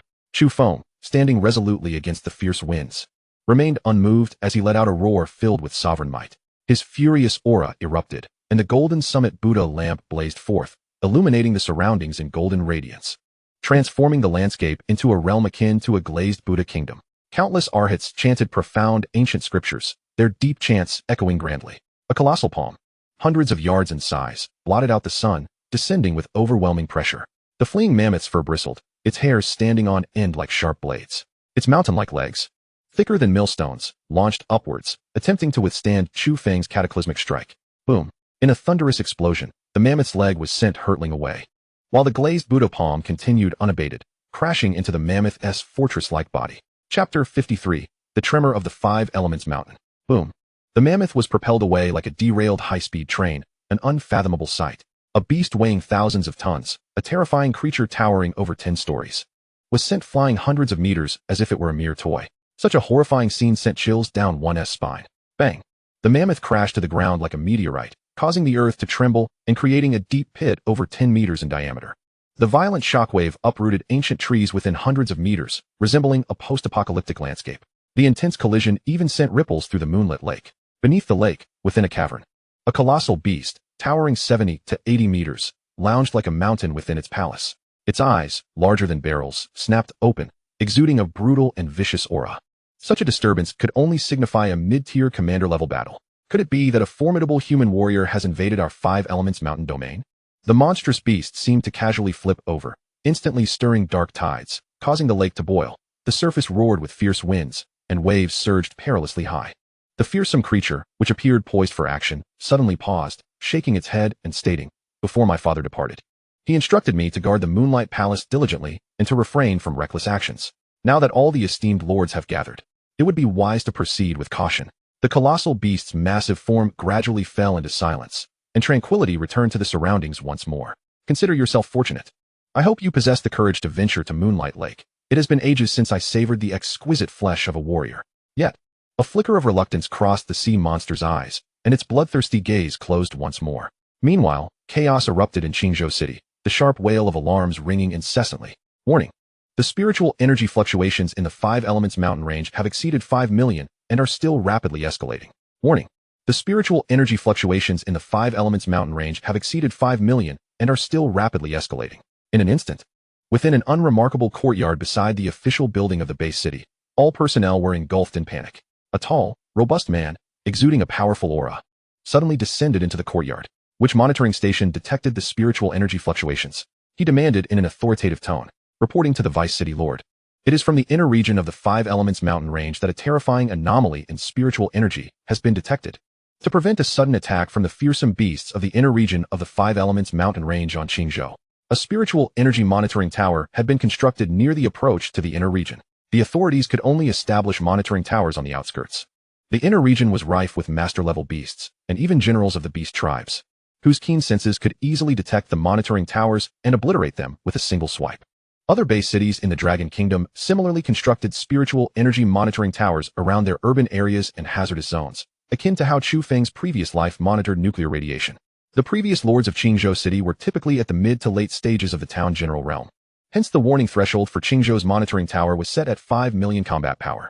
In contrast, a secondary base city like Jiangning, teeming with experts, had a significantly higher warning threshold. Super base cities like Zhonghai and Yindu experienced combat power fluctuations at the God of War level that barely stirred any ripples.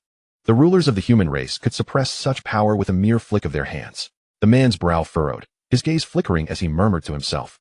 Could it be that a human expert has entered the inner region of the Five Elements mountain range? But who could it be?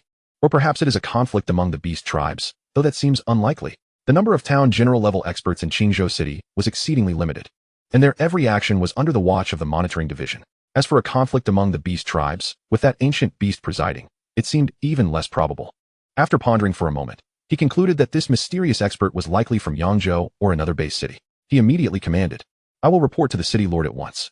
You continue monitoring. Additionally, Notify the inspection division to closely observe any movements from the beasts in the direction of the Five Elements mountain range and instruct the patrol division to prepare for battle. Having spoken, the Vice City Lord's figure flickered and vanished into the vast sky. As the sun rose in the east, a long wind whistled. Chu Feng resembled a god of war clad in golden armor, striking the mammoth with a single palm, sending it flying. He felt an overwhelming surge of power coursing through him, capable of shaking mountains and parting seas. The severely injured mammoth struggled to rise, still yearning for escape. The mammoth truly is a formidable opponent. It is the finest whetstone I have encountered. You may perish now, Chu Feng remarked coldly with a faint smile. In a flash, he appeared at the bottom of the pit. With a golden giant palm that obscured the sun, akin to a meteor crashing down, he struck fiercely. A terrifying wave of energy swept in all directions. The wounded mammoth, a prehistoric beast, now displayed a valiant side. Its ivory tusks, over 10 meters long, shimmered with brilliance, slicing through the air as if aiming to pierce the heavens. Chu Feng laughed heartily, exuding an aura of dominance. With another golden palm clenched in the air, an endless sound of explosive force resonated, infused with immense strength, as if grasping the very rotation of the universe. In an instant, he seized the titanic tusk, rendering it immobile, unable to advance an inch. With a thunderous impact, the colossal palm struck the mammoth's spine, akin to a giant hammer. The ferocious force obliterated the beast's mountainous spine, its momentum unyielding, driving the mammoth and the pit itself downwards by over 10 meters. Immediately, deep fissures appeared around the pit, stretching for thousands of meters. The pure, violent energy pulverized the mammoth's internal organs, extinguishing its life. Soon, the howling winds subsided, and dust settled. Everything returned to calm once more, leaving behind a terrifying pit and a gleaming-eyed Chu Feng. This battle had brought him immense gains. His combat power had advanced to the late stage of the town general realm. His blood had transformed, achieving a terrifying 100 points of vitality. His second palm technique had reached perfection, and his mental strength had surged once again. More importantly, his talent had skyrocketed from 100,000 times to 1,000,000 times. It could be said that he had undergone a transformative change. It appeared that only through relentless combat, igniting one's potential amidst the perils of life and death, could one break through each bottleneck and truly become a formidable martial artist. A smile crept upon Chu Feng's lips as he swiftly replayed the arduous battle in his mind, reflecting on the gains and losses during moments of peril, enhancing his practical experience. After a long while, Chu Feng opened his eyes, gazing at the mammoth in the pit, and said with a faint smile, "It is time to collect the spoils." The mammoth's most precious treasures were not the beast core or its heart's blood, but rather its ivory tusks, gleaming like white jade. Undoubtedly, these were extraordinary items. Just this single tusk alone was likely worth hundreds of millions. An excellent material for forging top-tier weapons. Chu Feng marveled at the tusk in his hand. He skillfully organized the valuable materials such as the beast core and heart's blood, storing them in his storage ring. Next, it was time to diligently practice the great sun Tathagata palm. Chu Feng murmured to himself. With his millionfold talent, he was confident that this esoteric and profound Buddhist technique would no longer be so difficult to master. Chapter 54. An old friend fleeing from Moonlight Lake. 800 miles from Moonlight Lake, in a canyon interspersed with mountains, a quiet young man in blue sat cross-legged upon an inconspicuous blue stone. Suddenly, an endless golden light erupted from the youth, transforming the entire cliff into a golden realm. Countless Buddhist figures reverently surrounded the young man, chanting ancient scriptures. He resembled a glass-like Buddha, radiating a terrifyingly pure aura that could quell all evil. With a mighty roar, the youth declared, "Buddha moves mountains and rivers," and struck out with a palm. In an instant, a colossal golden hand, hundreds of meters wide, coalesced, overshadowing the sun and emitting a radiant Buddhist light that painted the void in a glassy hue. Wherever the giant hand passed, thunderous explosive sounds erupted, unleashing endless waves of energy that shook the earth. In a flash, a deafening boom resonated as the palm imprint struck a nearby mountain peak, sending half of the towering peak flying away and leaving a flat expanse of ground. Hundreds of meters away, the severed mountain plummeted, resembling an earthquake. Instantly, dust and debris were sent flying as a terrifying shockwave swept through everything. Palm pushes the giant peak. Buddha moves mountains and rivers. The youth's heart surged with joy, and a smile graced his lips. Without a doubt, the young man was Chu Feng. With the blessing of a millionfold talent, his brain's processing speed was astonishingly rapid. His comprehension of the great sun Tathagata palm naturally accelerated significantly. After sitting in meditation for 4 days, he finally perfected the third technique, Buddha moves mountains and rivers. In truth, this speed of cultivation was already astonishingly rapid. Even the founder of the Matoa Lanrua Temple, Master Bodhidharma, required decades of painstaking practice to ultimately master the great sun Tathagata palm and break through the void. The unparalleled genius of the Zen Master Bodhidharma is beyond dispute. He is not only well-versed in Buddhist doctrines, but also possesses profound wisdom cultivated over decades, showcasing the extraordinary nature of his techniques.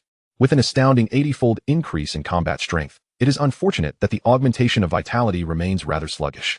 Murmuring softly to himself, Chu Feng resumed his meditative stance, delving into the fourth form of the Buddhist inquiry, Jialan. After a day of contemplation, Chu Feng achieved a minor breakthrough in understanding Jialan and chose to pause his musings. The balance of martial arts requires both intensity and relaxation. Having spent several days in silence, Chu Feng concluded that honing his martial skills through combat was more attuned to his nature. He rose to his feet, continuing deeper into the expanse of Manhwa Lake. 8 days later, approximately 500 miles from Manhwa Lake, a range of majestic mountains loomed, with ancient trees reaching for the heavens and perilous peaks standing tall. Within this terrain lay a deep, mysterious ancient pool, bordered by a sizable pack of beasts, the Gale wolves. Unlike the solitary king of the forest, the tiger, wolves are social creatures with a strong sense of discipline. Led by a formidable wolf king, the pack howls with ferocity, capable of unleashing tremendous combat prowess that would surely spell doom for any tiger unfortunate enough to confront them. This mountainous expanse is the territory of the Gale wolves, distinct from the frequently invaded outer realms of the Five Elements Mountains, where human warriors often clash. The core of this inner domain, 500 miles from Manhwa Lake, sees few martial artists venture here, rendering it a desolate place. Even when the occasional exploration team arrives, they frequently meet their demise at the claws of these bloodthirsty beasts. The Gale wolves reign supreme in this mountainous region. On a clear morning, as warm sunlight cascaded down, the wolves lounged lazily, frolicking by the pool or engaging in playful antics. Just as the pack reveled in their leisure, a sudden flash of lightning illuminated the distant sky, swiftly approaching. Upon closer inspection, it revealed a blue figure, flickering through the air in a breathtaking blur, leaving behind countless afterimages akin to a divine spectacle.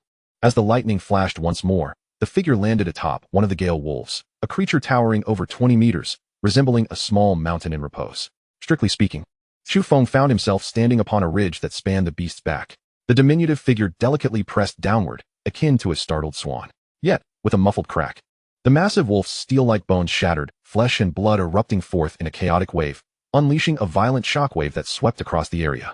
The Gale wolf, possessing the combat strength of an early-stage commander, met its untimely end in an instant. The force of that single step was akin to a mountain descending, weighty beyond measure. Such terror. One could hear the thunderous roars in silence and discern profound truths in the minutiae. That figure, of course, was Chu Feng, who sought out battle to refine his skills, now faced with a horde of anguished beasts in the inner region. In a flash, he sought out the most formidable of the creatures, engaging in frenzied combat. The smaller beasts, fortunate enough to escape, quickly disseminated the tale of this terrifying human, dubbing him the Mad Demon. Chu Feng's mere appearance sent the beasts into a frenzied retreat, fleeing without a fight. Soon, even the slightest flicker of lightning would provoke a mass exodus among the beasts, much to Chu Feng's chagrin, leaving him both amused and frustrated. The Gale wolves, as the sovereigns of this land, rarely encountered intruders, thus granting Chu Feng an opportunity. He pressed on without hesitation, charging towards the languid wolf king atop its perch. The resounding explosion of energy startled the wolf king from its slumber. A human. The wolf king's lantern-like eyes glowed with a malevolent green light. How dare a human warrior intrude upon its territory and slay its kin? Such an offense was worthy of death. With a thunderous roar, the wolf king raised its powerful paw, conjuring a furious tempest that coalesced into a terrifying blade of wind, shimmering with emerald light as it surged toward Chu Feng. The Gale wolf's innate ability, Gale Fury, allowed it to condense its energy into various fearsome weapons, with the wind blade being the most potent. A flicker of admiration crossed Chu Feng's gaze. In an instant, he unleashed the fourth form amidst a cascade of golden light, summoning a colossal, translucent palm that overshadowed the heavens, meeting the oncoming assault head-on. The sight of this diminutive human, not only having slain their comrades, but daring to challenge the sacred wolf king, enraged the pack of over 20 Gale wolves, who howled in unison, as if a torrential flood had been unleashed, surging towards Chu Feng with the force of a landslide. The explosive sounds echoed incessantly, creating a vortex of turbulent winds with devastating potential. Seeking death, a chill flickered in Chu Feng's eyes. Internally, he couldn't help but scoff. Were these Gale wolves truly foolish? Instead of seizing the opportunity to flee, they dared to retaliate? Since they were so intent on courting disaster, he would oblige. Like a golden-armored deity, Chu Feng spun his other hand in the air, conjuring a massive vortex akin to a black hole, drawing everything within its grasp. In an instant, countless fragments of rock, swift as arrows, were drawn into the whirlpool. With a powerful thrust, he released the vortex, causing the air to shatter as if an ancient immortal had toppled a mountain. The endless debris shot forth like missiles, accompanied by a cacophony of thunder, resembling a saturation bombing of cruise missiles. The scene was so overwhelming it would be forever etched into memory. With a tremendous thud, one of the charging gale wolves met its demise as its skull exploded. Blood gushing forth like a torrential downpour. One after another, the beasts collapsed, slain without mercy. Stones imbued with the energy of the sun, akin to the deadliest of hidden weapons, harvested the lives of the gale wolves with ease, as if cutting through grass. As the whirlwind of chaos subsided, tranquility returned, leaving behind a mountain strewn with the corpses of gale wolves, rivers of blood flowing like a hellish landscape. All 23 gale wolves lay slain. The Wolf King, filled with unquenchable rage, bore a gaze that flickered with a wild red light, howling to the heavens in a frenzy, determined to confront Chu Feng with all its might. A playful smile graced Chu Feng's lips as he proclaimed, "Now this is starting to become interesting." He engaged with a measured pace, alternating between ferocious assaults that struck with the weight of a mountain and agile maneuvers that showcased his profound agility, leaving behind a flurry of butterfly-like illusions. The frenzied Wolf King could hardly land a blow on his elusive form, lost in the thrill of battle. Chu Feng relished the opportunity to sharpen his skills and refine his techniques. The Gale Wolf King, having awakened its intellect, understood clearly that this detestable human was toying with it. Its fury escalated, howling incessantly as if cursing the audacity of mankind. Unperturbed, Chu Feng prepared to continue the fray when his expanding spiritual awareness detected a figure in dire straits in the direction of Manhwa Lake. A woman, disheveled and pallid, clad in tattered azure armor corroded by some unknown force, was fleeing desperately from a terrifying golden crocodile, its length spanning 40 to 50 meters, its rocky scales grotesque, covered in a layer of golden crystals that shone brilliantly under the sun, resembling an ancient divine beast. Its tail, as thick as a grinding wheel, resembled an ancient divine whip that suddenly lashed out, instantaneously tearing through the void, with the sound of explosive force echoing incessantly. A terrifying shockwave unleashed an unending tempest, sweeping across all directions. Wherever the storm passed, ancient trees were uprooted, transforming the forest into barren earth, causing all beasts to flee in terror. The woman, whose aura was disordered and body weakened, exerted all her remaining energy to unleash a colossal azure sword ray. It radiated an endless sharpness, cleaving through the air to meet the oncoming threat. With a resounding thud, the sword ray began to shatter, dissipating into nothingness in an instant. However, that fleeting moment allowed her to evade the strike of the golden giant crocodile's tail, yet she was still caught by the gale of energy, sending her hurtling hundreds of meters away, blood spewing from her mouth. To her astonishment, it seemed she was destined to perish in the Five Elements mountain range. A look of regret crossed the young woman's face, as if she were deeply attached to this beautiful world, filled with unfulfilled hopes and dreams. Her energy was utterly depleted, leaving her with no strength to escape, and waves of weakness caused her vision to blur. Suddenly, a figure flashed through the distant sky, moving as though walking through the void, appearing before her in an instant. This youth seemed so familiar. Could it be Chu Feng, the one who sold beast materials? A final thought flickered in her mind before she lost consciousness, collapsing to the ground. This woman was none other than Yi Xian from the Jiuding Mall. As Chu Feng's spiritual sense brushed against her, he too was taken aback. He hadn't anticipated that this woman could venture deep into the heart of Manhwa Lake and manage to escape. During their previous transaction, her presence had seemed unremarkable, akin to an ordinary martial artist, not someone of profound cultivation. Either she possessed strength that far exceeded his imagination and perception, or she wielded a remarkable technique that concealed her true aura. Chu Feng's mind raced with possibilities. Just as the giant crocodile was about to capture the woman and fulfill the task assigned to it, a sudden interloper appeared. The golden giant crocodile roared in fury, its massive jaws producing sound waves that reverberated across tens of thousands of meters. Chu Feng positioned himself protectively in front of Yi Xian. Consider yourself fortunate. Though they had only met once, he held a good impression of her. Not only was she beautiful, but she was also generous, a commendable trader. As fellow humans, assisting one another was a matter of course. The golden giant crocodile lunged forward, its terrifying maw gaping wide, teeth as sharp as a spear, capable of crushing even an armored vehicle into fragments.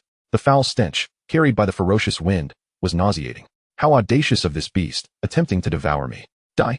Chu Feng shouted in anger, unwilling to linger with the golden giant crocodile, especially given their proximity to Manhwa Lake. Suddenly, golden light filled the sky as a monstrous Liuli Buddha palm, over 100 meters in size, obscured the sun. The overwhelming pressure seemed capable of subduing heaven and earth, obliterating everything in its path. The air exploded with thunderous roars, the resulting shockwaves sweeping across the landscape like a tempest, annihilating all in their wake. Such a cataclysmic strike left the golden giant crocodile in sheer terror, desperately channeling its energy to whip its crystalline tail. However, all efforts were in vain. With a resounding crash, the golden giant crocodile, a formidable entity at the mid-level of the general rank, had its upper jaw shattered. Its colossal body sent flying 1,000 meters away. It crashed down like a landslide, the earth instantly riven with gaping chasms. The terrifying shockwave transforming hundreds of meters into a dead zone. A single strike, a decisive kill. The sheer ferocity of his power was enough to instill fear. Chu Feng had no time to relish his victory. He swiftly approached Yixian. Examining her injuries, he discovered several severe wounds and a peculiar poison coursing through her veins. I may lack an antidote, but I can at least suppress the toxicity, he sighed, quickly retrieving a detoxification pill and channeling his energy into her body. He then hastily tended to her other injuries. Casting a glance toward the direction of Manhwa Lake, he sensed that a storm was imminent. After a moment's hesitation, he raised his hand to retrieve the beast core, collecting his vital blood, swiftly slicing through the crocodile's hide with his energy blade, and soon stowing away its sharp teeth while discarding the other materials. Then, grasping Yixian's leg and the back of her head, he transformed into a streak of lightning, vanishing without a trace. The warmth and fragrance enveloped him, yet Chu Feng had no mind to savor it. He was preoccupied with how to handle the materials from the wolf pack. Having known the pangs of poverty, he could not afford to relinquish this opportunity. In the blink of an eye, he arrived at the mountain range where the wolf pack resided, gathering beast cores at the fastest pace possible. As he had yet to finish collecting his vital blood, suddenly, a deafening roar erupted from the direction of Manhwa Lake, shaking the entire inner domain, instilling an immense sense of dread. This is a significant loss. A pained expression crossed Chu Feng's face as he hurriedly cradled Yixian, channeling all his energy into the 3000 Thunderbolt technique, racing toward the outskirts of the 5 Elements mountain range. He had no desire to experience the wrath of the 8 Desolation Extreme, nor did he wish to court death. 2 hours later, Chu Feng had reached the outskirts of the 5 Elements mountain range, still carrying Yixian. To his bewilderment, the anticipated tempest had yet to arrive. Nor had any formidable pursuers from the 8 Desolation Extreme made an appearance. What is going on? Chu Feng pondered, recalling the introduction from the Shura Martial Arts Hall about the 5 Elements mountain range, which indicated that the threats of Manhwa Lake extended beyond just that ancient monstrosity. Never mind. For now, let us check on this lady's condition. Chu Feng found a tranquil valley and laid Yixian upon a flat boulder. He intended to place his finger on her delicate nose to sense her aura. However, just as his finger approached her nostrils, Yixian's eyes suddenly fluttered open, revealing a mix of embarrassment and coldness. Startled, Chu Feng quickly withdrew his hand and awkwardly stammered, You're awake. Please don't misunderstand. I merely wish to check your aura." Chapter 56, Shocking Secrets. In the quiet cave, the atmosphere became somewhat delicate. Yixian quickly sensed her condition, realizing there was no anomaly, and let out a sigh of relief. She observed the bandaging of her wounds. Though somewhat crude, it was done with care, and all necessary measures were in place, causing the frostiness on her face to dissipate. She understood well that had it not been for Chu Feng's timely intervention, she would have already met her demise in the depths of the 5 Elements mountain range. As for their physical contact, it was unavoidable. As children of the martial world, they were not overly concerned with such trivialities. "Chu Feng, thank you for saving my life. Without you, I would have faced a calamity today, perishing in the 5 Elements mountain range." She nodded, managing a forced smile on her pale face. After speaking, she struggled to sit up, her hands moving in a continuous pattern, performing a mysterious technique, seemingly sealing the spread of the toxin. Then, she produced a jade green pill, clear and translucent, and swallowed it, her tightly drawn features relaxing slightly, as if she felt temporarily safe. Subsequently, she retrieved a white restorative pill to replenish her energy. With her beautiful eyes sparkling, she scrutinized Chu Feng from head to toe, filled with boundless curiosity, making him feel rather uncomfortable under her gaze. Unable to contain herself, Yixian finally asked, "Chu Feng, how have you become so powerful?" Given that he had rescued her from the jaws of the golden giant crocodile, his strength must have reached at least the mid-level of the general rank. She had seen many talents, more numerous than the stars. Yet there were scarcely any at 17 years of age with such might, akin to the legendary few. Chu Feng rolled his eyes, somewhat speechless, and deliberately replied, "Miss Yi, you managed to escape from the depths of Manhwa Lake. My modest abilities hardly warrant your attention in the 8 Extremes realm." His sensitivity was keen. While he held Yixian, he sensed that despite her severe injuries, the vigor radiating from her was more potent than his own, akin to a female berserker. Yixian's expression darkened as she sighed. "If I were at the 8 Extremes realm, would I be in such a dire predicament, nearly losing my life? If I were as strong, I would have turned Manhwa Lake upside down long ago and would not have fallen victim to that octopus demon's poison." Her face bore a profound sense of regret, as if she had missed something crucial in life. Chu Feng's lips twitched, utterly astonished by the audacity of the woman before him. The 8 Extremes realm could supposedly turn Manhwa Lake upside down. How could she dismiss the ancient demon, the eroding sky octopus, so casually? "You're not even at the 8 Extremes level, yet you dare to venture close to the lake's edge," Impressive indeed. Chu Feng gave her a thumbs up. Were women this fierce? As a town general, was he merely a faux general compared to her? Yi Xian's face flushed momentarily as she shot Chu Feng an exasperated glance. You're mistaken. Don't speak recklessly. I received word beforehand that the eroding sky octopus and its 3-8 extreme subordinates were all absent from Manhwa Lake, which is why I dared to go. Do you think I'm foolish? Her words left Chu Feng in shock, a bewildering thought flashing through his mind. How did she know about the movements of the high-ranking demon clan? What was her purpose in venturing alone to Manhwa Lake while the 8 extremes beasts had departed? The implications were staggering. Her position within the Jioding Mall must be exceedingly elevated. His mind raced, and he cautiously inquired, is it common knowledge when top-tier demon beasts leave? Wouldn't this present a splendid opportunity for the human race to eliminate the gathered demons at Manhwa Lake and seize the 5 Elements Mountain? Yi Xian chuckled with a wry smile, retorting, whether or not to seize the 5 Elements Mountain is a matter for the human rulers to decide, not someone of my humble status. As for my sources, I don't mind sharing. It's information that came from within the upper echelons of the demon clan. While it's not a grand secret, please refrain from spreading it around. Chu Feng's pupils constricted rapidly, a tempest rising within him. The revelation of a human spy embedded within the demon hierarchy was monumental. A chilling thought struck him, and he trembled as he asked, could there also be spies from the demon clan among the human leaders? If humans could infiltrate the demon ranks? Chu Feng found it utterly implausible that there were no demon agents within the human realm. Perhaps so. I've heard of a wondrous elixir called the transformation pill, which allows demons to assume human form, making it nearly impossible to discern their true nature. Yi Xian replied, her expression rife with complexity. The transformation pill, Chu Feng, as an avid reader, was all too familiar with its existence. Such a miraculous potion did indeed exist.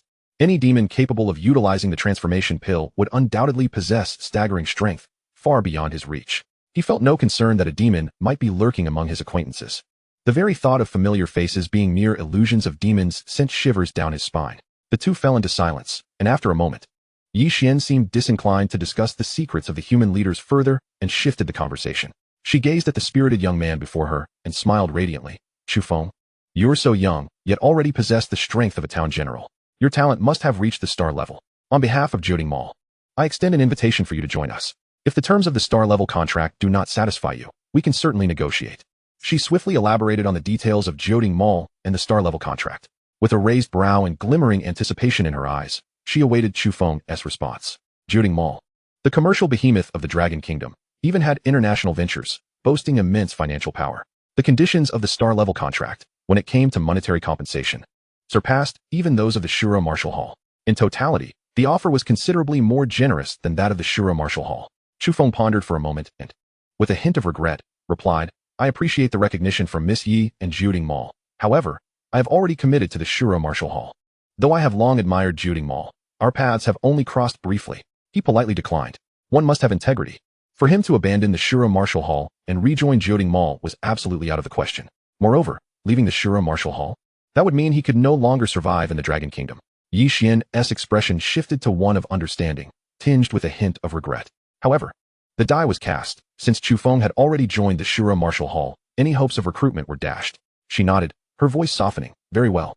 The Shura Martial Hall is also a pillar of our human race. It is indeed a commendable choice. After saying this, she appeared ready to take her leave.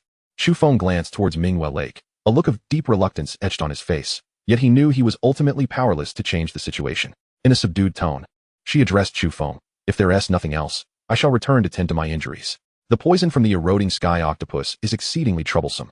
I am merely suppressing it for now.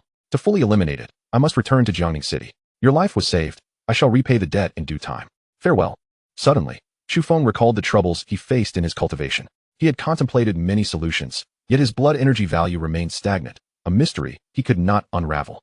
Ever since awakening the system, his strength surged like a rocket. He had directly advanced to the master level during the trials, annihilated the Heavenly Wolf gang upon returning to the city, joined the Shura Martial Hall, and then embarked on a mountain expedition. He had bulldozed through every challenge. Yet something had clearly gone awry. Miss Yi, I have a query regarding my cultivation that I wish to consult you about. After my blood energy value reached 100, despite expending a significant amount of demon beast heart blood, my blood energy value hasn't increased at all. I'm at a loss as to where the issue lies. Chu Feng humbly stated. Yi Xian's mouth twitched slightly, gazing at Chu Feng as if he were a simpleton. Her face bore an expression of astonishment as she incredulously exclaimed, how did you cultivate? Isn't this a fundamental issue? Chu Feng found himself momentarily speechless. Chapter 57. The Illusory Lotus of Manhwa. Yi Xian's somewhat exaggerated expression left Chu Feng feeling quite embarrassed. He suddenly felt akin to a nouveau riche, reminiscent of the coal barons flaunting their wealth in his past life. He recalled a humorous anecdote from his previous life, a coal baron adorned with a massive gold chain, strutting into an upscale establishment, making a scene, only to be met with disdain. He couldn't help but twitch his lips, offering a resigned smile. Yet, he mused, perhaps the thrill of being a nouveau riche wasn't so bad after all. Yi Xian shot him a scornful look, her smile returning as she remarked, "You must have cultivated your blood to its utmost, your essence flowing like mercury. You've likely reached the town general level, haven't you? The next step is to refine your bones. Using heart blood from demon beasts will yield minimal results, possibly even less than 1% of its former efficacy. Naturally, your progress would appear to stagnate." Chu Feng listened intently, akin to a diligent student, on the verge of taking notes, eagerly absorbing the knowledge of cultivation. Yi Xian observed Chu Feng's earnest demeanor, reminiscent of a well-behaved child, and her spirits lifted considerably. The shadow of her poisoning seemed to dissipate as she patiently imparted a wealth of foundational martial knowledge to him. In that moment, Chu Feng realized just how ignorant he had been, recognizing the myriad misconceptions he held. He even misapprehended the progression of martial artists. For instance, the distinction between martial artists and martial masters was merely a matter of strength. Both were evolved humans, defined by their combat prowess, which was indeed accurate. However, upon reaching the master realm, one could split mountains and part seas, unleashing energy that could kill from afar, akin to gods and demons, signifying a transformative change. Thereafter, the patterns of advancement became distinctly defined. To break through to master, one's blood energy value must reach 10. Only through profound comprehension could one merge their energy with the void of heaven and earth. When the blood energy value reaches 50, and with a thorough understanding of the intricacies, one could advance to the town general level. When blood energy hits 200, coupled with a deep understanding, one could refine their bones and ascend to the 8 extremes realm. In the 8 extremes realm, one would cultivate the organs, requiring 200 blood energy for each extremity, culminating in a grand total of 2,000 blood energy to reach the pinnacle of the 8 extremes. Only through comprehending the realm of momentum could one enter the war god realm. Chu Feng's previous invincibility stemmed not only from his top-tier techniques and unparalleled combat strength, but also from his profound understanding, which surpassed those of ordinary town generals. Thus, he could unleash enhancements far more effectively. The same techniques could yield different results based on the practitioner's understanding. While there are certainly issues of comprehension, the more significant factor lies in the differing purities of the vital energy. It appears that I was indeed a novice in my previous cultivation.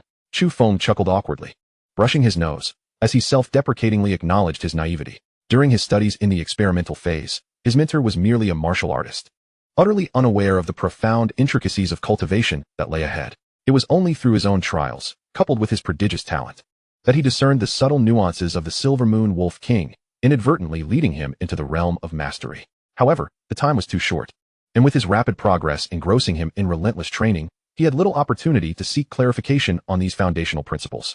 Consequently, he had mistakenly categorized realms solely by combat prowess. That was a grievous error. Indeed, Chu Feng had become somewhat complacent. He had even contemplated participating in the college entrance examination, believing himself to be far superior to his peers. He had underestimated the Holy Martial Academy, and it was clear that he had been overly presumptuous. The human race had endured 8 centuries of desperate survival, producing countless elite individuals whose accumulated experiences in cultivation warranted serious study. As he listened intently, Chu Feng felt a profound stirring within, gradually realizing the uniqueness of his own situation. Where others reached the limit of their vital energy at 50 points, their blood thick as mercury. Only then could they step into the general realm, whereas he, upon shedding blood to form a pearl, achieved a staggering 100 points before he could claim that threshold and enter the general domain. Could this be the manifestation of his unparalleled talent? To break through any limit, even by a fraction, signifies the pinnacle, yet he had astonishingly managed to double that. Chu Feng silently resolved to guard this secret fiercely. It must not be disclosed to anyone. Otherwise, should the terrifying and boundless kings discover it, he could find himself ensnared and subjected to grotesque experiments as a mere lab rat.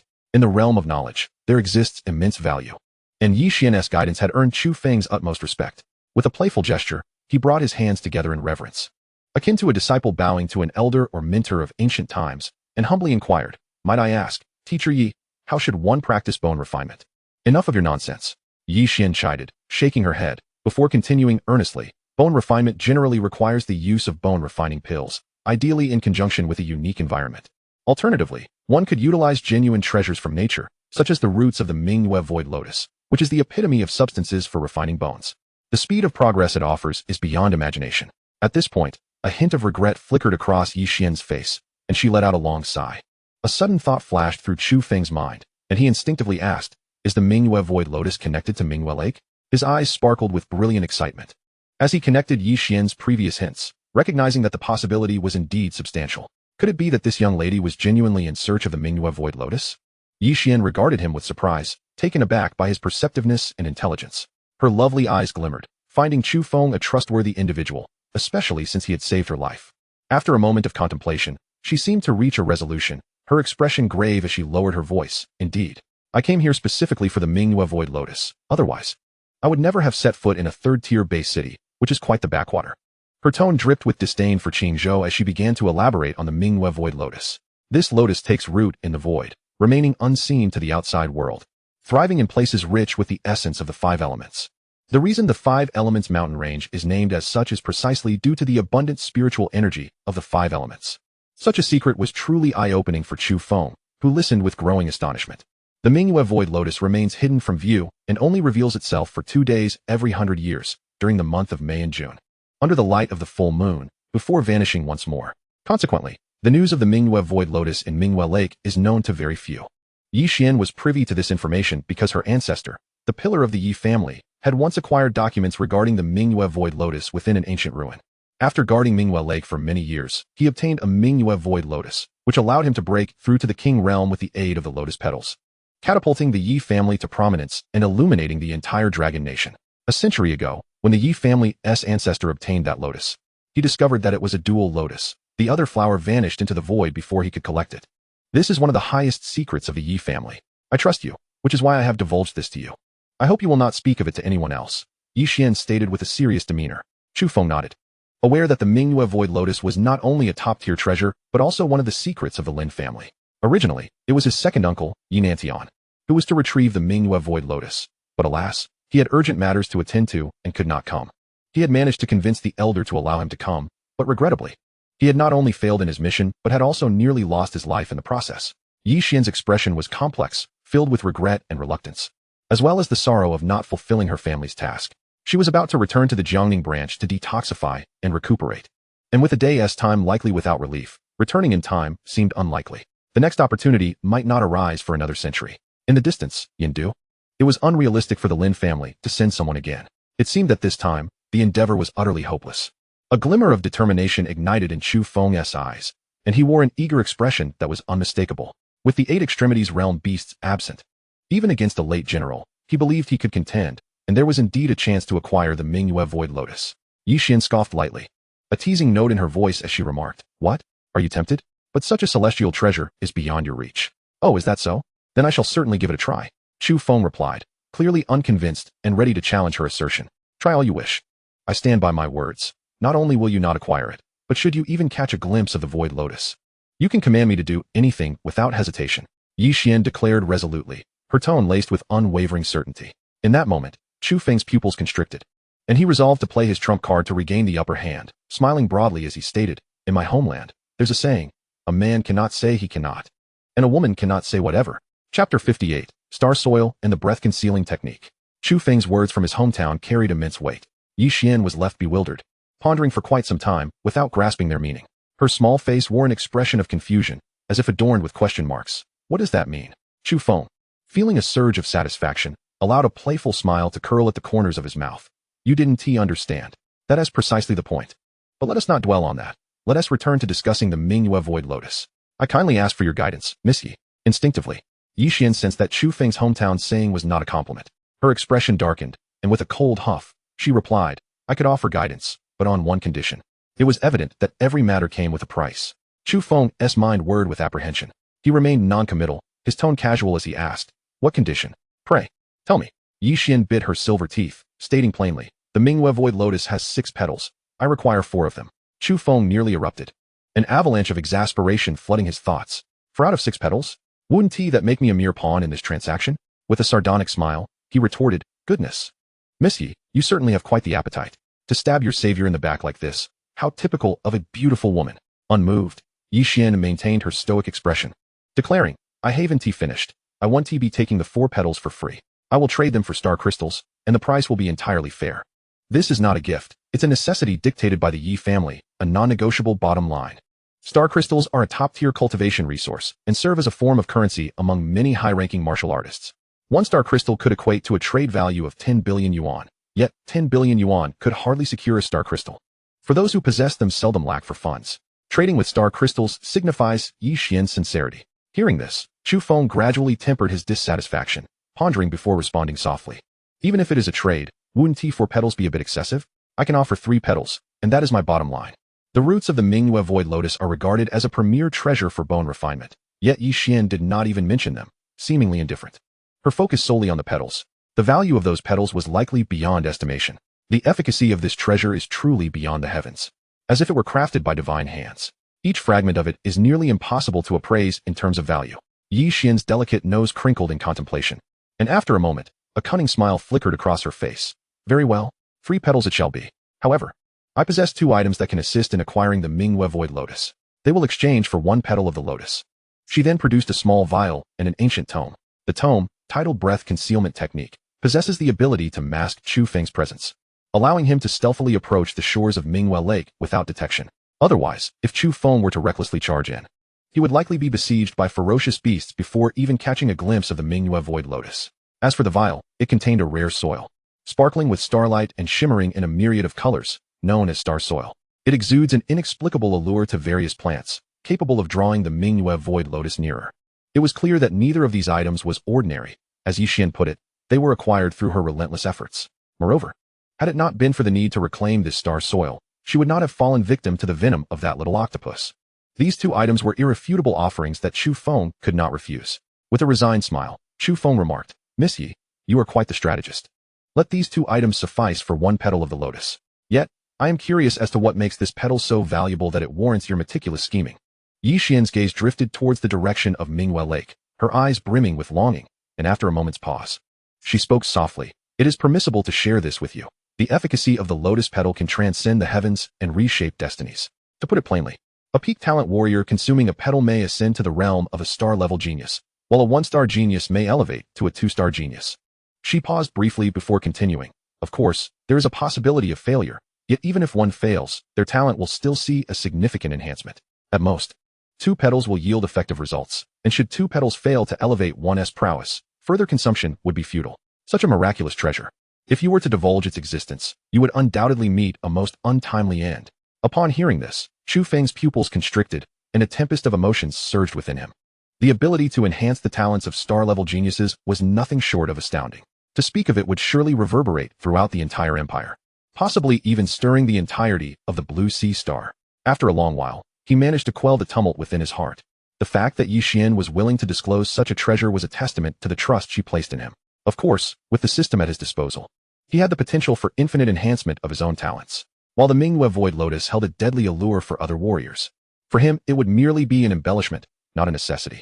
Considering this, trading away 4 petals was still an acceptable proposition. Furthermore, he felt little trust in any potential transactions with others apart from Yi Xian. Then it is settled. Should I successfully procure the Manhwa void lotus, 4 petals shall be yours, and the rest shall belong to me, Chu Feng declared resolutely. Wait. Wealth can stir the hearts of many, making it exceedingly difficult for anyone to suppress their greed. I implore you to swear an oath upon your future path in martial arts to ensure the reliability of this transaction. Otherwise, I shall forego this deal entirely. Yi Xian extended her delicate hand, halting Chu Feng's attempt to take the 2 items. Yi Xian reasoned that this young man before her, with his star-level talent, possessed boundless potential in the martial world. By swearing such an oath, she would have no fear of Chu Feng attempting to abscond with the Manhwa void lotus, thus securing the integrity of their transaction. Moreover, the value of the Manhwa void lotus was such that Chu Feng would undoubtedly not relinquish it lightly, making the oath seem trivial. However, contrary to her expectations, upon hearing her words, Chu Feng burst into hearty laughter, his eyes gleaming with an indomitable spirit and defiance. I, Chu Feng, do not abide by threats, nor will I swear an oath upon my martial path. If you trust me, let us proceed. If you do not, then let this matter rest. His tone was firm and resolute, leaving no room for negotiation. An oath, he felt, was a matter of great significance, tied to immense karmic implications. How could it be taken lightly? Furthermore, oaths are the most futile of promises. How many couples have sworn undying love only to find themselves separated? Countless historical instances exist of nations that established treaties, only to turn their cannons upon one another moments later. If you trust me, we shall trade. If not, I shall not beg for this transaction. Such was Chu Feng's creed. Yi Xian was momentarily taken aback, her expression shifting as intense light ignited in her eyes, shimmering with an array of colors. It was indeed Chu Feng's boldness and spirit that captivated her. Very well, I trust you. No need for an oath. Take the items. And let us proceed with the trade, Yi Xian stated with a grave yet dignified demeanor. Of course, Yi Xian's willingness to continue the transaction stemmed not only from her trust in Chu Feng, but also from her firm belief in the strength of her own clan. Should Chu Feng attempt any treachery, the entire Dragon Nation, or even the whole Blue Sea Star, would become a place where he could find no refuge. After finalizing their agreement, the two discussed numerous details regarding the acquisition of the Manhwa Void Lotus. 2 hours later, Yi Xian took her leave, returning to Jiangning to recuperate. In the tranquil cave, Chu Feng sat in quiet contemplation. He meticulously reviewed the entire plan in his mind, confirming that there were no oversights before he extracted the breath concealment technique and began his cultivation, patiently awaiting the arrival of nightfall. Tonight, at Manhwa Lake, a monumental upheaval was destined to unfold. Chapter 59, The Treasure in Hand. The moon hung high in the sky, resembling a silver plate. The radiant moonlight cascaded over the surface of the lake. On the western side of Manhwa Lake, a young man clad in blue, whose aura was unremarkable, concealed himself upon a towering boulder. This young man was Chu Feng, who had successfully mastered the breath concealment technique. As night fell, he stealthily positioned himself near Manhwa Lake, waiting for 7 or 8 hours, and now it was already 4 in the morning. Yet, he had not caught a glimpse of the Manhwa Void Lotus. Could it be that it had been frightened into hiding? Chu Feng felt an overwhelming sense of urgency. If dawn broke, all hope would be lost. Moreover, upon careful reflection, he realized that he had been in the Void Mountain range for an astonishing 29 days. Unbeknownst to him, the day of the examination had arrived, and he must return to participate. Initially, he thought attending the examination was inconsequential. Being a martial commander made it feel like a trivial pursuit, an unnecessary endeavor. However, through his conversation with Yi Xian, he came to understand the necessity of participating in the examination. The Holy Martial Academy, revered as the sanctum of human enlightenment, was indeed deserving of its reputation. Deep beneath the surface of Manhwa Lake, within a cavern of imposing grandeur, luminous pearls illuminated the chamber as brightly as day. In the center of the cave lurked a terrifying beast, its length spanning nearly 80 meters. More fearsome still were the countless grotesque tentacles that extended from its form, each measuring 40 to 50 meters long, adorned with colossal suckers capable of desiccating any creature they ensnared. If all these tentacles were to thrash about, it would resemble a chaotic dance of demons, capable of overturning even the mightiest of vessels in the depths of the sea. This monstrous creature was the third offspring of the overlord of Manhwa Lake, a colossal octopus at the pinnacle of the martial commander stage. Lying beneath it was a massive golden crocodile, its strength far surpassing that of the one Chu Feng had previously vanquished. Additionally, there were more than a dozen fearsome beasts, including the azure sea serpent and the crimson-scaled black turtle. The golden crocodile was communicating in beastly tongues, its voice bubbling. Your Highness, the human woman has already fled. We searched the inner domain thoroughly and found no trace of her. Furthermore, we have dispatched a large number of personnel to the location where the lotus treasure appeared. Should it manifest again, we will surely detect it at the first opportunity. Yi Xian had chosen this site because it was where her ancestor had once procured the Manhwa Void Lotus, specifically in the eastern part of Manhwa Lake. In contrast, Chu Feng, fearing that this location would be closely monitored by the demon tribe, decided to position himself on the western side. Regardless, with the star soil in hand, he was confident that the Manhwa Void Lotus would be drawn to it once it emerged. Fools, all of you. You let her escape after falling victim to my poison? The octopus lashed out with a tentacle, causing chaos and upheaval, stirring monstrous waves as the lake bottom seemed to warp and twist. The rumbling intensified, the light flickering erratically as if the world were on the brink of annihilation. The surface of the lake trembled in response, instantly erupting into a tempestuous maelstrom, reminiscent of an impending tsunami. As the tentacles instantaneously coiled around the magnificent golden crocodile, the suckers seemed to root themselves firmly, drawing in with a sudden ferocity. The golden crocodile let out a painful howl, utterly powerless to resist. Moments later, it appeared as though its very essence was being siphoned away, its vitality consumed, leaving behind nothing but a desiccated husk. The other beasts, their eyes wide with terror, trembled uncontrollably, silenced by fear. The abyssal cephalopod belched contentedly, as if utterly satisfied, feeling its injuries mend at an astonishing pace. It then proclaimed with an air of authority, "You shall lead the palace guards to search throughout the entirety of the Manhwa Lake domain. Additionally, a thorough patrol of the lake is imperative. That treasure must be mine." The little abyssal cephalopod sensed that acquiring the Moonlight Void Lotus would enable it to undergo a transformative evolution, advancing to a fourth-tier beast equivalent to the human 8 extremes realm, breaking through all limitations. Just last night, it had received a report from the Shadow Scout Rock Mouse. indicating that a human woman had appeared by the lakeside. It had been years since a human had set foot in Manhwa Lake, and this woman's silent arrival undoubtedly concealed a profound secret. Thus, it stealthily approached a shallow point of the lake, its keen mental senses fixated on the human woman. When the moonlight void lotus emerged, a fierce competition erupted between the two, but neither succeeded. As the lotus vanished into the void, the woman proved formidable. Her sword radiated like a dragon, sharp and deadly, even managing to wound it. Yet, having been struck by its abyssal venom, the woman was doomed to remain. Capturing her was the key to uncovering the treasure. The cephalopod's crimson eyes brimmed with insatiable greed, coupled with a terrifying savagery and bloodlust. Meanwhile, Chu Feng, anxiously waiting upon the rocks, suddenly noticed the waters of Manhwa Lake churning violently, akin to a tornado's wrath, causing the very stone beneath him to tremble. Had the beasts of the lake discovered him? His pupils constricted, and he grew increasingly cautious, channeling all his energy into the concealment technique, extending his mental power to its utmost, vigilant for any signs of movement around him. After a moment, the lake's surface returned to tranquility. Time passed, and soon the dawn broke, dispelling the darkness. Just as Chu Feng began to grow impatient, an image reminiscent of a picturesque landscape flooded his mind. Above the grand lake, a sacred white lotus stood, rooted in the void. Its petals remained untarnished, standing solitary. Its leaves and stem glistened with a vibrant emerald hue. The moonlight void lotus. Chu Feng's spirit surged with astonishment. Upon its appearance, the lotus seemed to sense something it cherished and vanished instantaneously, reappearing above the star's soil. Numerous tendrils sprouted from its roots, burrowing into the star's soil, thirstily absorbing its essence. Now was the moment. Suddenly, a radiant golden light emanated from Chu Feng, casting the entire lake in a crystalline hue, reminiscent of a Buddhist realm. Countless ethereal figures emerged, chanting ancient scriptures, while Chu Feng, at the center, embodied the dignity of a primordial Buddha. A colossal golden hand, measuring over 100 feet, materialized above the azure lotus, exuding an overwhelming pressure that made the very void feel as if time had halted. The hand lingered not, grasping the air, as myriad intricate golden threads entwined the moonlight void lotus in an instant, binding it tightly. With a mere pull, it was ensnared in Chu Feng's grasp. He swiftly affixed a spirit-sealing talisman to it, then stowed it within his storage ring. The spirit-sealing talisman could bind the treasure's sentience, preserving its essence.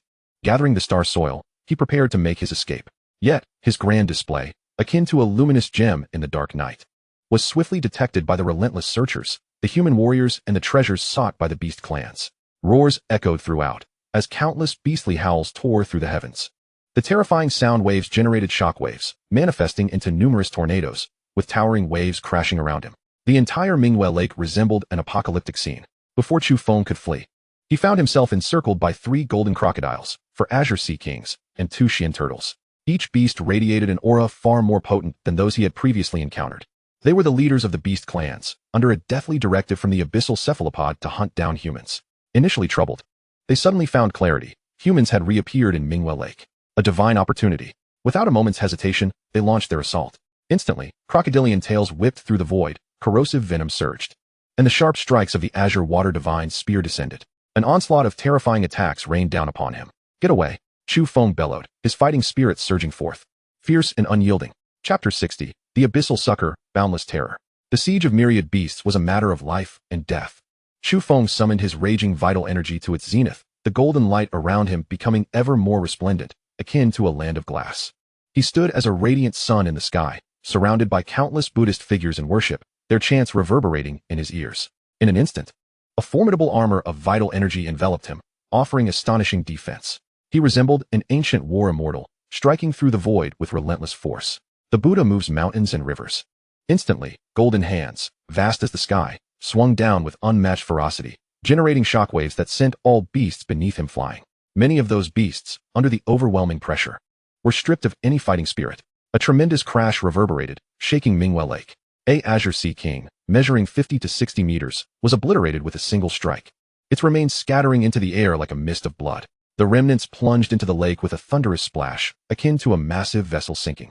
800,000 combat power was enough to dispatch even a peak mid-tier azure sea king in a single blow.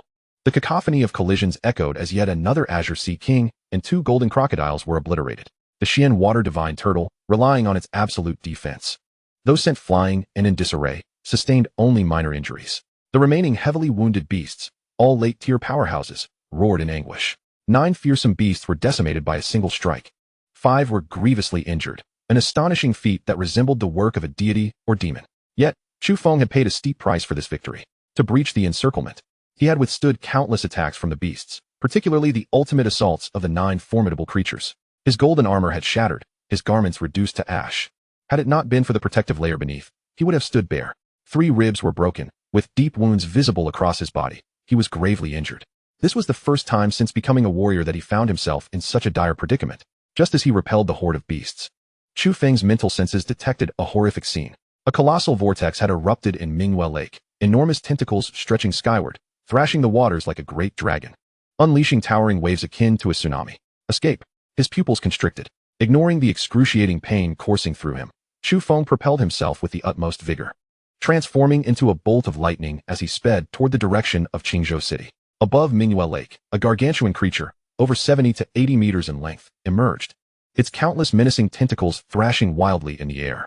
It was none other than the third prince of Manhwa Lake, the abyssal cephalopod, Uzu. With a thunderous roar, it unleashed a terrifying shockwave that swept in all directions, its destructive force akin to a hurricane, scattering the clouds above the lake.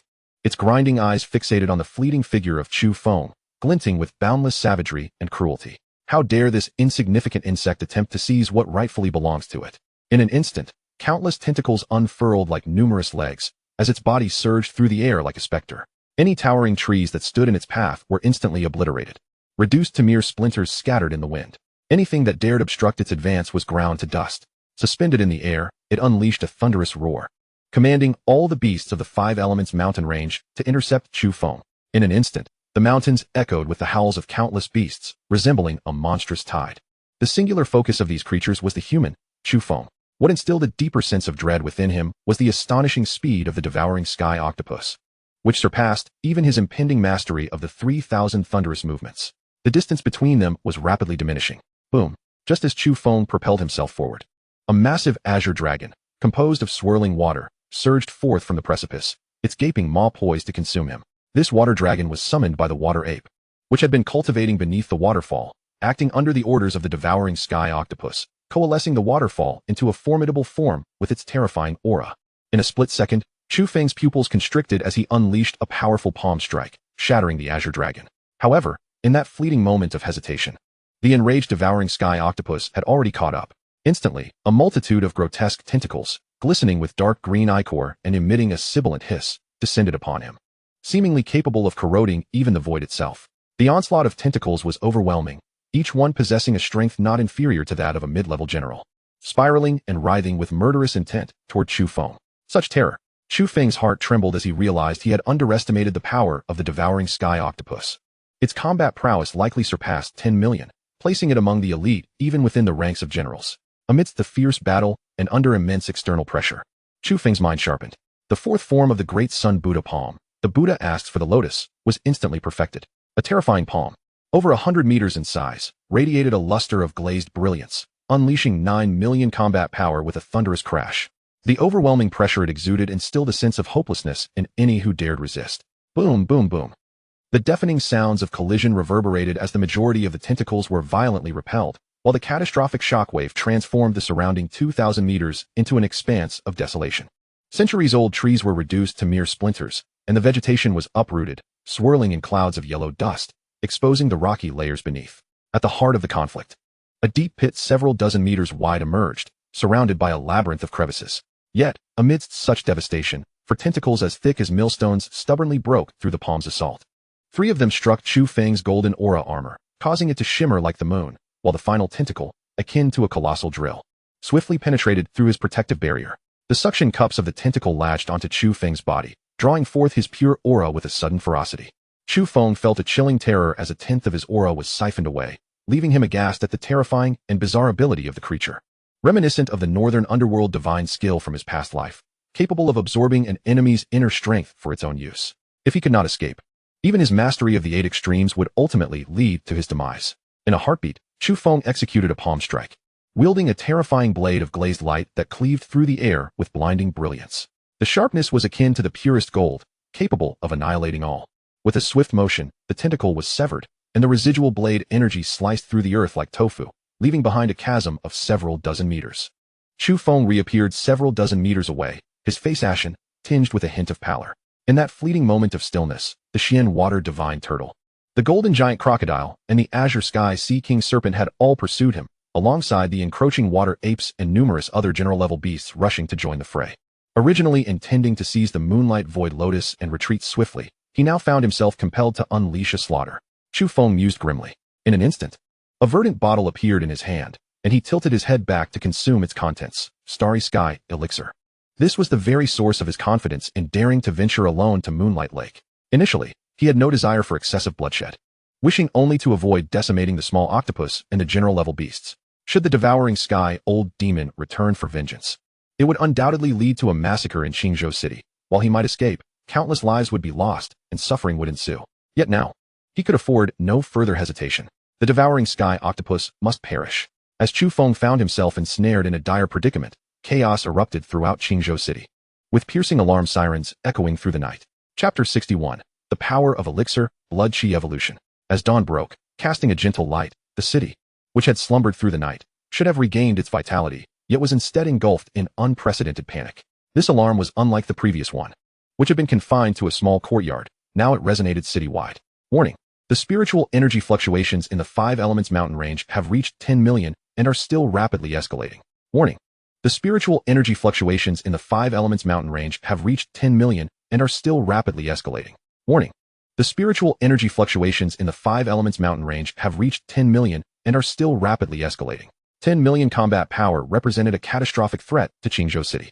A citywide alert was imperative, ensuring that all citizens were adequately prepared. At this moment, a towering figure, exuding a presence as substantial as a mountain, stood with arms crossed in a courtyard beside the official building, his expression grave as he gazed toward the direction of the 5 Elements mountain range. This individual was none other than Xiao Downing, the Lord of Qingzhou City, accompanied by Deputy City Lord Wu Hang. The surge in spiritual energy to 10 million was tantamount to combat power at that level, indicating at least a late-stage general strength, or possibly an individual of formidable prowess within the 8 extremes. The director of the inspection department, trembling with trepidation, was delivering a report. Report to Lord Xiao. We have detected a shockwave from within the 5 Elements mountain range, reaching a 10 million level of power, with potential for further growth. Additionally, there appear to be over 10 sources of spiritual energy fluctuations nearing this 10 million threshold. The director of the inspection department was drenched in sweat, stealing glances at the Lord's reaction. What are you hesitating for? Speak plainly. Xiao Downing snapped with impatience. I suspect a beast tide is imminent. The director of the inspection department voiced a rather frightening conjecture. If indeed a beast tide were to occur, countless lives in Qingzhou City would be lost, rivers of blood flowing. However, when I reported this to the Jiangning inspection department, they explicitly stated that the likelihood of a beast tide was extremely low. They instructed us to continue monitoring closely. A look of confusion crossed the city lord's face as he murmured to himself. If it is not a beast tide, what do you both believe is the most likely scenario? The deputy city lord and the director of the inspection department exchanged glances, and Deputy City Lord Wu spoke with grave certainty, offering a bold hypothesis. I suspect it is possible that a martial artist with combat power nearing 10 million has entered the inner region of the 5 Elements mountain range and is being besieged by countless terrifying beasts. Hiss, just how powerful must this individual be? A shared thought flickered in the minds of all three. They exchanged alarmed looks, their expressions filled with dread. At this moment, the Qingzhou Martial Arts Association was also shrouded in a cloud of anxiety. With the examination venues prepared, how could there suddenly be a threat of a beast tide? President Luo Chanfeng, Vice President Song Haishan, and the principals of various schools, including No. 1 High School and Experimental High School, were gathered in an opulent conference room. Luo Chanfeng, with his hair standing on end and stature as imposing as a spear, resembled a lion at this moment. Seated at the head of the table, he tapped his fingers incessantly against the surface. He suddenly turned to Principal Jiang Tian. Old Jiang, have you managed to contact Chu Feng from your school?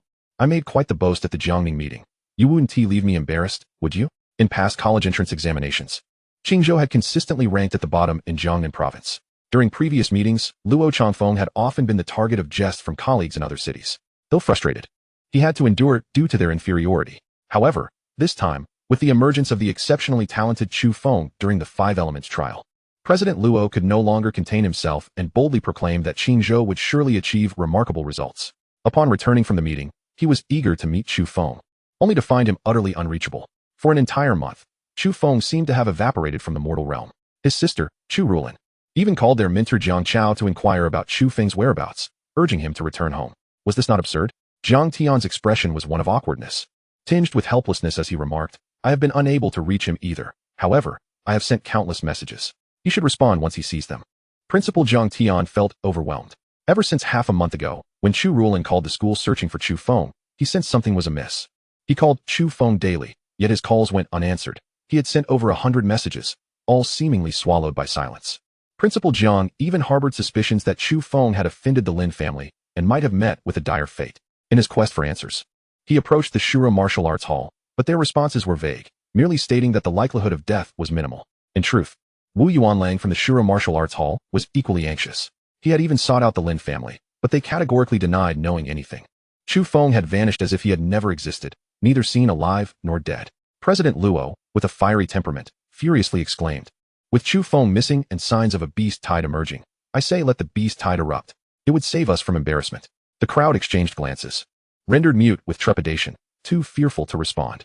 Within the inner realm of the Five Elements mountain range, upon consuming a drop of celestial nectar, Chu Feng was immediately astonished by the otherworldly essence of this divine substance. The moment the celestial nectar entered his mouth, the vast energy transformed into countless luminous specks, flooding his entire being. This energy, imbued with a certain sentience, swiftly coursed through the bones of Chu Feng. The 3 fractured ribs, under the surging energy, began to heal instantaneously, soon returning to their original state. His entire skeletal structure crackled incessantly, as if undergoing a continuous process of decomposition, reassembly, and fortification. In the blink of an eye, the once white bones became denser and more resilient, gradually emanating a soft silver glow, akin to shimmering mithril. Previously, Chu Feng's blood energy had been reclusive, but now it surged upward like a rocket. As his skeletal structure transformed entirely into silver, his blood energy value soared to an astounding 150 points. Yet, this merely consumed less than half of the celestial nectar's energy, with the remainder lying dormant within his body. Chu Feng's extraordinary talent, a millionfold, was not only evident in his cultivation but also in his ability to absorb medicinal properties, defying all norms. While others might require 10 days to a month to assimilate such an overwhelming energy, Chu Feng seemed to devour it in an instant. His mithril-like bones continued to evolve, albeit at a slower pace. At this moment, starlight radiated from him, casting a luminous glow that made him appear as the offspring of the galaxy. The abyssal squid's eyes, resembling grinding wheels, regarded Chu Feng with terror. The earlier delight it felt from consuming Chu Feng's aura vanished without a trace.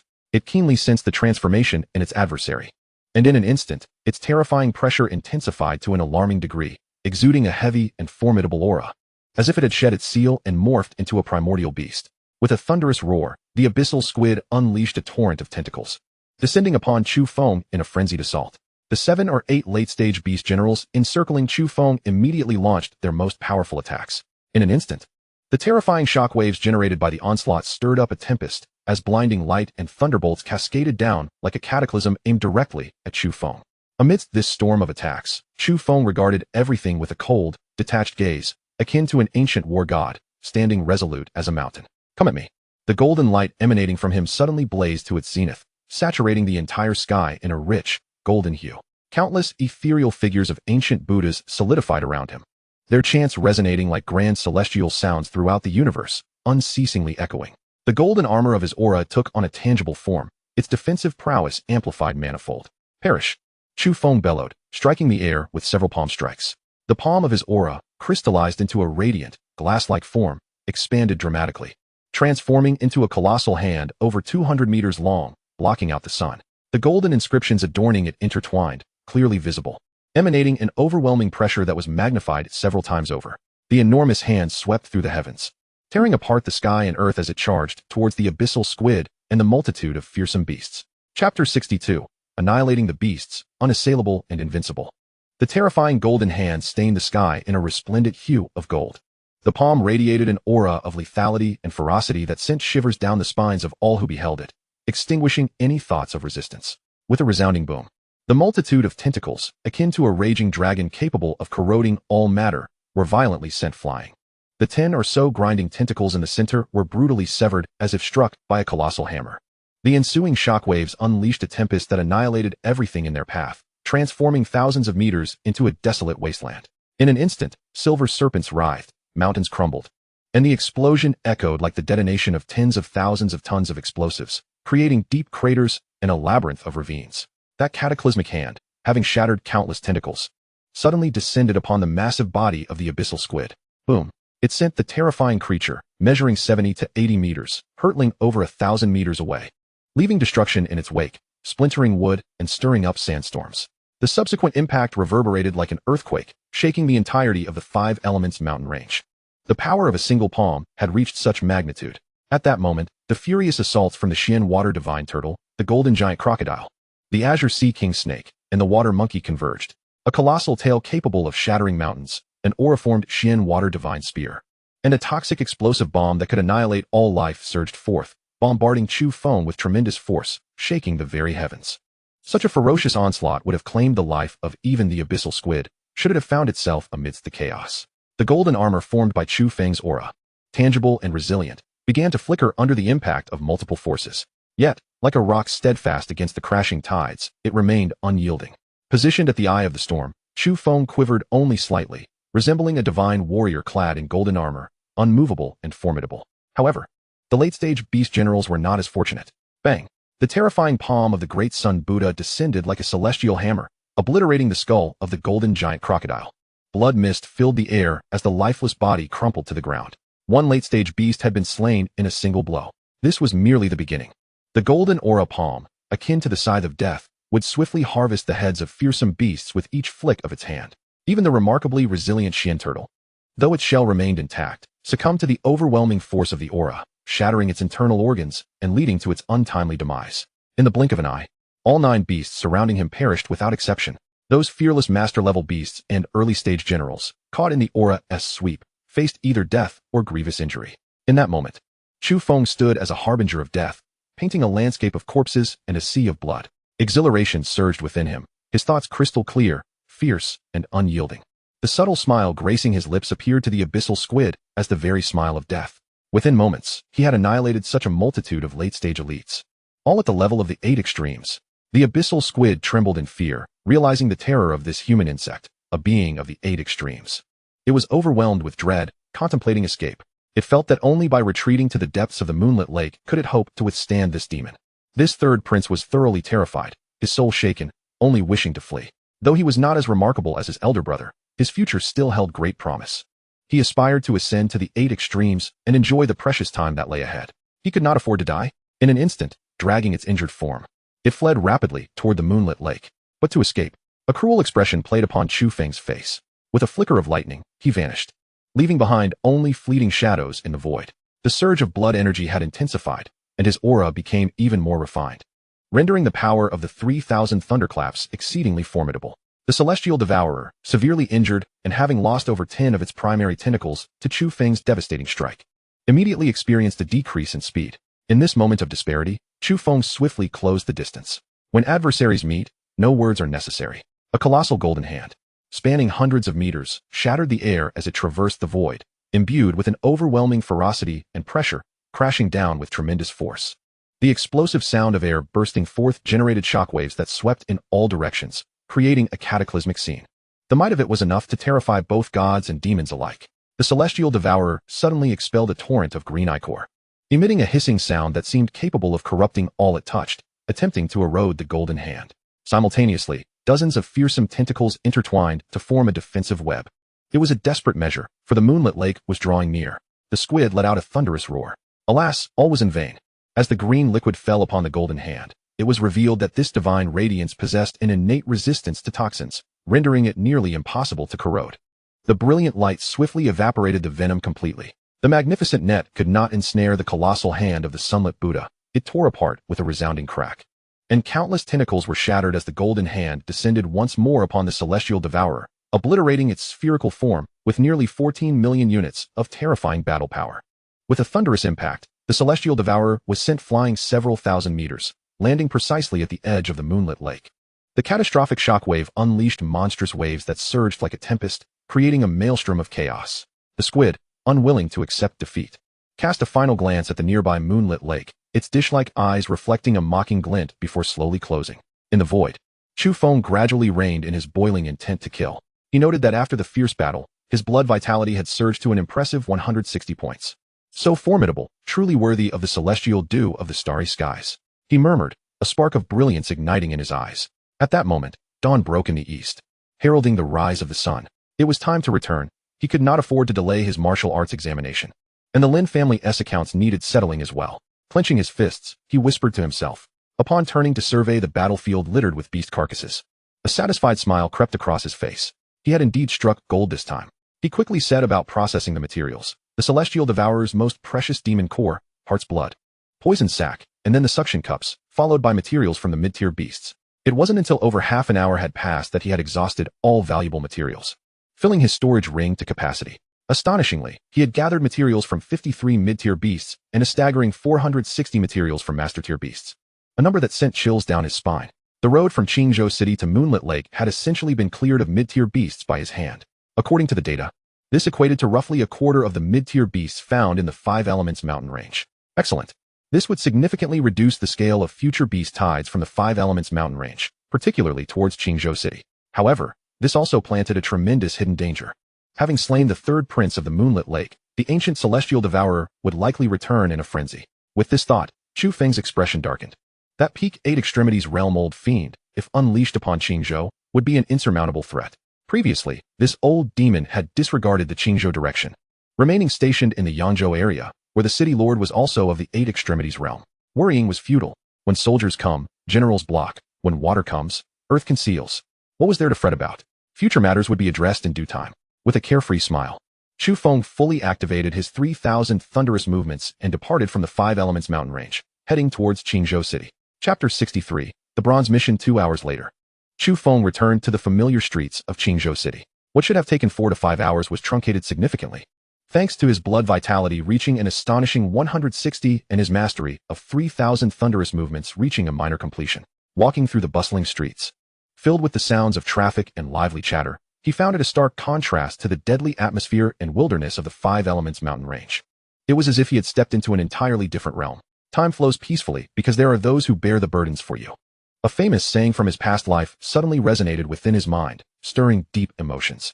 He had not anticipated that in this life, he too could become a harbinger of beauty and progress. He murmured to himself, his eyes shining even brighter. Taking out his phone, he intended to reassure his sister, Chu Ruolin, of his safety and then find his mentor, Jiang Chao, to retrieve his examination permit for the martial arts entrance exam. As the phone screen illuminated, a cacophony of notifications erupted, startling Chu Feng.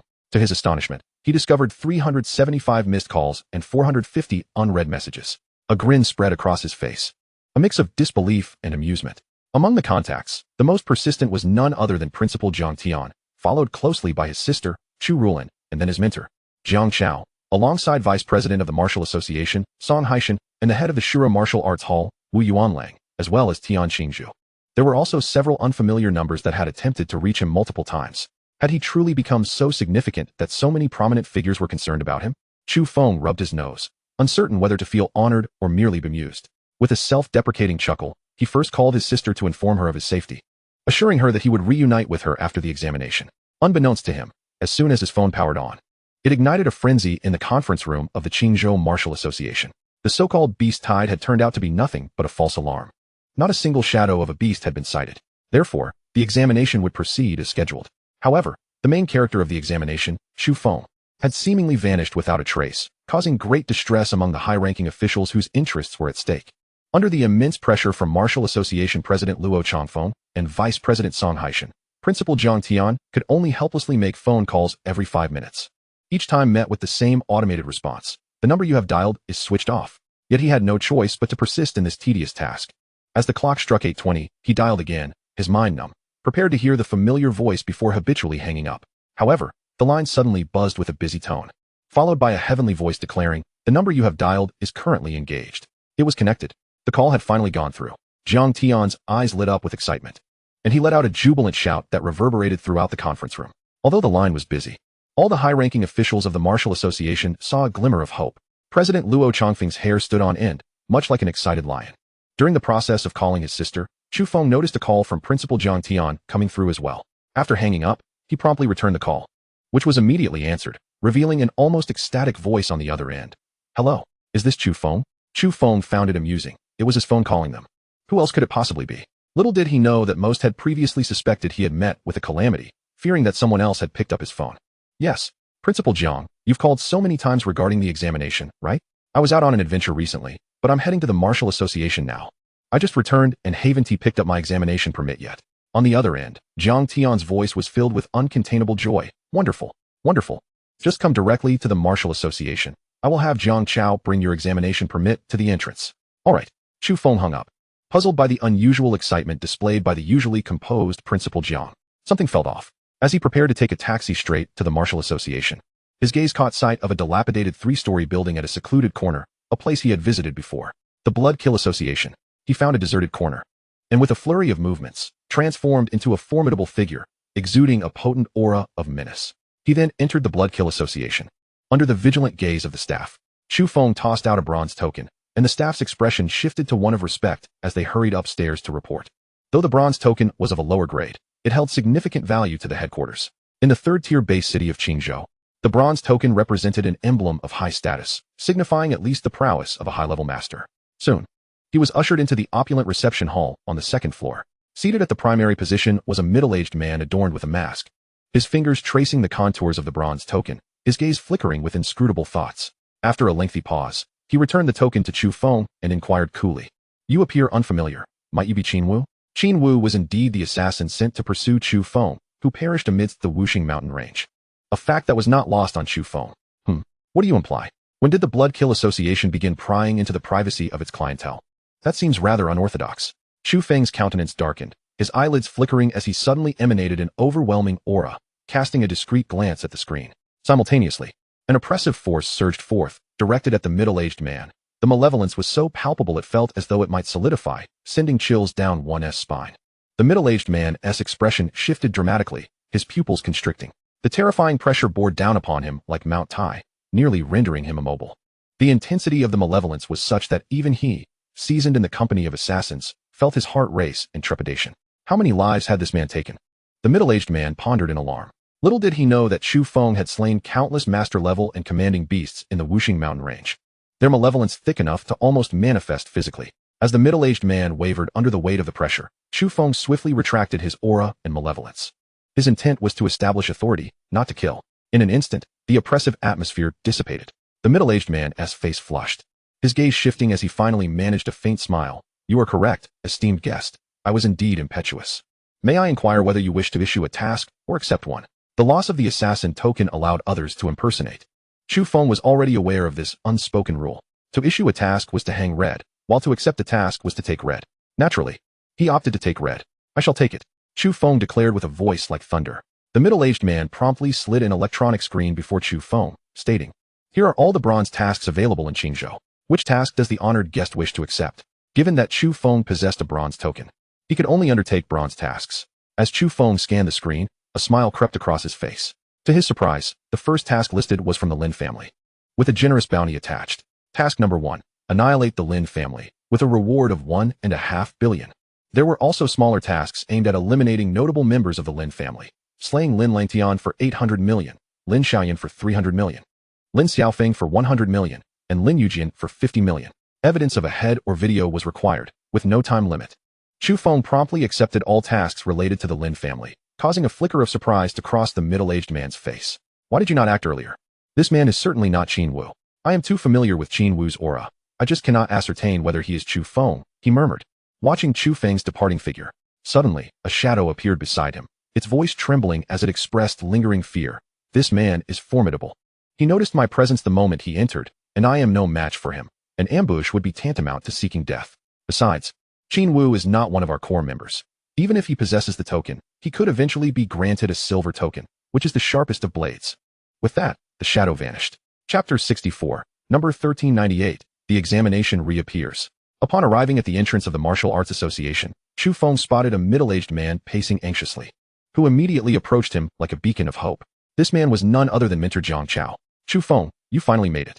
If you had delayed any longer, Principal Jiang would have devoured me. Here is your examination permit. Hurry inside." Jiang Chao's tense demeanor relaxed upon seeing Chu Feng, and he jested. Chu Feng glanced at the permit, noting it bore the number 001398. The number still being 1398 pleased him greatly, signifying the school's intent to build upon the previous triumph of 1398 and create a grander miracle in the college entrance examination. "Thank you, Mentor Jiang," Chu Feng expressed politely. "Don't mention it. This time, you must unleash your full potential and make all of Jiangnan province and Jiangning city aware of the might of our Qingzhou warriors," Jiang Chao declared passionately, his fists clenched, his eyes gleaming with fervor. Chu Feng chuckled inwardly. amused by Jiang Chao's enthusiasm. Goodness. He is even more excited than I am. Unbeknownst to him, the Qingzhou warriors had endured much humiliation, consistently ranking at the bottom in Jiangnan province for years, suffering countless grievances. With the arrival of Chu Feng, they finally saw a chance to vindicate themselves, hence their exhilaration. As Chu Feng waved and walked into the examination hall set by the Martial Arts Association, a ripple of emotion stirred within him. In his previous life, he had participated in the college entrance examination twice. During his first attempt, he barely reached the second-tier line. After a year of repetition, he managed to cross the first-tier line. Yet due to poor choices in his application, he ended up at a second-tier school in the outskirts of Beijing. In this life, I must rectify this regret and experience what it feels like to be the top scorer in Jiangnan province. Chu Feng murmured to himself.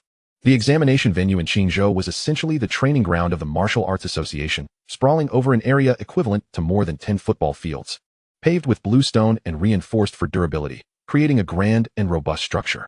At the front, a line of blood collection points, over 100 in total, was established, with an equal number of testing stations behind them, capable of delivering results within 10 minutes after blood samples were taken. 2 massive electronic screens flanked the sides, displaying real-time results. The 7,000 or 8,000 examinees had largely arrived, forming orderly lines according to their examination numbers, while invigilators maintained order nearby. Those with strength appeared relaxed, chatting amiably with acquaintances, while others, lacking confidence, wore troubled expressions and drooped heads. Some looked pale, as if harboring secrets they feared would be discovered. Chu Feng's arrival immediately captured the attention of several chief examiners on the podium. Particularly, Principal Jiang became visibly excited, his face beaming as he stroked his beard with pride. Beside him, Luo Changfeng, perceptive as ever, quickly grasped the situation and inquired, "Is he Chu Feng?" In an instant, the robust man, reminiscent of a lion, cast a sharp gaze akin to a sword, sweeping across hundreds of meters to scrutinize Chu Feng as if seeking to unveil all his secrets. Chu Feng, with his keen spiritual awareness, sensed the scrutiny from the platform. Not detecting any hostility, he shrugged it off, concealing his aura as he approached his designated spot. "How is it?" Jiang Tian asked with a grin.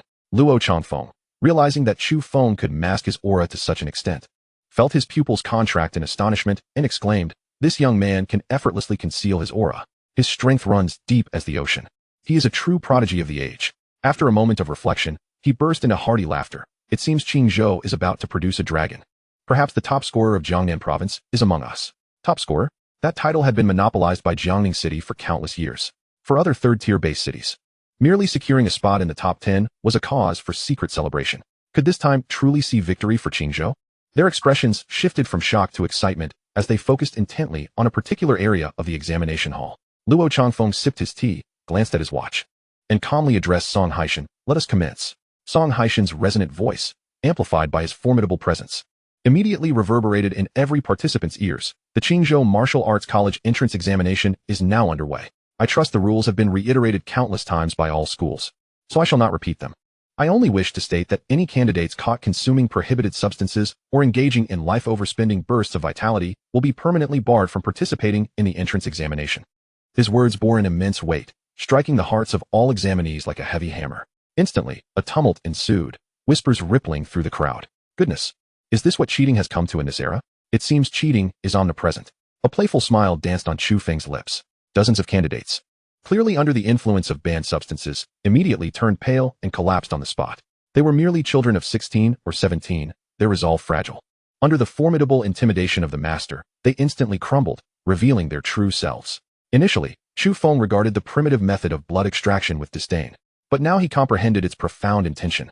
Only through the extraction of blood could one identify cheaters, much like monitoring for performance-enhancing drugs in his previous life. Utilizing a semester testing device would only measure vitality, failing to discern any deceit.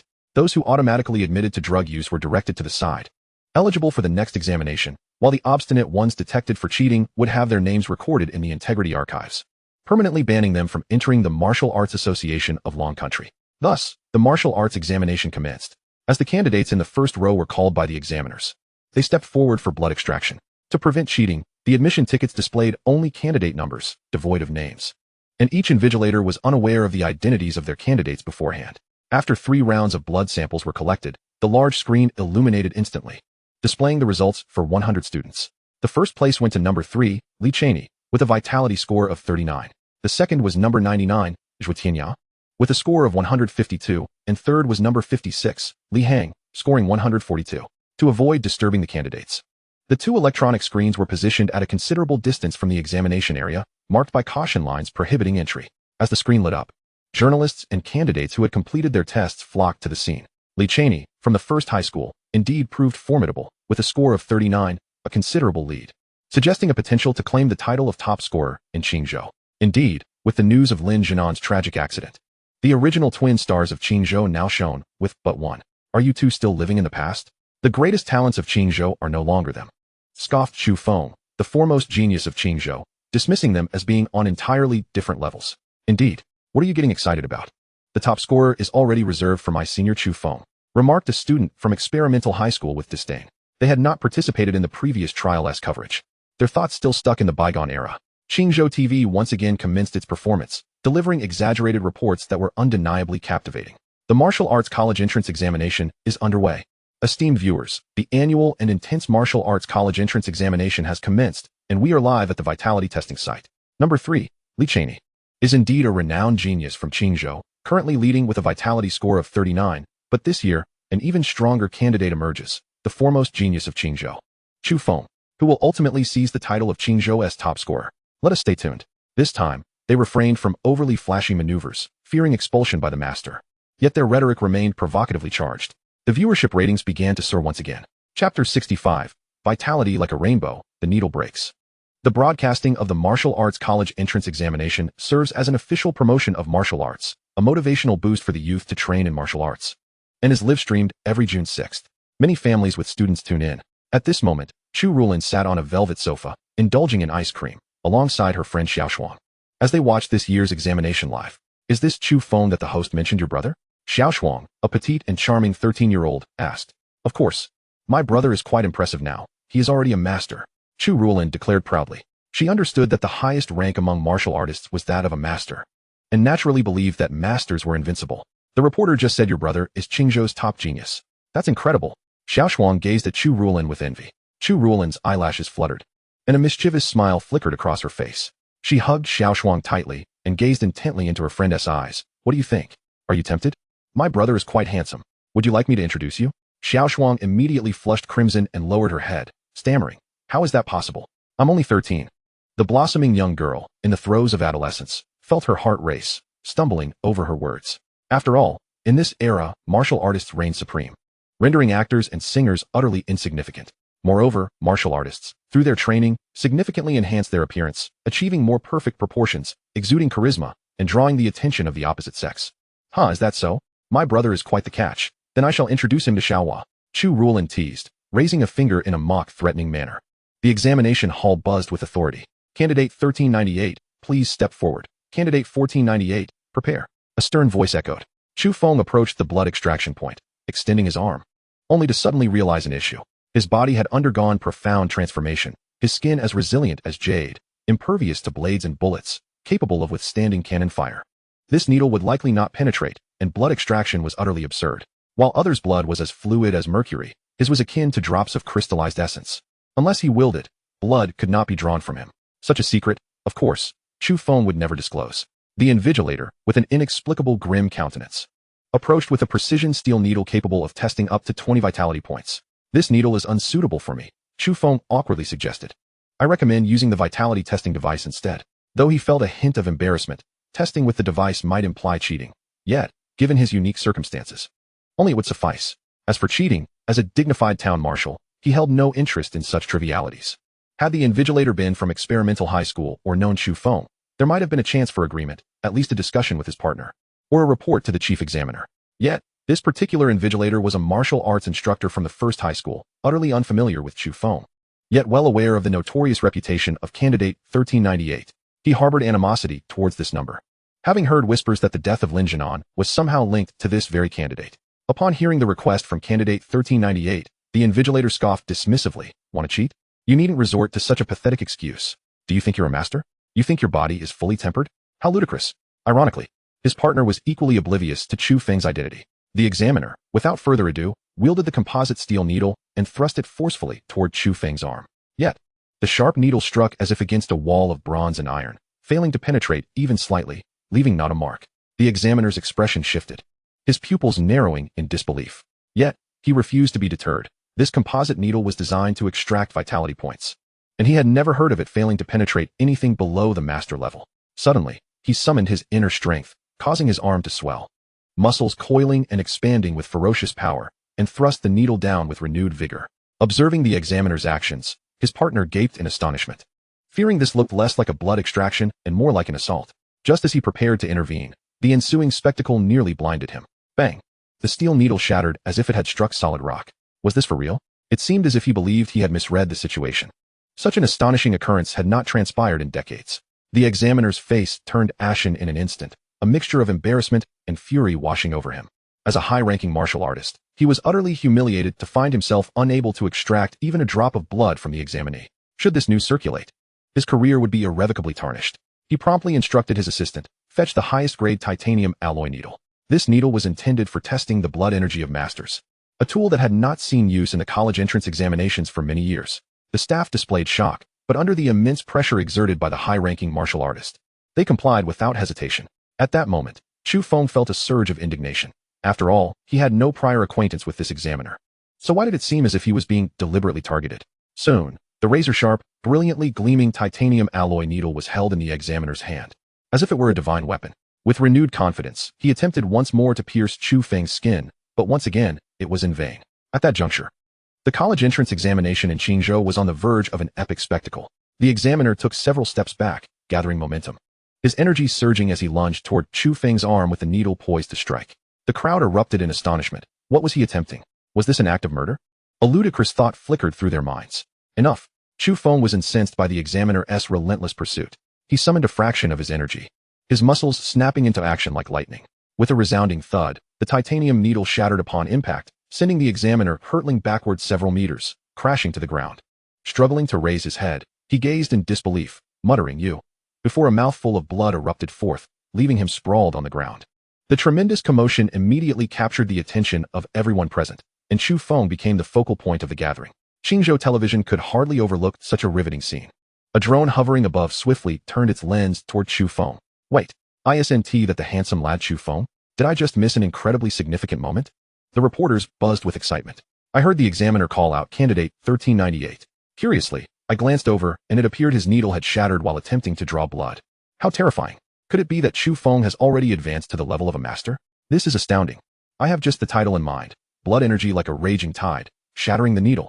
This phrase rapidly circulated throughout the examination hall, and candidate 1398's renown eclipsed that of the 5 Elements trials. The examiners seated at the elevated platform, leisurely sipping tea, were keenly aware of the unfolding situation.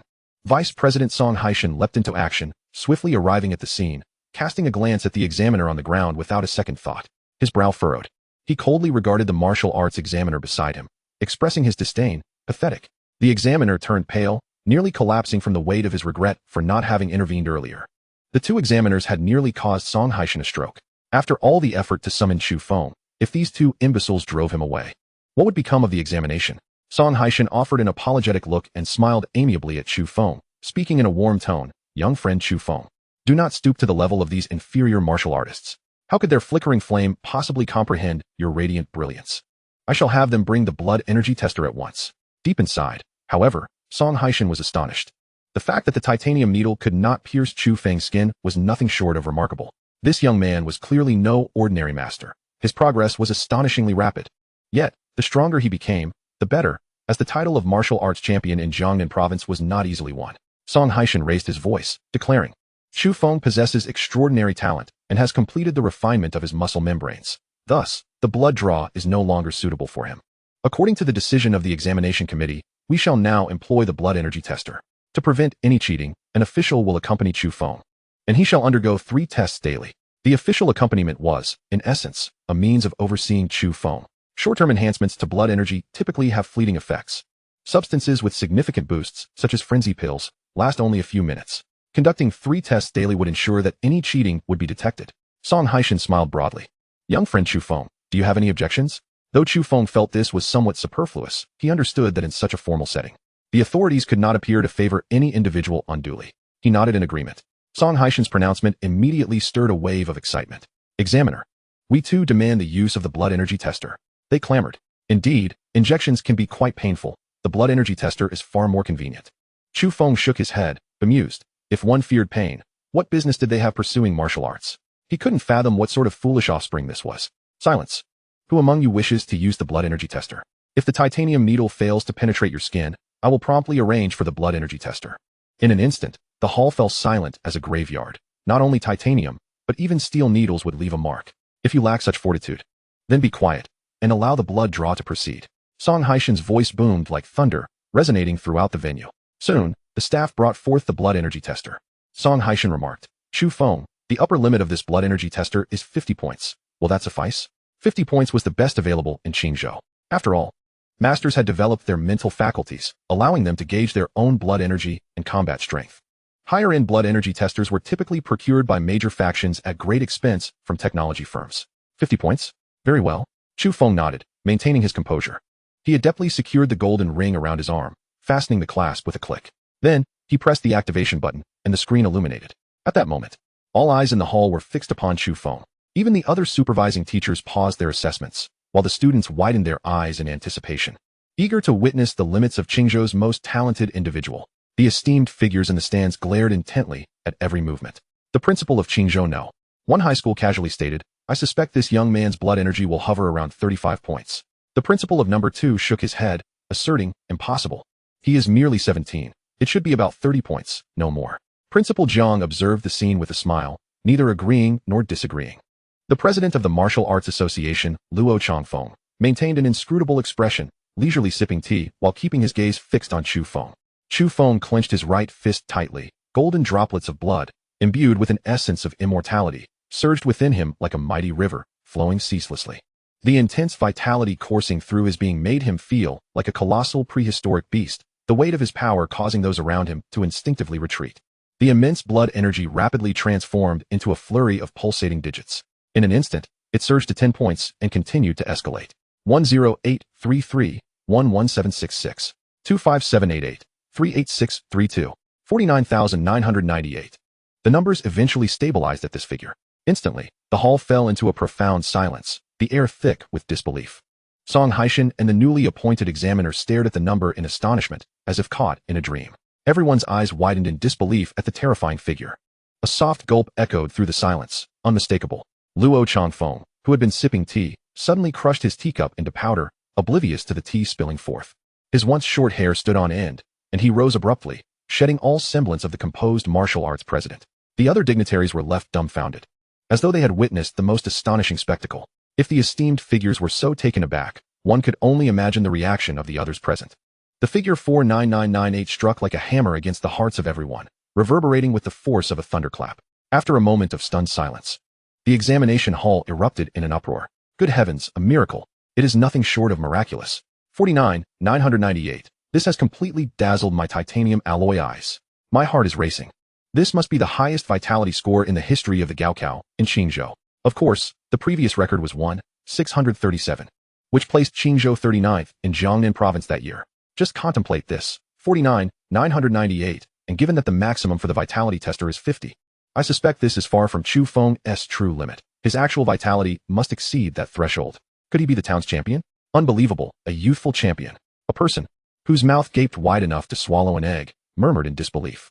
The astonishing scene in the examination hall was broadcast live, captivating viewers everywhere.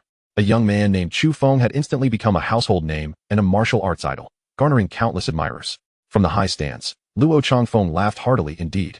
Chu Feng is undeniably Qingzhou's foremost genius, nearly reaching a vitality score of 50. Not only is this the best result in Qingzhou's history, but I have also never heard of such a high score in the entirety of Jiangnan province's Gaokao.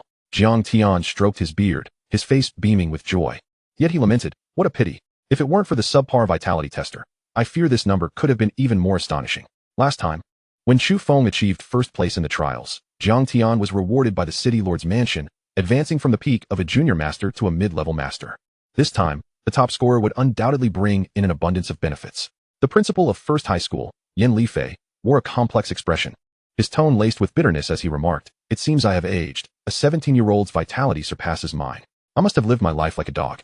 Yan Lifei's words clearly hinted at a desire to undermine the situation. As the principal of First High School, even if Chu Feng secured the title of top scorer in Jiangnan province, the rewards would only benefit the Martial Arts Association and the Experimental High School. leaving his own institution with no claim to glory and potentially tarnishing its reputation. Instantly, the expressions of those present shifted. Luo Changfeng shot him a cold glance and huffed. What nonsense. Today is a glorious moment for the warriors of Qingzhou. It is the honor of all Qingzhou warriors. Anyone speaking negatively should not blame me for turning hostile. Yan Lifei immediately fell silent, his face awkward. Chapter 67. Astonishing Combat Power, Breaking the Tester. After completing the vitality test, Chu Feng became the sole focus of attention, with countless cameras aimed at him from various angles. The ratings for Qingzhou television soared to unprecedented heights. The station's executives were eager to arrange various programs featuring Chu Feng. Amidst the overwhelming applause and flowers, Chu Feng appeared composed on the surface, though internally, he felt somewhat overwhelmed. Song Haishan, perceptive as ever, quickly led Chu Feng to a nearby lounge for tea while they awaited the combat power test. Over an hour later, all vitality tests were completed. Chu Feng, with a score of 49,998, undisputedly claimed first place in the vitality category. Li Yichen from a master family secured the second position. Yet this handsome young man showed no signs of excitement. Instead, he felt stifled. Being compared to Chu Feng made him feel as if he had swallowed a fly. After all, with a vitality score of 39, he didn't even measure up to a fraction of Chu Feng's score. He wished he weren't even second. Times have changed. The once celebrated twin stars of Qingzhou could no longer even see Chu Feng's shadow. Soon after, the second round of the combat power test commenced. 100 brand new combat power testers were set up and secured. The candidates, like tigers descending a mountain, exerted every ounce of strength as the sound of their strikes echoed. The combat power leaderboard updated continuously. Yet, it seemed as if no one was truly paying attention. The entire examination hall fell into an eerie silence, as if reporters had dozed off. Candidate number 3, Li Yichen, recorded a combat power of 39,102. Even his impressive achievement of tenfold combat power garnered little attention. Everyone was awaiting the appearance of the young man named Chu Feng, anticipating that he would once again create a dazzling miracle. Finally, when the examiner called for candidate number 1398, the entire examination hall erupted in excitement. The Martial Arts Association had made ample preparations, bringing out the only combat power tester in Qingzhou capable of measuring up to 1.5 million. Under the collective gaze of the crowd, the already handsome Chu Feng radiated a fervent aura in the sunlight, exuding an almost blinding brilliance. This elicited a chorus of screams from the audience. Ultimately, it was Song Haishan who, with the authority of a master, managed to restore calm to the hall. Chu Feng awkwardly rubbed his nose, a smile tinged with helplessness on his face. Approaching the tester, he did not perform theatrics like other candidates, who often built momentum with a running start. After all, he believed the tester's limit should be around 2 to 3 million, hardly warranting his full effort. Standing there with an air of casualness, Chu Feng threw a light punch into the void. Instantly, a colossal palm imprint of chi shimmered with golden light, spanning the air and crashing down with tremendous force. Countless Buddhist symbols adorned the palm imprint, exuding an aura of unfathomable mystery and overwhelming pressure, fierce and violent enough to instill fear. The explosive sounds of the air bursting formed a terrifying shockwave that swept in all directions. Those nearby felt as if they were caught in the eye of a storm, the oppressive force nearly suffocating them. Such power could only be the result of a sacred-level technique. Luo Changfeng's pupils constricted, his heart filled with shock. The others were equally taken aback, their expressions filled with disbelief. This strike could easily crush them. Of course, this was merely a casual effort from Chu Feng, representing only about 1/10 of his true combat power. If he were to unleash his full strength, it would undoubtedly create a spectacle that would astonish the entire venue. Boom. With a resounding crash, the screen of the combat power tester began to flicker wildly, the cacophony ringing in everyone's ears. Instantly, the number surged past 500,000, showing no signs of stopping as it quickly climbed to 800,000, still accelerating. Hiss! It reached 1 million. A sharp intake of breath resonated throughout the hall. There were still no signs of exhaustion. 136, 733. 285, 376. 499, 999. Soon, the instrument hit its limit. Yet it was evident that the combat power had not fully displayed. It emitted a series of cracking sounds, sparks flying in all directions. This is bad. The instrument is about to explode. Good heavens, what kind of terrifying combat power could cause the tester to break? Forget the instrument. Look at how the tester is shaking. Could it also be on the verge of falling apart? The combat power tester trembled violently, showing signs of deformation, as if it might collapse at any moment. Chu Feng grinned wryly, feeling somewhat helpless. This combat power tester is far too rudimentary. He quickly channeled his chi to envelop the entire tester, ensuring it wouldn't actually explode. If it weren't for Chu Feng's intervention, the tester would have indeed shattered. Hiss! Unbelievable! A combat power of 1.5 million, and it still couldn't measure Chu Feng's true limit? So strong. This was already the combat power of a town champion. Is it truly possible for a student to generate such combat power? My heart is about to shatter. A prodigy. Such a prodigy. The top scorer in Jiangnan province is surely none other than Chu Feng, a young town champion. Why would he concern himself with merely being a top scorer? Instantly, the entire examination hall was thrown into chaos. The name Chu Feng, the young town champion, began to spread like wildfire, with a vitality score reaching 50 points. He entered the realm of the second layer, known as the town champion. Town champions typically wield heavenly techniques, which can unleash combat power amplifications ranging from 30 to 60 times. Taking into account the extreme possibilities, the combat power range for a town champion is roughly between 1 million and 1.5 million. Even with the measured combat power of 1.5 million, Chu Feng was undeniably a bona fide young town champion. At this moment, Luo Chongfeng's face displayed an expression of sheer horror. He could no longer regard his dignity. With a leap, he arrived at the examination site. Upon witnessing the pointer bent to the point of distortion, he was struck as if by a ghost. His countenance filled with disbelief as he muttered to himself, "Such talent must surely exceed mere first-star aptitude. Could it be that our human race is to welcome another sovereign?" As the president of the Martial Arts Association, despite being situated in the remote Qingzhou, Luo Chongfeng was well-versed in the world, and he himself was a formidable master at the initial stage of the guardian rank. Throughout Qingzhou, there were only 3 official guardians: Lord Mayor Xiao Downing, Deputy Mayor Wu Hang, and Luo Chongfeng, the president of the Martial Arts Association. Jiang Tian and others followed, arriving at the scene. Luo Chongfeng stroked his beard, his eyes igniting with brilliant fervor. Heaven has shown favor. Our Qingzhou city has finally given rise to a prodigy. This time, I wonder who shall contest the championship of Jiangnan province. President Song, let the combat assessment score for Chu Feng be set at 1,500,000. Immediately report Chu Feng's examination video and results to Jiangning. Song Haishan readily complied, initiating the connection with the Jiangning Martial Arts Association. Indeed, the waves of the Yangtze River pushed the previous waves. Young friend Chu Feng, I hope you will visit Qingzhou often in the future. Luo Chongfeng's reference to Chu Feng as a young friend stemmed from the latter's formidable prowess, which had reached a level where they could converse as equals. Moreover, this was under the premise that Chu Feng had concealed his true strength. Simultaneously, he felt a sense of clarity. Qingzhou was far too small to accommodate such a titan as Chu Feng. Your kindness is overwhelming. I am unworthy, Chu Feng replied modestly. Home is wherever my heart finds peace. I shall certainly return to visit often.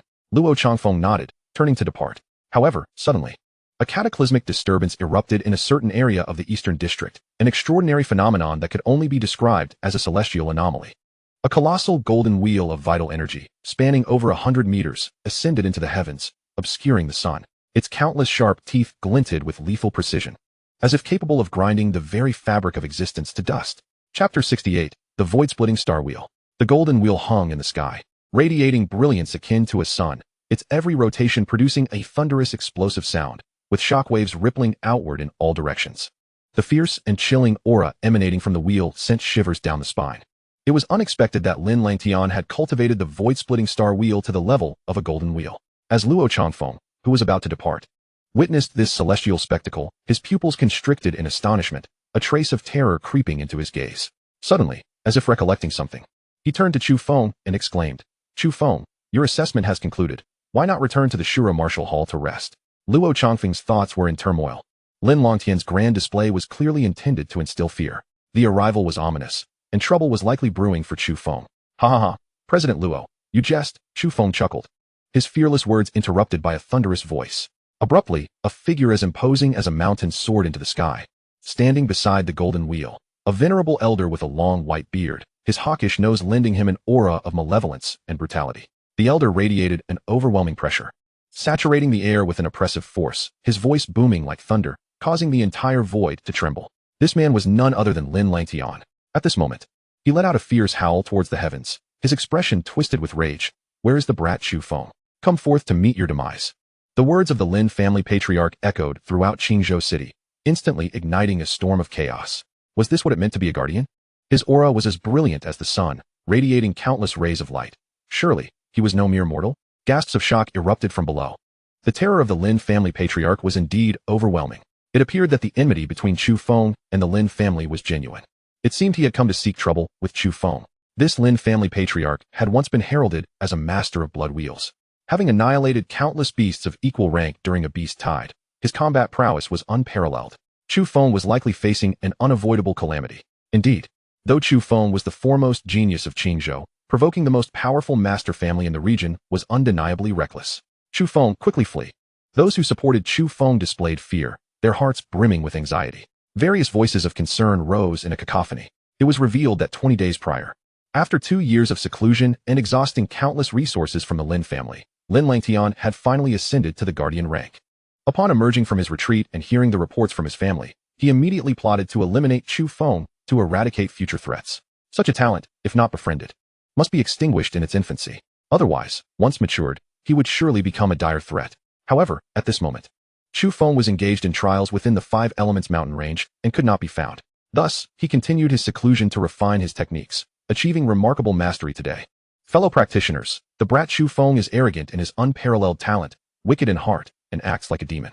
In a fit of rage, he slaughtered my great-grandson Lin Jinan. He even conspired with outsiders to annihilate the Tianlang gang, leaving no survivors. Blood flowed like rivers. This scoundrel is already so vile at such a young age. If he grows stronger, he will undoubtedly become a significant threat to our human race, possibly even colluding with the demon clans to wreak havoc upon the world. Today, I declare the death sentence for Chu Feng. I shall act as Heaven's instrument to eradicate this little demon. Lin Langtian's thunderous voice resonated throughout the city, akin to a deity pronouncing judgment upon Chu Feng. The weight of his words struck like a hammer upon the hearts of all who heard, instilling terror. Those who understood the circumstances seethed with indignation. The Lin family's blatant distortion of truth and concoction of charges was utterly disgraceful. Yet, under the overwhelming pressure of the guardian rank, silence fell upon the crowd. No one daring to voice dissent. Chu Feng, quickly contact the Shura Martial Hall's Master Wu. He may be your only hope, President Luo Changfeng urged, his expression fraught with anxiety. The emergence of a genius in Qingzhou was a rare occurrence. Must it be extinguished today? Luo Changfeng suddenly soared into the sky, cupping his fist in salute. Brother Lin, this is a time for examinations, whatever grievances exist. I implore you to consider the reputation of our martial arts association and resolve them privately at a later time. Ha ha ha, President Luo. I am merely assisting your martial arts association in eliminating trash. You should be grateful. Moreover, do you believe you can withstand my void-splitting golden wheel? Today, this youth shall surely perish. I advise you not to deceive yourself. Luo Changfeng's complexion turned a deep crimson, his expression exceedingly grim. Internally, he was filled with rage at Lin Langtian's arrogance. In the past, when Lin Langtian had yet to ascend to the guardian rank, he had shown him the utmost respect, almost like a humble grandson. Yet now, having gained power, he acted with such audacity. However, Luo Changfeng was self-aware. Although he had attained the guardian rank several years prior, his cultivation had not yet reached full fruition, and his vital energy had not significantly risen. Lin Langtian's void-splitting star wheel was a sacred technique, rumored to amplify combat power by up to 80 times. For a million in total, he was simply no match. At that moment, Chu Feng's phone rang, revealing a message from Master Wu Yuanlang of the Shura Hall. Little brother, do not fear. I shall protect you. The Shura Martial Hall will always be your steadfast support. Chu Feng smiled warmly, a soothing wave of comfort washing over him. This fellow was likely concealed in some hidden location. In truth, Chu Feng had refrained from revealing himself immediately to gauge the reactions of all parties, particularly the official leader, the mayor of Qingzhou. One could only say that the mayor had disappointed him. He had originally intended to quietly extinguish the Lin family under the cover of darkness, just as he had done with the Tianlang gang, and then claim a substantial bounty from the Bloodkill Society. However, given the attention now drawn, such a profit would likely evaporate. Chu Feng understood that the Bloodkill Society would certainly have suspicions regarding his identity, yet he could not confess to being an assassin, though he only targeted evildoers. Such a reputation would tarnish the lofty image he sought for his future. Since the Lin family is so eager for the crematorium, I shall grant you this wish. Chu Feng murmured to himself, a glint of cold light flashing through his eyes, a surge of murderous intent rising within him. Suddenly, he soared into the sky, landing before the beleaguered Luo Changfeng, and said coolly, "Thank you for your kind intentions, President Luo. Please go and warm some wine. After I dispatch this old dog, we shall drink and celebrate." Chu Feng's voice was laced with an icy chill, imbued with an unrestrained arrogance and fierce dominance. Echoing throughout the city, "Old dog?" Luo Changfeng's lips twitched. This young man, elegant and handsome, possessed a surprisingly ruthless and audacious side. He understood that this battle was now inevitable, and he fell to the ground. Principal Zhang Tian was as anxious as an ant on a hot pan, trembling hands repeatedly dialing the number of Wu Yuanlang from the Shura Martial Arts School. The response from the other end was merely 4 words: stay calm and composed. Everyone below raised their heads to gaze at Chu Feng, who stood in the sky, their eyes filled with astonishment. The young man, radiant under the sunlight, shone with unparalleled brilliance. Like a war god, he exuded extraordinary courage, proclaiming the audacious words of warmed wine to slay the generals, igniting immense excitement among his supporters. However, Many furrowed their brows, skeptical of Chu Feng's chances. At such a critical moment, instead of pleading for mercy, he had the audacity to call the old dog, suggesting a scenario of no retreat or surrender. Old Dog Lin, your words of inverting right and wrong are utterly foul. Who in Qingzhou is unaware of how your Lin family bullies others with power, a legacy of malevolence spanning the last 2 centuries, marked by bloodshed beyond measure. Today, I shall uphold justice and eradicate the scourge of your Lin family. As he spoke, Chu Feng's violent aura surged, his presence colossal. He resembled an ancient Buddha, radiating endless golden light, tinting the entire sky with a glazed hue. Endless bodhisattvas, vajras, and holy Buddhas encircled him, chanting profound ancient scriptures as if in worship, with waves of Zen-like resonance reverberating through the void, unceasingly echoing. His overwhelming pressure seemed to surpass even that of the Lin family's ancestors. Chapter 69, The Might of 3 Palms. Chu Feng unleashed his full combat prowess, standing like a golden-armored war god in the void. Hiss! This child's might was so formidable that his technique must surely be of the sacred grade. Luo Chongfeng's pupils contracted, gazing at Chu Feng in disbelief. At this moment, Jiang Tian finally glimpsed hope, his fists clenched tightly. The scene of 2 formidable generals confronting each other in the void was broadcast live on television. Chu Rulin stood before the screen, her small face pale, eyes reddened, hands clasped in prayer, repeatedly murmuring, "Brother, you must win." Her friend, Xiao Shuang, was even more distraught, lowering her head, unable to bear watching this confrontation. The dense aura surged violently, and Chu Feng, like a streak of lightning, flickered in the void, swiftly approaching Lin Langtian. Chu Feng's vast pressure crashed like towering waves, overwhelming in its might, forcing Lin Langtian to immediately feel the weight of immense pressure, revealing a hint of horror on his face. He never expected that this 17-year-old child possessed such formidable combat strength. In that moment, he felt a twinge of regret. Yet he understood that even if he withdrew now, Chu Feng would not spare him. The battle was already an arrow on the bowstring, destined to be a fight to the death. His entire being radiated murderous intent, his face contorted in a snarl. He growled, "Boy, die?" Then, with a chilling smile, he pointed a long, bony finger at the massive golden wheel in the void. Instantly, the heavenly splitting golden wheel spun violently, its speed unimaginable, forming a colossal vortex that pierced the heavens. The razor-sharp teeth of the wheel, accompanied by the roar of tigers and leopards, compressed the air to the point of explosion, unleashing a tremendous shockwave that swept in all directions. The cyclone-like winds toppled nearby houses, while cars by the roadside were whisked away as if they were mere toys. Hiss! Is this the might of a general? It's astonishing, like the end of the world. It's over. Chu Feng is still too young. Everyone was stunned into silence by the apocalyptic power that loomed before them. The golden wheel, like a flash of lightning, tore through the void, spinning at high speed, resembling a reaper of souls rushing towards Chu Feng. Everyone assumed that Chu Feng would undoubtedly retreat to evade it. However, Chu Feng, unflinching, let out a long howl, charging towards the heavenly splitting star wheel, countering the force with a palm strike. That 100-foot golden giant palm obscured the sun, adorned with intricate Buddhist patterns, emanating boundless chill and sharpness. The force was as powerful as the hand of an ancient Buddha, infused with astounding destructive energy, hurtling forth like a bolt of lightning. Bang! A thunderous collision erupted, akin to an explosion.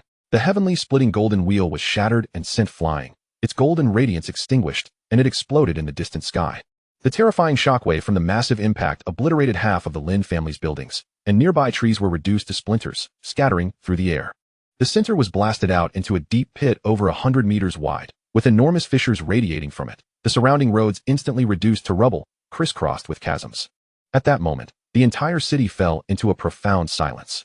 Nearby masters turned pale, merely the residual force of the battle left them trembling with fear. Unable to withstand the aftermath, all collectively gasped in disbelief. Impossible. How could the heavenly splitting star wheel be so weak? To be obliterated so easily is utterly shocking. Could it be that Chu Feng is simply too strong? His combat power is beyond comprehension. The calamity of Qingzhou, the Lin family, was utterly doomed this time. Having provoked such a prodigy as Chu Feng, there would be no salvation. Having shattered the heavenly splitting star wheel, Chu Feng did not pause. Transforming into a fleeting shadow that darted forward, golden light swirling and coalescing around him like a streak of gold lightning, slicing through the skies. When he reappeared, he was already before Lin Langtian. At this moment, Lin Langtian's pupils had contracted to the size of pinholes, his heart filled with utter terror.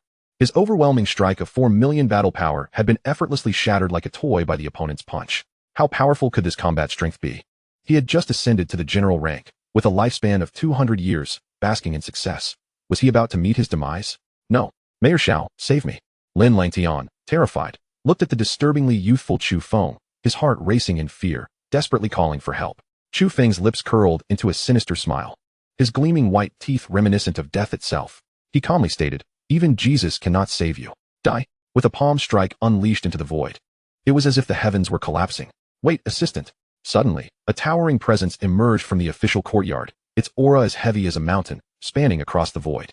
Chu Feng appeared oblivious, not only failing to halt his assault, but instead striking down with ferocity. Boom. The violent force, akin to a meteor plummeting, struck Lin Longtian's chest. The sound of bones shattering echoed incessantly as his chest caved in and then pierced through, a mist of blood filling the air. The violent shockwaves generated a thunderous explosion, and the horrific impact swept outward. Lin Longtian's body plummeted, the overwhelming force smashing through the Lin family's main building, which collapsed with a resounding crash. Nearby power poles snapping and sparks flying. The once mighty ancestor of the Lin family, at this moment, spewed blood wildly, barely clinging to life. Yet Chu Feng was relentless, aiming a punch at Lin Longtian's head. "You young one, wantonly slaughtering the human race's generals is a capital offense." The imposing figure was now filled with fury. This youth had audaciously disregarded his words, attempting to slay the very person he sought to protect before the gazes of all in the city. It was a slap to his own face.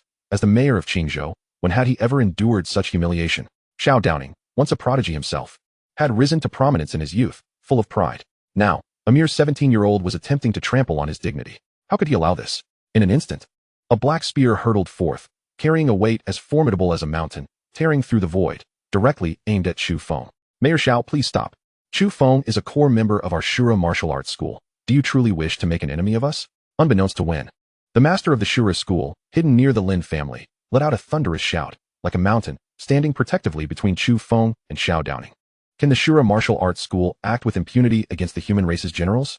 If this child does not cease today, I shall make him pay dearly. Xiao Downing's expression twitched when he saw Wu Yuanlang, his eyelids flickering in distress. The power of the Shura martial arts school was simply too formidable. The master Ren Hongchuan was a dominant force among humans. Who would dare to defy him? He could only hope that Chu Feng would recognize the situation and choose to relent. Chu Feng, with a carefree smile, did not even glance at Xiao Downing. The Buddha's palm descended from the heavens with immense force. Bang! Lin Longtian's entire being was instantly shattered, the ferocious power penetrating through his body and continuing downward with unyielding momentum. It struck like a colossal hammer, creating a palm-shaped crater 100 meters deep. From the epicenter of the pit, the violent energy spread outward like a web, expanding wildly. Houses along its path crumbled, roads fractured, and vehicles were sent flying by the shockwave. In an instant, the surrounding area of several thousand meters was transformed into a hellish landscape. Chapter 70. Allow me to take a few more lives, and I shall naturally cease. The tumultuous energy that permeated the heavens and earth quietly began to dissipate. However, the air around remained eerily silent, a suffocating stillness enveloping the entire city. Even the esteemed masters and generals did not dare to utter a single sound, their hearts still reeling from the shock. The 17-year-old prodigy, Chu Feng, had effortlessly slain the legendary patriarch of the Lin family, Lin Langtian, with merely 3 strikes. Despite having cultivated the holy grade technique, the sky-rending star wheel. How could this be? Just how powerful was this 17-year-old youth? Everyone stood in stunned silence, utterly speechless, their minds grappling with disbelief. Only the camera continued to click incessantly, as if to emphasize that this was no mere dream. The astonishing battle was being broadcast live on television. Standing amidst the turbulent void, Chu Feng shone like a radiant sun, his handsome visage illuminated under the light, exuding an aura of fervor. A jade-like figure on the road, a young master unparalleled in the world. Within the dilapidated courtyard, the entire Lin family was left dumbfounded. The patriarch had just ascended to the rank of general, and the family was brimming with ambition, poised to transition from a master family to a general family, undoubtedly reaching the pinnacle of Qingzhou city. Yet, the very pillar of their clan had collapsed. Witnessing their rise, they now beheld their fall. The 2 masters, Lin Xiaoyan and Lin Xiaofeng, trembled as they rushed toward Lin Langtian, their anguished cries echoing. "No, it's impossible. The patriarch cannot be dead. Patriarch, you must hold on. The city lord is coming to rescue you." Their words were a jumbled mess of confusion and desperation. Yet, they could find no trace of Lin Longtian's body. It had been obliterated by Chu Feng. Lin Yujian collapsed to the ground, utterly despondent. His only thought was that the Lin family was finished. At this moment, he was consumed by regret, lamenting why he had not disciplined his son, allowing him to provoke this harbinger of doom. A devil. Chu Feng was indeed a devil. But no matter how much he regretted, it was far too late. Contrasting sharply with the Lin family's anguish and fury were Chu Ruolin, Principal Jiang Tian, and Master Wu Yuanlang, who were all immensely excited for Chu Feng. "Wonderful. This lad never disappoints," Jiang Tian exclaimed, gripping his fist so tightly that his nails pierced his skin, drawing droplets of blood. he remained oblivious to the pain, realizing the gravity of the situation. Principal Jiang muttered in disbelief. This child is truly not of ordinary stock. He shall undoubtedly become a pillar of our human race in the future. Regret surged within him. Had he been braver earlier and steadfastly resisted Lin Lontian's pressure, perhaps he could have won Chu Feng's genuine friendship. Alas, it was a lost opportunity. Nonetheless, he had shown his goodwill to the best of his ability and hoped to earn a modicum of favor from Chu Feng. Chu Ruolin and Xiao Shuang had long since collapsed into each other's arms, weeping tears of joy. The entire city of Qingzhou would remember this figure, resembling a god of death. Wu Yuanlang smirked slightly. This boy, usually as gentle as jade, displayed such ruthless ferocity at a crucial moment. Truly a remarkable character. What astounded him even more was the astonishing speed of Chu Feng's progress. Such rapid advancement was almost unimaginable, placing him among the most extraordinary prodigies in the annals of human history. Yet, alongside his astonishment, there was a sense of helplessness. He now awaited the inevitable confrontation with City Lord Xiao Downing, whose wrath would be formidable. That spear capable of rending the void was not to be trifled with. Suddenly, a spark of inspiration struck him, and although his lips moved, no sound emerged. The furious Xiao Downing was preparing to unleash his spear and strike down this detestable youth when a voice suddenly echoed in his ear. City Lord Xiao? I must remind you that Chu Feng is under the protection of Lord Luo Xiao, the head instructor of the Azura Martial Arts Academy, who has expressly ordered his safety. I urge you to proceed with caution. Luo Xiao, a legendary figure within the Azura Martial Arts Academy, ranked just below the main and vice principals, was a true heavyweight in the realm, known for his unparalleled power rumored to be at the pinnacle of the God of War realm. Xiao Downing's pupils constricted instantly. Although he did not know the exact relationship between Chu Feng and Luo Xiao, he realized that Chu Feng was someone he could not kill, at least not openly in front of everyone. To provoke a being of the God of War realm would be akin to crushing an ant. The imposing black spear abruptly halted in midair. His expression turned grim as he slowly tempered his fury, reluctantly stating, "Since Lin Langtian is deceased, Chu Feng, your grievances with the Lin family are thus settled. I urge you to cease your actions. In the future, prioritize the interests of our kind, do not create further bloodshed, and conduct yourself wisely." Given Chu Feng's extraordinary talent, if he could not be wholly defeated today, there was no need to further antagonize him. Otherwise, should this youth grow stronger, the consequences would be insurmountable for Xiao Downing. What? The members of the Lin family and their supporters were momentarily stunned. The city lord's words were clearly a retreat, indicating he had no intention of pursuing the matter further. Just as they were consumed by rage, Chu Feng burst into laughter, proclaiming loudly, "City Lord, do not rush. Allow me to take a few more lives, and I will naturally cease." The sharpness of his words and the arrogance of his demeanor stunned everyone present. Xiao Downing initially thought he had misheard. After a brief moment of astonishment, his anger erupted like a volcano, his eyes blazing with fury as he shouted, "You dare, boy." Chu Feng's lips curled into a cold smile, sharp and menacing. He refrained from further dialogue, his killing intent surging as he ascended into the air. Lin Yujian and the two masters from the Lin family must die today. Not even the King of Heaven could save them. His internal energy surged like the sun, and with a fervent motion, Chu Feng's enormous glass-like Buddha palm struck the air several times. Instantly, 3 golden fingers appeared in the sky, reaching from heaven to earth, emanating a terrifying wave of energy that sent ripples through the void, causing one's scalp to tingle. The 3 golden fingers cut through the air with the speed of lightning, resembling the fingers of a deity, capable of shattering the heavens and earth, exuding an overwhelming aura of slaughter that left one breathless. In the blink of an eye, they reached Lin Xiaoyun, Lin Xiaofeng, and Lin Yujian. "You seek death." Chu Feng's fierce strike ignited Xiao Downing's wrath to its peak. This was a public slap to his face, an affront that would infuriate even the most composed of individuals, let alone a powerful city lord. The black spear radiated an astonishing energy, its violent force ripping through the void, hurtling toward Chu Feng with the power of a mountain. Wu Yuanlong's lips twitched. He was now inexorably tied to Chu Feng's fate and could not stand idly by. He had no choice but to intervene and block the city lord's assault. Mountain-rending fist. He unleashed a punch, and a massive fist of energy manifested in the void, its surrounding aura resembling that of a towering mountain, reinforcing the blow. The ferocity of the strike was akin to a landslide. Boom. With a deafening roar, the terrifying mountain-rending fist was shattered in an instant. The black spear was sent flying hundreds of meters away. The surrounding air was violently displaced, creating a near-vacuum zone. The shockwave swept through, causing the overpass to tremble perilously, and vehicles on the bridge were launched into the air amidst the driver's frantic screams. Wu Yuanlong's pupils contracted as he realized that Xiao Downing's combat strength far surpassed his own. Blood seeped from his palms, trembling uncontrollably as he exclaimed in astonishment, "You have already advanced to the late stage of the general rank? Indeed, you cannot withstand my might. I advise you to step aside promptly." Xiao Downing replied coldly. What responded to him was not Wu Yuanlang, but rather 3 muffled sounds of pu pu pu. Chapter 71. Can the city lord be slain? The terrifyingly powerful finger of the Buddha, akin to the Grim Reaper-esque grasp, was utterly beyond the capability of Lin Yujin and his companions to withstand. Amidst the flickering golden light, the 3 of them scarcely had time to react before they were reduced to a mist of blood, dispersed into the heavens. This once prestigious first master family of Qingzhou now found all its master-level experts annihilated, reduced to a state of utter weakness. Even though Chu Feng had resolved not to eliminate those insignificant figures, this illustrious family, which had flourished for 2 centuries, would undoubtedly not survive the night. The relentless slaughter ignited the latent malice within Chu Feng, and a chilling battle intent surged forth from him. A wicked smile curled at the corners of his mouth as he turned to regard the towering figure in the void with icy disdain, exposing his gleaming white teeth. He let out a long, thunderous roar. "City Lord, do you wish to battle?" That voice reverberated like thunder, echoing through the void and resonating in the hearts of all present. In that moment, Chu Feng's fighting spirit surged, his figure standing tall, as if he were an ancient god of war. Countless onlookers felt their hearts tremble. Some were ignited with boundless fervor, venerating Chu Feng as a deity, while others were gripped by an icy dread, trembling uncontrollably. In the blink of an eye, Chu Feng appeared before Wu Yuanlang of the Shura Martial Hall. With a warm smile, he spoke. "Elder brother Wu, I thank you. The rest shall be entrusted to me." At this critical juncture, Shura Hall Master Wu Yuanlang had risked offending the city lord by standing before him, which reflected immense sincerity and kindness. Though Chu Feng would have been unconcerned by Xiao Downing's attacks even without Wu Yuanlang's presence, he nonetheless acknowledged this gesture deep within his heart. He playfully addressed him as Elder Brother Wu, a title the Hall Master had previously coveted but could not attain. A warm current surged within Wu Yuanlang, accompanied by boundless emotion.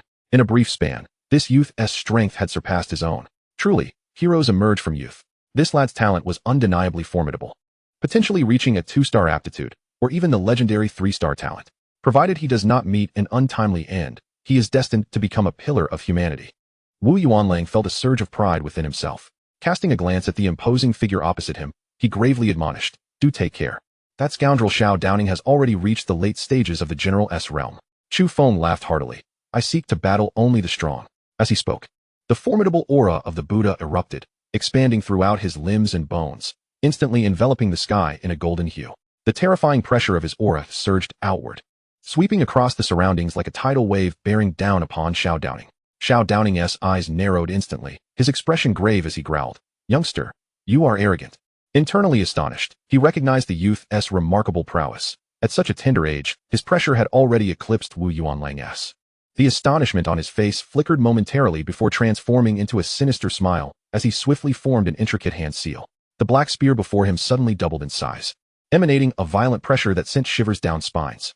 In an instant, black light engulfed the skies, casting half the heavens into a somber gloom, with dark clouds roiling as if heralding the apocalypse. Black Dragon Kill. Accompanied by the frenzied infusion of his aura, the spear's tip transformed into an ancient black dragon. Suddenly opening its eyes, a thunderous dragon's roar resonated through the heavens, reminiscent of the mythical dragon clan's emergence. Go! The spear morphed into a fearsome black dragon, slicing through the air, radiating waves of annihilation that swept in all directions. Interesting. Chu Feng narrowed his eyes, a chilling malevolence swirling within him. Buddha asks for the culpa. In an instant, a colossal palm materialized in the void, its emanating waves tearing the air around it into countless whirlpools. Countless ancient Buddhas coalesced around the gigantic palm, releasing an overwhelming pressure that could shatter the heavens and split the earth, suppressing all under its might. The light of the Buddha surged forth, descending upon the black dragon to quell it. This was the 10,000 Buddhas sealing the demonic dragon. Boom! This strike shook the very foundations of the earth. The clash of black and gold light resembled 2 resplendent suns, one as dark as ink and the other shimmering with holy brilliance. The deafening impact blinded all, prompting instinctive closures of eyes.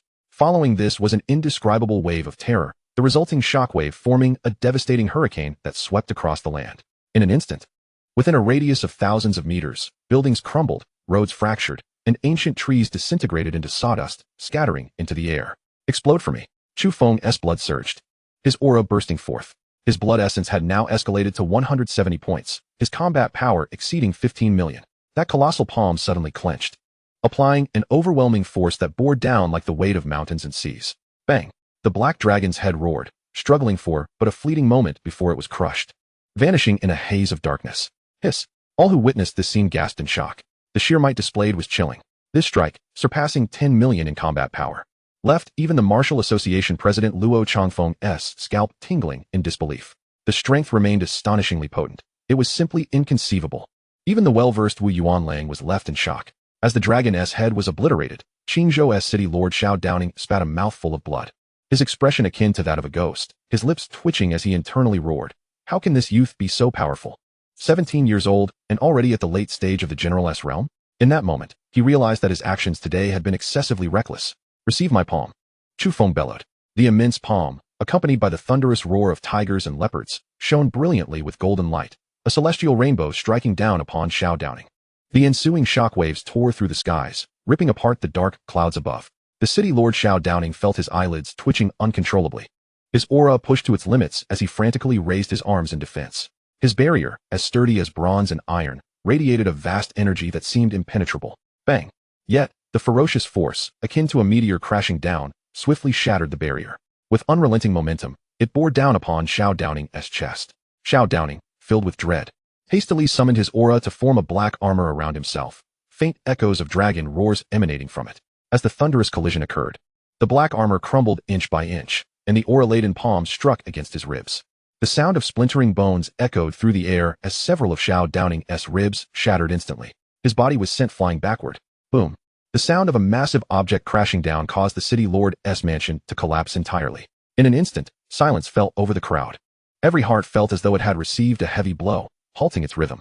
Gulch. The sound of someone desperately swallowing saliva echoed clearly in the stillness. What? The city lord has been defeated. This was simply unfathomable. What kind of monster was this Chu Feng? Invincible. The tides of Qingzhou were about to change. In that moment, Chu Feng stood like a deity, towering above all. His image was swiftly captured by cameras. As Chu Feng's aura churned, a flash of lightning illuminated the scene, leaving behind fleeting afterimages as he ascended above the city lord's mansion. A hint of madness danced across his features. Elder brother Wu, can the city lord be slain? Chapter 72, The Surveillance Order. Standing amidst the fierce expanse of the void, Chu Feng resembled a war god. His voice reverberating across the skies. Can the city lord be slain? This proclamation was imbued with an unyielding dominance, striking each heart like a heavy hammer.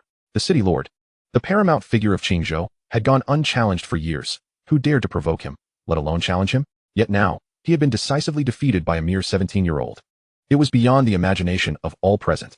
Wu Yuanlang's jaw dropped in astonishment, internally stunned. To kill the city lord before the eyes of all? You truly dare to dream. Bolstered by his aura, he boomed like a bell. Impossible. City Lord Xiao Downing is appointed by the Emperor's alliance and must not be slain. Brother Chu, I implore you to show mercy. The Alliance of Kings serves as the paramount official authority of the Dragon Kingdom, comprising numerous monarchs who govern all significant affairs of the empire. To assassinate an official city lord appointed by the alliance constitutes a grave affront to their authority. Should the official seek retribution, even the Azura Martial Hall would find it immeasurably costly to defend Chu Feng. As Wu Yuanlang's anxious words fell, a figure emerged from the collapsed building. The individual stood tall like a spear, with thick brows, large eyes, and a square face, exuding a robust aura. He clasped his fist towards Chu Feng and introduced himself. Commander Chu, I am Wu Hang. I implore you to show mercy and spare Lord Xiao. Since his appointment, while he may not have achieved extraordinary feats, he has led from the front, resisting the beast tide and safeguarding Qingzhou. During the last beast tide, Lord Xiao single-handedly vanquished over 10 town-level beasts and hundreds of master-level beasts, drenched in blood, fighting to the last breath. He managed to hold out until the rescue from Jiangning City, ensuring Qingzhou's safety. This time, he was merely misled and provoked by Lin Langtian. The Lin family had once aided him, and in a moment of impulsiveness, he acted rashly, but he has learned his lesson. I hope Commander Chu can show leniency. This man, Wu Hang, was indeed a man of deep loyalty, stepping forward to advocate for Xiao Downing at such a critical juncture. Others might have taken the opportunity to mock and hope for the city lord's demise to facilitate their own ascent. At this moment, leaders like Luo Changfeng and Song Haishan, along with Jiang Tian and others, also approached to plead for Xiao Downing. Their intercession for him was, of course, also in consideration of Chu Feng. To kill the city lord would be to provoke an insurmountable disaster, detrimental to Chu Feng's future prospects. Within the ruins, Wu Hang assisted Xiao Downing to his feet. The latter, now in tatters, bore visible wounds with blood streaming from his chest, a stark contrast to his former grandeur. At that moment, Chu Feng's murderous intent had subsided. After a moment of contemplation, he coldly addressed Xiao Downing. Lord Xiao, I hope you will take heed. Should a similar incident occur in the future, I shall not show mercy, having slain the third prince of Minghua Lake in the Five Elements mountain range.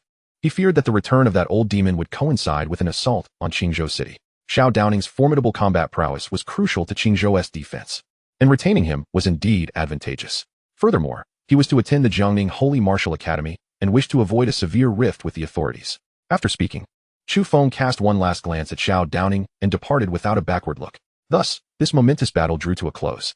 In front of their televisions and across the internet, many Qingzhou citizens who idolized the city lord finally exhaled in relief. How terrifying!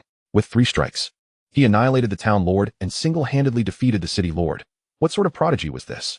Chu Feng, the great commander, is truly a deity, and he shall forever be my idol. A beautiful lady, offering a bounty of 10,000 yuan, seeks all information about the illustrious Chu. To you upstairs, dream on. Chu Feng is mine. Discussions about Chu Feng had already become a trending topic online. His unparalleled prowess in defeating the town lord leaving an indelible mark on the hearts of all in Qingzhou. The reverberations of this event would likely resonate throughout the entire Jiangnan province. Wu Yuanlang, Luo Changfeng, and the others followed Chu Feng as he departed. Brother Wu, is it truly forbidden to kill the city lord? In the future, if other city lords are bent on my demise, what should I do? Chu Feng pondered, a hint of confusion in his voice. With such exceptional talent, he would undoubtedly face envy. Could it be that others could kill him, but he could not retaliate? What logic was this? The Azura Hall Master, Wu Yuanlang, replied with a smile. Do not worry, young Chu. You are now at the town lord level. Allow me to report to headquarters and apply for a supervisory order on your behalf. With this order, should you encounter similar situations in the future, as long as you have just cause, you may act as you see fit. Upon hearing this, Chu Feng's eyes brightened. Nearby, Wu Association President Luo Changfeng revealed an envious expression, sincerely remarking, it is indeed advantageous to stand beneath a great tree for shade. Only those who reach the 8 extremes realm are eligible to obtain a supervisory order, allowing them to oversee the 4 extremes, striking first and reporting later. President Luo harbored a deep yearning for a supervisory order, yet unfortunately, he lacked the requisite qualifications. President Luo, do I still need to undergo the 3 assessments? Chu Feng suddenly recalled that his college entrance examination had not yet concluded. Luo Changfeng displayed an awkward smile and replied, naturally, there is no need. I have already instructed Haishan to report the situation to Jiangning. Slaying a town lord was akin to plucking fruit from a tree with such strength. Any further assessments would be sheer farce. Chu Feng nodded in acknowledgement and subsequently bid farewell to Luo Changfeng, Jiang Tian, and the others. Brother Wu, I possess a substantial quantity of beast materials. I wonder if our Azura Martial Hall can accommodate it? Chu Feng inquired with a smile. After his expedition to the 5 Elements mountain range, he had amassed an enormous collection of beast materials, filling his storage ring to the brim. Among them were 53 town lord-level beast materials and 463 master-level beast materials. He planned to sell them in 2 batches, one directly to the Azura Martial Hall and the other to the Jiuding Mall. The quantity was simply too vast to sell to a single entity without raising suspicions. Of course we can accommodate it. Come, ride in my car. We shall head directly to the hall, and I will apply for your supervisory order, Wu Yuanlang warmly urged as he ushered Chu Feng into his vehicle. Upon arriving at the entrance of the Martial Hall, Chu Feng peered out the window and was taken aback. The stone platform at the entrance of the Azura Martial Hall was filled to capacity with people, led by the Deputy Hall Master, thousands of martial instructors, trainees, and even Tian Qingzhou stood among them, all gathered respectfully, their eyes gleaming with fervor and excitement. As soon as Chu Feng and Wu Yuanlang alighted from the vehicle, they were met with a thunderous chorus. We welcome the Hall Master. We welcome Commander Chu. Today's battle had undeniably elevated the status of the Azura Martial Hall's Qingzhou branch to unprecedented heights, establishing it without question as the premier martial hall in Qingzhou. With 2 town lords under its banner, its configuration was astonishingly luxurious, rivaling the city lord's residence, and its combat power surpassed that of the lord's house. All eyes were fixed upon Chu Feng, radiating fervor and adoration. Amidst the sea of reverent gazes, Chu Feng felt a mixture of amusement and exasperation. Yet he maintained a solemn demeanor. Everyone, please rise. The martial way emphasizes relentless advancement and courageous progress. While you are in the esteemed presence of the hall, you must also be vigorous and accomplished. Chapter 73, The 10,000 Refinements Bone-Tempering Pill. Chu Feng's words resonated like the ringing of a bell, echoing in every ear. Even Wu Yuanlang found himself enlightened, marveling at the young man's exceptional talent and unyielding spirit. This youth was extraordinary. With a wave of his hand, he declared, from now on, everyone should take Commander Chu as a model, striving for progress. You shall undoubtedly go further in the martial path. Now, everyone, please proceed inside. Upon reaching Jiang Tian's office, Wu Yuanlang instructed Tian Qingzhou to brew some Westlake misty tea. Soon, the aroma of tea filled the air. In the rare tranquility following the fierce battle, The two men chatted happily while sipping their tea. After 3 cups, guided by Tian Qingzhu, Chu Feng proceeded to the VIP procurement room, while Wu Yuanlang hurried to report Chu Feng's situation to the headquarters of the Azura Martial Hall. Within the VIP room, a portly supervisor and an elderly appraiser awaited their arrival. Chu Feng, disinterested in pleasantries, directly retrieved 130 portions of master-level materials and 10 portions of town lord-level materials from his storage ring. Upon seeing the mountainous pile of radiant materials, both the portly supervisor and the appraiser were left dumbfounded. These were all materials from master-level beasts, and even some from town lord-level beasts. They had never received such a bounty in a year. The supervisor's eyes narrowed into slits, his hands rubbing together in excitement as he eagerly inquired, "My lord, are you looking to sell all of these?" "Indeed. Hurry and tally them. There is more to come," Chu Feng replied, realizing the room lacked sufficient space and thus had only brought a portion of the materials. "Excellent." The supervisor immediately summoned 2 more appraisers, and the group enthusiastically began to assess the materials, their spirits soaring. Should this transaction succeed, they would never have to worry about sustenance for the rest of their lives. Half an hour later, the corpulent supervisor reviewed the materials once more and directly summoned the curator. The sheer magnitude of the amount exceeded his authority. The value of these beast materials reached a staggering 25.8 billion yuan. After swallowing a large gulp of saliva, the supervisor announced this astonishing figure. The curator stared at Chu Feng for an extended moment, as if beholding a monster, and incredulously exclaimed, "Chu Feng, have you slaughtered the entirety of the 5 Elements mountain range's inner domain?" Embarrassed, Chu Feng scratched his nose and chuckled awkwardly. "Not at all. Hurry and get these materials stored." The curator was once again struck by the revelation, lamenting, "You lad are simply too enviable. You've made a fortune this time." "No. I must take a trip to the 5 Elements mountain range and slay a few myself."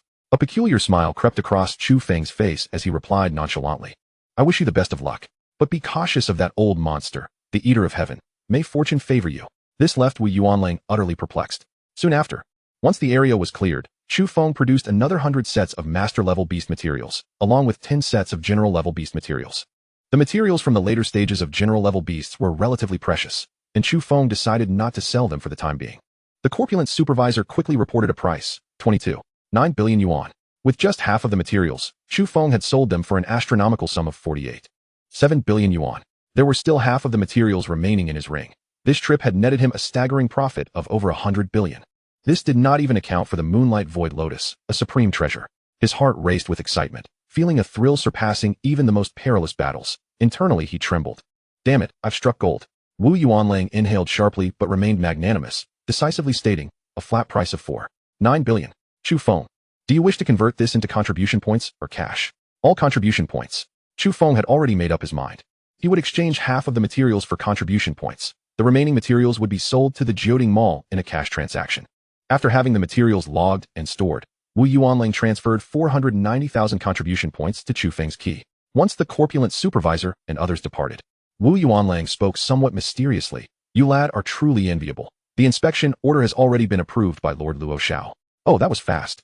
Chu Feng's expression turned slightly astonished. The order itself would take a few days to arrive, but since Lord Luo Xiao had agreed, it posed no problem. Chu Feng nodded. Reflecting on the Shura Martial Hall, which rightfully earned its reputation as a titan of the Dragon Kingdom, possessing formidable power. "By the way, Supervisor Luo Xiao has elevated your authority by another level, and your annual contribution points have been increased from 10,000 to 100,000. The curator's tone was laden with envy.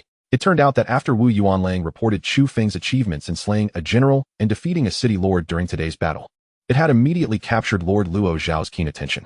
Even through the screen, Wu Yuanlang could sense Luo Xiao's excitement and enthusiasm, prompting him to elevate Chu Feng's authority to the 2nd tier, just below the curator and a handful of others. As for the benefits, they were directly raised to the highest level. Even Luo Xiao himself received a basic contribution of only 100,000 a year. Chu Feng's key card flickered twice, and he looked down to see that his contribution points stood at 580,000. With these points, Chu Feng was determined to convert them into strength. "Brother Wu, how many types of bone refining pills do we have at the Shura Martial Hall?" Chu Feng urgently needed to refine his bones. His plan was to first use the bone refining pills for enhancement, and then utilize the root of the Moonlight Void Lotus to refine his bones to perfection before advancing to the 8 extremities realm. The bone refining pills were categorized as 100 refinements, 1,000 refinements, and 10,000 refinements, with the 100 refinements costing 100 contribution points, the 1,000 refinements costing 1,000, and the 10,000 refinements costing 10,000. "Which one do you desire?" Wu Yuanlang inquired. The 1,000 refinements pills produce decent effects, but the 10,000 refinements pills are the pinnacle among pills. As for other rare materials for bone refining, None were available for sale. They were strictly traded for goods. Wu Yuanlang smiled broadly. I must exchange for the 10,000 refinements bone refining pills. Bring me 20 of them. Chu Feng stated without a moment's hesitation, grinning. After all, he had ample contribution points and intended to procure the best. Wu Yuanlang's expression darkened, struck once more by the shock, inwardly lamenting, goodness. He asks for 10,000 refinements pills right off the bat. Is there no sense of fairness? While he himself meticulously used 1,000 refinements pills, occasionally employing a 10,000 refinements pill, this little rascal demanded 20, and the warehouse didn't even have that many. Truly, one mustn't compare oneself to others, lest one be driven to despair. His voice subdued, he replied, the warehouse only has 10,000 refinements pills left. Would you like some 1,000 refinements pills instead? No need, just give me 10,000 refinements pills. Chu Feng flatly refused. With sufficient funds, he was confident in acquiring more 10,000 refinements pills. He planned to visit the Jioding Mall anyway. Chu Feng spent 100,000 contribution points, collected the pills, and then bid farewell to Wu Yuanlang. Heading straight home in the vehicle arranged by the martial hall. Upon entering his home, Chu Rulin rushed to greet him. Brother, you are truly amazing. I want to be as formidable as you in the future. Her eyes were red and swollen, clearly having cried quite a bit. Chu Feng gently embraced his sister, comforting her, it's all over now. You keep pushing forward, and you will surely surpass your brother one day. By the way, brother, I can't find any footage of your battle with the villains online. It's not even available for replay on television, Chu Rulin said, somewhat puzzled. Hee, if it's gone, it's gone. Chu Feng replied with a playful tone. Indeed, power is a splendid thing. The internet can indeed be devoid of memory. It remains unclear whether it was the city lord's office that used their connections to delete it or the Shura martial hall that did so. Regardless, whether it was deleted or not mattered little. Strength was of paramount importance. With his authority once again elevated, Chu Feng prepared to investigate the origins of the Qingyun order and then exchange for a martial art. Chapter 74. Six Saints Suppressing Prison Technique. While the Great Sun Buddha palm possesses immense power, it is indeed a technique of the Buddhist sect. To cultivate it swiftly, one must have the backing of Buddhist teachings. Without an understanding of Buddhism and lacking innate wisdom, the cultivation process would be exceedingly arduous. Even though Chu Feng possesses a talent 1,000,000 times greater, he still found it challenging and intricate, requiring over 10 days to master a single stance. Currently, he had only mastered the 4th stance, and Chu Feng felt that fully mastering this divine technique would take at least a few months. The time was simply too lengthy. With his impending journey to Jiangning's Sacred Martial Academy, he needed to seek out another exceptional skill. As thoughts flashed through his mind, he pondered deeply. In truth, if Chu Feng were to master the Great Sun Buddha palm in just a few months, even during the height of Buddhist prosperity, that would be a miracle. If the patriarch of Lanrua Temple were to learn of this, he would surely be ecstatic enough to burst forth from his coffin and take him as a disciple. After all, it is exceedingly rare for a high monk to master the Great Sun Buddha palm throughout an entire era of Buddhism. Yet Chu Feng remained unsatisfied. He needed to grow stronger to face the challenges of Jiangning City and the lurking forces behind the Tianlang gang. He harbored an unsettling premonition that the forces behind the Tianlang gang would arrive soon. As for Jiangning City, it stands as an elite secondary base city, with a population exceeding 200 million and martial experts as numerous as the stars. The Jiangning Sacred Martial Academy gathers the talents from 18 base cities across Jiangnan province. To stand out among these prodigies would undoubtedly be a daunting task. He made his way to his study, opened the window, brewed a cup of tea, and sipped while browsing forums. Subsequently, he logged onto the internal site of the Shura Martial Hall using his key. The privileges he possessed indeed proved beneficial, granting him access to a plethora of confidential information. His eyes gleamed with joy. Is this the Moonlight Void Lotus? Chu Feng quickly discovered records of the Moonlight Void Lotus in the treasure section. The Moonlight Void Lotus is a top-tier treasure. It is said that its petals can enhance the talents of star-level martial artists, while its roots are the ultimate materials for bone refining. Other specifics, unfathomable. It seems that Yixian, this young lady, possesses decent character. At least she did not play tricks concerning the Void Lotus. Chu Feng nodded, deciding to continue with this transaction.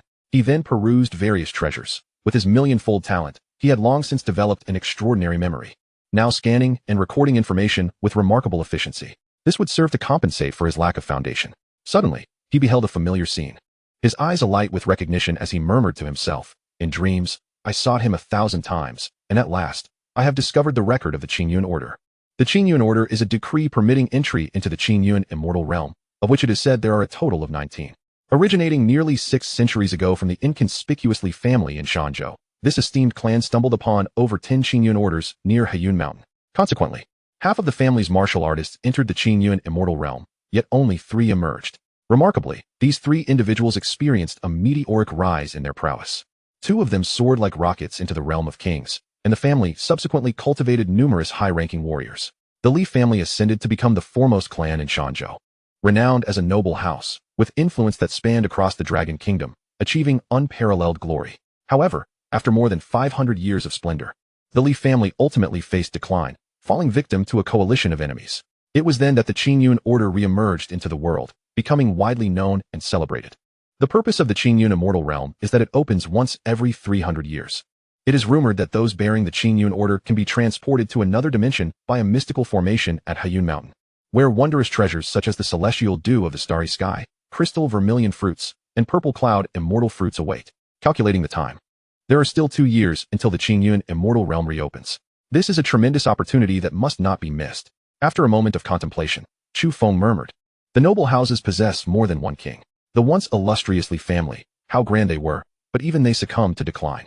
Perhaps had they persevered for several more decades until the next opening of the Qingyun immortal realm, they could have experienced a resurgence." Chu Feng proceeded to examine various other ruins, such as Ledu, which had been ravaged by demonic beasts 300 years ago and remains under their control, now classified as the Ledu ruins. It is said that Ledu was besieged by over a dozen unfathomably powerful beast kings, igniting a cataclysmic battle in which several human kings perished, forcing a hasty retreat. Many secrets of the human race and numerous top-tier treasures nearly fell into the hands of the demonic beasts. But 4 extraordinary warriors sacrificed their lives to seal these treasures within the royal palace of Luoyi, using an unparalleled formation. When will Luodu be reclaimed? Yet, amongst the valiant warriors destined to restore Ledu, my figure must surely be among them. A surge of ambition welled within Chu Feng, and determination etched across his face. Why not wield a blade and conquer the 50 states beyond the mountains? After a considerable time, Chu Feng calmed his thoughts and began to review martial techniques. His current privileges allowed him to exchange for royal-grade techniques. The Invisible Sky Finger, a royal-grade technique. Description: incredibly swift, with immense power. 8 Desolation Palm, a royal-grade technique. Description: the palm technique contains the power of the 8 desolations, capable of moving mountains and filling seas. Golden Mountain Demon Subduing Fist, a royal-grade technique. Description: can condense the shadow of a 100-foot mountain, enhancing fist techniques by up to 120 times. The internal network of the Shura Martial Hall cataloged dozens of royal-grade techniques, each a pinnacle of excellence capable of inciting countless blood-soaked battles. Chu Feng perused all the entries, yet found himself less than satisfied when compared to the Great Sun Buddha Palm. What is this? Chu Feng noticed a technique requiring a Stargrade talent to unlock. As a holder of a Stargrade contract, I should be able to access it. He attempted to click on it, and in an instant, he was invigorated, his eyes sparkling with brilliance. 6 Saints Suppressing the Abyss Technique, a pinnacle royal-grade technique. Description: it is said that in ancient times, when demons roamed freely, the 6 holy beasts, Azure Dragon, White Tiger, Vermilion Bird, Black Tortoise, Qilin, and Sacred Elephant, utilized supreme powers to subdue the hordes of demons. The 6 Saints Suppressing the Abyss technique was created based on this foundation, comprising 6 forms: Vermilion Bird's Fiery Sun Palm, Black Tortoise's Ocean Suppression Seal, Sacred Elephant's Heaven Crushing Charge, White Tiger's Military Breaker Fist, Qilin's Abyssal Tread, and Azure Dragon's Skyrending Claw.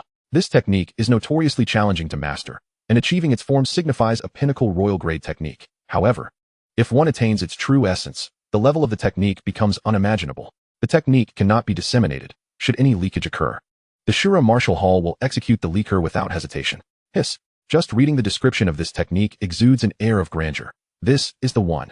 Chu Feng's breath quickened, his heart racing with excitement. It was the technique he had longed for. As for its difficulty, it would undoubtedly be far easier than the Great Sun Buddha Palm, as it did not require comprehension of the profound Buddhist doctrines. Without hesitation, he clicked to exchange, only to find that the cost was 350,000 contribution points. Chu Feng smirked, exclaiming, "That is exceedingly expensive." With over 50,000 contribution points dwindling to just over 10,000, he felt decidedly impoverished. Despite his grumbling, his hand moved swiftly to confirm the transaction. In no time, the entirety of the technique manifested before him. Chu Feng meticulously reviewed it several times, committing it to memory, and once he was certain of its accuracy, he closed the technique. Chapter 75, Black Tortoise's Ocean Suppression Seal. After exchanging for the 6 Saints Suppressing the Abyss technique, Chu Feng removed the key card and logged off the internal network. He glanced up at the time. It was nearly noon. After lunch with his sister, Chu Rulin, he commenced a new round of cultivation.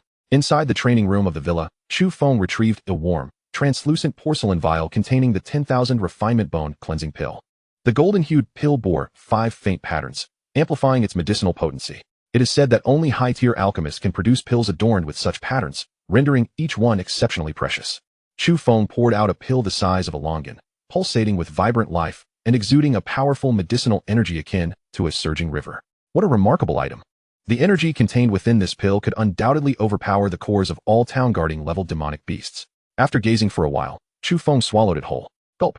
As he did so, it felt as though he had consumed molten lava, an intense heat fiercely stimulating his stomach. Simultaneously, a vast ocean of pure energy coursed through his meridians and blood vessels, thoroughly cleansing every cell in his body, ultimately converging upon his bones. Chu Feng was enveloped in a mist of white vapor, as his bones, now as solid as mithril, began to undergo a subtle transformation, shimmering with strands of golden silk. With a series of cracking sounds, his entire skeletal structure was refined anew, as if being forged in a colossal furnace. Dragon Transformation Body Forging Technique. Enduring the pain of his bones being tempered, Chu Feng began to practice the Dragon Transformation Body Forging Technique. Various esoteric postures were continually formed.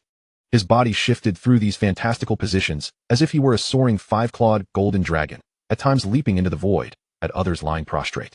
Sometimes supporting himself with his claws, and at other moments keeping his legs grounded, swiftly adjusting to each pose. Once, twice, thrice. Chu Feng practiced the Dragon Transformation Body Forging Technique over 100 times. Even with the physique of a town-guarding warrior, he began to feel fatigued. Persevere. Taking a deep breath, he focused on controlling the flow of the medicinal energy and the operation of his meridians. Chu Feng made minute adjustments to his movements. With each repetition, he sensed his bones becoming denser and more resilient, enveloped in a warm, tingling sensation as the strands of golden silk multiplied, solidifying like refined gold. The outer skin and muscle tissue shimmered with a golden hue, the texture tightening so that even the sharpest weapons could not leave a mark. Through introspection, Chu Feng distinctly felt that his vitality, bolstered by the 10,000 refinement pill along with the residual essence of the celestial dew, was rapidly increasing. This single pill had already elevated his vitality by over 5 points, and a substantial amount of energy remained unabsorbed. His ability to assimilate energy was astonishing. Chu Feng muttered to himself. An hour passed. 2 hours. 4 hours. By the 6th hour, Chu Feng felt he had reached his limit. The Dragon Transformation Body Forging Technique continued to cycle, and even a town-guarding warrior like him found it increasingly taxing. His body felt as heavy as lead, utterly fatigued. He gradually ceased his movements, collapsing onto the resting mat, gasping for breath. Half an hour later, he sprang up, feeling an overwhelming surge of energy coursing through him. His spirit was invigorated, leaving no trace of fatigue. The body's recuperative abilities have grown remarkably strong, Chu Feng exclaimed, raising his right fist, feeling as if he could shatter a colossal ocean liner with a single blow. Indeed, his vitality had reached a terrifying 192 points. However, the effects of the 10,000 refinement pill had been nearly fully absorbed, and only a small fraction of the wondrous energy from the starry sky elixir remained. Through introspection, Chu Feng accurately sensed his vitality levels. The 10,000 refinement bone-cleansing pill was undoubtedly expensive for a reason. Its efficacy was extraordinarily potent. Of course, what was even more astonishing was his own absorption capability. While other generals required a month to completely assimilate such a pill, Chu Feng devoured it in a mere 6 hours. Moreover, where others could only absorb 50 to 60% of its potency, he could nearly consume it entirely. It was utterly astounding. If this were to be known, he would be dragged to the laboratory for dissection. However, now that he had become a general, capturing him for experimentation was no easy feat. A smile tugged at the corners of Chu Feng's mouth. Yet, he realized that even as a general, he was still a feeble ant in the presence of gods of war and kings. Contemplating this, Chu Feng dared not indulge in even a hint of arrogance.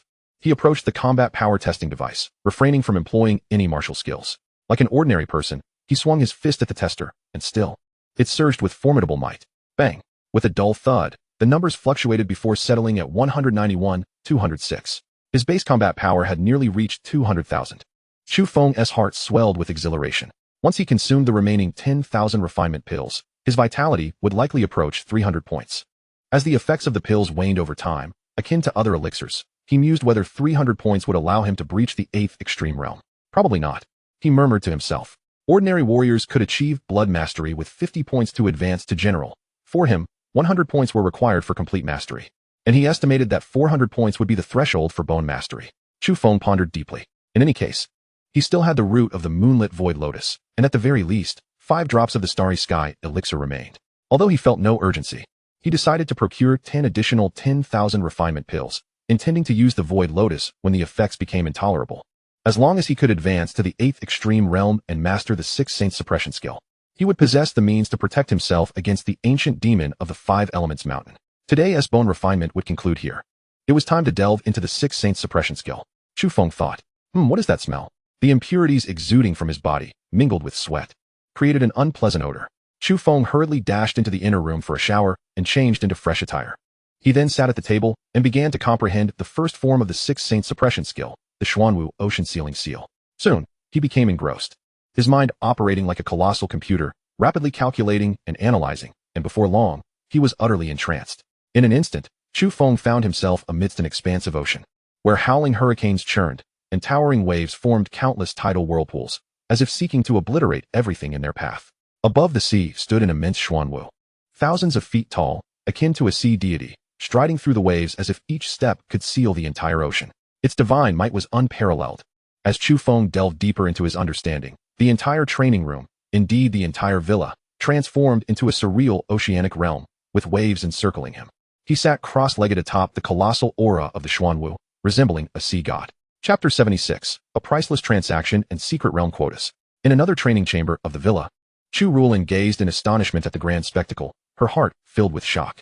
However, she had already witnessed the breathtaking scenes of generals in battle on television and understood that this was caused by her brother, Chu Feng's cultivation. Furthermore, he had informed her beforehand that strange phenomena might occur during his training. Thus, she quickly regained her composure and continued her own cultivation. The extraordinary manifestations lasted only a brief moment before vanishing without a trace, causing little commotion. Chu Feng slowly opened his eyes, a brilliant light emanating from them as he murmured, "Indeed, the sixth saint suppression skill is much easier to cultivate." In just 3 hours, he had achieved minor success with the first form, the Xuanwu ocean sealing seal, its power far surpassing that of the fourth form, the Great Sun Buddha palm, which he had practiced. He felt a surge of excitement within him. Such a supreme technique was truly worthy of being a royal grade skill. Chu Feng estimated that he could master the first form in 3 days, and before the Jiangning Holy Martial Academy commenced, he would have perfected this pinnacle royal grade technique, the sixth saint suppression skill. However, considering that even merely minor success produced such a startling phenomenon, the complete mastery would likely create a sensation that could tear the heavens apart. He resolved to venture to the outskirts of the Five Elements Mountain to perfect this divine skill. After contemplating for a moment, he resumed his training. 2 days later, in the rugged, ancient woods filled with primal energy surrounding the Five Elements Mountain, a thunderous roar erupted from the Xuanwu, its ancient pressure instilling fear in countless beasts, rendering them incapable of fleeing, forcing them to kneel in place, trembling in terror. The Xuanwu stood atop the colossal aura of the hand seal, as if one stamp could suppress the vast ocean and annihilate all living beings. Merely the release of its pressure sent shockwaves radiating outwards from Chu Feng, devastating the ancient trees within 1,000 meters, turning them to splinters scattered by the wind. Hiss! The complete ocean-sealing seal wielded such terrifying might. Chu Feng inhaled sharply. His battle power had surged to 200 times its original strength, an unfathomable intensity. With such a strike, it would undoubtedly create a thunderous commotion, drawing the attention of the moonlit lake in the Five Elements Mountain. He wondered if that ancient demon had returned. Slowly, Chu Feng retracted the Xuanwu ocean sealing seal, as he did not wish to attract the attention of the devouring sky octopus. Soon, tranquility returned to the outskirts of the Five Elements Mountain, and Chu Feng seated himself atop a massive rock, resuming his contemplation of the second form, the Zhuke, blazing sun palm. He had devised a plan. During the day, he would use the 10,000 refinement pills to refine his bones and enhance his vitality, and at night, he would venture to the outskirts of the Five Elements Mountain to cultivate the sixth saint suppression skill until he departed for Jiangning City. The following morning, as Chu Feng returned home, he was unexpectedly greeted by a voluptuous beauty with fair skin and a gentle demeanor, radiating an aura of elegance, standing outside his villa. Yixian? Chu Feng was taken aback, marveling at how swiftly she had arrived, far beyond his expectations. However, he quickly came to terms with it, realizing that her esteemed status meant she would not miss any news. His remarkable performance during the college entrance examination, though concealed afterward, was unlikely to escape her notice.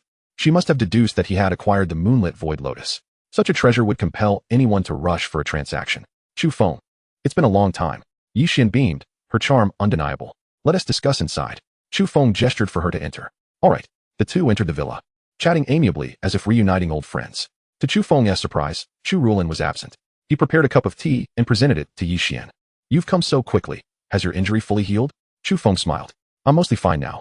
Upon witnessing your astounding performance during the entrance exams, defeating generals and city lords, I, as an old friend, naturally had to come to congratulate you. Yixian flashed a sly yet somewhat disingenuous smile. Chu Feng curled his lip. You're not fooling anyone. You're here because you know I'm alive and are eager for the moonlit void lotus, aren't you? But I'm afraid I might disappoint you. He got straight to the point. What? Disappointed? Yi Xian's expression shifted instantly. She had come under immense pressure from her family, securing a substantial amount of star crystals to complete the transaction. If the Void Lotus was not present, it would be a monumental issue. Her brows furrowed, her expression serious as she said, Chu Feng, this is not a joke. You truly haven't obtained the moonlit Void Lotus? A wicked smile played at the corners of Chu Feng's mouth as he said, Hee, I was merely jesting. Look at how frightened you are. Yi Xian promptly hurled the cushion from behind her at him, her face pale with fear, nearly on the verge of tears. She chided him playfully. You rascal, are you trying to scare me to death? Quickly bring out the Manhwa Void Lotus. Let us transact at once. Clearly shaken, the young girl dropped her pretense and immediately proposed the trade, fearing that prolonged hesitation might lead to unforeseen troubles. Chu Feng wore a mischievous grin, relishing the banter with his friend. Ever since the incident at the Dynasty Hotel, he had intentionally distanced himself from Luo Hua. Truth be told, his circle of friends had dwindled significantly. With a flicker of thought, he retrieved the Manhwa Void Lotus from his ring. In an instant, a radiance erupted, and the elegant fragrance of the lotus enveloped the entire hall. Yi Xian gazed at it for a long while before nodding in agreement. She stated directly, the value of the Manhwa Void Lotus cannot be measured by market price, as it is rarely traded. I have exerted my utmost effort to secure 600 star crystals from my family. This is the absolute limit that the Yi family can offer. Although 1 star crystal could be exchanged for 10 billion, 600 was indeed an astronomical fortune. Yet, in light of the unparalleled enhancement it could provide to one's stellar aptitude, it was actually not a substantial amount.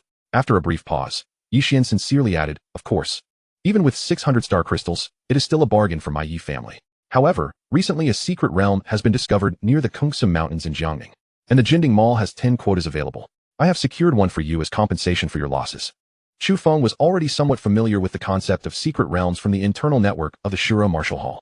These were alternate spaces existing near the Blue Sea Star, resembling a world of their own, complete with mountains, rivers, lush trees, and a plethora of demonic beasts, some of which even had indigenous inhabitants. More than half of these alternate spaces contained numerous treasures and resources, albeit with considerable dangers. Conversely, a minority were resource-poor and fraught with calamities. After a moment of contemplation, Chu Feng nodded. All right then, let us proceed with the trade. If the Manhwa Void Lotus were to be auctioned, its price would undoubtedly double. However, the secrets surrounding the Void Lotus were provided solely by Yi Xian. Otherwise, Chu Feng wouldn't have even known of its existence. Furthermore, to dare auction such a treasure without the strength of a king-level warrior would be perilous. Even the Shura Martial Hall could not guarantee his safety. There was a real possibility that he might end up dead in the wilderness the very night he received the money. More importantly, Chu Feng felt an unshakable intuition that breaking a promise would greatly impact his martial path. Of course, he had no intention of defaulting. Seeing Chu Feng nod, Yi Xian was ecstatic, her face flushed with excitement as she said, here are the 600 star crystals, you may count them. With that, she retrieved 600 star crystals from her storage pouch. The star crystals, the size of longan fruits, sparkled with multicolored starlight, resembling precious gems. And the pure energy contained within them was astounding even to Chu Feng. Chapter 77. News from the 4 Great Families. Star crystals were the primary currency for high-ranking warriors and also a crucial resource for their cultivation. With these star crystals, along with the quota for the secret realm, it could roughly equate to the value of 4 petals of the Void Lotus. Newly discovered alternate spaces typically carried high value, and the opportunities within could even surpass that of the Manhwa Void Lotus. Yi Xian meticulously processed the 4 petals of the lotus with a specially crafted jade knife before swiftly sealing them to preserve their spiritual essence. Chu Feng also resealed the remaining lotus petals and roots, storing them in his storage ring. Once the trade was concluded, their mutual trust reached an unprecedented high, and their conversation became increasingly animated, akin to longtime close friends. Yi Xian enthusiastically recounted the details of the secret realm. This secret realm, located on the outskirts of the Kungsum Mountains not far from the Jiangning base, was discovered through the probing of many powerful warriors' spiritual senses, revealing its immense value. However, the entrance is shrouded by a mysterious formation, permitting only martial artists under the age of 30 to enter. Those above that age would be crushed upon entry. Chu Feng nodded. The requirements for various secret realms could indeed be quite peculiar. The reason Yi Xian offered him a quota was that she believed he could snatch the Void Lotus from the eclipsed sky octopus and defeat the city lord, making him a valuable ally. How many individuals are participating in the secret realm? Are there formidable opponents? Chu Feng inquired directly. In the secret realm, mercy was a rarity. It was solely a matter of one's strength. In the face of absolute profit, even brothers could turn against each other. Not to mention martial artists seeking treasures who would readily engage in combat over trivial disagreements. This time, 1,000 individuals would enter the secret realm. The formidable adversaries comprised the 4 great families of Jiangning, the Jia, Wang, Shi, and Shui clans. with the most talented members under 30 being 4 in total: Jia Dongyang, Wang Haoyan, Shi Jiulong, and Shui Pan. All were extraordinary geniuses, each possessing the cultivation of the 8 extremities realm. 500 participants? That is quite a number. Chu Feng inhaled sharply. He silently memorized the names of the 4, suspecting that there would be more 8 extremities realm warriors among the entrants. Deep down, he felt a twinge of apprehension towards Jiangming's geniuses. Do you have information on the secret realm as well as details about the key figures entering it? I would like a copy. Chu Feng asserted his request. It was essential to know oneself and one's adversaries to ensure victory in every battle. Absolutely. The secret realm will not open for another 2 months. Once you arrive in Jiangming, the information will be delivered to you. Yi Xian agreed without hesitation. She then smiled and said, by the way, I heard from a friend at the Jiangning Martial Association that you topped the provincial examination. You should soon receive formal notification. Congratulations. Chu Feng grinned, feeling that, in terms of blood vitality, he had already reached the peak of the general commander stage, rendering the title of top scholar rather mundane. It was merely a hollow title. If word got out that he was in Jiangning, he would likely attract the attention of numerous second-generation heirs. Chu Feng chuckled softly. Yi Xian's beautiful eyes sparkled with surprise. She was taken aback by the maturity of this 17-year-old. Impressive. I heard that Jia Yuesher from the Jia family was determined to secure the top scholar position, boasting a blood vitality of 46 and a combat power of 139,000. Now that you have taken the title, he is likely to feel quite disgruntled. Do be cautious, Yi Xian said with a playful smile, her lips pursed. Chu Feng was equally astonished. Jia Yuesher's talent was indeed formidable, not far behind his own. However, if this young man believed that such strength afforded him free rein, Chu Feng would not hesitate to impart a lesson to this second-generation heir. Not even a general commander? Chu Feng hardly considered him a threat. Suddenly, he recalled that he still had numerous materials from demonic beasts to sell. I also have a batch of master-level and general commander-level demonic beast materials. I wonder if Jinding Mall is interested in acquiring them? Chu Feng inquired with a smile. Of course, we are interested in purchasing them. When you arrive in Jiangning, make sure to sell the materials to me. We are strategic partners for the long term. I'll call the mall manager to come over. By the way, do you have anything you wish to buy? I can have them bring it along. Yi Xian readily agreed. Since it was a long-term collaboration, Chu Feng had no objections. He was well aware that adjacent to Jiangning City lay an even grander divine mountain, the Kungsu Mountains. The demonic beasts therein were of a much higher caliber than those in the 5 Elements mountain range. A few exploratory ventures there could lead to immense fortune. Acquiring any resources for cultivation would be a trivial matter. Excellent. We must establish a long-term partnership. By the way, I need Wanlian pills. Please have him bring 10 of them. Chu Feng calculated that after using 20 Wanlian pills, their efficacy would plummet to a dreadful level, making further use unwise. It must be said that the efficiency of Jinding Mall was remarkable. Soon, a manager accompanied by 2 appraisers arrived in a flurry. Outside in the courtyard, as Chu Feng presented the remaining demonic beast materials, the manager and the 2 appraisers were left utterly dumbfounded. This is the gallbladder of the 7 Killers King Snake? My heavens, this is the tusk of a mammoth. Goodness, its value is astronomical. One appraiser exclaimed, astonished, as if he had stepped into a wonderland. The dazzling array of demonic beast materials left Yi Xian momentarily speechless. Have you been slaughtering within the inner region of the 5 Elements mountain range? Is it true that you have indeed slain that diminutive abyssal cephalopod? Yi Xuanyu gasped, her hand delicately covering her crimson lips as she walked, utterly astonished. As for the 3rd prince of Minghua Lake, she had first-hand experience of his formidable prowess. What manner of prodigy is this individual? Yi Xuanyu's curiosity surged within her, almost compelling her to crack open Chu Feng's skull for a closer examination. As a 2-star genius who ascended to the late stages of the general rank by the age of 20, she was lauded by the ancestors as an unparalleled talent of the Yi family during their expedition to the 5 Elements mountain range. Although she had been poisoned in her efforts to protect the star soil, Yi Xuanyu understood that even in a fair duel, she would only have a slight edge and would never be able to vanquish that abyssal cephalopod. Victory and annihilation are entirely disparate concepts. Could this fellow possibly be a 3-star genius? An audacious thought flitted through her mind. The fortune of the Shuro Martial Hall is indeed remarkable. She silently regretted not inviting Chu Feng to join the Jioding Merchant Association during their first encounter. Perceiving her realization, Chu Feng ceased to conceal the truth, his tone laced with a subtle hint of concern. Do you think that the abyssal old demon might, in a fit of rage, unleash a beast tide upon Qingzhou City? This was the very issue that weighed heavily on his mind. With Qingzhou's feeble martial might, it was inconceivable that they could withstand an attack from the peak of the 8 extremities realm, such as the abyssal cephalopod. A mere ambush by any beast of that caliber could obliterate Qingzhou. Yi Xuanyu lowered her voice, reassuringly stating, fear not. For the demon race is currently orchestrating a grand operation. Regardless of how furious the abyssal old demon becomes, a beast tide will not be initiated in the near future. Only then did Chu Feng breathe a sigh of relief. He believed that given another 6 months, he would be able to thwart the abyssal old demon. Shortly thereafter, the supervisor, as if invigorated by a stimulant, bounded into the room with exuberance. With a respectful fist salute and a gulp, he reported a staggering figure. Miss Chu General. The materials have been tallied. There are a total of 232 master-level beast materials, along with 18 general-level beast materials, amounting to a staggering 49.8 billion. The supervisor had already made plans for a vacation after completing this transaction, intending to indulge in leisure and entertainment. Yi Xuanyu remained composed, clearly accustomed to grand affairs. Having just produced several hundred star crystals moments ago, this was but a trifling sum. She replied nonchalantly, "Let us settle on 50 billion. What do you think, Chu Feng?" In large transactions, fluctuations in price, whether upwards or downwards, were commonplace. Chapter 78, The Top Scholar, 9 Acceptance Letters. The Jioding Merchant Association offered a price of 50 billion, to which Chu Feng nodded in satisfaction. This price was slightly higher than what the Shura Martial Hall had presented, as the Jioding Merchant Association specialized in commerce, boasting extensive channels capable of uncovering the true value of materials. Chu Feng soon received a transfer of 40 billion, along with 10 Wanlian pills, completing the transaction. Eager to return to her family with the good news, Yi Xuanyu hastily bid farewell to Chu Feng, arranging to meet again in Jiangning. Upon returning to his training room, Chu Feng promptly consumed a resplendent golden Wanlian pill, channeling the dragon transformation body refinement technique, embarking on his journey towards perfecting his bone forging.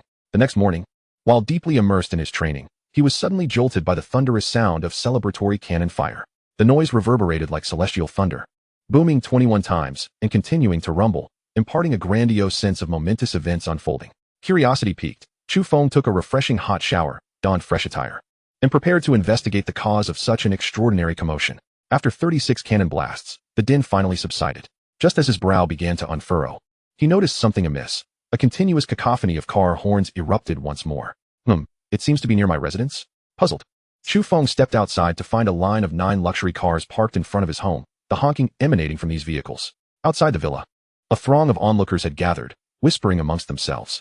36 cannon blasts and 9 honks. This was the customary salute for a martial arts champion.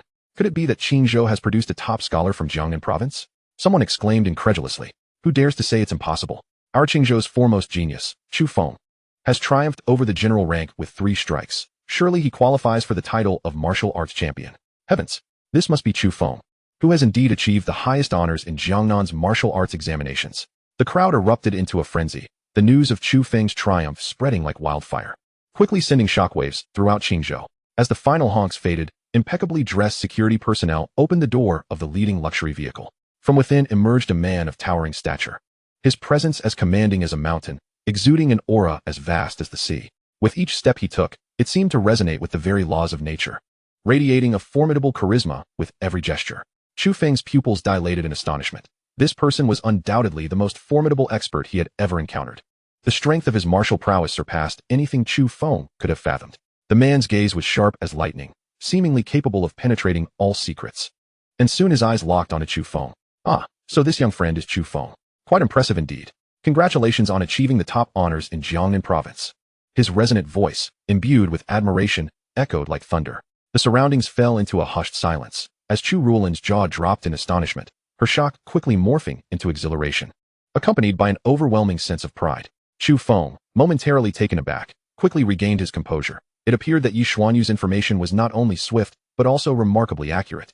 Luo Changfeng from the Qingzhou Martial Association hastily gestured, smilingly saying, Chu Feng, why are you in a daze? This esteemed gentleman is Zhao Kongming, the president of the Jiangnan Martial Association. Do not delay in greeting him. Chu Feng was astonished that the president of the Jiangnan Martial Association had personally come to offer congratulations. He hurried forward to shake hands, smiling as he said, Chu Feng, honored to meet President Zhao. Your presence graces my humble abode. It is indeed a great honor. Please come in. Haha, the young scholar is too courteous. Chu Feng walked ahead alongside Zhao Kongming. The city lord of Qingzhou, the deputy city lord, and several other dignitaries followed closely behind. In the living room, Tian Qingzhou served tea that had already been brewed with utmost respect. Once everyone was seated, Zhao Kongming took a sip of tea and remarked, I hear that the top scholar broke the blood test needle and shattered the testing apparatus during the examination. Truly, a prodigious talent. If your results were to be fully revealed, they would undoubtedly set a record for the history of the Dragon Kingdom's examinations. Everyone's faces reflected astonishment. To shatter the historical records of the Dragon Kingdom's examinations was no small feat. You flatter me, President. It was merely luck, Chu Feng humbly replied. Zhao Kongming waved his hand dismissively. In martial arts, there is no such thing as luck. Moreover, luck is also part of one's strength. Your results have shattered the historical records of Jiangnan province. Since the results were released, my phone has been inundated with inquiries about you. As he spoke, Zhao Kongming produced 9 golden acceptance letters. Though you only applied to Jiangning Holy Martial University this year, Yindu Holy Martial University, Zhonghai Holy Martial University, and 6 other top-tier Holy Martial Universities have all astonishingly sent you acceptance letters. Their principals personally called me, urging me to ascertain your decision. He placed the 9 letters on the table, a playful glint in his eye as he added, ultimately, you must decide whether to attend Jiangning Holy Martial University or one of the other prestigious institutions. The choice is yours. Chu Feng was momentarily speechless. What a surprise. He was being courted by renowned institutions. His heart brimmed with joy and a profound sense of pride. Given the vast expanse of the Dragon Kingdom, it was not uncommon for provinces to be thousands of miles apart, with the southernmost and northernmost regions separated by over 300,000 miles. Furthermore, with the rampant presence of demon beasts, inter-province travel was perilous, leading to provinces essentially conducting their own admissions. Only by excelling within their provincial holy martial institutions could one aspire to further their studies at the empire's highest academy, the Imperial Holy Academy. All eyes were upon Chu Feng. This was an unprecedented opportunity. Yindu and Zhonghai were both first-tier base cities. And the holy martial institutions there were second only to the Imperial Holy Academy in the entire nation. The benefits and conditions offered by these 2 institutions undoubtedly surpassed those of the other 7 holy martial universities. After a moment of contemplation, Chu Feng's gaze revealed a resolute determination. Without a hint of hesitation, he retrieved the admission letter from the Jiangning Sacred Martial Academy. With a solemn expression, he declared, Senior, I have made my decision. I shall remain true to my original aspiration and choose the Jiangning Sacred Martial Academy. The expressions of Luo Changfeng and the others shifted, revealing a mixture of regret and sorrow, yet they dared not voice their thoughts in the presence of President Zhao. In truth, Chu Feng had already contemplated his options. Had the Imperial Sacred Academy extended an invitation, he would have undoubtedly accepted it without a second thought. The other esteemed academies, even those in Yindu and Zhonghai, merely offered slightly better conditions and benefits, lacking any fundamental distinction from the Jiangning Sacred Martial Academy. Moreover, in the super-metropolitan areas like Zhonghai and Yindu, where aristocratic families proliferated and numerous kings resided, his caliber would inevitably clash with the second-generation elites. Should he attract the attention of a king, the repercussions would be dire. In Jiangning, however, he had a friend in Yixian and had even made a personal acquaintance with President Zhao today. His growth would not be inferior to that in Zhonghai or Yindu. Oh, are you certain? Zhao Kongming inquired with an impassive demeanor. Chu Feng nodded affirmatively. Excellent. The Jiangning Sacred Martial Academy welcomes you. Once you arrive in Jiangning, should you encounter any difficulties, do not hesitate to seek me out at the Martial Association. Zhao Kongming erupted into hearty laughter, clearly pleased with Chu Feng's choice.